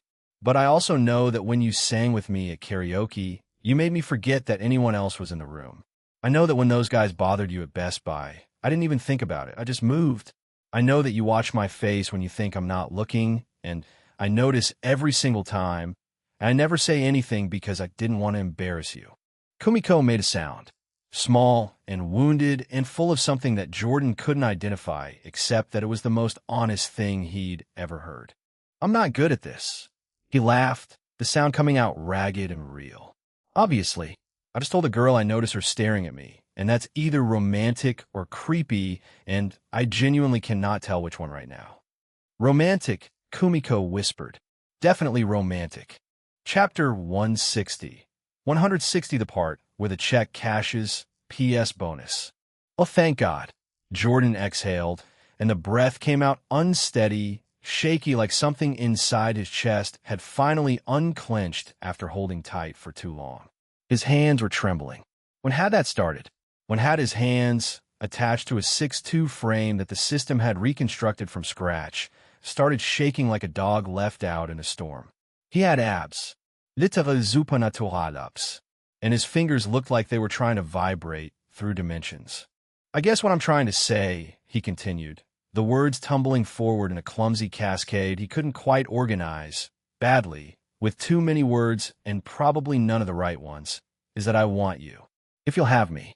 If you can handle this with Chloe. If you can handle all the weird, complicated garbage that comes with being part of whatever the hell this thing is that we're building here. Silence settled over the apartment like someone had hit pause on the entire world. The only sound was the low hum of his gaming PC cooling down from an afternoon league session and the faint white noise of traffic crawling along PCH 17 floors below. Kumiko slipped her hand free, first from Chloe's grip, then from Jordan's, fingers sliding out one by one. The motion was slow and deliberate, and, for one terrible second that stretched into a year, Jordan's entire body locked up because he thought she was about to stand and leave. His stomach dropped, not to his feet, lower than that, through the floor, through the 17 floors below, into the parking garage foundation where it could sit next to all his other catastrophically poor life decisions. But Kumiko didn't stand. Instead, she grabbed the front of Jordan's black t-shirt with both small fists and yanked. Hard. The kind of yank that defied physics and common sense, and everything anyone would assume about a 5'4" girl in a pink sweatshirt and pleated skirt. Jordan's body lurched sideways across the cushion, balance completely gone, upper body dragging toward her like gravity had personally chosen sides. His brain didn't even have time to send the "what the fuck is happening" memo before Kumiko closed the distance and kissed him. Her lips were soft. That registered first, before anything else. Soft and faintly sweet, like the strawberry pocky she'd been demolishing all afternoon while she and Chloe ranked anime protagonists by dateability. Her hands stayed locked in his shirt, knuckles pressed against his chest, pulling him even closer with a desperate strength that felt borderline feral. Like she thought he might disappear. Like she thought if she let go for even a second, this moment would evaporate and she'd wake up back in her dorm room with nothing but a what-if echoing in her skull. Jordan froze. Exactly 1.5 seconds. Then his hands found her waist. She was so small compared to him. His palms nearly spanned the entire width of her torso, his fingers pressing into the soft pink sweatshirt that had fallen off one shoulder. Her body was warm and light against his, nothing like Chloe's lean athletic frame. Kumiko was curves and softness, the kind of body that her crop tops and pleated skirts showcased without apology. MMPH. The sound came from Kumiko, muffled against his mouth, and it sent electricity down his spine. She kissed him harder, her small fingers releasing his shirt to slide up his chest toward his neck, her nails dragging faintly across the fabric in a way that made his abs clench involuntarily. He should probably come up for air. He should probably acknowledge that Chloe was sitting 3 inches away watching her boyfriend kiss her best friend. He should probably think about what this meant for their dynamic and their future and the system and the countdown timer ticking away in his pocket. But Kumiko tasted like strawberries and her fingers were in his hair now, tugging gently at the strands near the nape of his neck, and every rational thought in Jordan's head packed its bags and left the building. And then, Kumiko pulled back first, her breath coming out ragged and uneven. Her brown eyes were glassy, her cheeks flushed so deep they'd gone past pink into genuine crimson, and her twin tails were askew from the angle of the kiss. One pink ribbon had come partially untied and hung loose against her shoulder. "I want to do that for 2 weeks," she breathed. Her voice sounded wrecked. Jordan's brain was rebooting. He could practically hear the Windows startup sound. That was, yeah. Wow. Okay. Eloquent, Chloe said from beside them. Jordan turned to look at her. Chloe sat with her legs crossed under her on the sectional, her chin propped on one hand, watching them with an expression that contained so many layered emotions he'd need a team of archaeologists to excavate them all. There was warmth there, possessiveness, a flicker of something that could have been jealousy, but was tempered by the fact that she'd literally orchestrated this situation. Was that okay? Jordan asked her, because he needed to know, because Chloe's feelings mattered more than the system, more than the countdown, more than any of the gamified bullshit his phone had been screaming about for the past 3 weeks. Chloe looked at him for a long moment. Then she looked at Kumiko, whose eyes were still wet, and whose chest rose and fell too fast beneath her oversized sweatshirt. "Come here," Chloe said to Jordan. He leaned toward her, and Chloe kissed him too. Her kiss was different from Kumiko's. Where Kumiko had been desperate and urgent, all grasping hands and strawberry sweetness, Chloe was confident and thorough. She kissed like she did everything else, with full commitment and the unspoken understanding that she was in charge and Jordan was welcome to enjoy the ride. Her hand cupped the back of his neck, and her thumb pressed into the hollow behind his ear. Jordan's entire body responded, a full system reaction that had nothing to do with any gotcha trait, and everything to do with the girl who'd slammed her door in his face 12 days ago, and then let him into her life anyway. Chloe pulled back and wiped her lower lip with her thumb. That was for not being a coward about this. Chapter 161. 161 How to Be a Boyfriend, plural. Jordan sat between them, his brain operating at maybe 40% capacity and his heart rate somewhere in hummingbird territory. His shirt collar was pulled askew from where Kumiko had fisted the fabric during their kiss. His lips felt puffy and tender from making out with 2 different girls within the span of less than a minute. The afternoon light filtered through the factory's industrial windows in shafts of gold and dusty purple, and behind them the streaming setup they'd spent 3 hours assembling together glowed with soft RGB lighting like some kind of altar to whatever strange future the 3 of them were constructing in real time. So what happens now? Kumiko's question came out quiet and fragile. It was the voice she used when she was bracing for impact, when she'd learned through bitter experience that good things had a habit of being snatched away the second she dared to believe in them. Jordan looked at Kumiko. Her twin tails were crooked. Her pink ribbon dangled. Her brown eyes were enormous and hopeful and terrified, and her small hands twisted the hem of her sweatshirt the way she did when she was processing something too big for her body to contain. He reached over and fixed the ribbon. It was instinct. He didn't think about it. His fingers just found the loose end of pink satin and retied it in a simple bow against her black hair, his thumb brushing the shell of her ear as he pulled his hand back. Kumiko went completely still. Ow! A tiny, barely audible sound escaped her throat, somewhere between a gasp and a whimper. Her eyes lost focus for a second.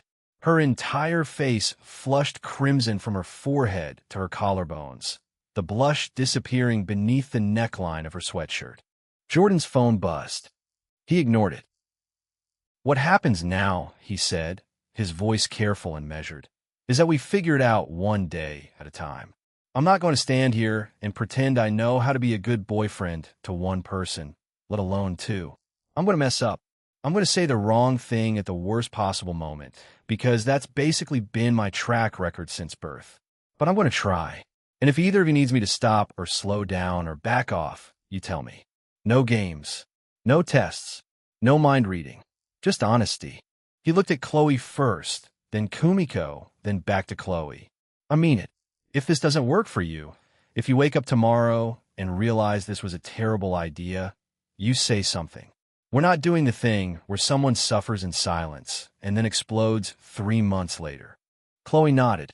Her expression had smoothed out into something calmer, something that looked almost peaceful. The sharp edges she carried around campus like armor were still there, but they'd retracted slightly, no longer pointed directly at him. Kumiko nodded too, though her motion was jerky and overenthusiastic, like a bobblehead on a dashboard during an earthquake. The twin tails bounced with the force of her agreement. "Honesty. Yes, I could do honesty. I'm very honest. Too honest sometimes. Alexis says I overshare. My therapist says my honesty is both a strength and a catastrophic vulnerability that will either save me or destroy me, depending on who I give it to. Jordan smiled. You're doing great. I kissed you and forgot my own name for 3 seconds. Like I said, great. Kumiko's laugh bubbled up from somewhere deep in her chest, startled and messy and loud enough to bounce off the concrete walls. She slapped both hands over her mouth and her eyes went wide above her fingers. The laugh kept going anyway, leaking through the gaps between her palms, and the sound of it was so genuinely happy that Jordan felt his own chest expand with it.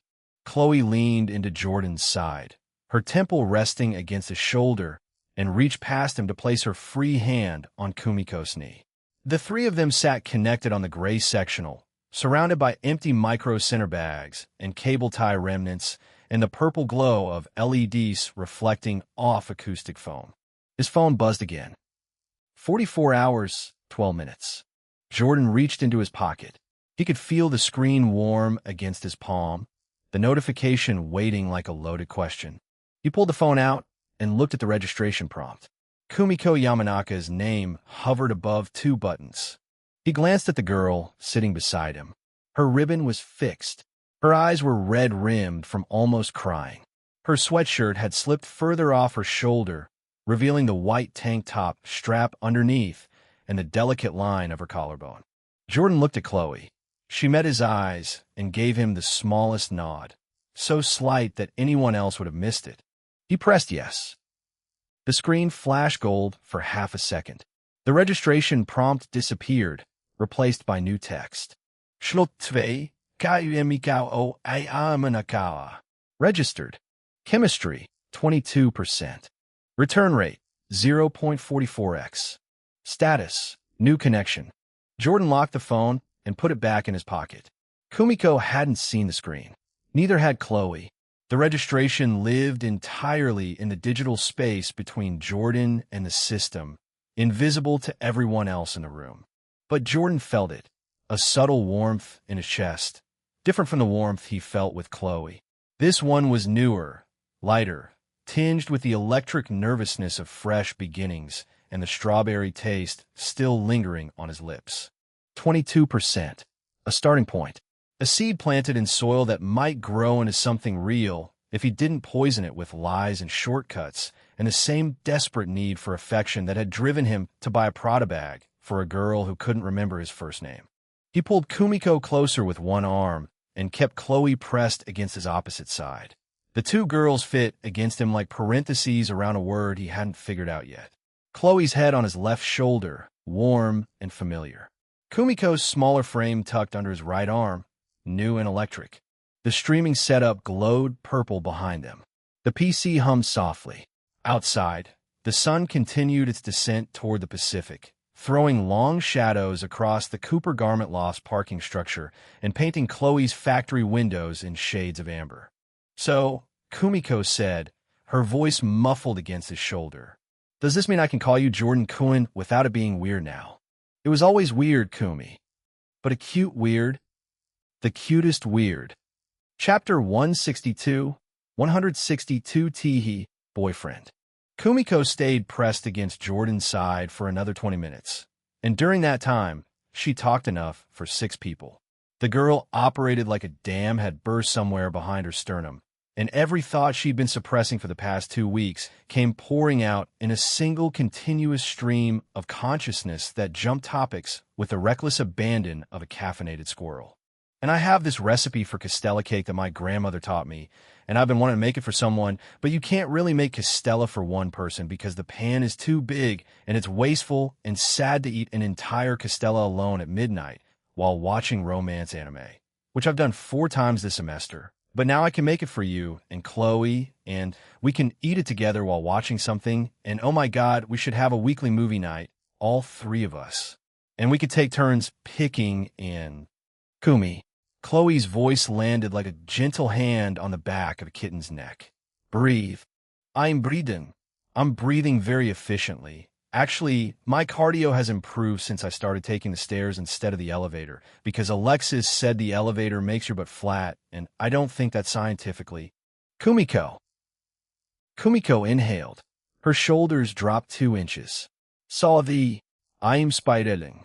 My therapist calls it joy overwhelm, and it happens when something I've wanted for a long time actually materializes, and my nervous system doesn't have a protocol for processing positive outcomes because historically, she stopped herself.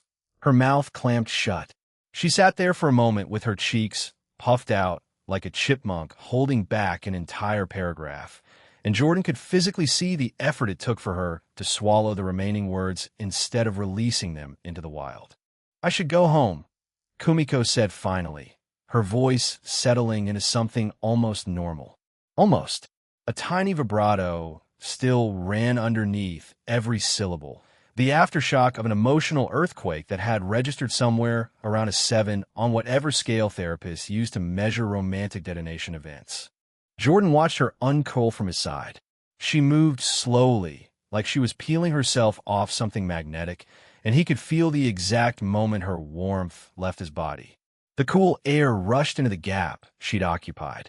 Kumiko stood and smoothed her plaid skirt with both palms. Her crop hoodie had ridden up during the extended couch session, and she tugged it down with a sharp yank that only made the fabric bounce back up half an inch above her navel. She gave up and left it there. Her twin tails had recovered from the kissing incident, mostly, though the left one hung slightly lower than the right because the ribbon Jordan had retied wasn't quite the same tension as its partner. She turned to Chloe first. Chloe-chan. Kumiko's voice cracked on the honorific, and she threw both arms around Chloe's neck with enough force to knock a smaller person off the couch entirely.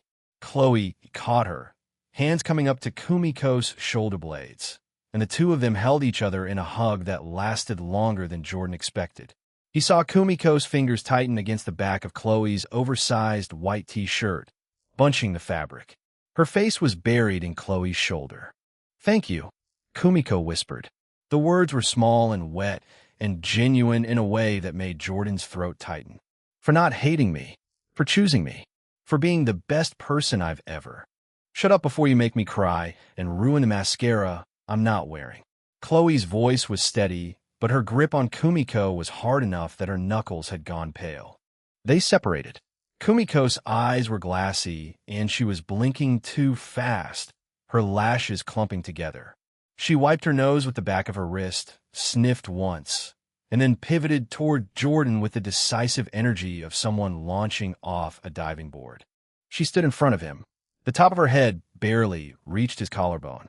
Her brown eyes were still wet, still enormous, still reflecting the purple LED light from the streaming setup, so that they looked almost luminous. Kumiko rose onto her tiptoes, balanced on those ridiculous pink platform sneakers, placed one small hand on his chest for stability, and pressed her lips to his cheek. The contact lasted maybe 1.5 seconds.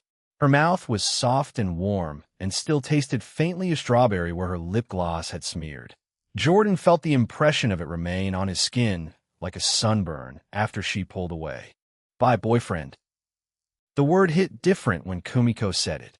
Chloe had deployed the term with the confidence of someone signing a contract, a declaration of ownership and territory. Kumiko said it like she was tasting something sweet for the first time and couldn't quite believe the flavor was real. "Teehee." She actually said teehee, out loud, with her hands clasped behind her back and her weight rocking forward on her toes, and a smile so wide that her eyes crinkled shut. Jordan should have found it obnoxious. He should have rolled his eyes. He should have done literally anything except what he actually did. "Bye, Kumi." He reached out and placed his hand on top of her head. The motion was automatic. His palms settled between her twin tails, his fingers spreading across the crown of her skull, where her black hair parted into 2 silky rivers of ink. The warmth of her scalp pressed into his palm through the thin strands, and Jordan felt something activate in his nervous system. A low hum that started in his wrist and traveled up his forearm, through his shoulder, and into the center of his chest before radiating outward through the points of contact between his hand and Kumiko's head. The head pat trait engaged like a key turning in a lock. Chapter 163. 163, a factory reset and a pout. Kumiko's entire body language transformed in real time. Her shoulders, which had been bunched up around her ears with giddy nervous energy, descended. Her jaw unclenched. Her breathing, which had been shallow and rapid for the past 30 minutes straight, deepened into something slow and even. The rapid-fire blinking stopped.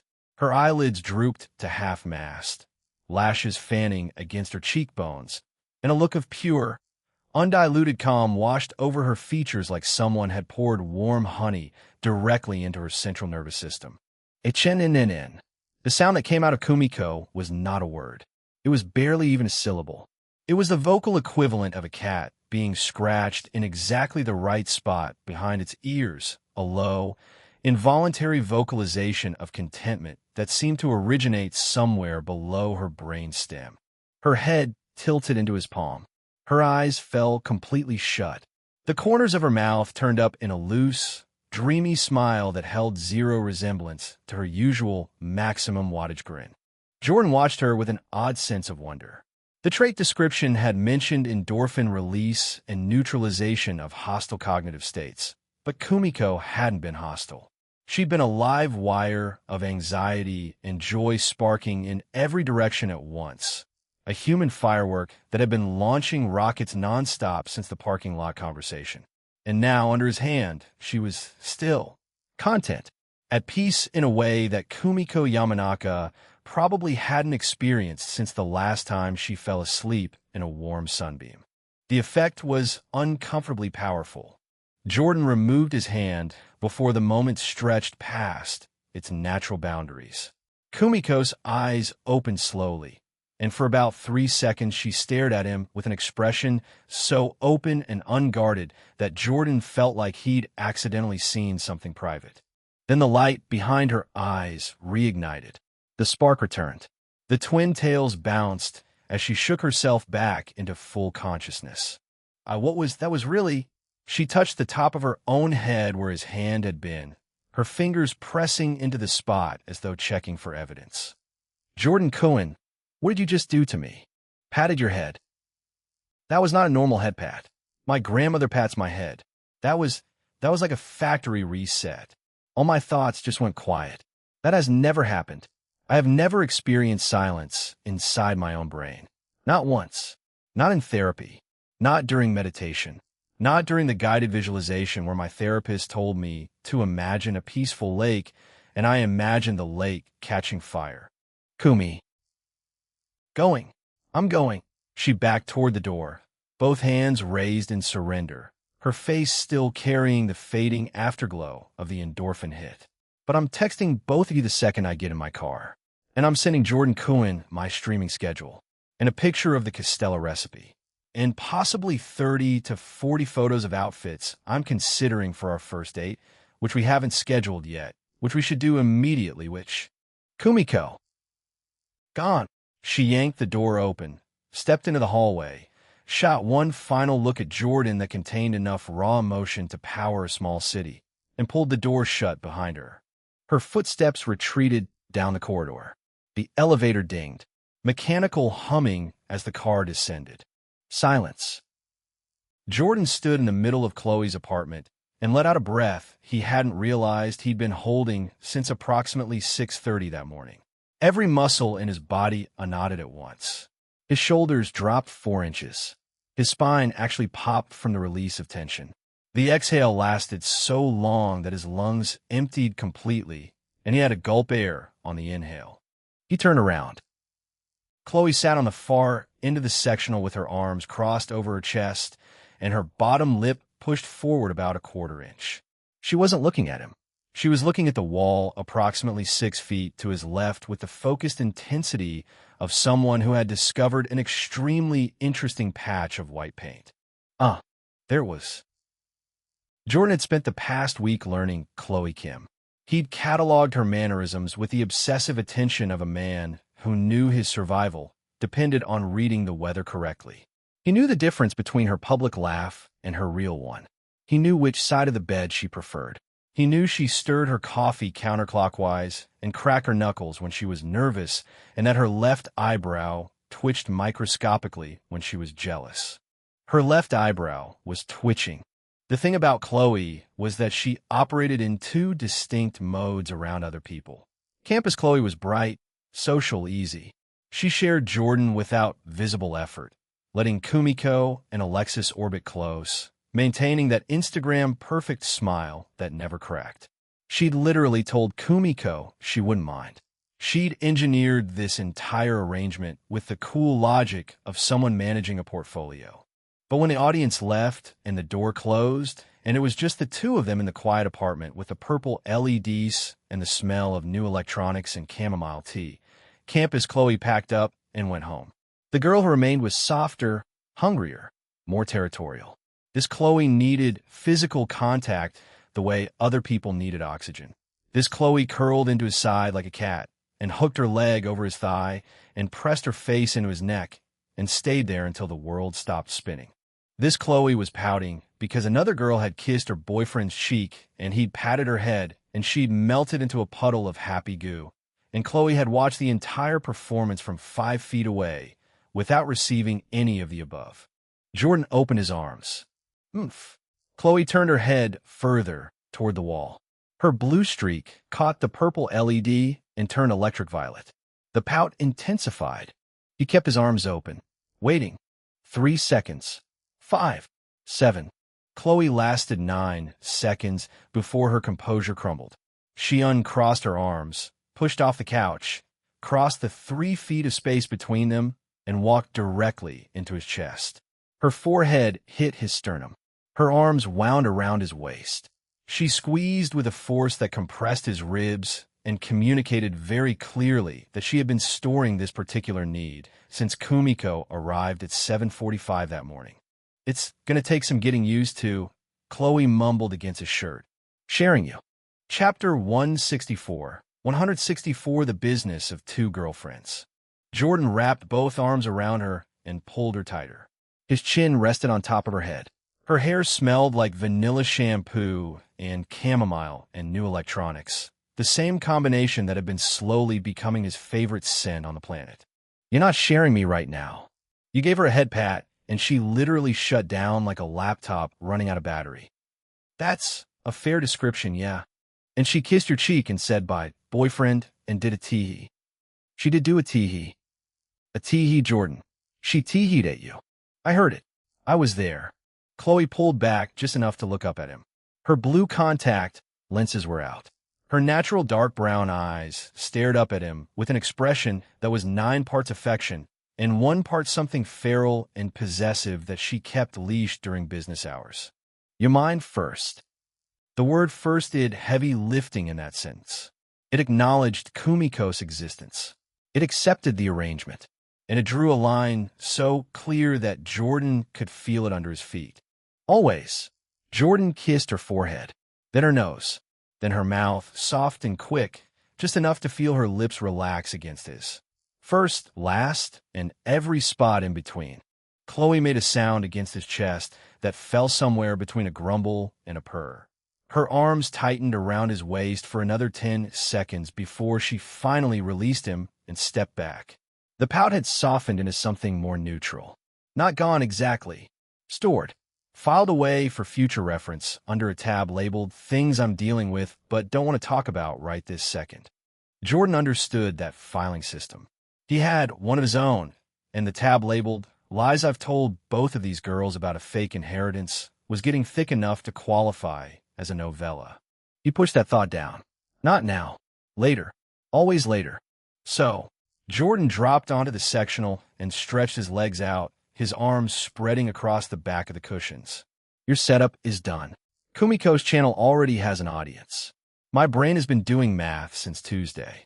Chloe settled beside him, her body fitting into the familiar groove at his side. Her legs folded beneath her. Math about what?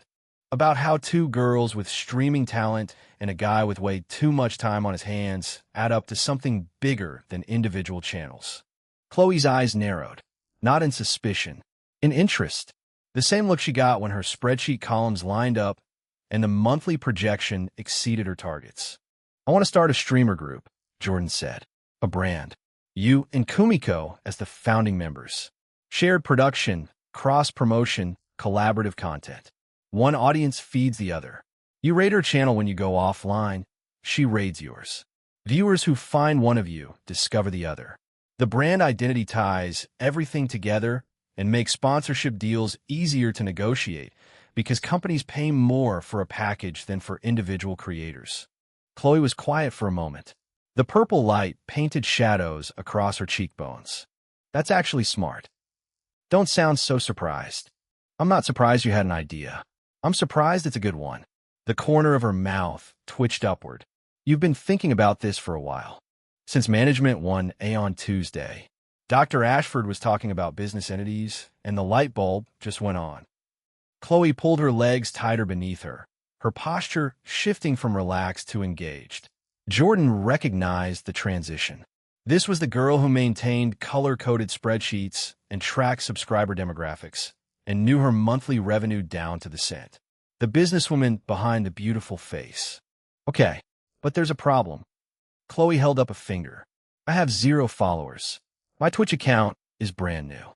Kumiko has 10,000 on Instagram for cosplay and maybe, 2,000 consistent Twitch viewers. That's a start, not an empire." "I know. So how do 2 tiny streamers become big streamers?" Chloe raised an eyebrow. "Because I've been on the creator side of this equation for 6 months, and I can tell you the algorithm does not care about your business plan." Jordan leaned forward. His elbows rested on his knees. A grin spread across his face that he couldn't have stopped if he wanted to, the kind of grin that belonged on someone holding a hand full of aces and knowing every other player at the table was drawing dead. "Leave that to me." "That's not an answer. It's the only answer you're getting tonight." "Jordan." "Chloe."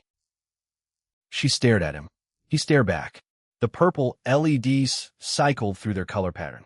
The PC hummed. Somewhere outside, a car alarm went off briefly and stopped. Jordan leaned back into the cushions. His phone sat heavy in his pocket, the system already tallying the day's transactions and relationships in percentage points. The streaming empire quest glowed in the back of his mind with its 90-day timer and its promise of 250 tickets and $25,000 in startup capital. 2 members recruited, 1 brand identity to build, revenue to generate, and a system that paid him to do exactly what he was already planning to do anyway. Chloe watched his expression, and something shifted in her face, recognition settling in as she realized Jordan wasn't bluffing and wasn't guessing and wasn't making this up as he went along. He had a plan, a real one, with moving parts and contingencies and a profit model that she couldn't see yet, but that he'd clearly been engineering in the background of every conversation and purchase and interaction for the past 3 days. "You're serious about this? Dead serious? And you're not going to tell me the plan tonight?" "Nope." Because you'll try to optimize it before I finish explaining it, and I need you to trust me for 24 hours while I put the last pieces together. Chloe's jaw worked.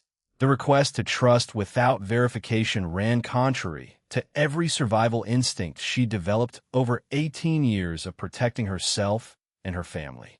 But she trusted Jordan with her identity, her body, her secret, and the nomination of her best friend as his second girlfriend. One more day of faith shouldn't have been the hard part. 24 hours. That's all I need. Chapter 165, 165 Athletic Poetry. The bench press at Pacific Crest Rec Center weighed exactly 225 pounds, and Jordan was starting to feel every single one of them on his 4th set. His arms burned from shoulder to wrist. The bar wobbled on the upward push, then locked out with a satisfying clank as he squeezed his chest at the top.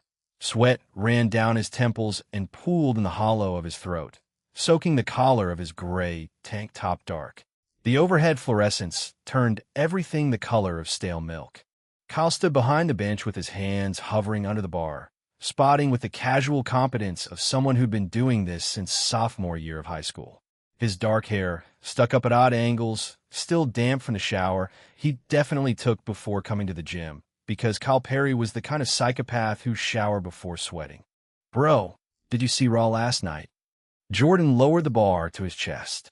Controlled. Slow.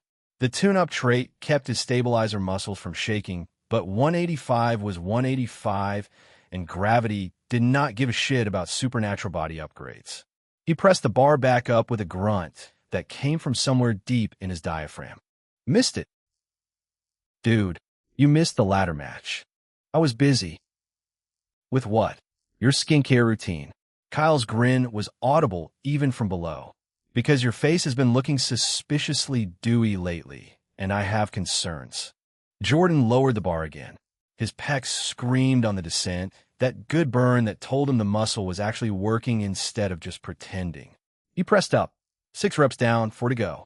Cody did this insane spot off the top of the ladder, where he basically flew like 12 feet sideways and caught Seth midair. Kyle's hands tracked the bar's path without touching it. The whole crowd lost their minds. My roommate woke up and almost called the cops because I was yelling. Sounds violent. It was beautiful is what it was. Genuine athletic poetry. Jordan racked the bar after his 8th rep and sat up on the bench, his chest heaving. The rec center's morning crowd filled the space around them with the clatter of plates and the rhythmic thud of treadmill footfalls. A girl on the rowing machine 2 stations over kept glancing in Jordan's direction. She had auburn hair pulled into a high ponytail and wore a Pacific Crest volleyball jersey. Jordan caught the look. She looked away fast. His phone sat face down on the rubber floor mat beside his water bottle. The system had been blissfully quiet since he woke up at 6 a.m. courtesy of the morning person trait, which turned out to be the single most underrated ability in his entire inventory. He'd opened his eyes to natural light and genuine energy instead of the screaming alarm, zombie shuffle, existential dread combo that had defined every morning of his previous existence. Called toss him a towel. So how'd you actually spend your weekend? You went dark in the group chat for like 30 hours. Jordan wiped his face and took a long pull from his water bottle. The question required navigation. His weekend had involved building a $2,000 gaming PC, having sex with his girlfriend on approximately 4 separate occasions, giving his other girlfriend her first kiss and a head pat that apparently rebooted her central nervous system, and plotting a streaming empire while cuddling 2 women on a gray sectional under purple LED lighting. Standard stuff. Took Chloe to dinner with my parents. Kyle stopped mid-stretch. His arms froze above his head, fingers still interlaced. His expression went through several distinct phases, starting in surprise, passing through disbelief, and settling on something that looked a lot like respect. Already meeting the parents? Saturday night. Giuliano's. That Italian place in Costa Mesa with a wine list that costs more than my textbooks? That's the one. Kyle lowered his arms and sat on the bench opposite Jordan, straddling it backwards. His Pacific Crest hoodie bunched at the waist, revealing the kind of core definition that came from 4 years of disciplined training rather than a supernatural body optimization gotcha pull. Kyle earned every line of muscle the hard way, which was one of the reasons Jordan respected him more than almost anyone else on this campus. Isn't that a little fast? You guys have been together for what? Less than a month? Jordan picked up the towel again and draped it over his shoulders. The honest answer was yes. It was absurdly fast, dangerously fast, the kind of velocity that should have every rational alarm in his brain screaming. 3 weeks ago, he was crying on his apartment floor, watching league streams and burning through OnlyFans subscriptions. Now he was introducing a girl to his parents, a girl whose content he used to pay for, a girl who lived 12 feet from his bedroom wall. But the honest answer was also that nothing about his life followed normal rules anymore. He had a phone app that tracked romantic chemistry like a stock portfolio and paid him actual money for being a decent boyfriend. Normal metrics did not apply. Nah. Jordan shook his head. The bar sat in the rack above him, loaded and waiting. He laid back down and gripped the knurling at shoulder width. I don't think so. He unracked the bar. The weight settled into his palms. 185 pressed down on his chest with the familiar gravity of a challenge he'd asked for. First rep, clean, smooth. She handled my dad's interrogation like a pro. Mom loved her instantly. Dad tried to grill her about money, and she shut him down so hard he actually apologized. Second rep. The push felt heavier. His triceps complained. And I know it's fast. I know that. But she's... Jordan paused at the bottom of the third rep, the bar resting a half-inch above his sternum.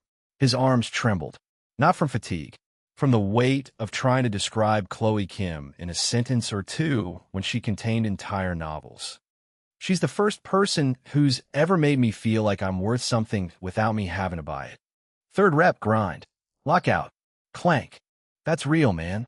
Kyle's voice carried no irony. No jokes. Just the plain, direct warmth of a friend who'd watched Jordan's lowest points and refused to stop showing up. I'm happy for you. Fourth rep. The bar moved like it was fighting back now, Jordan's arms burning from his elbows to his shoulders as the lactic acid accumulated faster than his body could clear it. He locked out at the top and held for a second, his chest quaking, then lowered the bar again. Fifth rep. Jordan's arms shook on the way up. 185 had become 285 somewhere around rep 3. At least that's what his muscles were telling him. He locked out with a growl that turned a few heads from the adjacent squat racks. 5 more, Kyle said. 5 more is a lot. 5 more is what you signed up for. Push. Chapter 166. 166, the Spite Reservoir. Jordan lowered the bar. Sixth rep went up ugly, his right arm lagging behind his left by a fraction, the bar tilting before he corrected. Kyle's hands ghosted under the bar without touching it. Speaking of plans, Kyle waited until Jordan locked out the 7th rep before continuing. You still down for that boxing gym? I found a place in Huntington Beach that does mixed classes. Boxing, kickboxing, some grappling. They got a free trial thing going this week. Jordan's arms burned.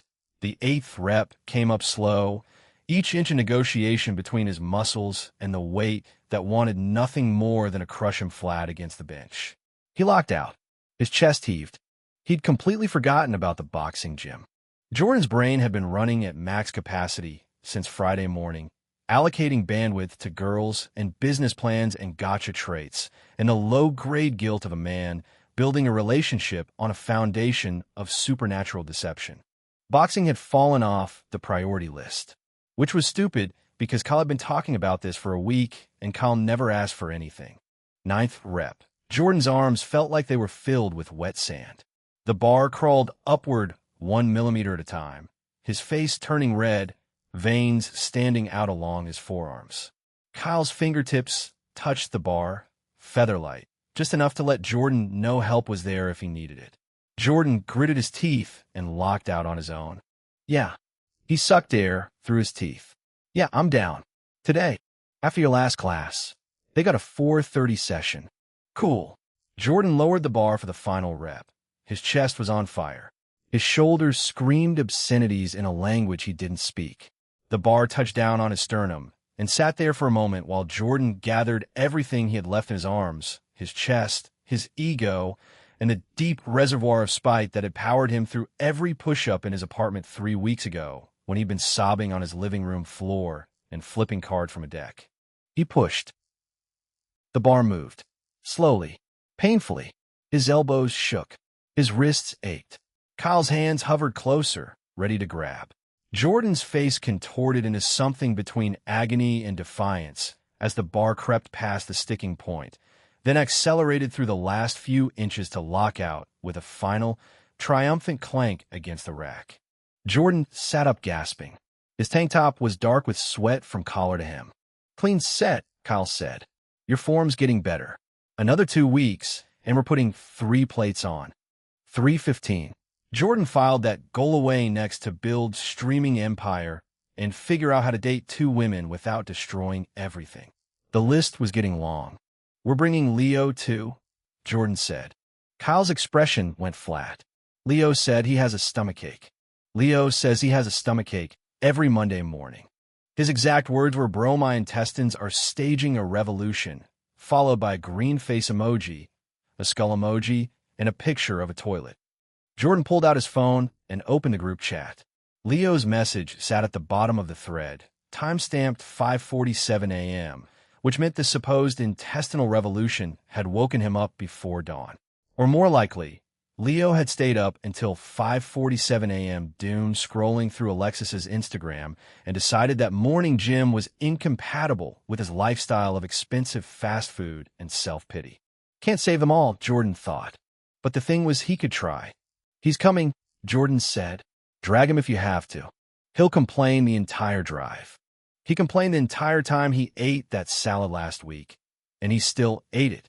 He also complained about the gym for the entire 5 minutes he was here before he tried to bench the bar and gave up. Right. So boxing is different. Boxing is cool. Boxing is something Leo can tell Alexis about at karaoke next week, when he's pretending he's been doing it for months. Kyle considered this for a moment. A slow grin spread across his face. That's manipulative. That's motivational strategy. Those are the same thing. Only if it doesn't work. Kyle laughed. The sound was loud enough that the auburn-haired volleyball girl looked over again, this time with more obvious interest. Kyle didn't notice. Kyle never noticed. The man possessed the situational awareness of a golden retriever at a tennis ball factory and the romantic instincts of a brick. Jordan typed a message into the group chat. Jordan, boxing gym, 4:30. You're coming. Leo, bro, I literally cannot my stomach. Jordan, if you need to throw up, you can throw up at the boxing gym. They probably have a bucket. Leo, that's not a selling point. Jordan, free trial. No commitment. Just show up and punch stuff for an hour. Leo, I hate punching stuff. Kyle, that's because you've never punched anything that wasn't a keyboard. Lao. Leo, that was mean. Kyle, was it wrong though? Leo, no. Jordan, 4:30. I'll pick you up at 4. Leo, what if my stomach is still? Jordan, then you throw up in the parking lot and walk inside like a man. Bring water. A full minute of silence. The typing indicator appeared. Disappeared. Appeared again. Leo, fine. But if I die, it's on both of you. Kyle, deal. Jordan pocketed his phone. The morning crowd had thickened since they started. More students filing through the turnstiles with ID cards and gym bags, and the half-conscious expressions of people who would rather be sleeping but understood that their bodies would not maintain themselves through wishing and Red Bull. Jordan had been one of those Red Bull zombies 4 weeks ago. The memory of that version of himself felt like reading someone else's biography. His mind was already cycling through the day's priorities. Economics at 9, math at 10, then a gap before sociology at 1, where he could potentially catch Brooke if she was on campus. He needed to loop her into the streaming empire concept, not as talent, but as the analytics brain behind the operation. Brooke could run numbers and optimize content schedules with a ruthlessness that would make Dr. Ashford proud. She'd already demonstrated knowledge about the creator economy that exceeded anything Jordan could fake, and her awkward genius energy would translate surprisingly well to certain internet demographics. Then there was Alexis. Jordan needed capital for the business entity, and while his system balance sat healthy enough for day-to-day expenses, launching a proper LLC with branding, website, legal structure, and initial marketing required real money. Alexis had money. Alexis had connections. Alexis had the kind of social influence that could get a brand noticed overnight through a single Instagram story viewed by 43,000 followers who bought whatever she recommended.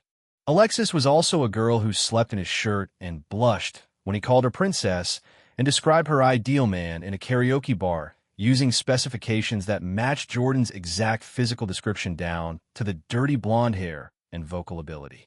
That particular variable complicated the equation. Kyle tapped the bar. You want another set, or are you done? Jordan looked at the bench, looked at the loaded bar. His chest and arms ached with the deep, honest soreness of muscles that had been forced to work for the first time in their pampered lives and resented every second of it. One more. That's what I like to hear. Chapter 167, 16 normal progression, POS bonus. Jordan lowered himself onto the bench for his final set and stared up at the ceiling of the rec center, where fluorescent tubes hummed behind plastic panels that hadn't been cleaned since the Clinton administration. 185 pounds sat on the bar above his face. His shoulders screamed their objections. His chest had filed a formal complaint with his nervous system approximately 2 sets ago. He grabbed the bar anyway. You know, Kyle said from the spotter position, his hands hovering behind the rack. I've been thinking about something. Dangerous. Shut up. I've been thinking about how you showed up 3 weeks ago looking like someone microwaved a sad college brochure, and now you're benching 185 for reps and dating the hottest girl in our apartment complex. Jordan unracked the bar. The weight settled into his palms with the familiar gravity of something that wanted very badly to kill him. First rep went up clean. Your point? My point is that's not normal progression. I've been lifting for 2 years, and my bench went up maybe 40 pounds total in that time. You've been in the gym for, what, a week and a half? Second rep. Jordan's chest expanded under the load, his pecs stretching to their limit before he reversed the motion and pushed. The bar traveled upward in a smooth arc that his body had no business producing after only 10 days of training. Good genetics, Jordan said through his teeth. Kyle leaned forward until his upside-down face filled Jordan's field of vision. Your dad owns convenience stores, and your mom does the books. No offense to your family, but that's not exactly Olympic athlete lineage. Third rep, fourth. Jordan's arms trembled on the fifth, the bar slowing at the midpoint like it had hit an invisible wall. He drove through it with a grunt that echoed off the mirrored walls. Maybe I'm just built different. Maybe you're on something. Jordan almost lost the sixth rep. The bar stopped dead an inch above his chest, his arms locked in a static hold while his brain processed what Kyle had just said. Kyle's hands drifted closer to the bar, ready to grab. I'm not on steroids, Jordan said. I didn't say steroids. Could be SARMs. Could be that testosterone stuff that TikTok gym bros push. Could be anything. Jordan pushed the bar up with a burst of irritation that translated directly into force. The rep completed faster than any of the previous 5. He racked the weight and sat up, swinging his legs over the side of the bench to face Kyle directly. Kyle, look at me. Kyle looked at him. I'm not taking anything. I cleaned my apartment, fixed my hair, started eating actual food, and showed up to the gym. That's it. Some people just respond fast to training. Kyle held eye contact for a long moment. His jaw worked like he was chewing on something he wanted to say and deciding whether to swallow it instead. Then he nodded once. All right, I believe you. Thank you. But if your back breaks out in acne, I'm staging an intervention. Noted. They moved to the dumbbell rack for shoulder work. Jordan grabbed a pair of 40s and started lateral raises, watching his form in the mirror. The guy staring back at him still felt like a stranger sometimes. Broader shoulders than 4 weeks ago. Sharper jaw. Traps that actually existed. The tune-up trait had handed him a body that normally required years of consistent training, and the daily workouts were filling in the details that the system's baseline had sketched out. Kyle was right to be suspicious. The transformation was too fast. Too clean. Jordan filed this under problems I will deal with when they become emergencies alongside explain the system to Chloe, and figure out how to afford a business license. The morning crowd continued its steady rotation around them. A group of girls occupied the cable machine section, rotating through sets of cable kickbacks with the kind of synchronized choreography that suggested a shared TikTok account and a mutual understanding that gym content performed well on Wednesday mornings. One of them, a tall brunette with a high ponytail and compression shorts that left approximately nothing to the imagination, caught Jordan looking and smiled. He looked away immediately. Not because he wasn't interested in looking, because Chloe had made it extremely clear through both verbal communication and a series of hickeys visible above his collar that looking was a privilege she controlled the distribution of. So this boxing gym, Jordan said, redirecting the conversation before Kyle could notice the exchange. What's it called? Iron Coast MMA. It's off Beach Boulevard, maybe 10 minutes from campus. Run by this guy, named Reyes, who apparently used to fight professionally before he blew out his knee. Reviews. 4.7 stars. 230 reviews. The negative ones are all from guys who got their egos hurt because a girl kicked their ass in sparring. Jordan snorted. Sound about right. They've got beginner and intermediate classes, open mat on weekends, and a bag room you can use anytime with a membership. Trial class is free. After that, it's $150 a month for unlimited. $150 per month times 3 people was $450. Not cheap, but not catastrophic either, especially with the system paying Jordan to date Chloe and Kumiko. Every dollar he spent on her came back multiplied, and the multiplier kept climbing with her chemistry rating. At 77%, he was clearing a 54% profit on every transaction. The math was disgusting in the best possible way. "I'll cover the first month for all 3 of us," Jordan said. Kyle's lateral raise paused at the top of the movement. "You don't need to do that." "I know I don't need to, but Leo won't come if he has to pay, and you're already stretching your budget between tuition and food. I have a scholarship, which covers tuition and books, not a $150 gym membership." Kyle lowered the weights slowly, his expression caught between gratitude and the stubborn pride of someone who had spent his entire life paying his own way. Jordan recognized the look because he'd seen a version of it on Chloe's face every time he bought her something. "First month," Kyle said. "Then I'm paying my own." "Deal." Chapter 168. 168 Ricky the Recluse's Book Club. They finished shoulder work in comfortable silence, the kind that only existed between guys who had nothing to prove to each other. Jordan moved through rear delt flies, face pulls, and shrugs with a focus that bordered on meditative, his body operating on the upgraded autopilot that the tune-up trait provided while his brain ran calculations in the background. The streaming empire quest required 3 streamers with minimum 1,000 followers each. Chloe had 0 followers on her new StellarNote account, though her personality and camera presence could build an audience fast. Kumiko had 2,000 consistent Twitch viewers and 10,000 on Instagram, which put her well above the threshold. The 3rd slot was open. Jordan needed a 3rd streamer. Brooke Hastings was brilliant and could run the business side, but she didn't have a social media presence, and her personality was approximately 1 standard deviation too awkward for live content. She'd mentioned never having watched a stream before, which disqualified her from the performing end of the operation. She was management material, not talent. Alexis had 43,000 Instagram followers. Her face could stop traffic in both directions. Had stopped traffic, probably caused at least 3 fender benders in the Fashion Island parking lot.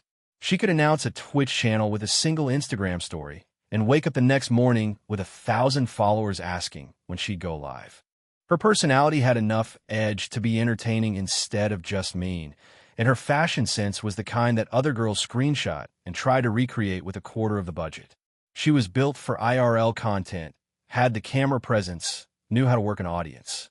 But asking Alexis to join a streaming group run by the guy she called Ricky the Recluse 2 weeks ago, the same guy whose Henley she now wore to bed while scrolling his Instagram at 2 a.m., felt like asking a tiger to join a house cat's book club. Then again, that same tiger had described her ideal man at a karaoke bar using measurements that matched Jordan's body almost exactly, height and build and presence, all while 3 shots deep and unaware she was basically drafting his blueprint. So maybe the book club wasn't as far-fetched as it sounded. Maybe tigers like books. Jordan's phone buzzed in his pocket. He finished his last set of shrugs and pulled it out, expecting Chloe or Kumiko. It was Brooke. "Brooke, good morning, Jordan. I hope this message finds you at an acceptable hour. I wanted to confirm that our arrangement for collaborative work remains active.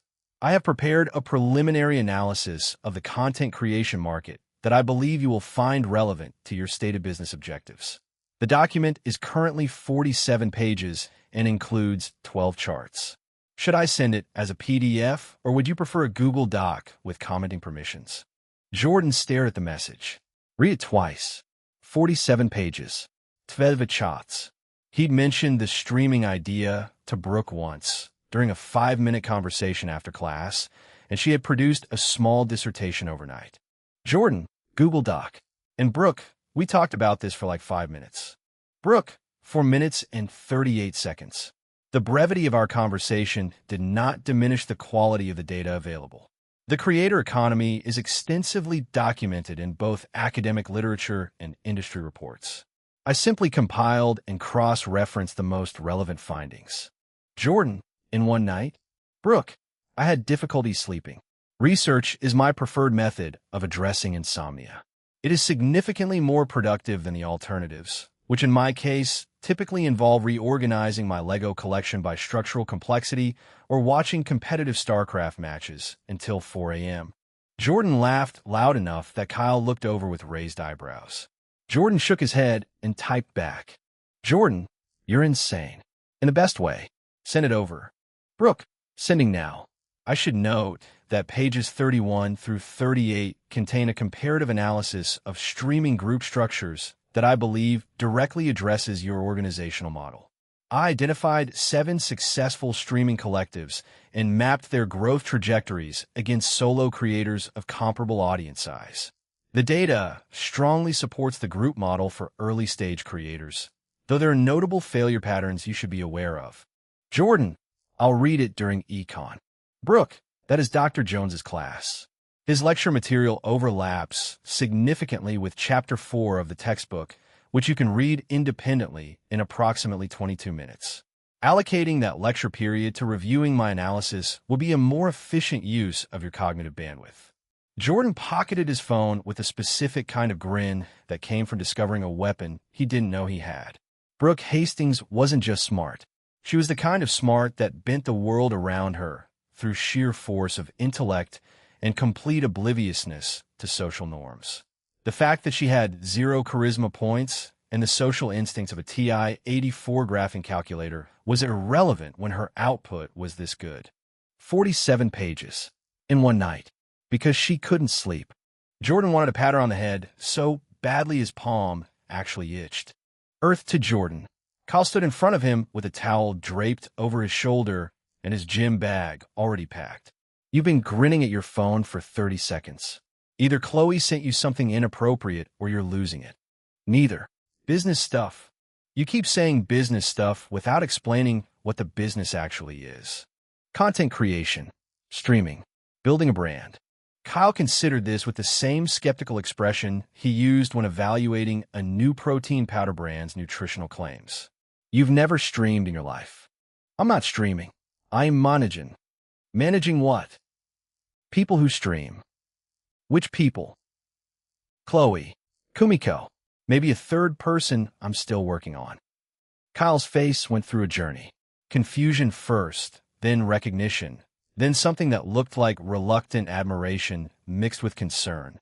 He crossed his arms over his Pacific Crest hoodie.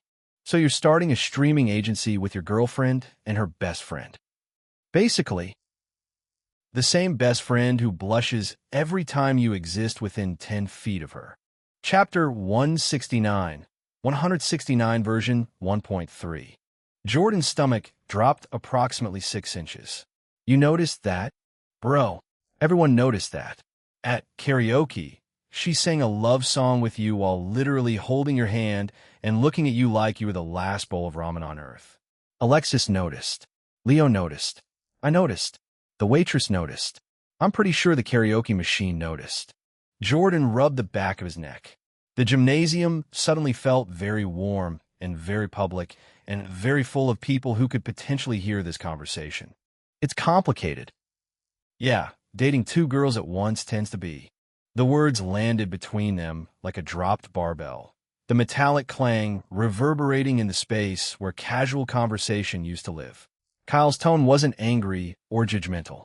It was flat, observational, clinical even, the same voice he used when he told Jordan that Eliza was using him, except this time the observation cut in the opposite direction entirely. Jordan felt his throat tighten. "I'm not cheating on Chloe. Didn't say you were." Kyle's posture remained relaxed, but his eyes had sharpened, the way they did during a difficult set when he was analyzing form, checking for errors. "But you're dating Kumiko. That's what you just said." "Chloe knows. She's the one who brought it up." Kyle's arms uncrossed. Slowly, his eyebrows climbed toward his hairline and kept climbing, achieving an altitude that suggested his brain had temporarily lost contact with his facial muscles. His mouth opened, closed, opened again. No sound emerged during the first attempt. Kyle's voice cracked slightly. He cleared his throat.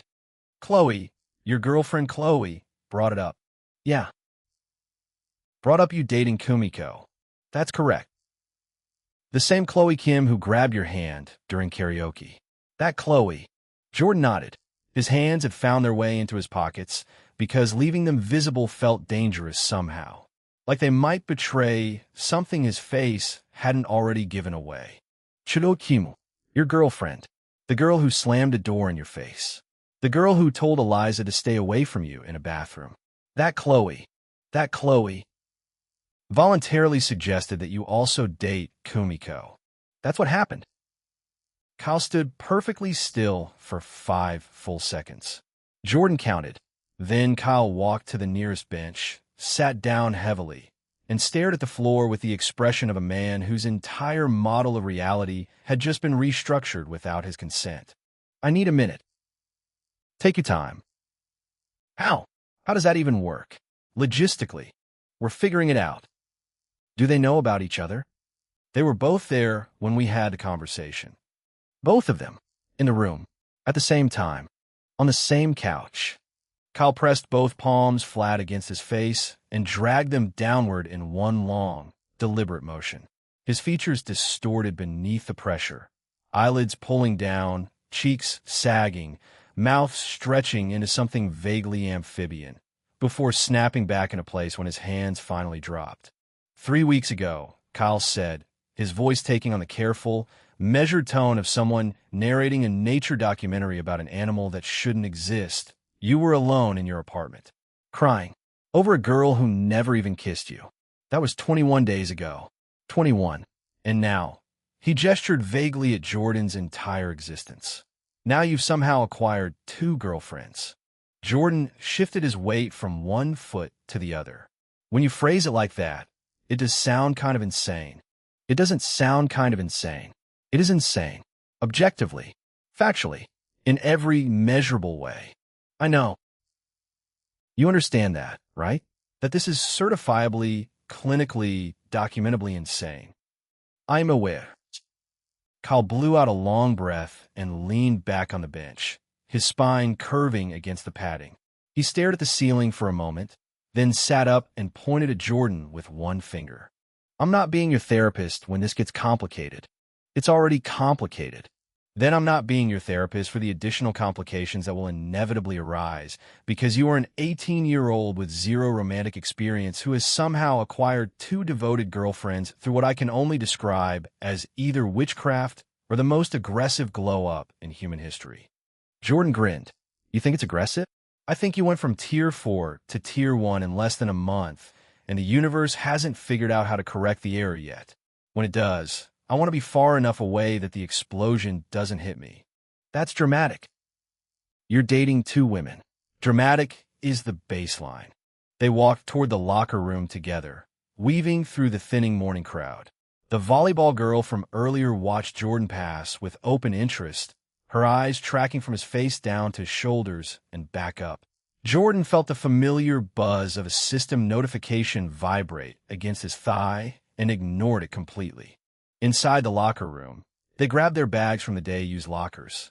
Kyle pulled a clean shirt from his bag and changed with the efficient movements of someone who had done this exact routine 500 times. Jordan toweled off his face and neck, the fabric coming away dark with sweat. 4:30, Kyle said, pulling his gym bag over one shoulder. Iron Coast MMA. Don't forget to pick up Leo. He'll try to cancel.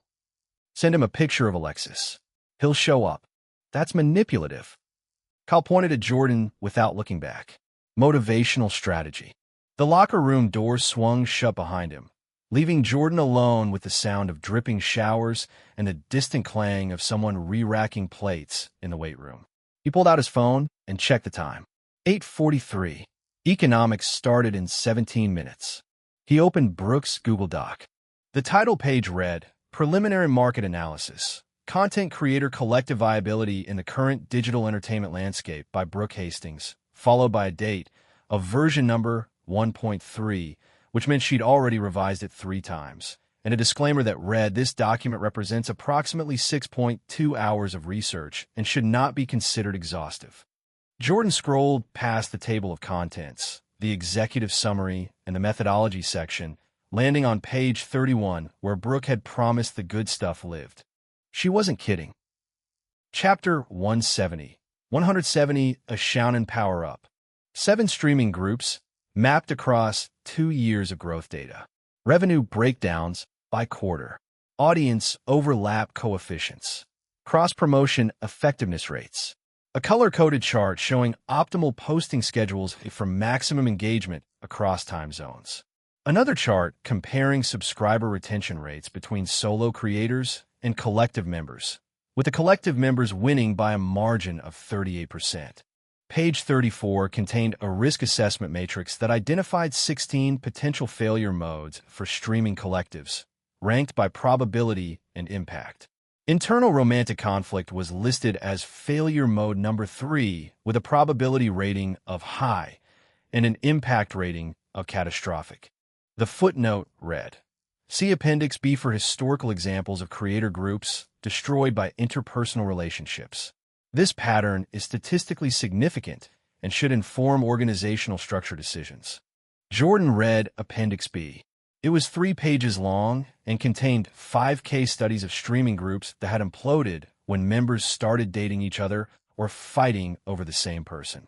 He was already living case study number 6. His phone buzzed again. This time he checked. Kumiko had sent a selfie. She sat cross-legged on her bedroom floor in an oversized cat print pajama shirt, her twin tails loosened into messy waves around her shoulders, her cheeks still pillow-creased. The camera caught her from slightly above, and the collar of the shirt gaped enough to show the smooth line of her collarbone and the beginning of something Jordan's brain categorized, processed, and filed away in a folder marked "Think about this later when you're alone." The caption read, "Good morning, boyfriend," with approximately 14 heart emojis, a cat emoji, and an exclamation point. Jordan's thumb hovered over the reply field. 3 weeks ago, a morning text from a girl would have sent old Jordan into a spiral of 17 possible responses, each workshop for 45 minutes before being deleted and replaced with something worse. He would have agonized over emoji selection. He would have texted Kyle for advice. He would have screenshot the conversation and posted it to Reddit for crowdsourced feedback from strangers. New Jordan typed back in 4 seconds. "Jordan, morning Kumi. Cute shirt. Is that a cat or a bear on the pocket?" The response came in under 10 seconds. "Kumiko, it's a cat Jordan Kuhn. How dare you question my fashion choices?" Kumiko, also I can't stop thinking about yesterday. Kumiko, like my brain keeps replaying the part where you fix my ribbon and I actually felt my soul leave my body for approximately 2 seconds. Kumiko, is that normal? Jordan, probably not. Kumiko, oh. Kumiko, should I be concerned? Jordan, only if your soul doesn't come back.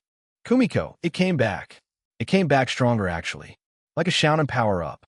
My soul went to the spirit realm and returned with a new transformation sequence.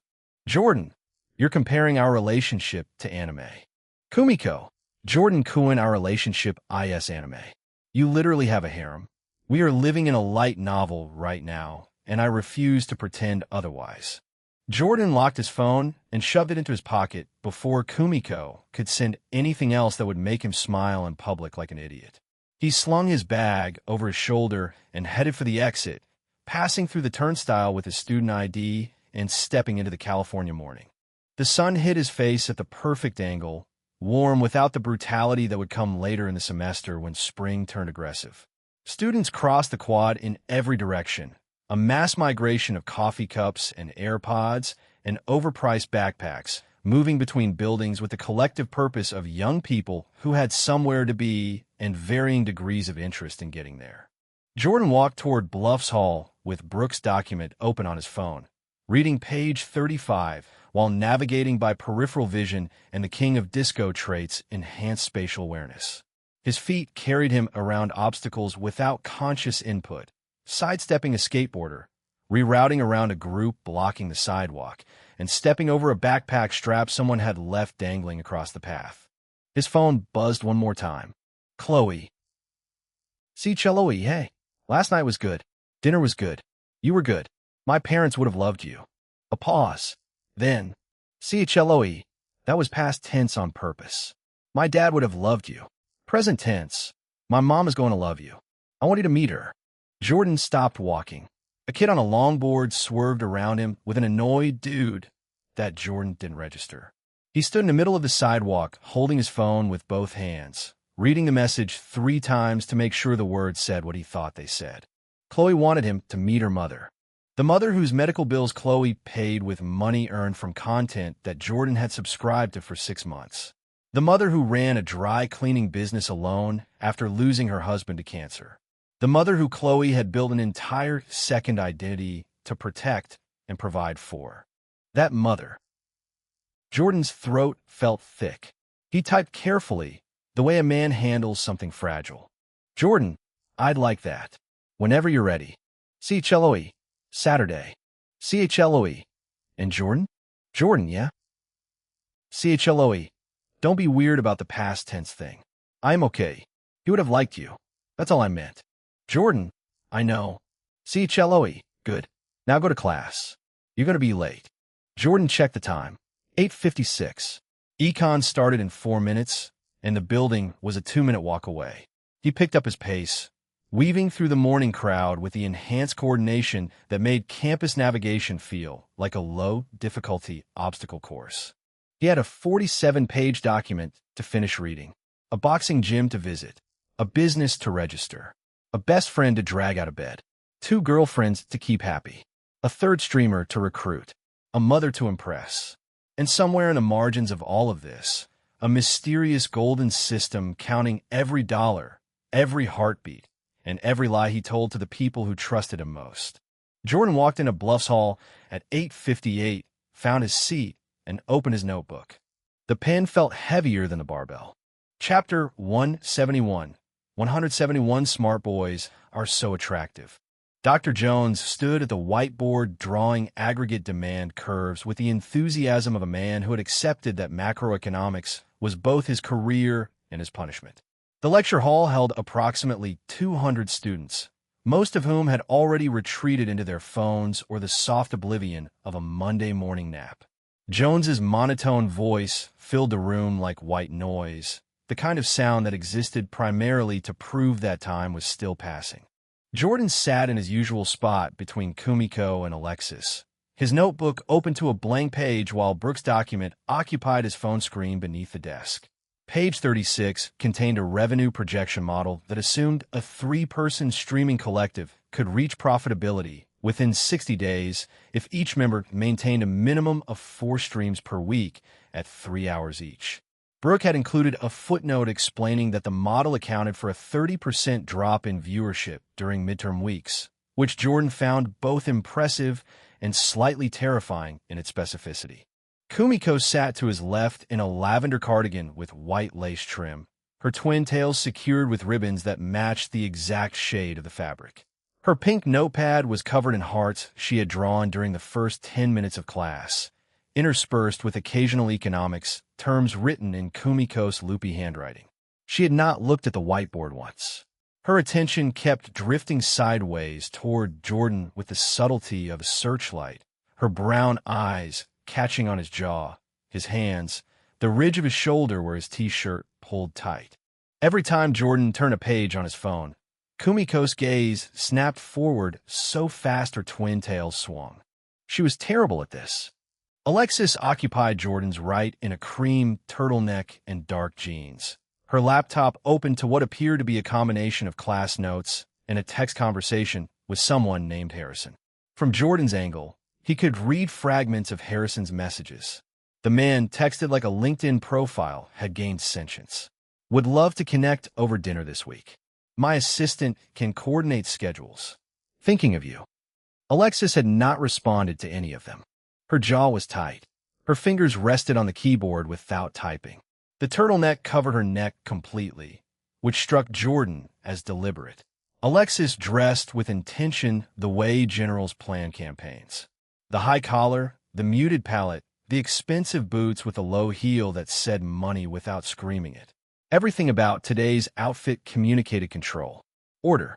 A woman who needed the world to know she had her life together even when the cracks ran all the way through. Jordan returned his attention to Brooks' document.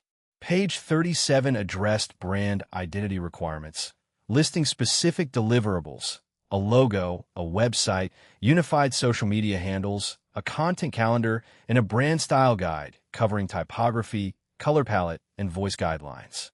Brooke had also included a section titled Organizational Hierarchy Recommendation that suggested a clear separation between talent and management to prevent conflicts of interest. The footnote for this section read, historical data suggests that romantic relationships between management and talent constitute the single highest risk factor for organizational failure. See previous citation re. Catastrophic Impact Rating.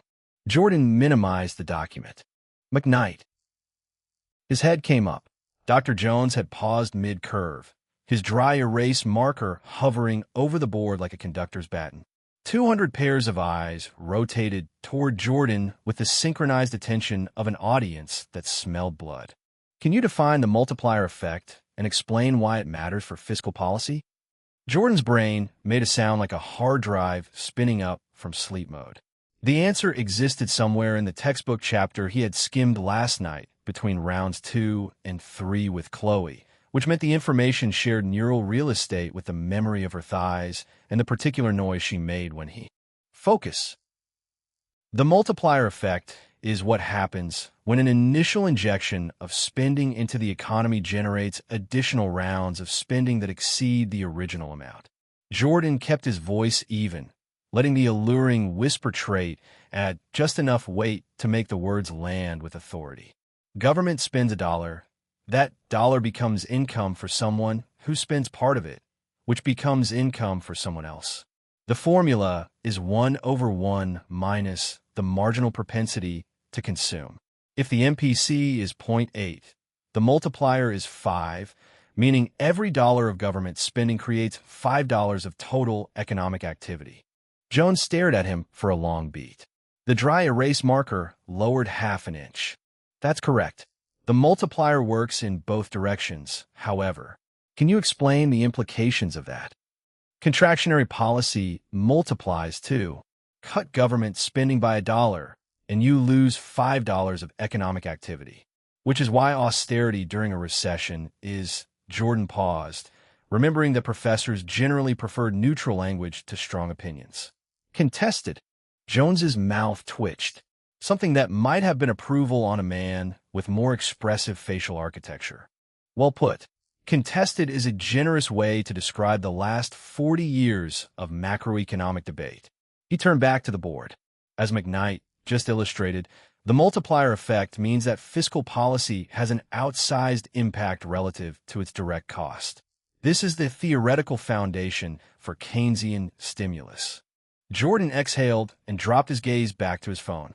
Kumiko's hand appeared under the desk, holding a folded piece of paper. She pushed it onto his thigh and withdrew her fingers so fast they might have been spring-loaded. Jordan unfolded the note. A stick figure with spiky hair stood at a podium while tiny hearts floated above several other stick figures in the audience. Below this masterpiece, Kumiko had written, "Smart boys are so attractive, heart, heart, heart. Also, your arm looks really good in that shirt, don't change it." Jordan refolded the note and slipped it into his pocket without changing his expression. His phone buzzed. "CHLOE, I heard you just bodied an econ question from 3 buildings away. Kyle texted me." Jordan, news travels fast. "CHLOE, you're dating a communications major. Information is my whole thing. CHLOE, also Kumiko just texted me that you said something about MPC, and she doesn't know what that means, but it made her feel things. Jordan, she passed me a note in class like we're in middle school. CHLOE, was it cute? Jordan, there were stick figures. CHLOE, that's my girl. Chapter 172, a structural support beam. The possessive phrasing landed differently now. 3 days ago, my girl from Chloe about Kumiko would have referred to friendship. Now the words carried a second layer, a territorial warmth that encompassed both affection and a quiet assertion of hierarchy. Chloe had chosen Kumiko. Chloe had given permission. And somewhere in the space between those two facts lived an arrangement that Jordan still could not fully comprehend, even though he occupied its exact center. His phone buzzed again. Different thread. "Kumiko, did you read my note?" Kumiko, you didn't react at all. Your face was stone. Kumiko, are you mad? Did I spell something wrong? I wrote it really fast because Dr. Jones was talking about aggregate something, and my brain was not aggregating anything except thoughts about you. Jordan, I read it. Your stick figure game is elite. Kumiko, sparkle emoji, sparkle emoji, sparkle emoji, really. Kumiko, I spent like 40 seconds on that, which is a lot of time for in-class art. Kumiko, also was the compliment about your arm too forward? Chloe-chan said I should be honest about my feelings, but my therapist says there's a difference between honest and aggressively transparent, and I'm still learning where the line is. Jordan, it wasn't too forward. My arm says thank you. Kumiko, tell your arm I said you're welcome.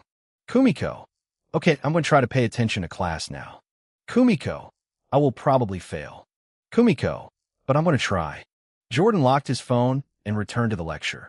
Jones had moved on to the paradox of thrift, explaining how individual saving could become collectively destructive during economic downturns.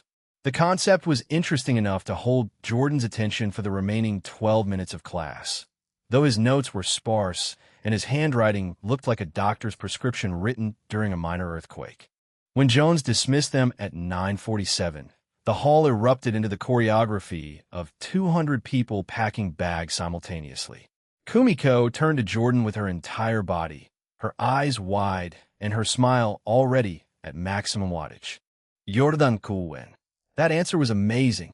You sound like a professor. A hot professor. Like the kind they put in movies where the professor is really smart, but also secretly. Kumiko. Right. Stopping. She clamped both hands over her own mouth, her cheeks burning pink above her fingers. Her eyes still sparkled over the barrier of her palms. Alexis closed her laptop with a sharp click and stood, smoothing her turtleneck with one hand. She did not look at Jordan directly. Her gaze landed approximately 3 inches to the left of his shoulder. Adequate answer. You got lucky that Jones didn't follow up with anything about the liquidity trap. Thanks for the vote of confidence, Princess. The nickname slipped out before Jordan could catch it. Alexis's head turned, and for one full second her composure fractured. Color flooded her cheeks from her jaw to her hairline, fast and hot, and her blue eyes went wide enough that Jordan could see the overhead fluorescent lights reflected in them. Her lips parted. No sound came out. Then the mask rebuilt itself, panel by panel, like someone reassembling a shattered window from the inside. Don't call me that in public. She set it to his collarbone, grabbed her bag, and walked down the aisle toward the exit with her spine so straight it could have served as a structural support beam. Kumiko watched Alexis leave with her hands still partially covering her mouth. She lowered them slowly. Jordan Kun. Yeah. You just broke Alexis. I didn't break anything. Her entire face turned red. I've known her for 6 months, and I've never seen her face turn red. I've seen her get proposed to by a guy with a Lamborghini, and she didn't even blink. You called her princess, and she forgot how to speak. Jordan shouldered his bag and started walking. Kumiko fell in a step beside him, her platform sneakers adding just enough height that her twin tails bounced at the level of his bicep. They merged with the flow of students heading for the exits, and the California sun hit them the moment they cleared the doors. Are you going to tell Chloe-chan about the princess thing? Nothing happened. Something happened. I was sitting right there. I have eyes, Jordan Cohen. Very observant eyes. My therapist says I notice too much about people I care about and not enough about people I don't, which means my perception is highly selective but extremely potent within its target range. That's a very clinical way to say you were staring. Kumiko's blush returned with force. I was not staring. I was monitoring the social dynamics of our immediate peer group for purposes of staring. Fine. I was staring, but only because you're my boyfriend now, and I'm contractually obligated to pay attention to everything you do. That's in the girlfriend handbook. Page 47. Subsection C. Jordan looked down at Kumiko. She looked up at him. The sunlight hit her face and turned her brown eyes almost amber, warm and liquid, and so openly, recklessly adoring that Jordan's chest did something complicated. He reached over and placed his palm on top of her head, between the twin tails, right where her hair parted into two dark rivers. The effect was immediate. Kumiko's entire body softened like someone had pulled the tension out of her muscles with a single tug. Her shoulders dropped 3 inches. Her breathing slowed from hummingbird speed to something approaching normal human respiration. Her eyes went half-lidded and unfocused, and a small, involuntary sound escaped her throat that fell somewhere between a sigh and a purr. NNNH. Students walking past them glanced over. A girl in an engineering hoodie did a double take.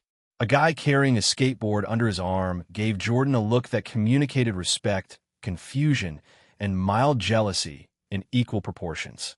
Jordan kept his hand there for 5 seconds.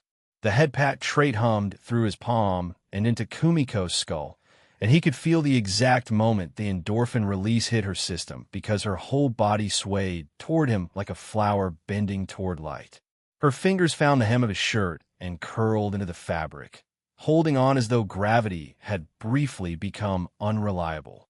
When he lifted his hand, Kumiko blinked several times in rapid succession. She looked like someone waking from a dream that had been too good. Her mouth slightly open and her cheeks flushed a deep, gorgeous pink that spread all the way to the tips of her ears.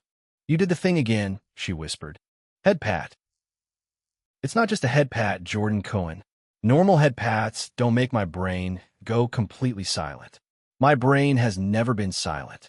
Not once in 18 years. When you do that, everything just stops. All the noise stops. All the worrying stops. It's like," she trailed off, searching for words. "It's like being held, but from the inside." Jordan removed his hand fully and shoved it into his pocket before the gesture could escalate into something that would draw even more attention on a busy campus walkway. "We should get to math." Kumiko shook her head like a dog coming out of water, her twin tails whipping side to side. Her expression cycled from dreamy to embarrassed to determined in the span of 2 seconds. "Right. Math. Numbers. Things that make sense. Unlike whatever just happened to my central nervous system." She grabbed Jordan's wrist and pulled him toward the math building with surprising strength for someone who barely cleared 5'4" in platform shoes. Jordan let himself be dragged, partly because resisting would require more effort than compliance, and partly because the feeling of Kumiko's small fingers wrapped around his wrist was doing something to his pulse that he did not want to examine too closely. The sun warmed Jordan's back. Kumiko's grip on his wrist tightened as she navigated around a group of students blocking the path, her body unconsciously positioning itself closer to his as they moved through the campus morning together. The scent of her shampoo drifted up whenever the breeze shifted, something floral and slightly sweet that was becoming as familiar to Jordan as Chloe's vanilla. 2 girlfriends. A 47-page business plan written by a genius with crimson eyes. A boxing gym at 4:30. A mother to meet on Saturday. A system counting down in his pocket like a bomb with a very polite user interface.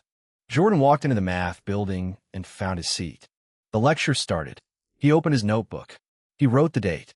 And somewhere on the other side of campus, Alexis Vanderberg sat alone in the women's restroom of the Student Union building.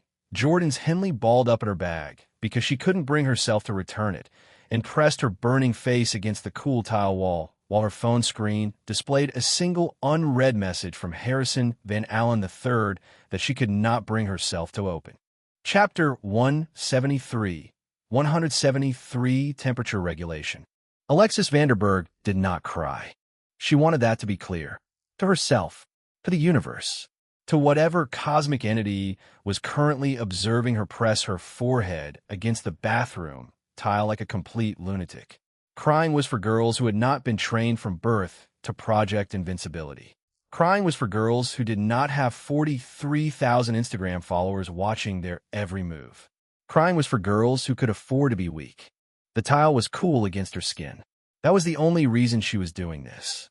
Temperature regulation. Perfectly normal behavior for a Tuesday morning. Her phone buzzed in her bag. Harrison again, probably. The 4th message in 2 hours. She did not need to read it to know it would contain the words synergy or connect, or my family's yacht. Harrison Van Allen III communicated exclusively in LinkedIn posts that somehow escaped into his personal texts. His family owned half of Laguna Beach. His jaw could cut glass. His trust fund could buy a small island. She felt nothing when she thought about him. Not a single spark, not even a flicker, just a vast, empty neutrality that stretched on forever like the Pacific Ocean visible from her bedroom window at home. Stupid, she whispered to the tile. The word was not directed at Harrison. Princess. Jordan McKnight had called her princess.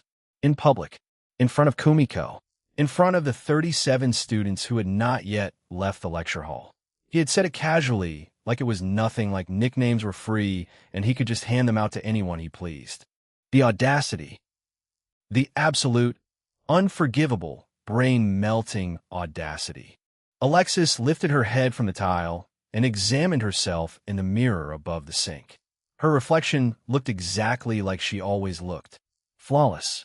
Composed.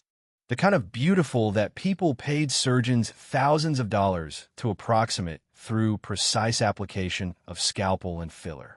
Her honey blonde hair fell in perfect waves over her shoulders, each strand where it was supposed to be. Her makeup remained immaculate despite the fact that she had just been lying on a public bathroom floor like some kind of unhinged Victorian heroine. Her blue eyes showed no evidence of tears because, again, she did not cry. Crying was for people who lacked emotional discipline. Crying was for people who had not been raised by Catherine Vanderburg. The only problem was the color in her cheeks. A lingering pink that refused to fade no matter how many times she pressed her cold fingers against her face. She tried again, pressed harder, willed the blood vessels to constrict through sheer force of aristocratic breeding. The pink remained. Get it together, she told her reflection. Her voice was steady, controlled. He's nobody. He was Ricky the Recluse 3 weeks ago. He ate gas station burritos for dinner. He cried over a girl who never even kissed him.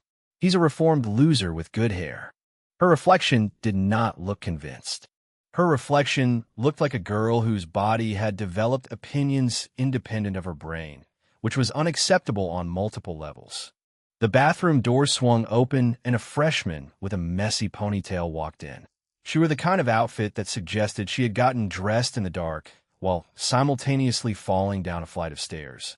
The girl froze when she saw Alexis standing at the sink, her eyes going wide with the particular terror that underclassmen reserve for social predators who could destroy their GPA with a single well-placed rumor. I can come back. I didn't know anyone was. Leave. The word came out flat. Final. The verbal equivalent of a door slamming shut. The girl left. Alexis turned on the faucet and let cold water run over her wrists. The sensation helped. Marginally. She counted to 30, turned off the water, and dried her hands on a paper towel with more force than strictly necessary. Her bag sat on the counter. Jordan's Henley was inside it. She had worn it to sleep last night, and the night before, and the night before that. The fabric smelled like cedar and something warm and masculine that she could not identify, but had become embarrassingly dependent on for achieving REM sleep. She had tried sleeping without it on Sunday. She had stared at her ceiling for 4 hours and finally retrieved it from the chair where she had thrown it in a fit of determination to break whatever pathetic attachment she had developed.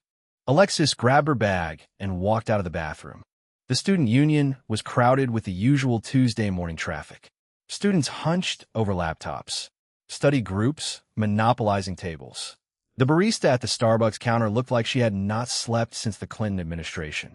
Alexis cut through the crowd with the particular walk she had perfected at age 14, the one that communicated, "I am more important than you," without requiring any words. People moved out of her way. They always did. Her phone buzzed again. "Harrison, thinking about you. We should do La Valencia this weekend. My treat, obviously." La Valencia was a 5-star resort in La Jolla. Harrison's family had a standing reservation. He had taken her there once, in November, when she was still entertaining the idea of him as a viable option. The room had cost more than most people's monthly rent. The champagne had been Dom Perignon. Harrison had tried to kiss her by the infinity pool, and she had let him because that was what she was supposed to do. She felt nothing then, either. Alexis typed a response. Alexis, can't this weekend. Family thing. The lie came easily. Lies always came easily.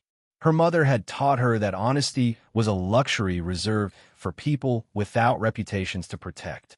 She walked toward the east exit, heading for her next class. Philosophy of ethics, which was exactly as tedious as it sounded, but fulfilled a general education requirement and featured a professor who did not take attendance. Alexis planned to sit in the back and scroll through Instagram for 50 minutes while pretending to take notes. Her path took her past the large windows overlooking the main quad. She glanced out, idly scanning the campus landscape, and froze. Jordan McKnight was walking toward the math building. Kumiko Yamanaka was beside him, her hand wrapped around his wrist, her twin tails bouncing with every step. They were talking, laughing. Kumiko said something that made Jordan smile, and the expression transformed his entire face from unfairly handsome to devastatingly attractive in a way that should be illegal. Then Jordan reached over and put his hand on Kumiko's head. Chapter 174, 174 Philosophy of Ethics. Alexis watched Kumiko's entire body go soft, watched her sway toward Jordan like he was the center of gravity, watched her fingers curl into his shirt, watched her face flush pink and her eyes go half-lidded and her mouth form a small, involuntary O of pure contentment. Something hot and ugly coiled in Alexis's stomach. She knew what that gesture meant. She had seen Jordan do it to Chloe at the apartment last week. It was a thing he did. A head pat. Simple. Casual. Apparently devastating to anyone who received it. Alexis had never received it. She had been in the same room. She had been right there. She had watched Jordan's hand move toward Chloe's dark hair and settle there like it belonged. And something inside Alexis had screamed even though her face remained perfectly neutral. Kumiko got head pats now. Of course she did. She forced herself to keep walking. Philosophy of ethics. Back row. Instagram. Normal Tuesday activities. She did not think about how Jordan's hand would feel on her head. She did not wonder if the warmth would spread through her scalp and down her spine the way Kumiko's expression suggested. She did not imagine what sound she might make if Jordan ever touched her that gently. She absolutely did not think about any of those things. The philosophy building was 3 minutes away. Alexis covered the distance on autopilot, her body navigating around obstacles while her mind refused to cooperate with her demands for silence. Ricky the recluse. That was what she had called him, to his face, in front of everyone. She had dismissed him as a background character, a footnote, a nobody who happened to live in the same apartment complex. She had watched him stumble through social interactions with the grace of a newborn giraffe and felt nothing but vague contempt. Then he showed up at karaoke. Alexis had expected the same awkward, apologetic mess she remembered from the apartment building. What she got instead was a 6'2" wall of unexpected confidence, wearing a fitted black t-shirt that outlined shoulders she had not known existed. His hair was different. His posture was different. His voice was different, lower and warmer, and infused with something that made her stomach flip when he called her princess for the first time. She had been wearing his Henley when she got home that night. She had stolen it from his laundry basket 2 weeks ago.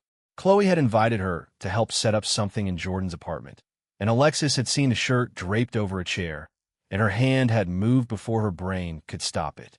She tucked it in her goyered tote and did not look back. It was theft. She knew exactly what it was.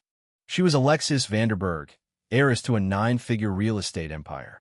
She could walk into Nordstrom right now and purchase every Henley in the men's department without touching her credit limit. Hell, she could probably buy the entire inventory of whatever brand Jordan shopped at and still have enough left over for dinner at Nobu. She wanted this one, the one that smelled like his detergent and had frayed cuffs for repeated washing and carried the specific warmth of having been his before it became hers. The philosophy building materialized in front of her through the morning haze. Alexis climbed the stone steps with mechanical precision, navigating the maze of hallways until she reached the lecture hall. Professor Hammond was already stationed at the podium, fumbling with his PowerPoint presentation with all the energy of a man who had surrendered to student apathy somewhere around the Clinton administration. She claimed her usual territory in the back corner, dropping into the seat with practiced grace. Her laptop came out. A blank Word document appeared on screen, cursor blinking with false promise. A second tab opened almost immediately. Instagram loaded like muscle memory. Her feed delivered its usual algorithm-curated selection of curated perfection. Fashion influencers posed in front of white walls, their captions full of sponsored hashtags and affiliate links. Lifestyle bloggers documented their morning routines with the production value of a Netflix documentary. 3 separate girls from her high school class had posted engagement announcements in the past week, because apparently locking down a husband before your sophomore year of college was a competitive sport in Orange County now. Alexis scrolled past a sponsored post hawking some miracle serum that promised to erase her pores and possibly her problems. Past a video of someone's overweight French bulldog struggling to climb stairs. Past a carousel of sunset photos from a girl she had not spoken to since junior prom. Her thumb stopped. Kumiko's cosplay account stared back at her from the screen. 10,000 followers. A posting schedule more consistent than Alexis's own therapy appointments. Comment sections overflowing with heart emojis and literal queen declarations from strangers who had never met her. A mirror selfie from this morning showing Kumiko in the lavender cardigan she had worn to class. Her twin tails perfect, her smile wide and genuine, and completely different from the calculated expressions Alexis had trained herself to produce since elementary school. Kumiko looked happy. The observation landed like a physical blow. When was the last time Alexis had looked happy? Not flawless or enviable or Instagram-worthy, but actually genuinely happy? When was the last time she smiled because something made her smile, rather than because smiling was expected? She could not remember. Professor Hammond began talking about Kant, something about categorical imperatives. Alexis did not listen. She closed Instagram, opened Pinterest, and began scrolling through home decor boards with the intensity of someone defusing a bomb. Minimalist living rooms, modern kitchens, bedroom designs featuring soft lighting and expensive bedding, and absolutely no memory of Jordan McKnight calling her princess in front of 37 witnesses. Her mind drifted anyway. The karaoke bar. Jordan had asked about her ideal man. She had described someone tall, someone with dark blonde or light brown hair, someone athletic, someone with a voice that could make her pay attention. She had described Jordan. Not intentionally. The words had escaped before she could filter them. And when Jordan pointed out that his hair was dirty blonde and his voice had just made her blush during their duet, Alexis had wanted to die. Right there, on the spot. Spontaneous combustion would have been preferable to the moment of recognition that passed between them. He knew. Chapter 175, 175, a glitch in the Matrix. He knew that her ideal man specification matched him almost exactly. He knew, and he had smiled that insufferable smile and called her princess, and Alexis had spent every moment since then trying to pretend the entire evening had not happened. The pretending was not going well. She found herself checking Jordan's Instagram at 2 in the morning, rereading old text messages, analyzing every interaction they had shared for subtext that probably did not exist. She was behaving like Kumiko, which was the most horrifying realization of all. Alexis Vanderberg did not pine. She was pursued. She was desired. She was the destination, not the traveler. Yet here she sat in a philosophy lecture hall, wearing designer clothes that cost more than a used car, thinking about a boy who lived next door and apparently collected girlfriends like Pokemon cards. Her phone buzzed again. Harrison, La Valencia has a new chef. Supposed to be incredible. Think about it. She did not want to think about it. She did not want to consider Harrison's sculpted features or his bottomless bank account or his strategic family connections that would look flawless in wedding announcements. She wanted to dwell on someone completely different, someone with changeable hazel eyes that caught lamplight and turned molten amber, someone whose voice had qualities she refused to name because naming them would make this real. Alexis pressed her eyelids together hard enough that colors sparked behind them. Jordan's Henley sat folded in her goyered tote. The cotton had absorbed her expensive body lotion over the past week. The fabric still carried traces of his detergent, mixed with something else. Something distinctly him. She could sense its presence against her ribs through the bag's canvas exterior. It existed as evidence, as admission, as a fragment of Jordan McKnight that she had appropriated and hidden and demonstrated zero ability to surrender. Returning it would be the rational choice, the correct choice, the choice that maintained the social order she had spent 18 years perfecting. She should walk up to him after class, hand him the shirt, and say something cutting about his laundry habits. She should establish boundaries. She should remind him that she was Alexis Vanderberg, and he was Jordan McKnight, and whatever was happening between them was a glitch in the matrix that needed to be corrected immediately. She should do a lot of things. Instead, she opened a new text conversation. Her fingers hovered over the keyboard. What would she even say? Hey, I have your shirt, and I've been sleeping in it for a week. Want it back, or should I continue my descent into madness? She typed 3 different messages, deleted all of them, typed a 4th. Alexis, Jordan. She stared at the single word for 30 seconds. Then she erased it. Professor Hammond continued his lecture.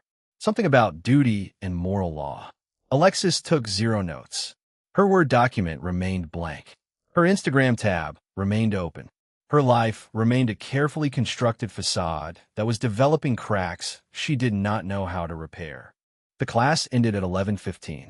Alexis packed her laptop, shouldered her bag, and walked toward the exit with the rest of the students. The Henley shifted against her hip with every step, a constant reminder of her complete psychological deterioration. She made it halfway across the quad before she saw him again. Jordan was sitting on a bench near the fountain. Alone this time. Kumiko must have gone to her next class. He had his phone out, scrolling through something, and the afternoon sun hit his face at an angle that highlighted his cheekbones and the sharp line of his jaw. Alexis stopped walking. She could approach him, right now, return the Henley, say something dismissive, reestablish the proper power dynamic between them. Jordan looked up. Their eyes met across 20 feet of carefully landscaped campus greenery. Alexis's heart did something embarrassing in her chest. A skip, a flutter, the kind of physiological response that she associated with amateur hour rather than the controlled emotional regulation she had spent 18 years perfecting. Jordan smiled. Not a smirk, not the challenging expression he wore when he called her princess. Just a smile. Warm, open, the kind of smile that suggested he was genuinely pleased to see her. Alexis turned and walked in the opposite direction. She did not run. Running would have been undignified. But her pace increased significantly as she put distance between herself and the boy on the bench who had somehow become the center of gravity for every thought in her head. Stupid. Stupid, stupid, stupid. She could not even look at him without her face betraying her. She could not stand in his presence without remembering the way his voice had sounded during their duet. She could not return a simple piece of clothing because doing so would require acknowledging that she had stolen it in the first place. Alexis Vanderberg was not supposed to feel like this. She was supposed to be untouchable, above it all, the queen who watched from her throne while peasants scrambled for her attention. Instead, she was a girl who slept in a stolen Henley and hid in bathrooms and walked away from simple social interactions because her heart could not be trusted. Her phone buzzed. Jordan, you look like you wanted to say something. She stopped walking. He had seen her. He had watched her turn and leave. And now he was texting her about it. Alexis, I have no idea what you're talking about. Jordan, my bad then. Have a good day, princess. Princess. He had done it again. Through text this time. The word glowed on her screen like a provocation, and Alexis felt her face heat up even though nobody was watching. She typed a response without thinking. Alexis, stop calling me that. Jordan, why? Alexis, because I told you to. Jordan, that's not a real reason. Alexis, it's the only reason you're getting. The Henley in her bag was warm against her hip. She was so completely screwed. Chapter 176. 176, My Beautiful Dark Twisted Fantasy. Jordan chuckled at his phone screen, watching the three dots appear and disappear as Alexis apparently typed and deleted multiple responses. The princess was flustered. Good. A shadow fell across his bench. Jordan looked up from his phone. His brain temporarily forgot how to process visual information. Brooke Hastings stood there holding two Starbucks cups. The defensive armor was gone. She wore a cream blouse tucked into a high-waisted navy skirt that stopped just above her knees. The blouse's buttons were doing their absolute best to maintain structural integrity against forces of nature they hadn't been designed to handle. Her long black hair was pulled back in a low ponytail, exposing the curve of her neck in a way that her usual curtain of hair never allowed. Thin framed glasses sat on her nose, completing the very dangerous aesthetic of librarian who just walked out of every college guy's imagination. Her crimson eyes fixed on him with that particular intensity she had, the one that meant she was either about to recite the periodic table from memory or have a complete social meltdown. Jordan still hadn't figured out how to predict which. She stood there for 3 full seconds without saying anything. Her fingers pressed white against the coffee cups. I acquired caffeine. Brooke extended one of the cups toward him, her hand perfectly steady despite the way her fingers had been strangling the cardboard moments before. Your preferred beverage is a mango dragon fruit refresher with coconut milk. I have observed you ordering this specific drink on 14 separate occasions at the campus Starbucks location over the past 3 weeks.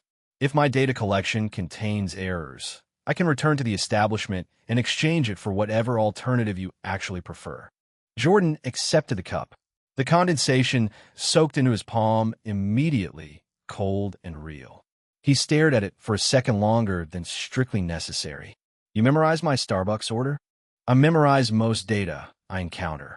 The pink in Brooke's cheeks spread to the tips of her ears. The process occurs automatically. I lack the neurological filters that allow most individuals to discard irrelevant information. I have also cataloged that you consistently select the large size, which Starbucks refers to as Vinny despite that word deriving from the Italian word for 20, while the actual container volume measures 24 fluid ounces. The nomenclature represents a mathematical imprecision that I find deeply irritating on a daily basis. Brooke, yes. Her crimson eyes blinked behind her glasses. Thanks for the drink. The blush intensified to a shade that nearly matched her irises. You are welcome. I hope the temperature is acceptable. Ice melts at a predictable rate, but the transit time from the cafe to this location introduced variables I could not fully control. She paused, then seemed to force herself back on track. Are you prepared to proceed to the library? I have reserved study room 412B on the 4th floor. The reservation window extends from 11:30 until 2 o'clock this afternoon. This should provide adequate time for our business discussion, assuming we maintain topical focus and minimize conversational deviations. Jordan stood up from the bench, his height putting him almost a full head above Brooke, despite her being tall for a woman. Lead the way, boss. Brooke made a small sound in her throat that was not quite a word. She turned and began walking toward the library with quick, purposeful strides, her ponytail swaying with each step. Jordan followed, taking a sip of his refresher and noting that Brooke had even remembered to ask for light ice. The girl was terrifying in the best possible way. They crossed the main quad together, passing clusters of students sprawled on the grass and the ever-present line at the coffee cart near the humanities building. Jordan noticed a few people glancing their direction with expressions ranging from curiosity to outright confusion. He could practically read the thought bubbles above their heads. Why is Jordan McKnight walking with Brooke Hastings? Is this a study group? A tutoring session? Did hell freeze over? Brooke seemed oblivious to the attention. Her focus remained fixed on the path ahead, her strides long enough that Jordan had to adjust his pace to match. For someone who claimed to struggle with social situations, she moved through crowds with surprising efficiency. People just seemed to part around her without conscious thought, like water flowing around a stone. I revised a market analysis document this morning, Brooke said as they approached the library entrance. The updated version includes a section on LLC formation requirements for California residents, which I have determined to be the optimal business structure for your proposed streaming collective. The filing fee is $70. The statement of information is due within 90 days of formation. Annual franchise tax is $800 minimum, which is irritating but unavoidable. Jordan held the library door open for her. You learned all that since last night. I was unable to sleep. Brooke ducked past him into the building's cool interior. Insomnia often produces productive research sessions. I also reviewed trademark registration procedures, drafted a preliminary operating agreement template, and compiled a list of potential brand names that are not currently registered in the entertainment category. You're kind of incredible, you know that? Brooke stopped walking so abruptly that Jordan nearly collided with her back. She turned to face him, her crimson eyes wide behind her glasses, her lips parted slightly. I'm aware that my cognitive abilities exceed statistical norms. Her voice came out softer than usual. However, incredible typically implies positive effect rather than neutral observation. Are you suggesting that you find my capabilities impressive in a manner that produces favorable emotional response? Jordan stared at her. I'm saying you're smart, and I appreciate you helping me. Oh, Brooke's hands tightened around her coffee cup. The cardboard sleeve crinkled under her grip. Thank you. I find your statement gratifying. A student trying to exit the library cleared his throat pointedly. Jordan realized they were blocking the doorway. He gently placed his hand on Brooke's lower back and guided her further into the building. The contact was brief, maybe 2 seconds total, but Brooke made a sound like a startled bird, and her entire posture went rigid before relaxing into something that Jordan could only describe as melted. Your hand is very warm, she whispered. Sorry, should I not touch you? I did not say that. Her voice was barely audible. I merely observed a temperature differential between your palm and my epidermis. Chapter 177, 17 options, PS bonus. Jordan removed his hand anyway, because Brooke looked like she might short-circuit if he maintained contact any longer. Her face had gone from pink to red to something approaching crimson, matching her unusual eye color almost perfectly. They made their way to the elevator bank. Brooke pressed the button for the 4th floor with more force than necessary. The doors closed, sealing them in a small space with nothing but the hum of the ascending car and Brooke's carefully controlled breathing. I apologize, she said to the elevator wall. I am not accustomed to physical contact. My sensory processing differs from neurotypical baselines. Touch could be overwhelming depending on context and emotional state. Was that overwhelming?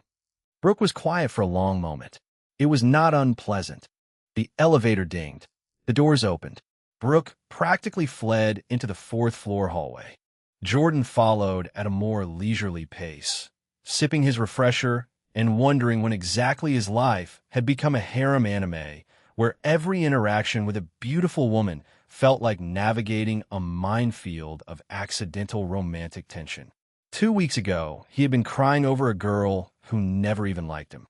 Now he had 2 official girlfriends, one princess in denial, and a genius with social anxiety who apparently found his body temperature noteworthy. The system was definitely laughing at him somewhere. Room 412B was a standard library study room.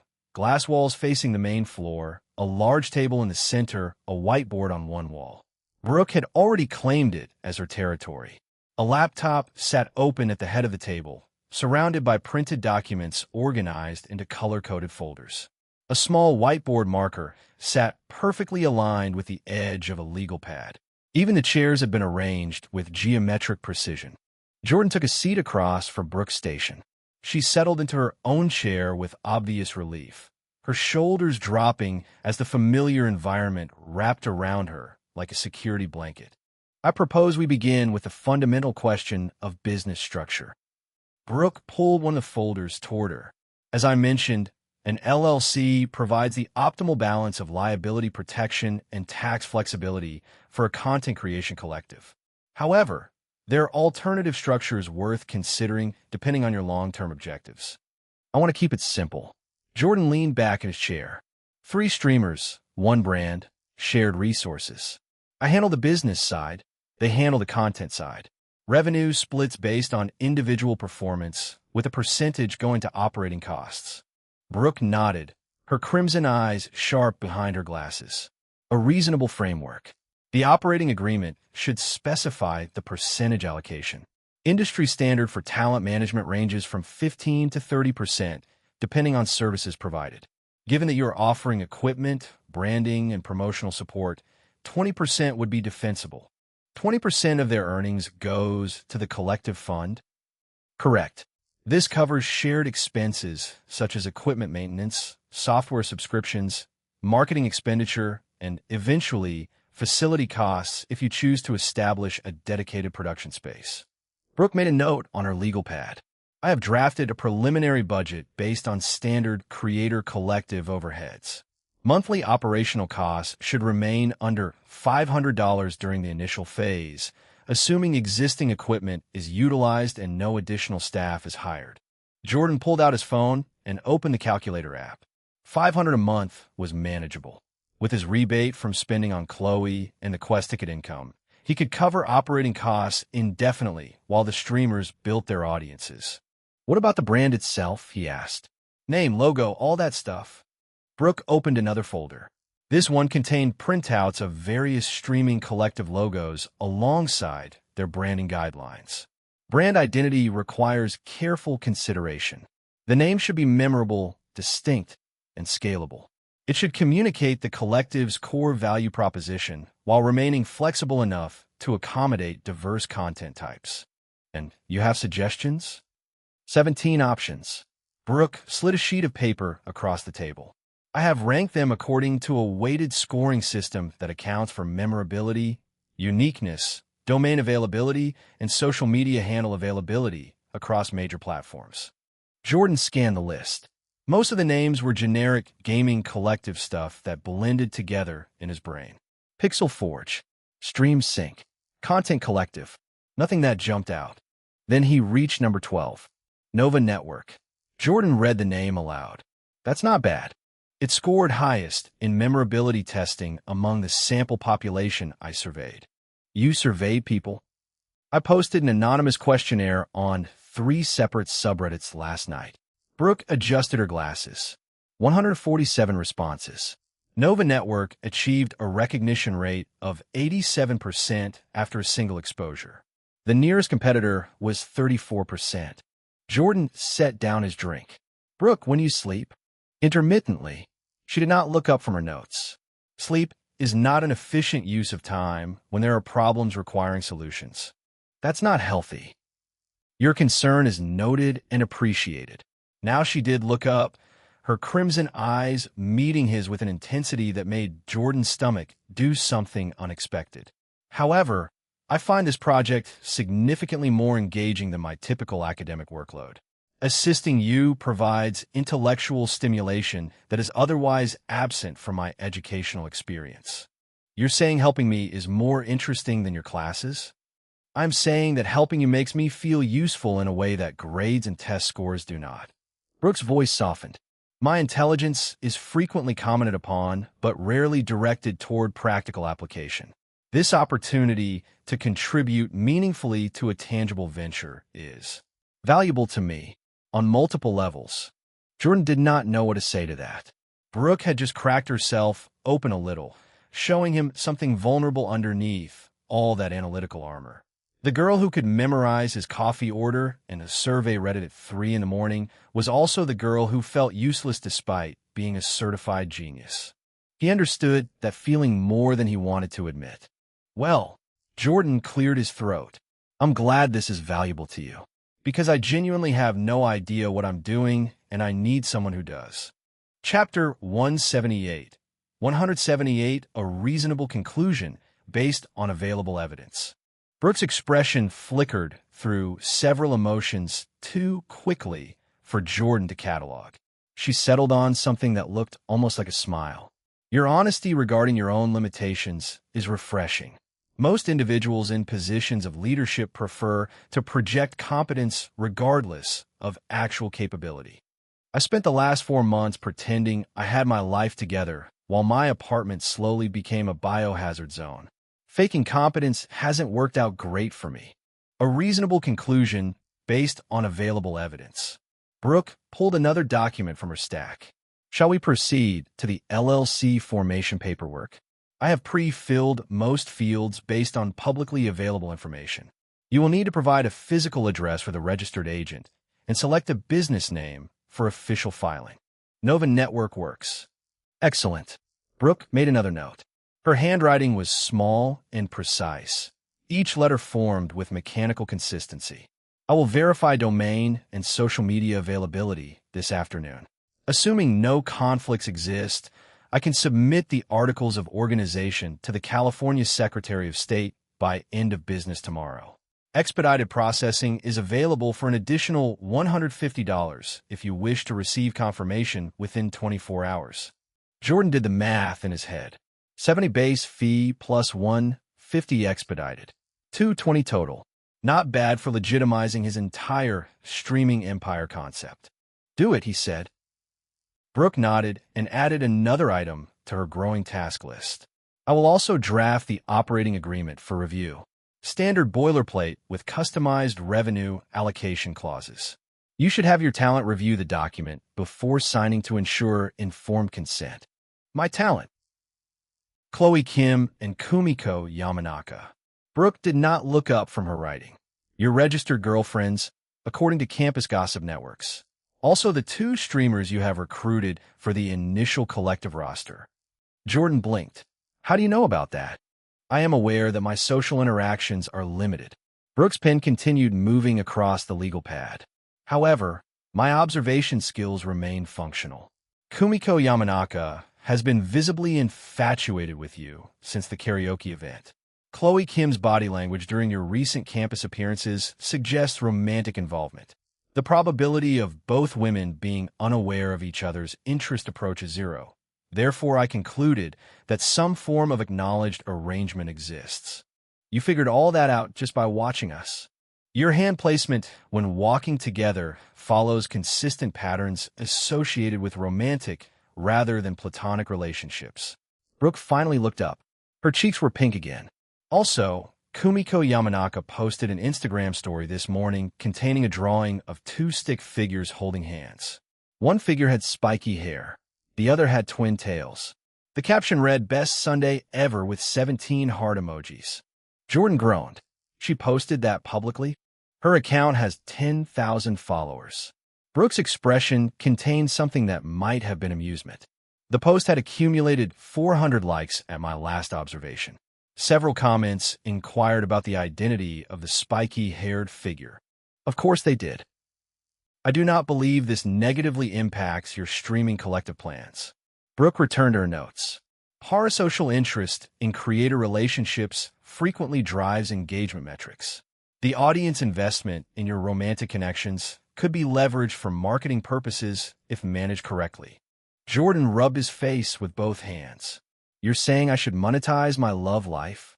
I'm observing that others have successfully done so. Brooke's voice remained clinical, but her eyes softened. However, the ethical implications of such monetization warrant careful consideration. Authenticity resonates with audiences. Manufactured drama does not sustain long-term community engagement. So be real, but also let people watch. Essentially, yes. Jordan took another sip of his refresher and thought about that for a moment. The system already tracked every aspect of his relationships in excruciating detail. Chemistry percentages, transaction logs, attraction modifiers. Having an audience watch from the outside felt almost redundant compared to the literal algorithm grading his romantic performance in real time. At least the audience did not assign numerical values to his girlfriend's feelings. What else do we need to cover? Jordan asked. Brooke consulted her list. Tax registration, employer identification number application, business banking account selection, content calendar framework, brand guidelines document, equipment inventory and depreciation schedule, insurance requirements. That's a lot. Most items require only administrative completion rather than substantive decision-making. Brooke began organizing her folders into a neat stack. I can handle the paperwork components independently. Your attention is better allocated to talent management and content strategy. You're going to do all the boring stuff so I can focus on the creative stuff? That division of labor optimizes our respective skill sets. Brooke's pen tapped against the table twice. I'm unsuitable for talent-facing roles due to my social limitations. You possess charisma and interpersonal capability that I lack. Logical task allocation suggests you should manage people while I manage systems. Jordan leaned forward, resting his elbows on the table. Brooke, I want to be clear about something. She looked up, her crimson eyes wary behind her glasses. This isn't just you doing free work for me. Jordan held her gaze. If Nova Network becomes profitable, you get a cut. A real cut. Not a thank you and a gift card. Brooke's lips parted. Her pen fell from suddenly nerveless fingers and clattered against the table surface. That is not necessary. Her voice came out uneven. I offered assistance because the intellectual challenge interested me. Compensation was not a factor in my decision. Doesn't matter. You're providing value. You should be paid for it. I have not requested payment. Brooke, Jordan let a little heat into his voice.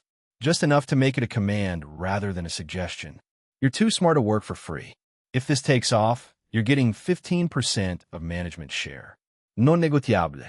The silence that followed stretched for nearly 10 seconds. Brooke's face cycled through expressions that Jordan could not fully interpret. Surprise. Confusion. Something that looked almost like fear. Then her shoulders dropped, and her entire posture softened. The tension she had been carrying since they sat down melted away like ice in sunlight. You are very insistent. Her voice was barely above a whisper. I've been told it's one of my more annoying qualities. Chapter 179. 179 My business partner can't be this cute? It is not annoying. Brooke picked up her fallen pen and aligned it precisely with the edge of her legal pad. It is disorienting. I am not accustomed to being valued in financial terms. Academic praise is common. Monetary compensation for services rendered is not. Well, get used to it. Jordan leaned back in his chair and grinned. You're my secret weapon now. Weapons get maintenance budgets. Brooke made a sound that might have been a laugh if it had been slightly louder. Her cheeks were pink again, but this time she did not look away. Your metaphor comparing me to a weapon is technically dehumanizing. A tiny smile tugged at the corner of her mouth. However, I find I do not object to the characterization. Jordan's phone buzzed in his pocket. He pulled it out and checked the notification. Kyle, leaving in 30. You still coming to Iron Coast, or did you find something better to do? Jordan glanced at the time. Already 12:45. They had been talking for over an hour. I need to wrap up soon, he said. Boxing gym at 4:30. Kyle and Leo are counting on me. Brooke nodded and began gathering her materials with quick, efficient movements. I will have the LLC paperwork prepared by tomorrow morning. The operating agreement draft will follow within 48 hours. Do you have a preference for communication method regarding updates? Text is fine. Noted. Brooke tucked her folders into her bag, a sensible leather messenger that looked significantly more professional than a backpack she usually carried. I will also begin preliminary negotiations with web design contractors for the Nova Network website. Several credible options exist within a $2,000 budget. Higher investment would yield superior results, but is not essential for initial launch. Jordan stood and stretched, his back popping in a way that felt satisfying after sitting hunched over the table. Brooke rose as well, her height putting her eye level with his chin. Thank you for today, Jordan said. Seriously, I couldn't do this without you. Brooke's throat worked as she swallowed.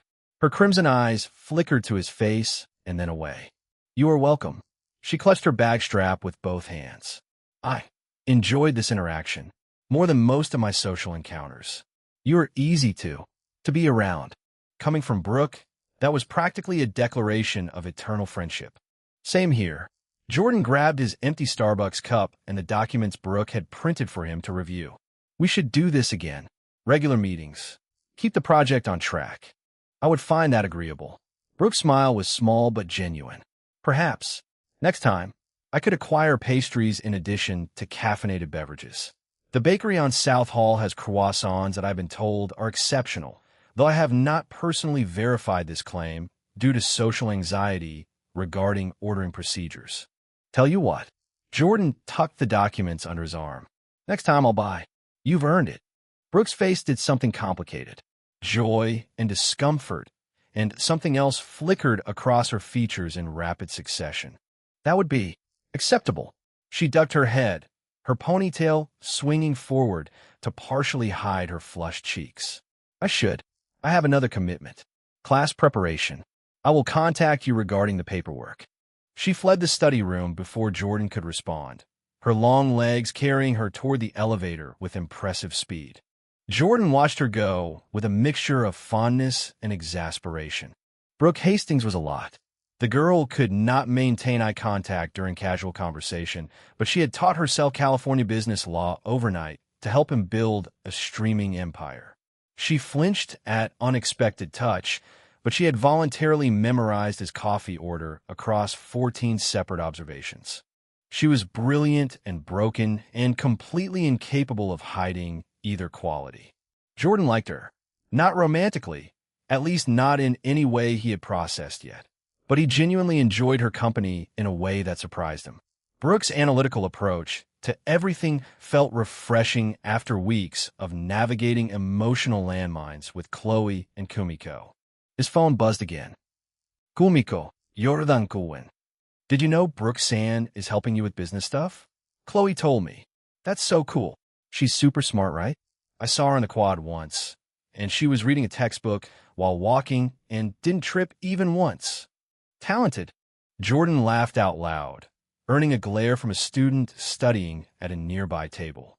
Jordan, she's helping with the Nova Network paperwork. LLC formation stuff. Kumiko, Nova Network? Is that the name? That's so pretty. Like a constellation. Or like shooting stars, but make it Wi-Fi. Jordan, you're adorable. Kumiko. Eaha, screaming, dying, ascending to heaven, coming back to earth, because I want to see you again. Jordan pocketed his phone before Kumiko could send another 12 messages in rapid succession. The girl's texting style existed somewhere between enthusiastic puppy and caffeinated hummingbird. He gathered his things and headed for the elevator.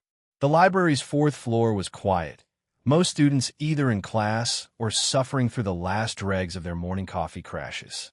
Jordan passed study carrels occupied by people who looked varying degrees of alive. His mind wandered to the afternoon ahead. Boxing gym with Kyle and Leo. 2 hours of getting his ass kicked by professionals while his friends watched. Then probably dinner somewhere cheap. Then home to collapse into Chloe's bed and process everything that had happened today. He had a business partner now. An actual business with paperwork and tax implications and everything. Nova Network was becoming real, which meant his streaming empire quest was actually progressing, which meant the system would eventually pay out those 250 tickets and $25,000. The money did not matter as much as it would have 3 weeks ago. Jordan had already figured out how to game the cashback mechanics well enough to stay financially comfortable. What mattered was the validation. The proof that he could build something instead of just consuming. Chapter 180. 180 Enter the Dragon Fruit. Jordan pulled into the parking lot of Iron Coast MMA at 4:27, 3 minutes ahead of schedule. Kyle sat shotgun scrolling through his phone, while Leo occupied the back seat like a man condemned to execution. I'm just saying, Leo's voice had taken on the whiny quality of a child being dragged to the dentist. My stomach really does hurt. This isn't fake. I think I ate something bad last night. You ate pizza rolls at 2 a.m. while watching Alexis's Instagram stories. Kyle did not look up from his phone. That's not food poisoning. That's consequences. How do you know what I ate? Because you posted it to your story, dipshit. 14 pizza rolls arranged in a heart shape with the caption, thinking about her. You tagged Alexis's account and then deleted it after 3 minutes. Leo made a sound like a deflating balloon. She didn't see it. I checked. Jordan parked the Civic and killed the engine. The gym occupied a strip mall unit between a nail salon and a vape shop, its windows covered with faded posters advertising boxing classes and MMA training. The sign above the door read, Iron Coast MMA, in blocky letters that had probably been white 20 years ago, but had aged into a dingy cream color. This place looks like a health code violation. Leo peered through the window with undisguised horror. There's actual rust on that sign. Rust on the sign. Gyms like this build character. Kyle popped his door open and stepped out into the afternoon sun. The fancy places with their smoothie bars and towel service, those are for people who want to feel like they worked out. Places like this are for people who actually want to learn something.